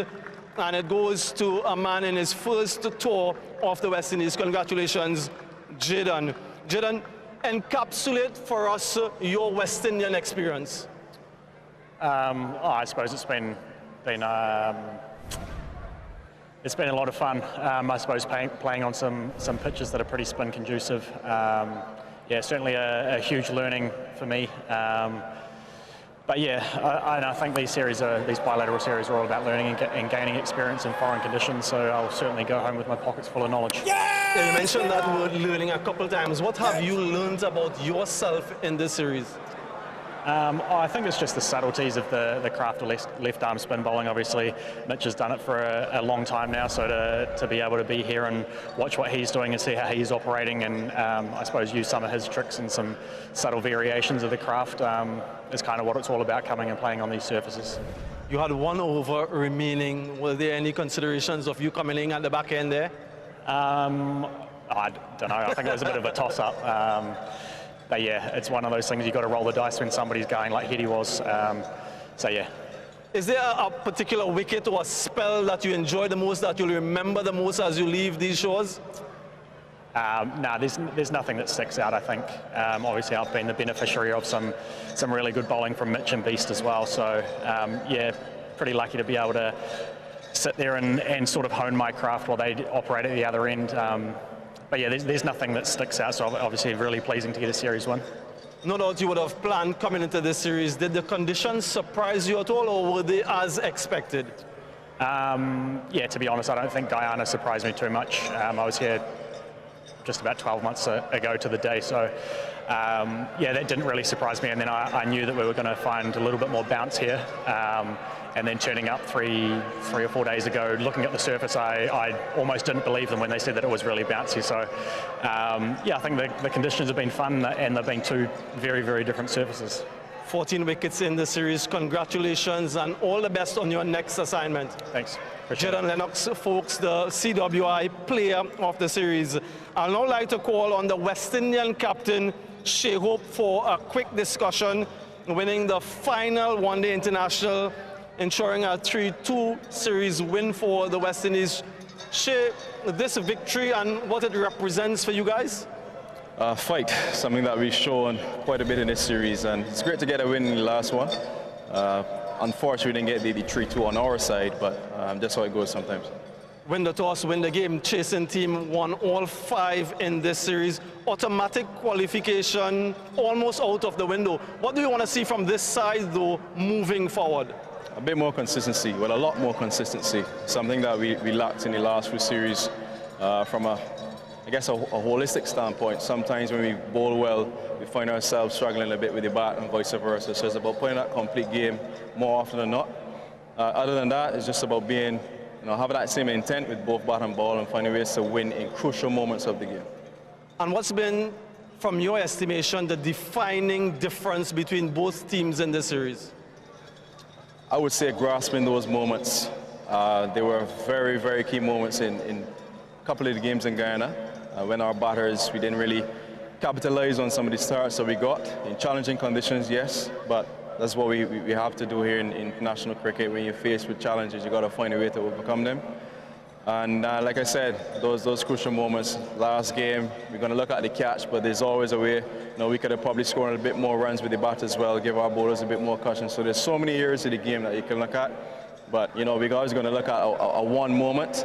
But still, the crucial moments of the game, we need to be able to grasp a lot more and be more consistent on that. Yeah, you were sitting there, you were looking on, you saw what this victory meant for all of those people who were in here. How can we get more victories for the West Indian public? They're hungry, they're crying out for it.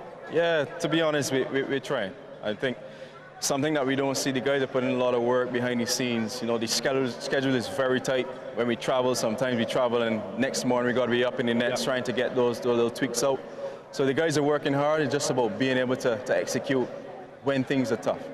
I think that's the key for us. We got the capabilities, the guys have the skill set. We all can play cricket, but it's about doing it more consistently when you know, the pressure situations come and they arise. But yeah, we're going to get there, man. We're going to get there. Backing the guys to do it. I think we got a good bunch of guys, just about being more consistent. We all are backing you guys to get there, speaking for the West Indian public. You mentioned the schedule, a test match in a couple days' time, quick turnover, looking forward to that? You really want my answer? But yeah, a couple of days, got to get ourselves into red ball mode again.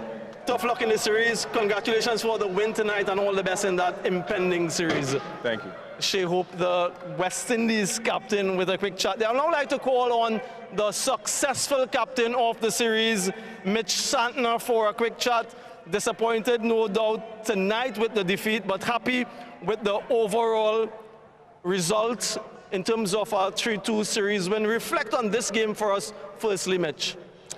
Yeah, another great game. As he's been out through this whole series, it's been, you know, obviously it's nice to win the trophy 3-2, but, you know, it could have gone either way, probably every game this series. So, yeah, I guess today was, you know, we set it up quite nicely with the bat. We probably fell, you know, a touch short of where we wanted, but I think the fight that the lad showed with the ball was outstanding. Only the second series win in this format for you guys here in the West Indies, even with some notable absences. What does that say about the depth of New Zealand cricket? Yeah, it's in a great place. You know, I guess with the condensed schedules at the moment, you know, there is a little bit of rotation. So, you know, it gives guys opportunities, which is always good to grow the depth, like you said. And with, you know, the guys that have come in and stepped up straight away, you know, as they did in Bangladesh and India when there's a few boys away. So, yeah, it's you know, we're in a pretty good spot at the moment, which is nice. Yeah, both teams struggle with the bat throughout the series. Just giving us an external perspective. We've heard from local guys for quite some time, but from an external perspective, how challenging are these conditions for the batters? Yeah, they are. I mean, you know, they're obviously a little bit slower than especially what we get back home. Guyana was, you know, I think a bit of a challenge. You know, I think you got to take your pass score down to kind of 210, 220 if you're batting first, and, you know, tosses actually were quite important this series, which you don't really want it to be, but yeah. And then I guess here was nice. Today it played quite well. I think, you know, we're probably a little bit short with the bat, but, you know, I think under lights there it played quite nicely, but I guess there is a little bit of turn in the West Indies, which is nice. A clone of yours, Jalen Lennox, 14 wickets in the series. A word on him again. I asked you about him already, but just to see the way he's gone from game to game and getting all of those wickets, your reflection on him? Yeah, like I said last time, I mean, he's done it for a long time in New Zealand where it can be quite challenging. I think, you know, the thing with him is he's very clear in how he wants to operate. I guess he's done it for a long time, and, you know, when you get him on the international stage, he's still very clear and understands what the role is out there. And I guess here it spins a bit more, and I think attacking the stumps like he always does is always a challenge, I think, and same with Moti as well. So I think, you know, an outstanding series for him. You know, I guess you come to these conditions and you're kind of expected to take wickets, but, you know, he kind of went about it the same as he usually would, and 14 wickets in the 5 games is pretty good. Yeah, outstanding series for him and for you guys. I want to wish you and your team all the best in your next assignment. Safe journey, safe travel, and I'll take that mic from you and I'll ask you to go and collect that trophy from Mr. Calvin Hope. Congratulations to Mitch Santner and the New Zealand team on a second series win here in the West Indies, 3-2 in 2026. Congratulations, Mitch Santner and New Zealand.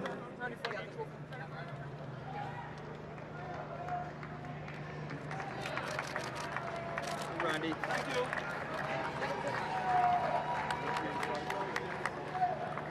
He's happy, Mitch Santner, just managing to break into a little smile, well deserved, with the team missing a few of their first choice players, several of them, to be quite honest, mostly bowlers and a couple of batters, and then the retirement of Kane Williamson. They come to the Caribbean on some tough pitches and work the toss to their benefit with their performance, and they have all reason to smile. 3-2 winners of the series. Improve the depth of the experience and the depth of their players.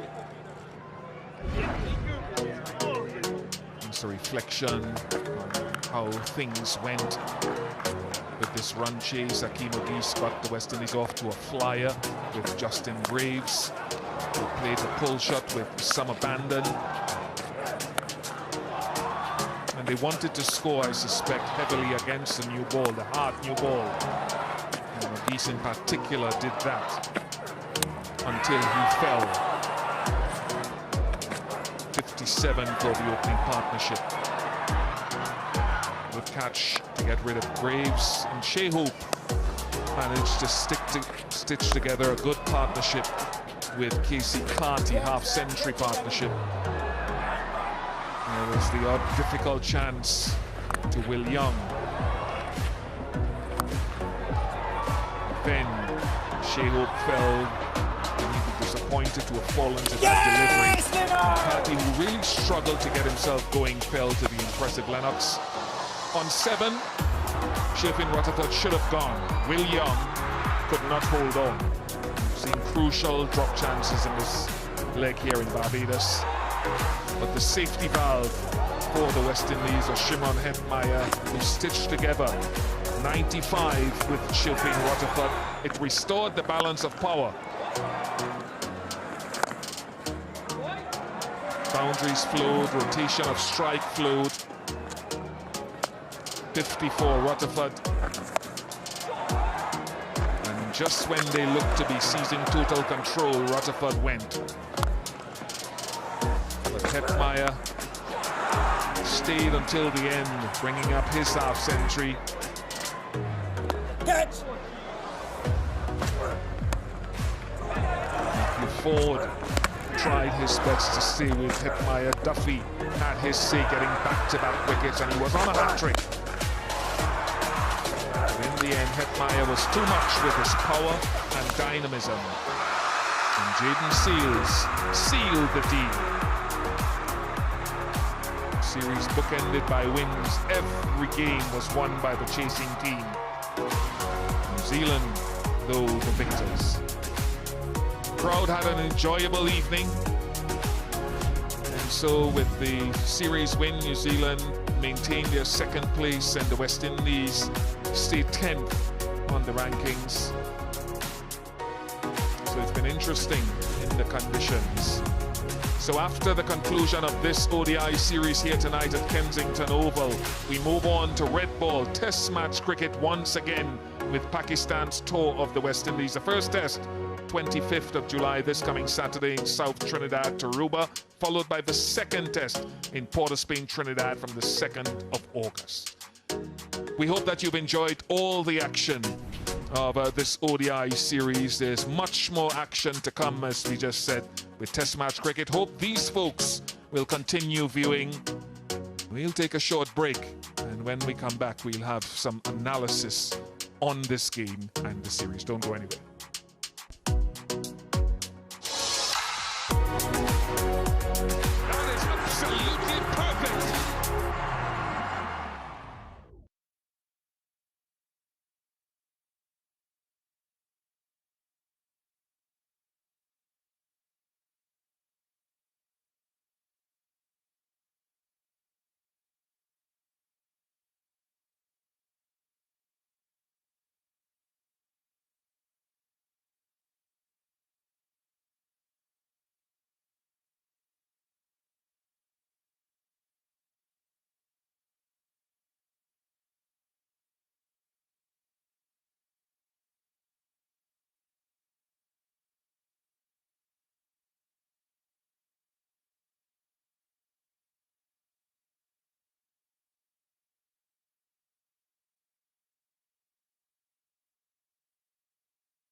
Good evening and welcome back to Kensington Oval, where the West Indies have a 2-wicket win, their highest successful chase at Bridgetown, to win this 5th and final one-day international of the CWI ODI series. Good news! I've got Stacey Ann Adams and Darren Ganga beside me. Who wants to start? Hetty's innings. Outstanding stuff. Yeah, certainly. I mean, we know that he has the skill, we know that he has the power, but I think an innings like that is a real test of your aptitude as a player. A real test of your character to stay in there and just manage the innings well, showing that great mental maturity. I think that will definitely please him a lot, Hetmyer. I mean, I love the way he also took on the spinners. That was his matchup, and he ensured that he won that matchup as well. The Pacers came on, and he also helped himself, and I love the way that he stayed in that last over. I mean, Jaden Seals finished it, but the over before, he decided that he's going to take the reins and he's going to land 2 big blows. So a really outstanding innings and a real test of his mental strength. Indeed, great to see him in form. Gangs, the West Indians lost by a hair on Sunday. So, you know, nervy and full of jeopardy tonight. Yeah, and it also pushes you to think of what could have been. It could have been a series win had they taken that catch in the last game. But again, for Hetmyer, it was 18 innings ago that he scored his last 50-plus score. So for him, it's a return to form in this format of the game. I like the fact that he was able to stitch together a very good 90-plus run partnership with Shafane Rutherford, and the left-handedness. We've spoken about that middle order of this West Indian team not performing in this series, batting from number 4 to number 7. Tonight they came good. You think of Shai Hope, Shafane Rutherford and Shimron Hetmyer really playing the type of innings required. Shafane would have loved to be there at the end with Hetmyer, but the other thing, between Rutherford and Hetmyer, they struck 9 sixes. That's 54 runs in the space of 9 balls. So to have that sort of power, that sort of asset in your team when you're chasing, it gives you a massive advantage. So credit to Hetmyer and his Player of the Match award. Yeah, 95-run partnership between the two Guyanese. How did you, just a quick question, a follow-up there, Darren. What did you think of Hetty marshalling the tail enders at the end there? Well, that is what you dream of as a batter. When you train, you want those clutch moments. You want to deliver on those clutch moments. Your reputation as a player, as a match winner, is determined when you can win it for your team, like in this situation. I'm sure you listened to him being interviewed there. He said he wasn't concerned about him getting to that 50-run landmark. It was about taking the team over the line. He would have been disappointed because he played in that 3rd one-day international back in Guyana. He was the one that was supposed to get the West Indies to a total that they can compete with. He swept the ball, got caught deep backward square, and to me it was irresponsible a stroke in the situation of the game.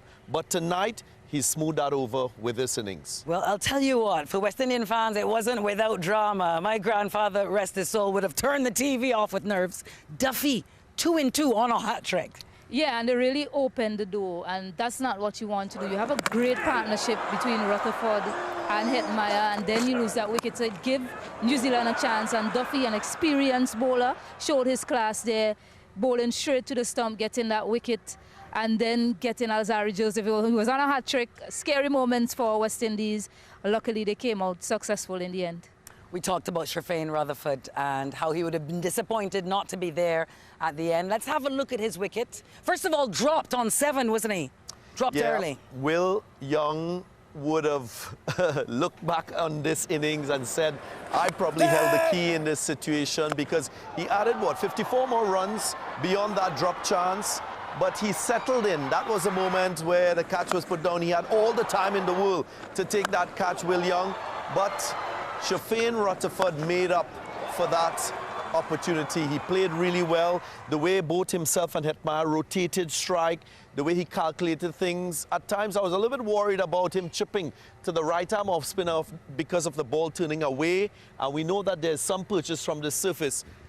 Unfortunately, that is how he succumbed, that is how he lost his wicket. But by that time, the damage was already done in that partnership of 95. Yeah, just playing the wrong line, that's too high risk in a situation. He has to know when he is dominating, when he is in a situation where he can win the game for his team. Sometimes you got to temper your ego. Sometimes you just have to ensure you get over the line and then maybe start on another occasion you know, to play in your natural style. Yeah, he got the team in a good position, but I know personally he will be disappointed. Let's talk Hakeem Auguste. Another start, Stacey Ann Adams. Starts all series long, but has not yet kicked on. Yeah, his second best score in the tournament. Faster this time. Give the team the start that they would have required in this situation, chasing 269. But again, when you get in, you want to stay in. You want to be able to capitalize on that start, build on it, convert. You get in, and then you get out. And then you have to go in the dressing room and start to kick yourself, right?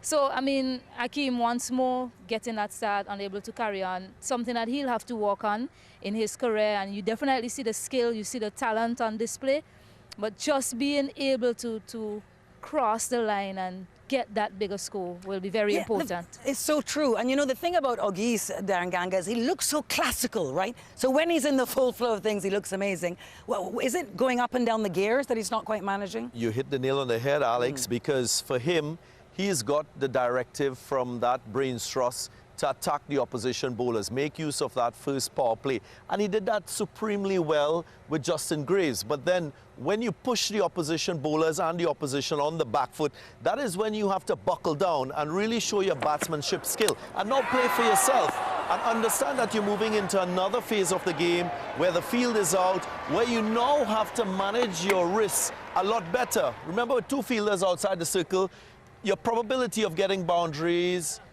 is a lot higher. But when you move past that phase and you start to dominate, you have to now take your time and surgically continue run scoring. That is how you differentiate yourself. That is how you build your reputation as a top-class ODI batter, because what is expected from the world's best opening batters in one-day cricket?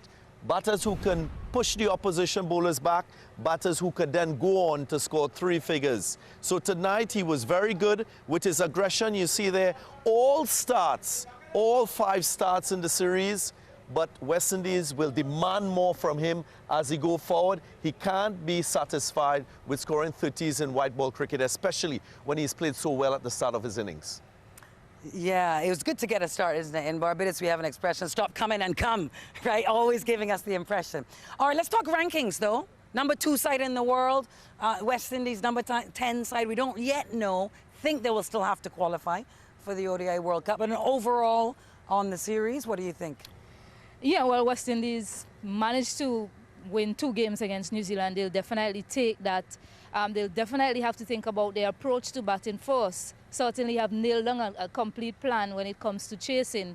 But again, the rankings would suggest, I mean, you have a look at it, they lost, well, they won that game tonight, they're on to 77 points, but still no movement in the table. New Zealand still at number 2, West Indies at number 10. They had to catch Bangladesh. They're sitting comfortably on 83. They do have another series versus India, just 3 matches in that. So important that they get to win at least 2 games there and then rely on what happens in Ireland versus Afghanistan and hope that Ireland can pull off a victory for them in that series. I think 4-1 I read somewhere might give West Indies a chance. But the cutoff date is September the 10th, I believe. So that's also another important thing that they have to keep an eye on. All right, it remains to be seen. Well, the crowd here at the Kensington Oval had a ball and were treated to a 2-wicket win for the Windies. We just take a quick break now. More analysis on the other side.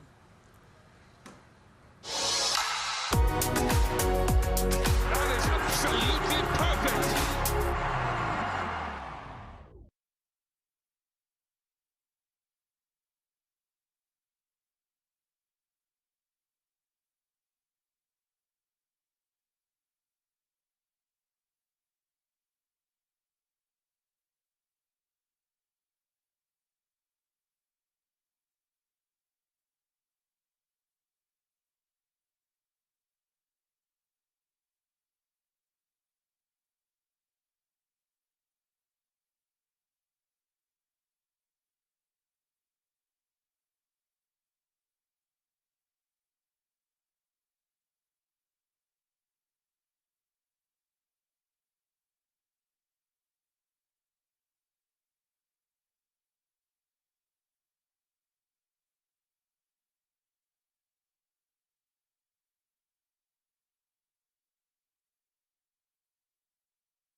test matches next for the West Indies. It's been 5 ODIs, 3 in Guyana and 2 here in Barbados, 2 going the way of the West Indies. Hello and welcome back to Kensington Oval, where the West Indies have had their highest successful run chase at Bridgetown, and I have a very happy one with me, I'm sure, in Darren Sammy, head coach, and Darren Ganga, thanks for still being here. Let's start with a higher level question here. Like, rankings, number 2 side in the world, Darren Sammy, and you won 2 matches. How do you rate that? I think we could have done much better. You know, home is a place where we've spoken about making it a fortress for us. And I thought the opportunities we created, we should have won the series. You know, obviously you would look back, you know, the conditions in Guyana, they were tough, but we didn't match up to the skill level that we know we have. And coming here in Barbados, we should have won 2 games, you know. So, yes, they're number 2, but at home, we pride ourselves on the series that we've won before. Darren, I look at this series, and I think it's an opportunity missed when you reflect on what transpired in the 4th One-Day International, the tough batting conditions in Guyana too. When you look at this series, how would you assess this overall? The bowlers did the job. You know, again, we've tried to create that mindset that when things get difficult, you find a way. And so far in Guyana, when things got difficult, we took the easier route, you know, and it stems from our training. You know, you come in the nets, a wicket, a ball jumps a bit, you know, the easier option. Let's go to the better, flatter wicket. So it's training your mind for when things are hard, somebody stand up and fight. And I thought in the back end, after the rain break, in the 2nd ODI, we spoke about it in the dressing room. Ravi Rampal drilled those bowlers and let them know that you got to believe. And then you saw that passion. You know, today you saw it again with Hetty and Shofin. But what I'll take out from that is still there's a need to up our skills versus spin. It's something that's been an Achilles heel for us. But when you come over the line, I know for sure my team, they really love chasing.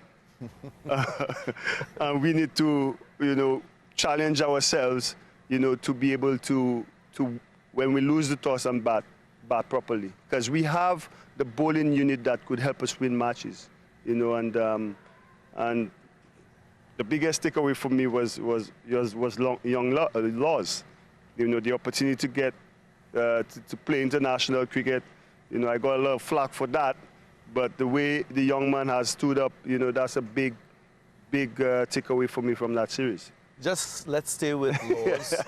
This series has ended. How do you focus on his further development as an exciting wrist spinner? Yeah, people probably don't know, but if I have to speak about him, fast-tracking him was an entire process. You know, the work Nikita Miller did with him, the specific camps, you know, this attention to his development, him being in the camp, in the dressing room, you know, building and bowling against our batters, Hetty and Shea and Rutherford, and challenging him whilst we had limited opportunities to give him the game exposure. And I know that's something people spoke about. He's not played a first-class game. But the process and the method we went about fast-tracking his development and to get him to a point that we thought, hey, he is ready to play. And to see what he came on and do is something I've been stressing. We need a wicket-taking spinner. We need a wrist spinner in the team. And Young Laws has put up his hand, and he's a fine. He put up his hand 8 times for the series. 8 wickets for the young man. And another spinner. Last time out, the 4th ODI. What a 5-4 for Gudakesh Moti.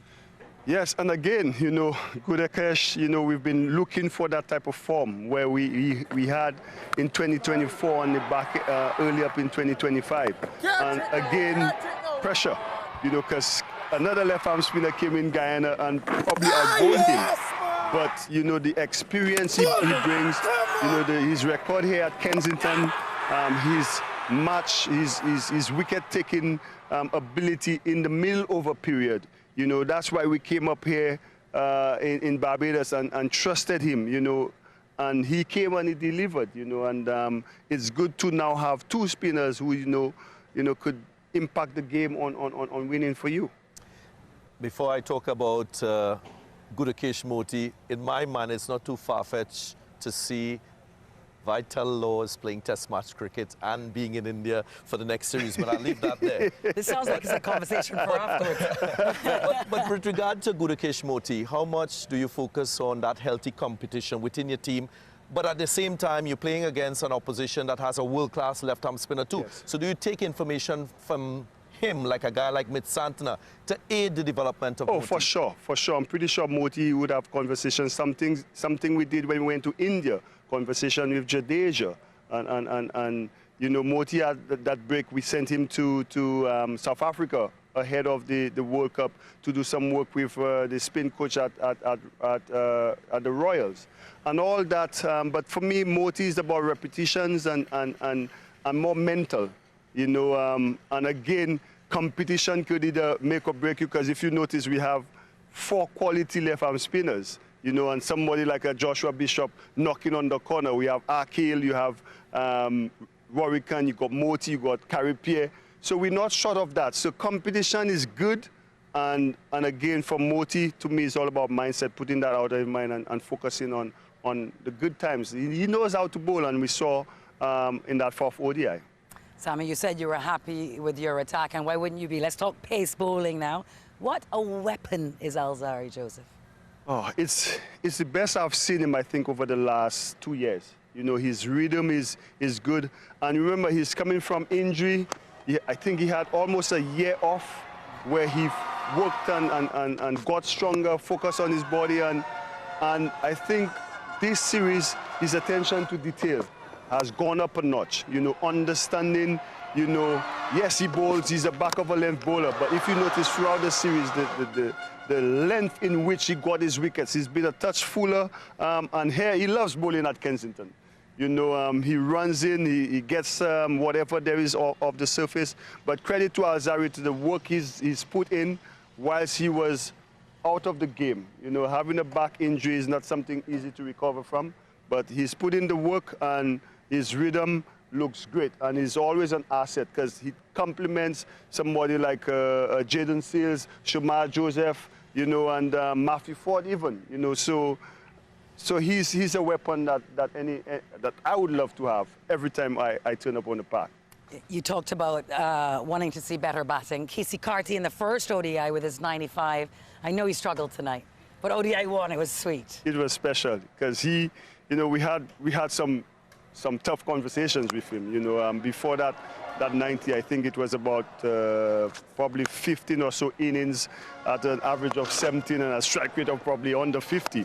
But he's been putting in the work, and that's what people don't see.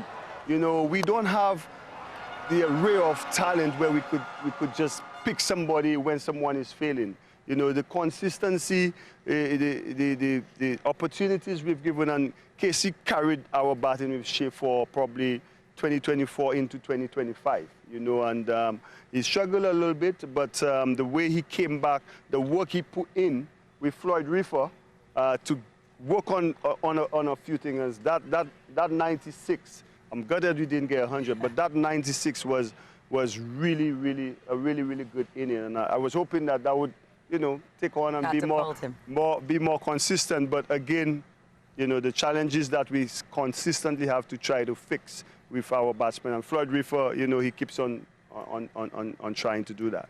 Well, on Sunday's game, Amir Jangu got a half century.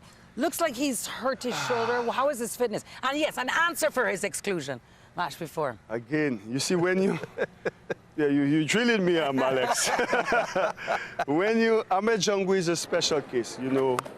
Got in that partnership between he and Moti, you know, the maturity he's batted with. For somebody who's still fresh in terms of game time, you saw in his first ODI, he scored 100. In his second test match, he scored a double. And he's been the report I said, Ahmed Django is a very special case of when someone has prepared and just being ready for an opportunity. And I told him, I feel hurt because when you see Chauffeur and Hetty play like they did today, you understand why you would give them all these opportunities. But Django has been a total team man. His discipline, his attention to, getting better, and the work he puts in. And he stays ready for when he gets an opportunity. Right. I just told him he doesn't give me two games in a row because, he got hurt. But it's someone that you want in your team. He's a fighter. He goes to the end, and because he trusts in his preparation, we all know what to expect when he goes out on bat. And hopefully, he get more opportunities. I am responsible for that, so I'm going to hold my hand up. But he's done really well. He's also saying, you don't give me 2 games in a row. Hopefully, he's fit for the test series. He woke up really sore this morning. Dr. Bayam, he was coming into this game. He already had a shoulder injury. I think he aggravated that. And the precaution with the test series coming up against Pakistan, Dr. Bayam, passed him declared him unfit. But hopefully he's ready. We got a turnaround, I think in 3 days it is. We're playing Pakistan in a test series. So hopefully he's fit and ready to go. So Darren, it's a known fact that when you look at this ODI team, many of the players are still lacking experience playing in this format. So it's an inexperienced team, so to speak. And we all know that the talent pool is very small in terms of picking players across formats. Do you subscribe to the view that test players are a little more with an advantage of transitioning into ODI cricket than the other way around with T20 cricket into ODI? That's a good point. And if you could see the way we've structured our ODI team now, you look at Justin and John opening in the ODIs. We took that straight from Test cricket. John is the Test opener. Again, he got injured, but we try to keep these players closer. I think the Test players and the ODI players are the ones that could help improve our one-day form. The T20 is. To take the T20 to the ODI, I have found that it's a little bit harder. We took some of the white ball guys and put them into the test series and the test team, and it was a little bit challenging. But if you notice now, the caliber of players around the test and the ODI group, we try to keep it as close together because, again, we don't have much to select from. And that's why, for us as a selection group, you gotta give a long rope, to some of the guys to give them that exposure and that experience so that they're actually learning on the job. But Darren, you've been in that position where you want that opportunities and you hoping that people could be consistent. And that's what we'll continue to work on. Darren, Sammy, it's been a long couple of days. So last question for you. When we got on the plane as a group, on our way here, of course, we received the news, huh? Oh, okay. I thought you were going to talk. Sure where I was going with that. Yeah. I thought you were going to talk about the screams I was making on the plane. No, but that sounds like an interesting story. Rather defensive there. Yeah, honestly, I was. Guys, we're going to get that story, and y'all can check it out on socials later. No, I know where you're going. On a much more sober note, of course. Yes. We got this news. You could have knocked me over with a feather. The passing of the great Sir Gary, on the doorstep of his 90th birthday. Significant and powerful for the West Indies to be coming to Barbados at that time. Yeah, it's, Sir Gary always had good timing. He did. He did, yes. And I mean, the life he lived, the way he's been celebrated all across the world, the impact he had on West Indies cricket. I grew up hearing my father talking about Sir Gary and all these guys. You hear how Brian and Bish and Sylvie, all of them speak highly of Sir Gary. And the opportunities I've had to sit down and talk to him, very inspirational. He's a legend, and we all got to go sometime. But he may be gone, but he will forever be etched in our hearts and for the contribution he made not only for West Indies cricket but to the world at large. So we lost a great one, but I mean his memories will continue to live on forever. Peerless and errorless. Darren Sammy, thank you for your time. Yes. Darren Ganga. We're going to find out why Darren Sammy was screaming on the plane. I'm going to get that news for you for sure. But remember, the West Indies, well, the tests continue. A couple of tests in Trinidad upcoming. First test is in Tarouba at the Brian Lara facility, and the second test in Port of Spain. So make sure you turn out in Trinidad if you're there and support the West Indies. But for now, on behalf of the entire team, thank you so much for joining us here at Kensington Oval for this 5th and final ODI. It's bye-bye for now.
First question, anybody?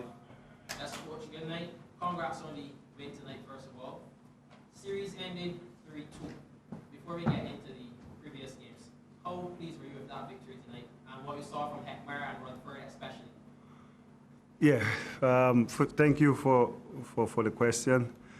I think it's when you see someone like Hetty plays like that and you see Shofim plays like that, you tend to ask yourself, why is it not more consistent? You know, for me, it's always a constant battle as, okay, when they're gonna be consistent, when do we stop giving opportunities?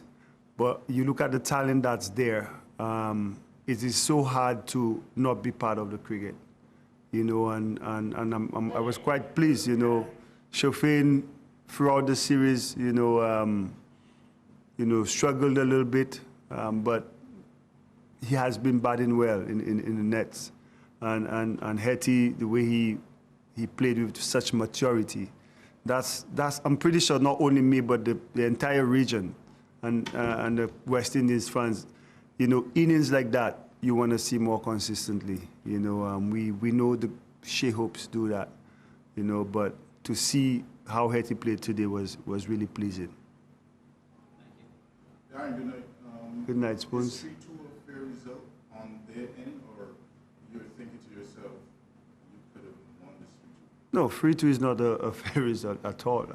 When we started the series, I mean, just playing cricket at home. You know, before that Sri Lanka series, I think we've tried to make home our fortress, and we were on the course to doing that. You know, we won the last 4 series in a row before that Sri Lanka one, and you know, we wanted to continue winning games. Guyana was a challenge, but yet we started off the series quite well.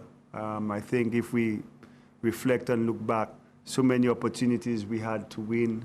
The batting really did let us down, especially batting first. And somehow, you know, it doesn't matter the squad home, you know, when we're chasing, it's just a boost of confidence for the guys. And I think we need to really change that mindset as to when we lose the toss and being put to batting. But I don't think 3-2, we were not looking for that result. So you're going to qualifiers now, it looks like that's the thing. What are the ICC telling you in terms of how you can plan? Are they telling you where? Yeah, we have no information on where and when it's going to be. We do understand, though, the qualifying method. But as to when and where, I did ask the director a question on that earlier this week. He's going to get back to me on that. Would you want to host them at home? Because we've been to qualifiers 3 times now. Yes, Zimbabwe. Yeah, well, Spoons, that's out of my hands, to be fair. If given a choice, you would say, I want to play the qualifiers in Canada. If given a choice, home is where the heart is. You know, I'm pretty sure all the guys would love to play at home in Barbados, St. Lucia, you know, or even Antigua, where you know we do quite well. But it's out of our hands, and actually myself and the analyst during the game was just checking as to, is there a possibility? But now it looks like, you know, we really have to go to the qualifiers and win and then book our place. Two others from me. Laws, especially in Johannesburg in January, you told me you said you're going to pick it. And you picked him. Suppose don't say I, you know. It was plain to you that you picked him and you did. And he delivered. He looked very much comfortable in international cricket. It looked like he was born to play here. And you must have been happy that you were picked. Yeah. No, I would say I'm proud of what he's done. You know, taking a chance on a kid who's never played, you know, at least a game. But, you know, in a region where you're not sure, you know, how fast a player will develop. And we didn't pick Laws just out of a hat. You know, the processes that we followed in fast-tracking his development, you know, a lot of people don't see that. You know, I heard a lot of noise when he was selected. But we, and guys like Nikita Miller, who put in the work, and Laws himself, credit must go to him, but the process in which we followed to get him to where we believe he was ready to play at international cricket, we were quite happy with it. And we have a couple youngsters who, you know, we put in through that process as well. And Laws, after the series, I said, you know, I'm really proud of him to come out 8 wickets, looking like he belongs into the game, and especially us trying to develop players. Really proud of what he's done, you know, in his debut series. And finally, are you tempted to pick him in Trinidad this weekend? How are you seeing Pakistan and Trinidad? In Tel Aviv, you see for the warm-up match, and how are you going to target them? You went with the pace bowling policy against Sri Lanka and you got World Test Championship points. Yeah. And I'm thinking Brand out the first Test match, you're probably going to go to see him. Yeah, well, firstly, I got to see the surface. You know, the fortunate thing for us is we had that 10-day camp in Antigua, and we had already planned as to what type of surface we were looking for. I know Kent is down there doing a hell of a job, you know, preparing the wicket with the local ground staff there. So we have a formula that we want to play. So once the surface allows us to do that, why not? Yeah, I spoke to Roston earlier today. You know, he came to do his workout. still a little bit puffy, but you know, Roston is a fighter. I know, you know, he's not gonna want to miss any Test cricket. Yeah, Roston, I'm pretty sure Dr. Byam has a way of, you know, keeping guys on the park. So I'm pretty sure Roston will be ready for the first Test. Yes. Obviously, they go our way on Saturday, and today we did get over the line. How good or how much does the team enjoy playing here at Kensington specifically? Kensington is a special place. You know, I mean, when we got here, whilst on the plane, we got the news of Sugari passing. And, you know, my conversation in the dressing room with the guys was, you know, we got to win, at least to honor, you know, his legacy. I mean, that would be just like a dot on a map for what he's contributed to West Indies cricket. But something about being here at Kensington, it's special, you know, the history it brings, you know, the surface, you know, just the entire ground, you know, I'm tempted to say it's the Mecca, but, you know, I got a stadium named after me in St. Lucia. I won't say that. But with that, it's a special place to play cricket. You know, the crowd is very knowledgeable about the game and understand the different situation, and they will let you hear it. You know, and we have, you know, a couple of the guys, local guys here, and it's a place that we've done well as well, you know. So being here is always special, and I'm so happy that we got that win. All these people who came, you know, not only to support West Indies, but to honor Sir Gary, living here today, you know, very happy. And West Indies wins do bring a good mood to the Caribbean people.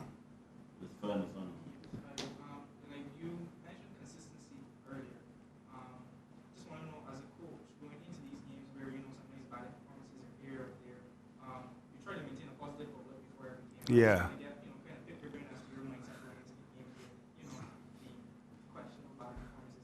What's your name? Tyler? Tyler. Very good question. Yeah, cricket is all about mental. You know, for me as a coach, I'm challenged every day, you know, to find words, you know, to create or bring up new ways to bring stuff across, especially when, you know, the performances that you're expecting is not there. But that's me. That's my skill. You know, that's my strength. You know, being a leader, and you know, you trust in the process and in the preparation. You know, Guyana was tough. Did we play to our standards? No, but it was not through the lack of good preparation. I think New Zealand is number 2 for a reason. Well-drilled team, something that we are aspiring to be. But I never lose that positive attitude, and that's what I try to, you know, instill and remind the guys. You know, Shofin, like case in point, Shofin, Hetty, you know, Young Laws. You know, all these guys, we try to instill that positive attitude. But at the end of the day, I could or you could believe in someone. The person has to believe in themselves that they could go out and do it. So I will always take the positive route, but it's up to the person to go out and do that. Great question. Ooh. Damn, man. Fucking short, eh? First time I've been here, actually. We must have lost that, that's why you brought me in here. You're always too close. Good night. How we doing? Does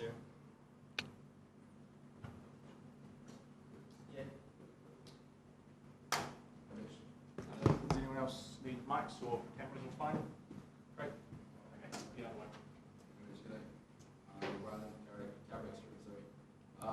It's a pretty inexperienced New Zealand team. How was the tour in totality for you? Did you enjoy the quality of cricket on display here, especially Yeah, I think it was a good tour for us. Like you said, there's a few, I guess, personnel changes in our squad, but I think every time, you give younger guys an opportunity on the bigger stage, they're only going to learn from it. I guess with the condensed schedules these days, we've had to do a little bit more. So, it builds the depth in your squads in all formats. So it's been good. Every time you come to West Indies, we know it's a hard place to win. To win a series first and foremost it's a pretty good effort.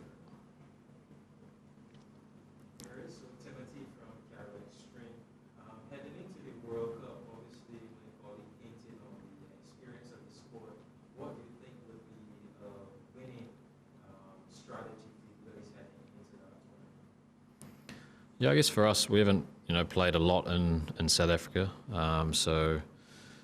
I guess we pride ourselves on adapting to conditions. We've had to do it, here. I guess conditions at home might be a little bit more similar to South Africa. But I think recently the pitches there, especially in SA20, depending on where you are, can change quite a lot. So, there's going to be a bit of that throughout the World Cup. So, for us, it's a good start here.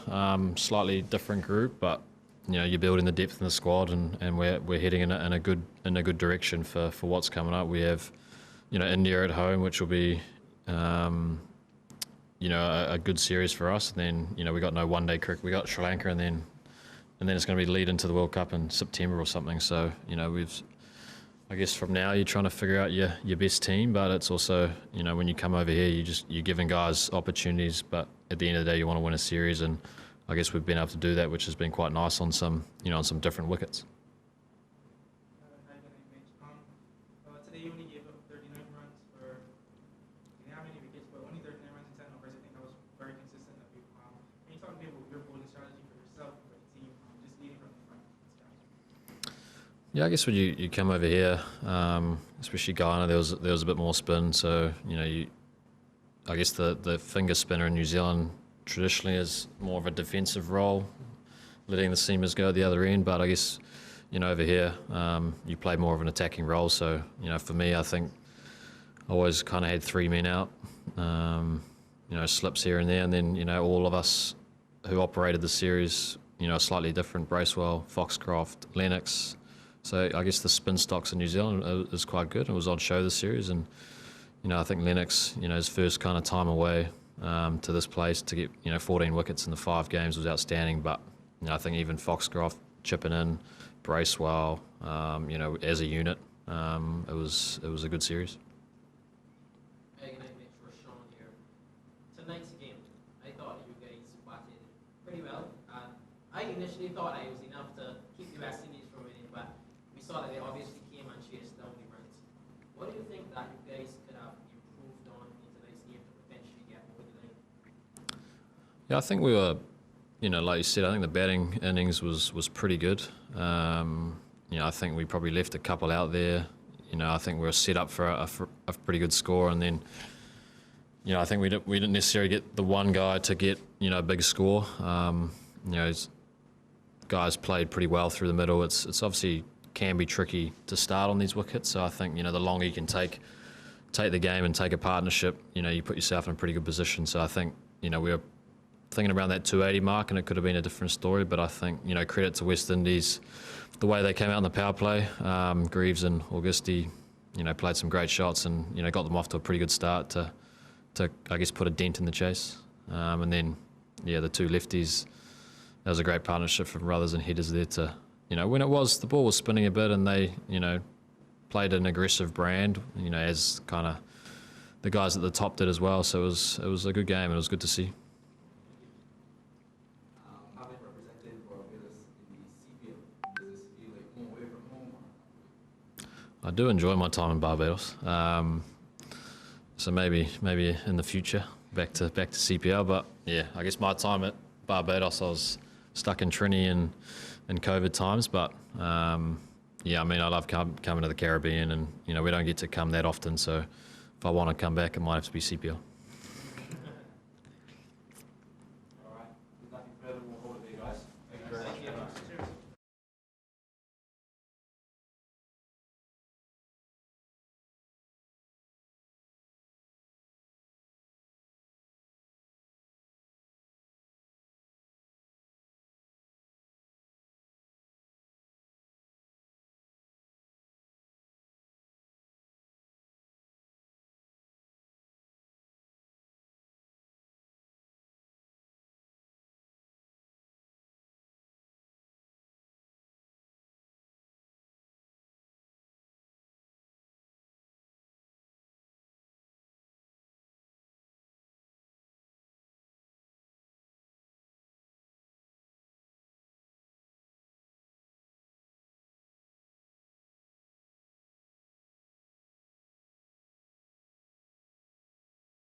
weather seems very, very well set with the sunshine and a nice wind across the ground. Fifth and final ODI between West Indies and New Zealand here at Kensington Oval in Barbados. The home of the great man, the coin fell in favor of the West Indies this time. And as they did in the first game of this series, they chose to bowl first.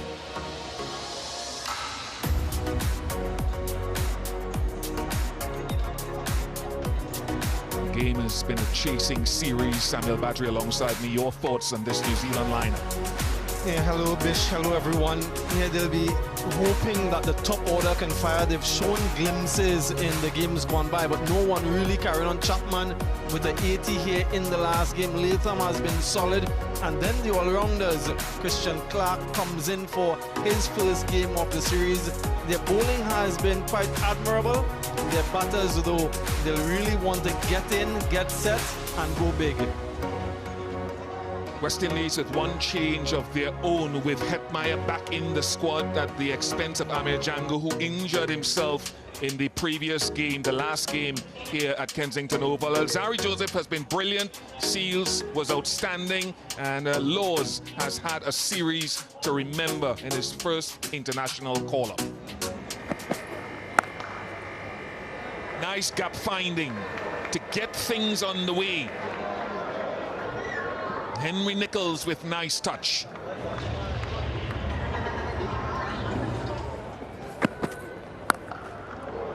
Too short. Not sure how he's gone from just short of a good length to inside a good length to halfway down the track.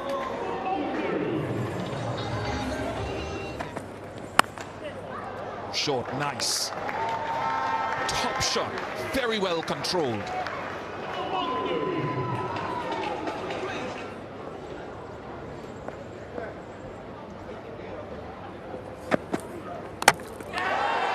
Chopped it on, and Matthew Ford, as he's done so very well in the power play in the last 6 to 8 months, gets to break through early.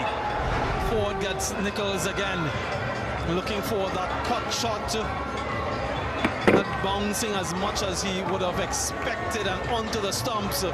Delight for Ford, and delight for the West Indies. Early strike. Nicholls for 10, 16 for 1.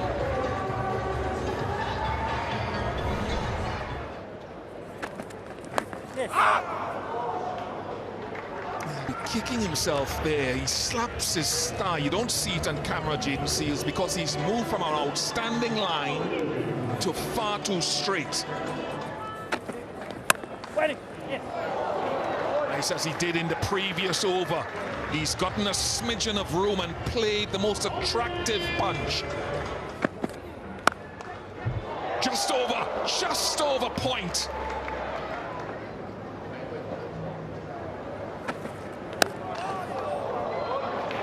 That's terrific. Terrific stroke play. Great patience to wait on that over-pitch delivery and then provide the perfect execution. Too short. Pulled away by Young. He's been there from the start, so he understands the conditions much better now.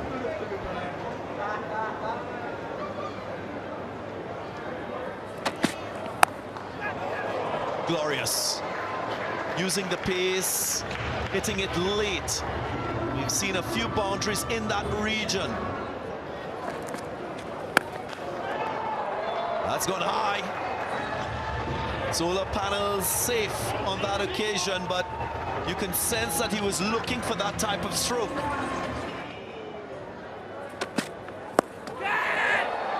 This is high and to a fielder, but over his head in the end and into the wind, so he timed it.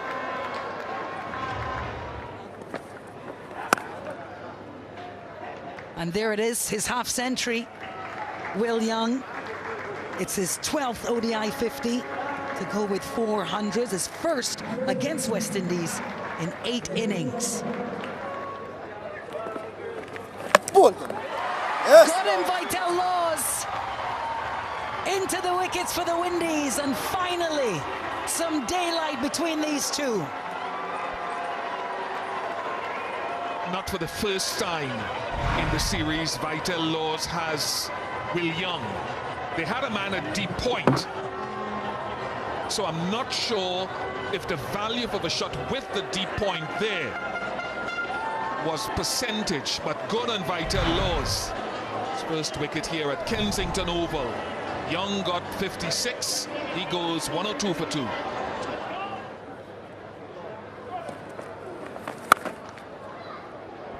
Cracked into the off and straight to the boundary. So signaled, sent from Mark Chapman to Vital Laws. What a shot to welcome Alzari back into the attack. Timing sublime. Hello, Stacey.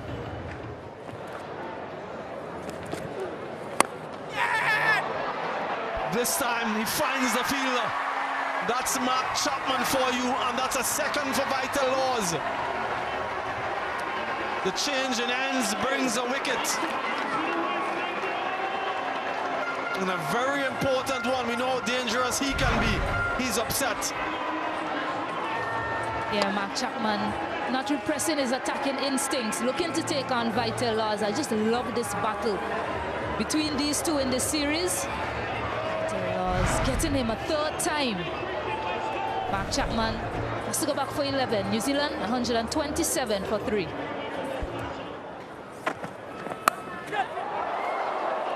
Genuine edge.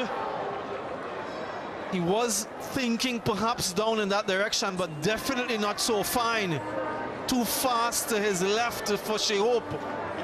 And a boundary.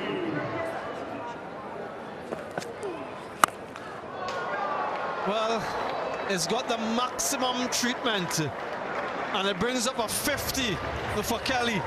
What a gift. And he receives the applause from his teammates. And an opportune time to smash a 6. A wonderful inning so far from Kelly.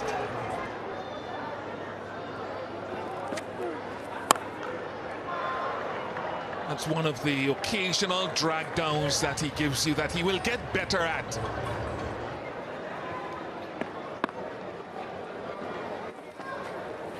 Catch it! Not this time. Moti deserved this. He really has bowled well. Very easily done. It's the wicket that the West Indians were looking for. 54-run partnership broken. After initial scare, it's Kelly using his feet and just slicing the ball to cover. Luckily the cover in, waiting for the chance and holding on. Graves, the fielder. So after another 50-plus score, another Kiwi batter doesn't go on to 3 figures. Solid hand from Nick Kelly, 181 for 4. A touch and gone. Well, Alzari created the pressure. 4 dots to start the over. And just a glance at it, Bracewell was enough. First wicket of the day for the Antiguan. Yeah, it's such a good wicket to get. Not just the time, but the batter as well. Bracewell has contributed a lot throughout the series. Just edging one, faint edge through to Shea Hope. Bracewell has to go back for 1. West Indies getting the wicket they wanted, 182 for 5.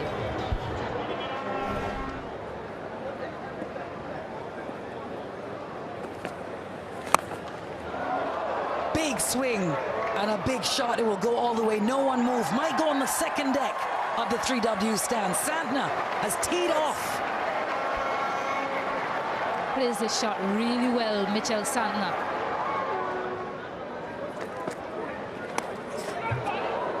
Bit edgy there from Tom Latham. Seals is unable to stop it as well. I was just about to answer your question, Alex. And New Zealand picks up a boundary, and with that they get 200.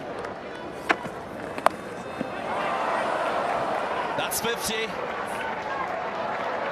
Picked up, hoisted behind square, and he brings up a 27th half century in ODI cricket. Tom Latham, well played.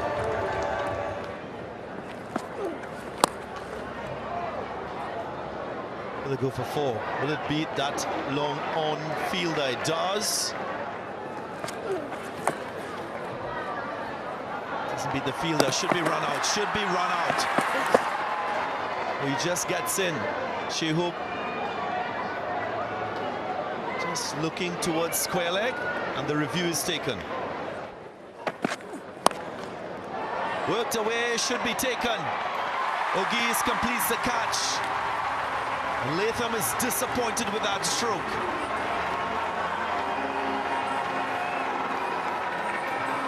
West Indians ecstatic. And the reason why he's disappointed because he checked the shot. He was just looking to weigh it for maybe a couple. But it carried to Hakeem Ogis, who was comfortably off the boundaries line because that's hitting into the wind. Maybe he's thinking he just should have whacked it. But an important knock comes to an end. 69, 239 for 7.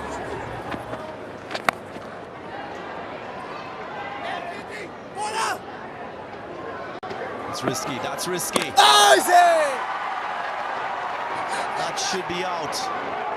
That's the referee will just confirm. TV umpire to director. We have an umpire review for run out at the batting end. Your best angle for run out, please.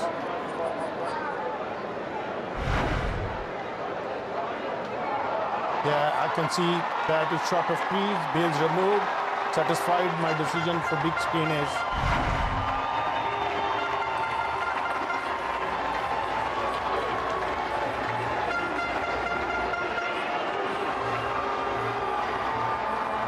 So as expected, Christian Clark, innings coming to an end. Always going to be high risk, going back for 2. His contribution 4, it's 247 for 8. Gets the outside edge. The reverse was attempted. He was searching for the gap offside. He got it leg side, but he's happy. And it's clobbered.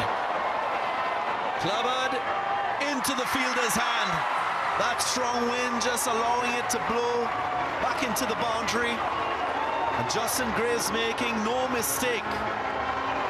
Seals getting his first wicket in the innings. And the West Indies finish on a mini high.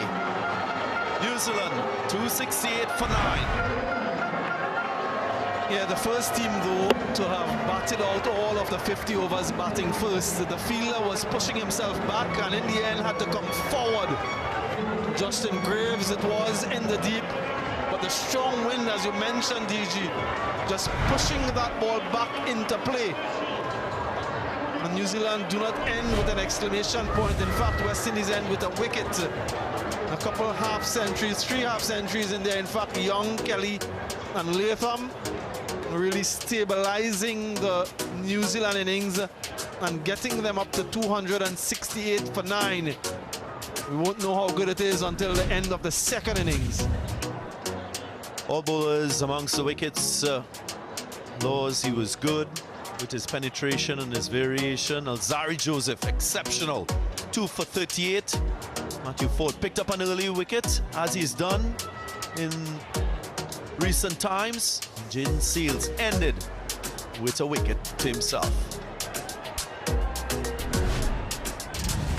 So what that means, the West Indies will have to chase this target. Shea Hope will feel very confident because that record chasing at home has been exceptional.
Time for the chase.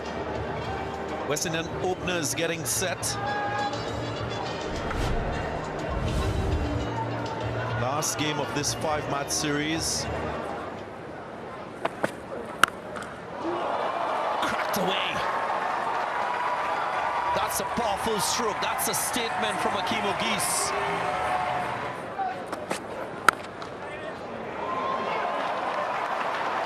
It's beautiful. Will get 4. It deserves 4.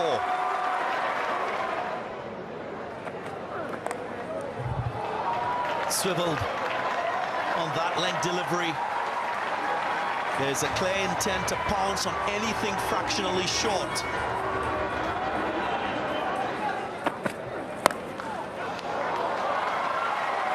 Once more. Sufficient bat to get 4.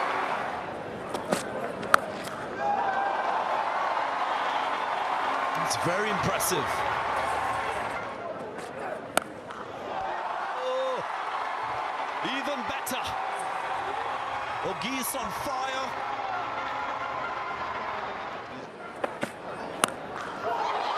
And now this. Even better from Justin Graves. He joins in with the boundary scoring.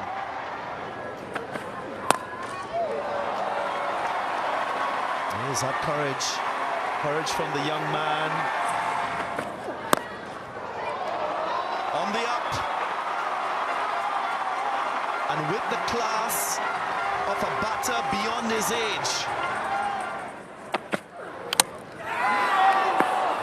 He's succumbed to maybe a change in pace from Nathan Smith.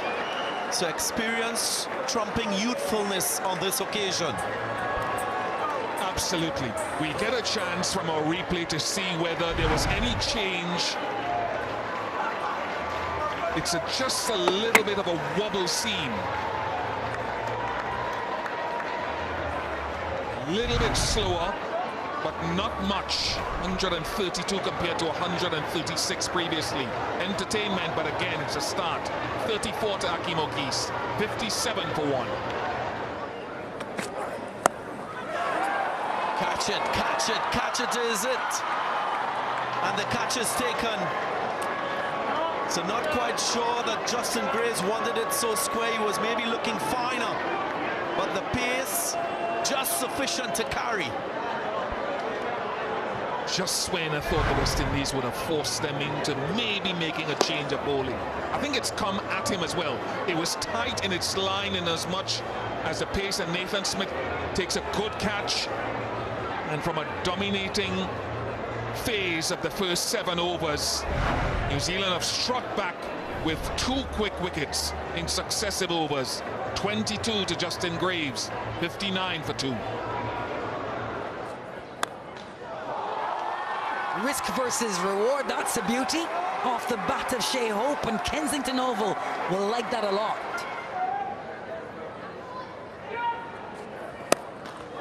That's a gorgeous shot.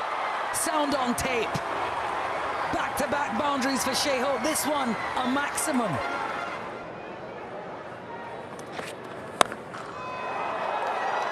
Very nice. I reflect on where Shea Hope is standing at the stumps. In fact, when he triggers, he's almost outside of stump.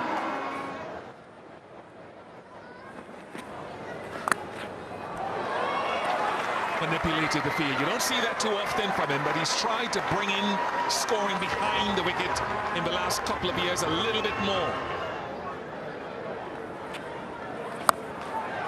Starts with a short one, and Shea Hope picks out the man in the deep, almost with pinpoint accuracy. Then he can smile. Sometimes the long hops get wickets, and Shea Hope will be distraught. Hope goes for the West Indies. Yeah, he can't believe it, Shea Hope. Very short delivery and just finds the field on the boundary. Very good catch as well by Christian Clark. Yeah, he's disappointed. It's just what you were talking about, Samuel. losing a wicket at this point in time. Shea Hope has to go back for 39, 118 for 3.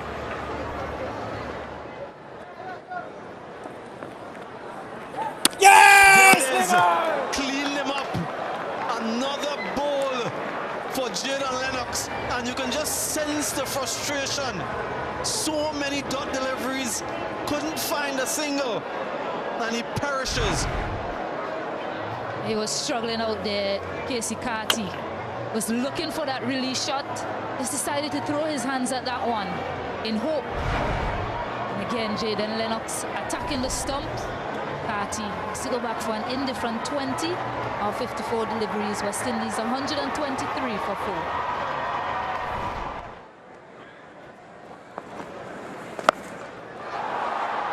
That's a connect. And a sweet sound off the bat of Rutherford.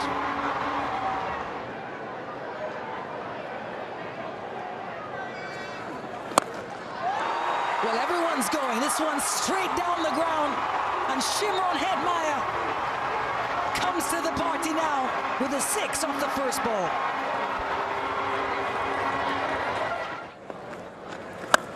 Used his feet, chipped down the ground. And an absolute colossus over the boundary. Sherfane Rutherford.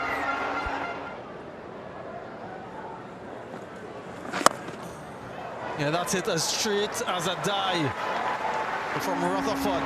That's raw power from the southpaw. Goes again. Does he get enough? Just enough. All the way for 6. Despairing dive. Yeah, they're happy.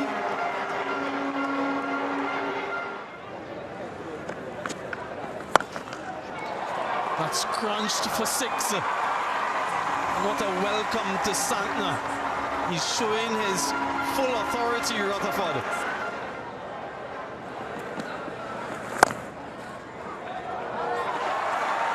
Yeah, misfield again, they've been sloppy. Brings up the first half century in the series for Sherfane Rutherford. It's a welcome score for him. He's been unproductive for a while now after a very good start to his one-day international career. So it's a welcome return to form for him. He looks to the heavens.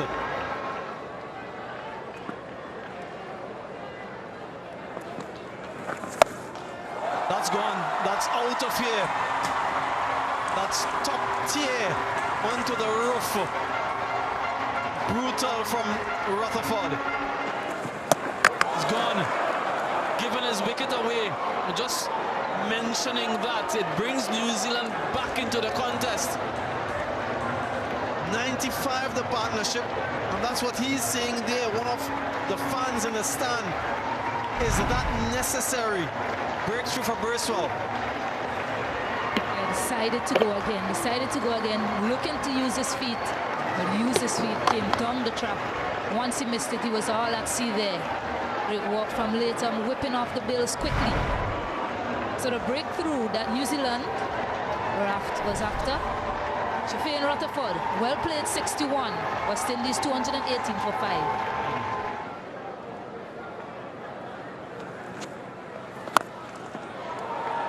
Finds the gap, swatted away for 4. I don't know if that's what Moti told him to do. Sounded good, very good.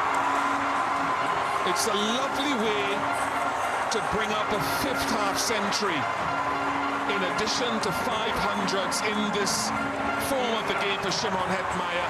He's batted cleverly, paced the innings well, and the job is not yet done.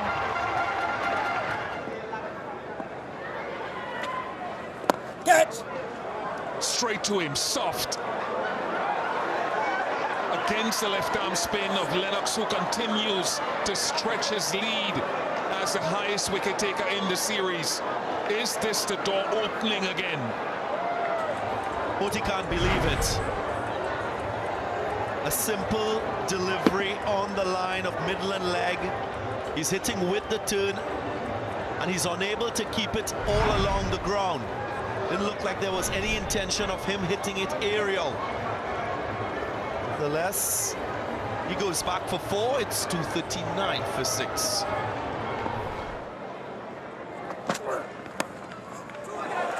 Touch. More work down a deep third this time. Not stopping it. They're on their feet and cheering it on. Any victory, they'll take any victory for their regional team. There was a roll. Appreciate how he angled his bat. He picked that it was a slower delivery. There was that cutter being deployed by Duffy. The soft hand created the right angle for 4. Neck and crop. Absolutely from Jacob Duffy, and Hetmeyer is on his haunches. It could get dicey.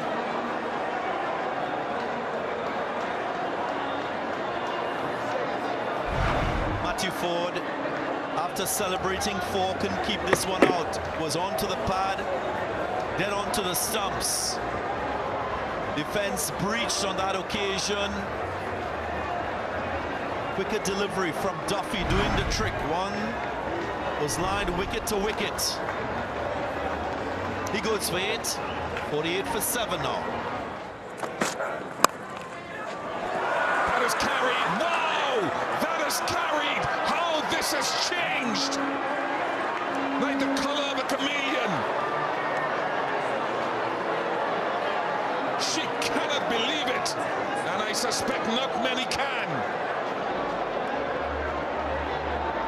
Well, I was just about to say before the start of this over that Shimron Hetmeyer should adopt damage control, communicate more with his batters from the other end, try to take more strike. That's the second incident that has cost the West Indies another wicket in this over. Now they're threatened to be bowled out by the Kiwis. More pressure on Hetmeyer. Alzari Joseph doesn't add anything to the score. It's 248 for 8. Nailed it. Absolutely nailed it. So strong. And he's played a finishing role in the shortest formats for some years now. All the way for 6.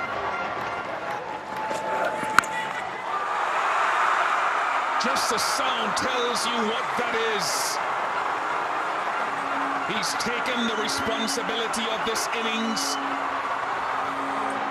like a champion. Jaden Seals will finish it.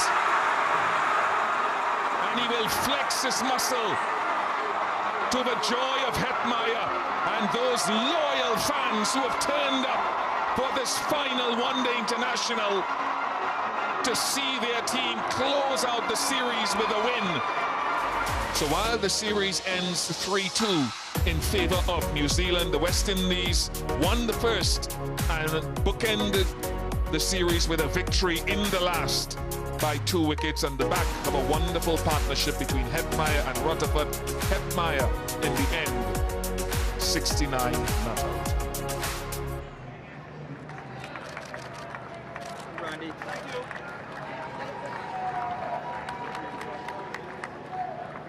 He's happy, Mitch Satner, just managing to break into a little smile, well deserved, with the team missing a few of their first choice players, several of them to be quite honest, mostly bowlers and a couple of batters, and then the retirement of Kane Williamson. They come to the Caribbean on some tough pitches and work the toss to their benefit with their performance, and they have all reason to smile. 3-2 winners of the series.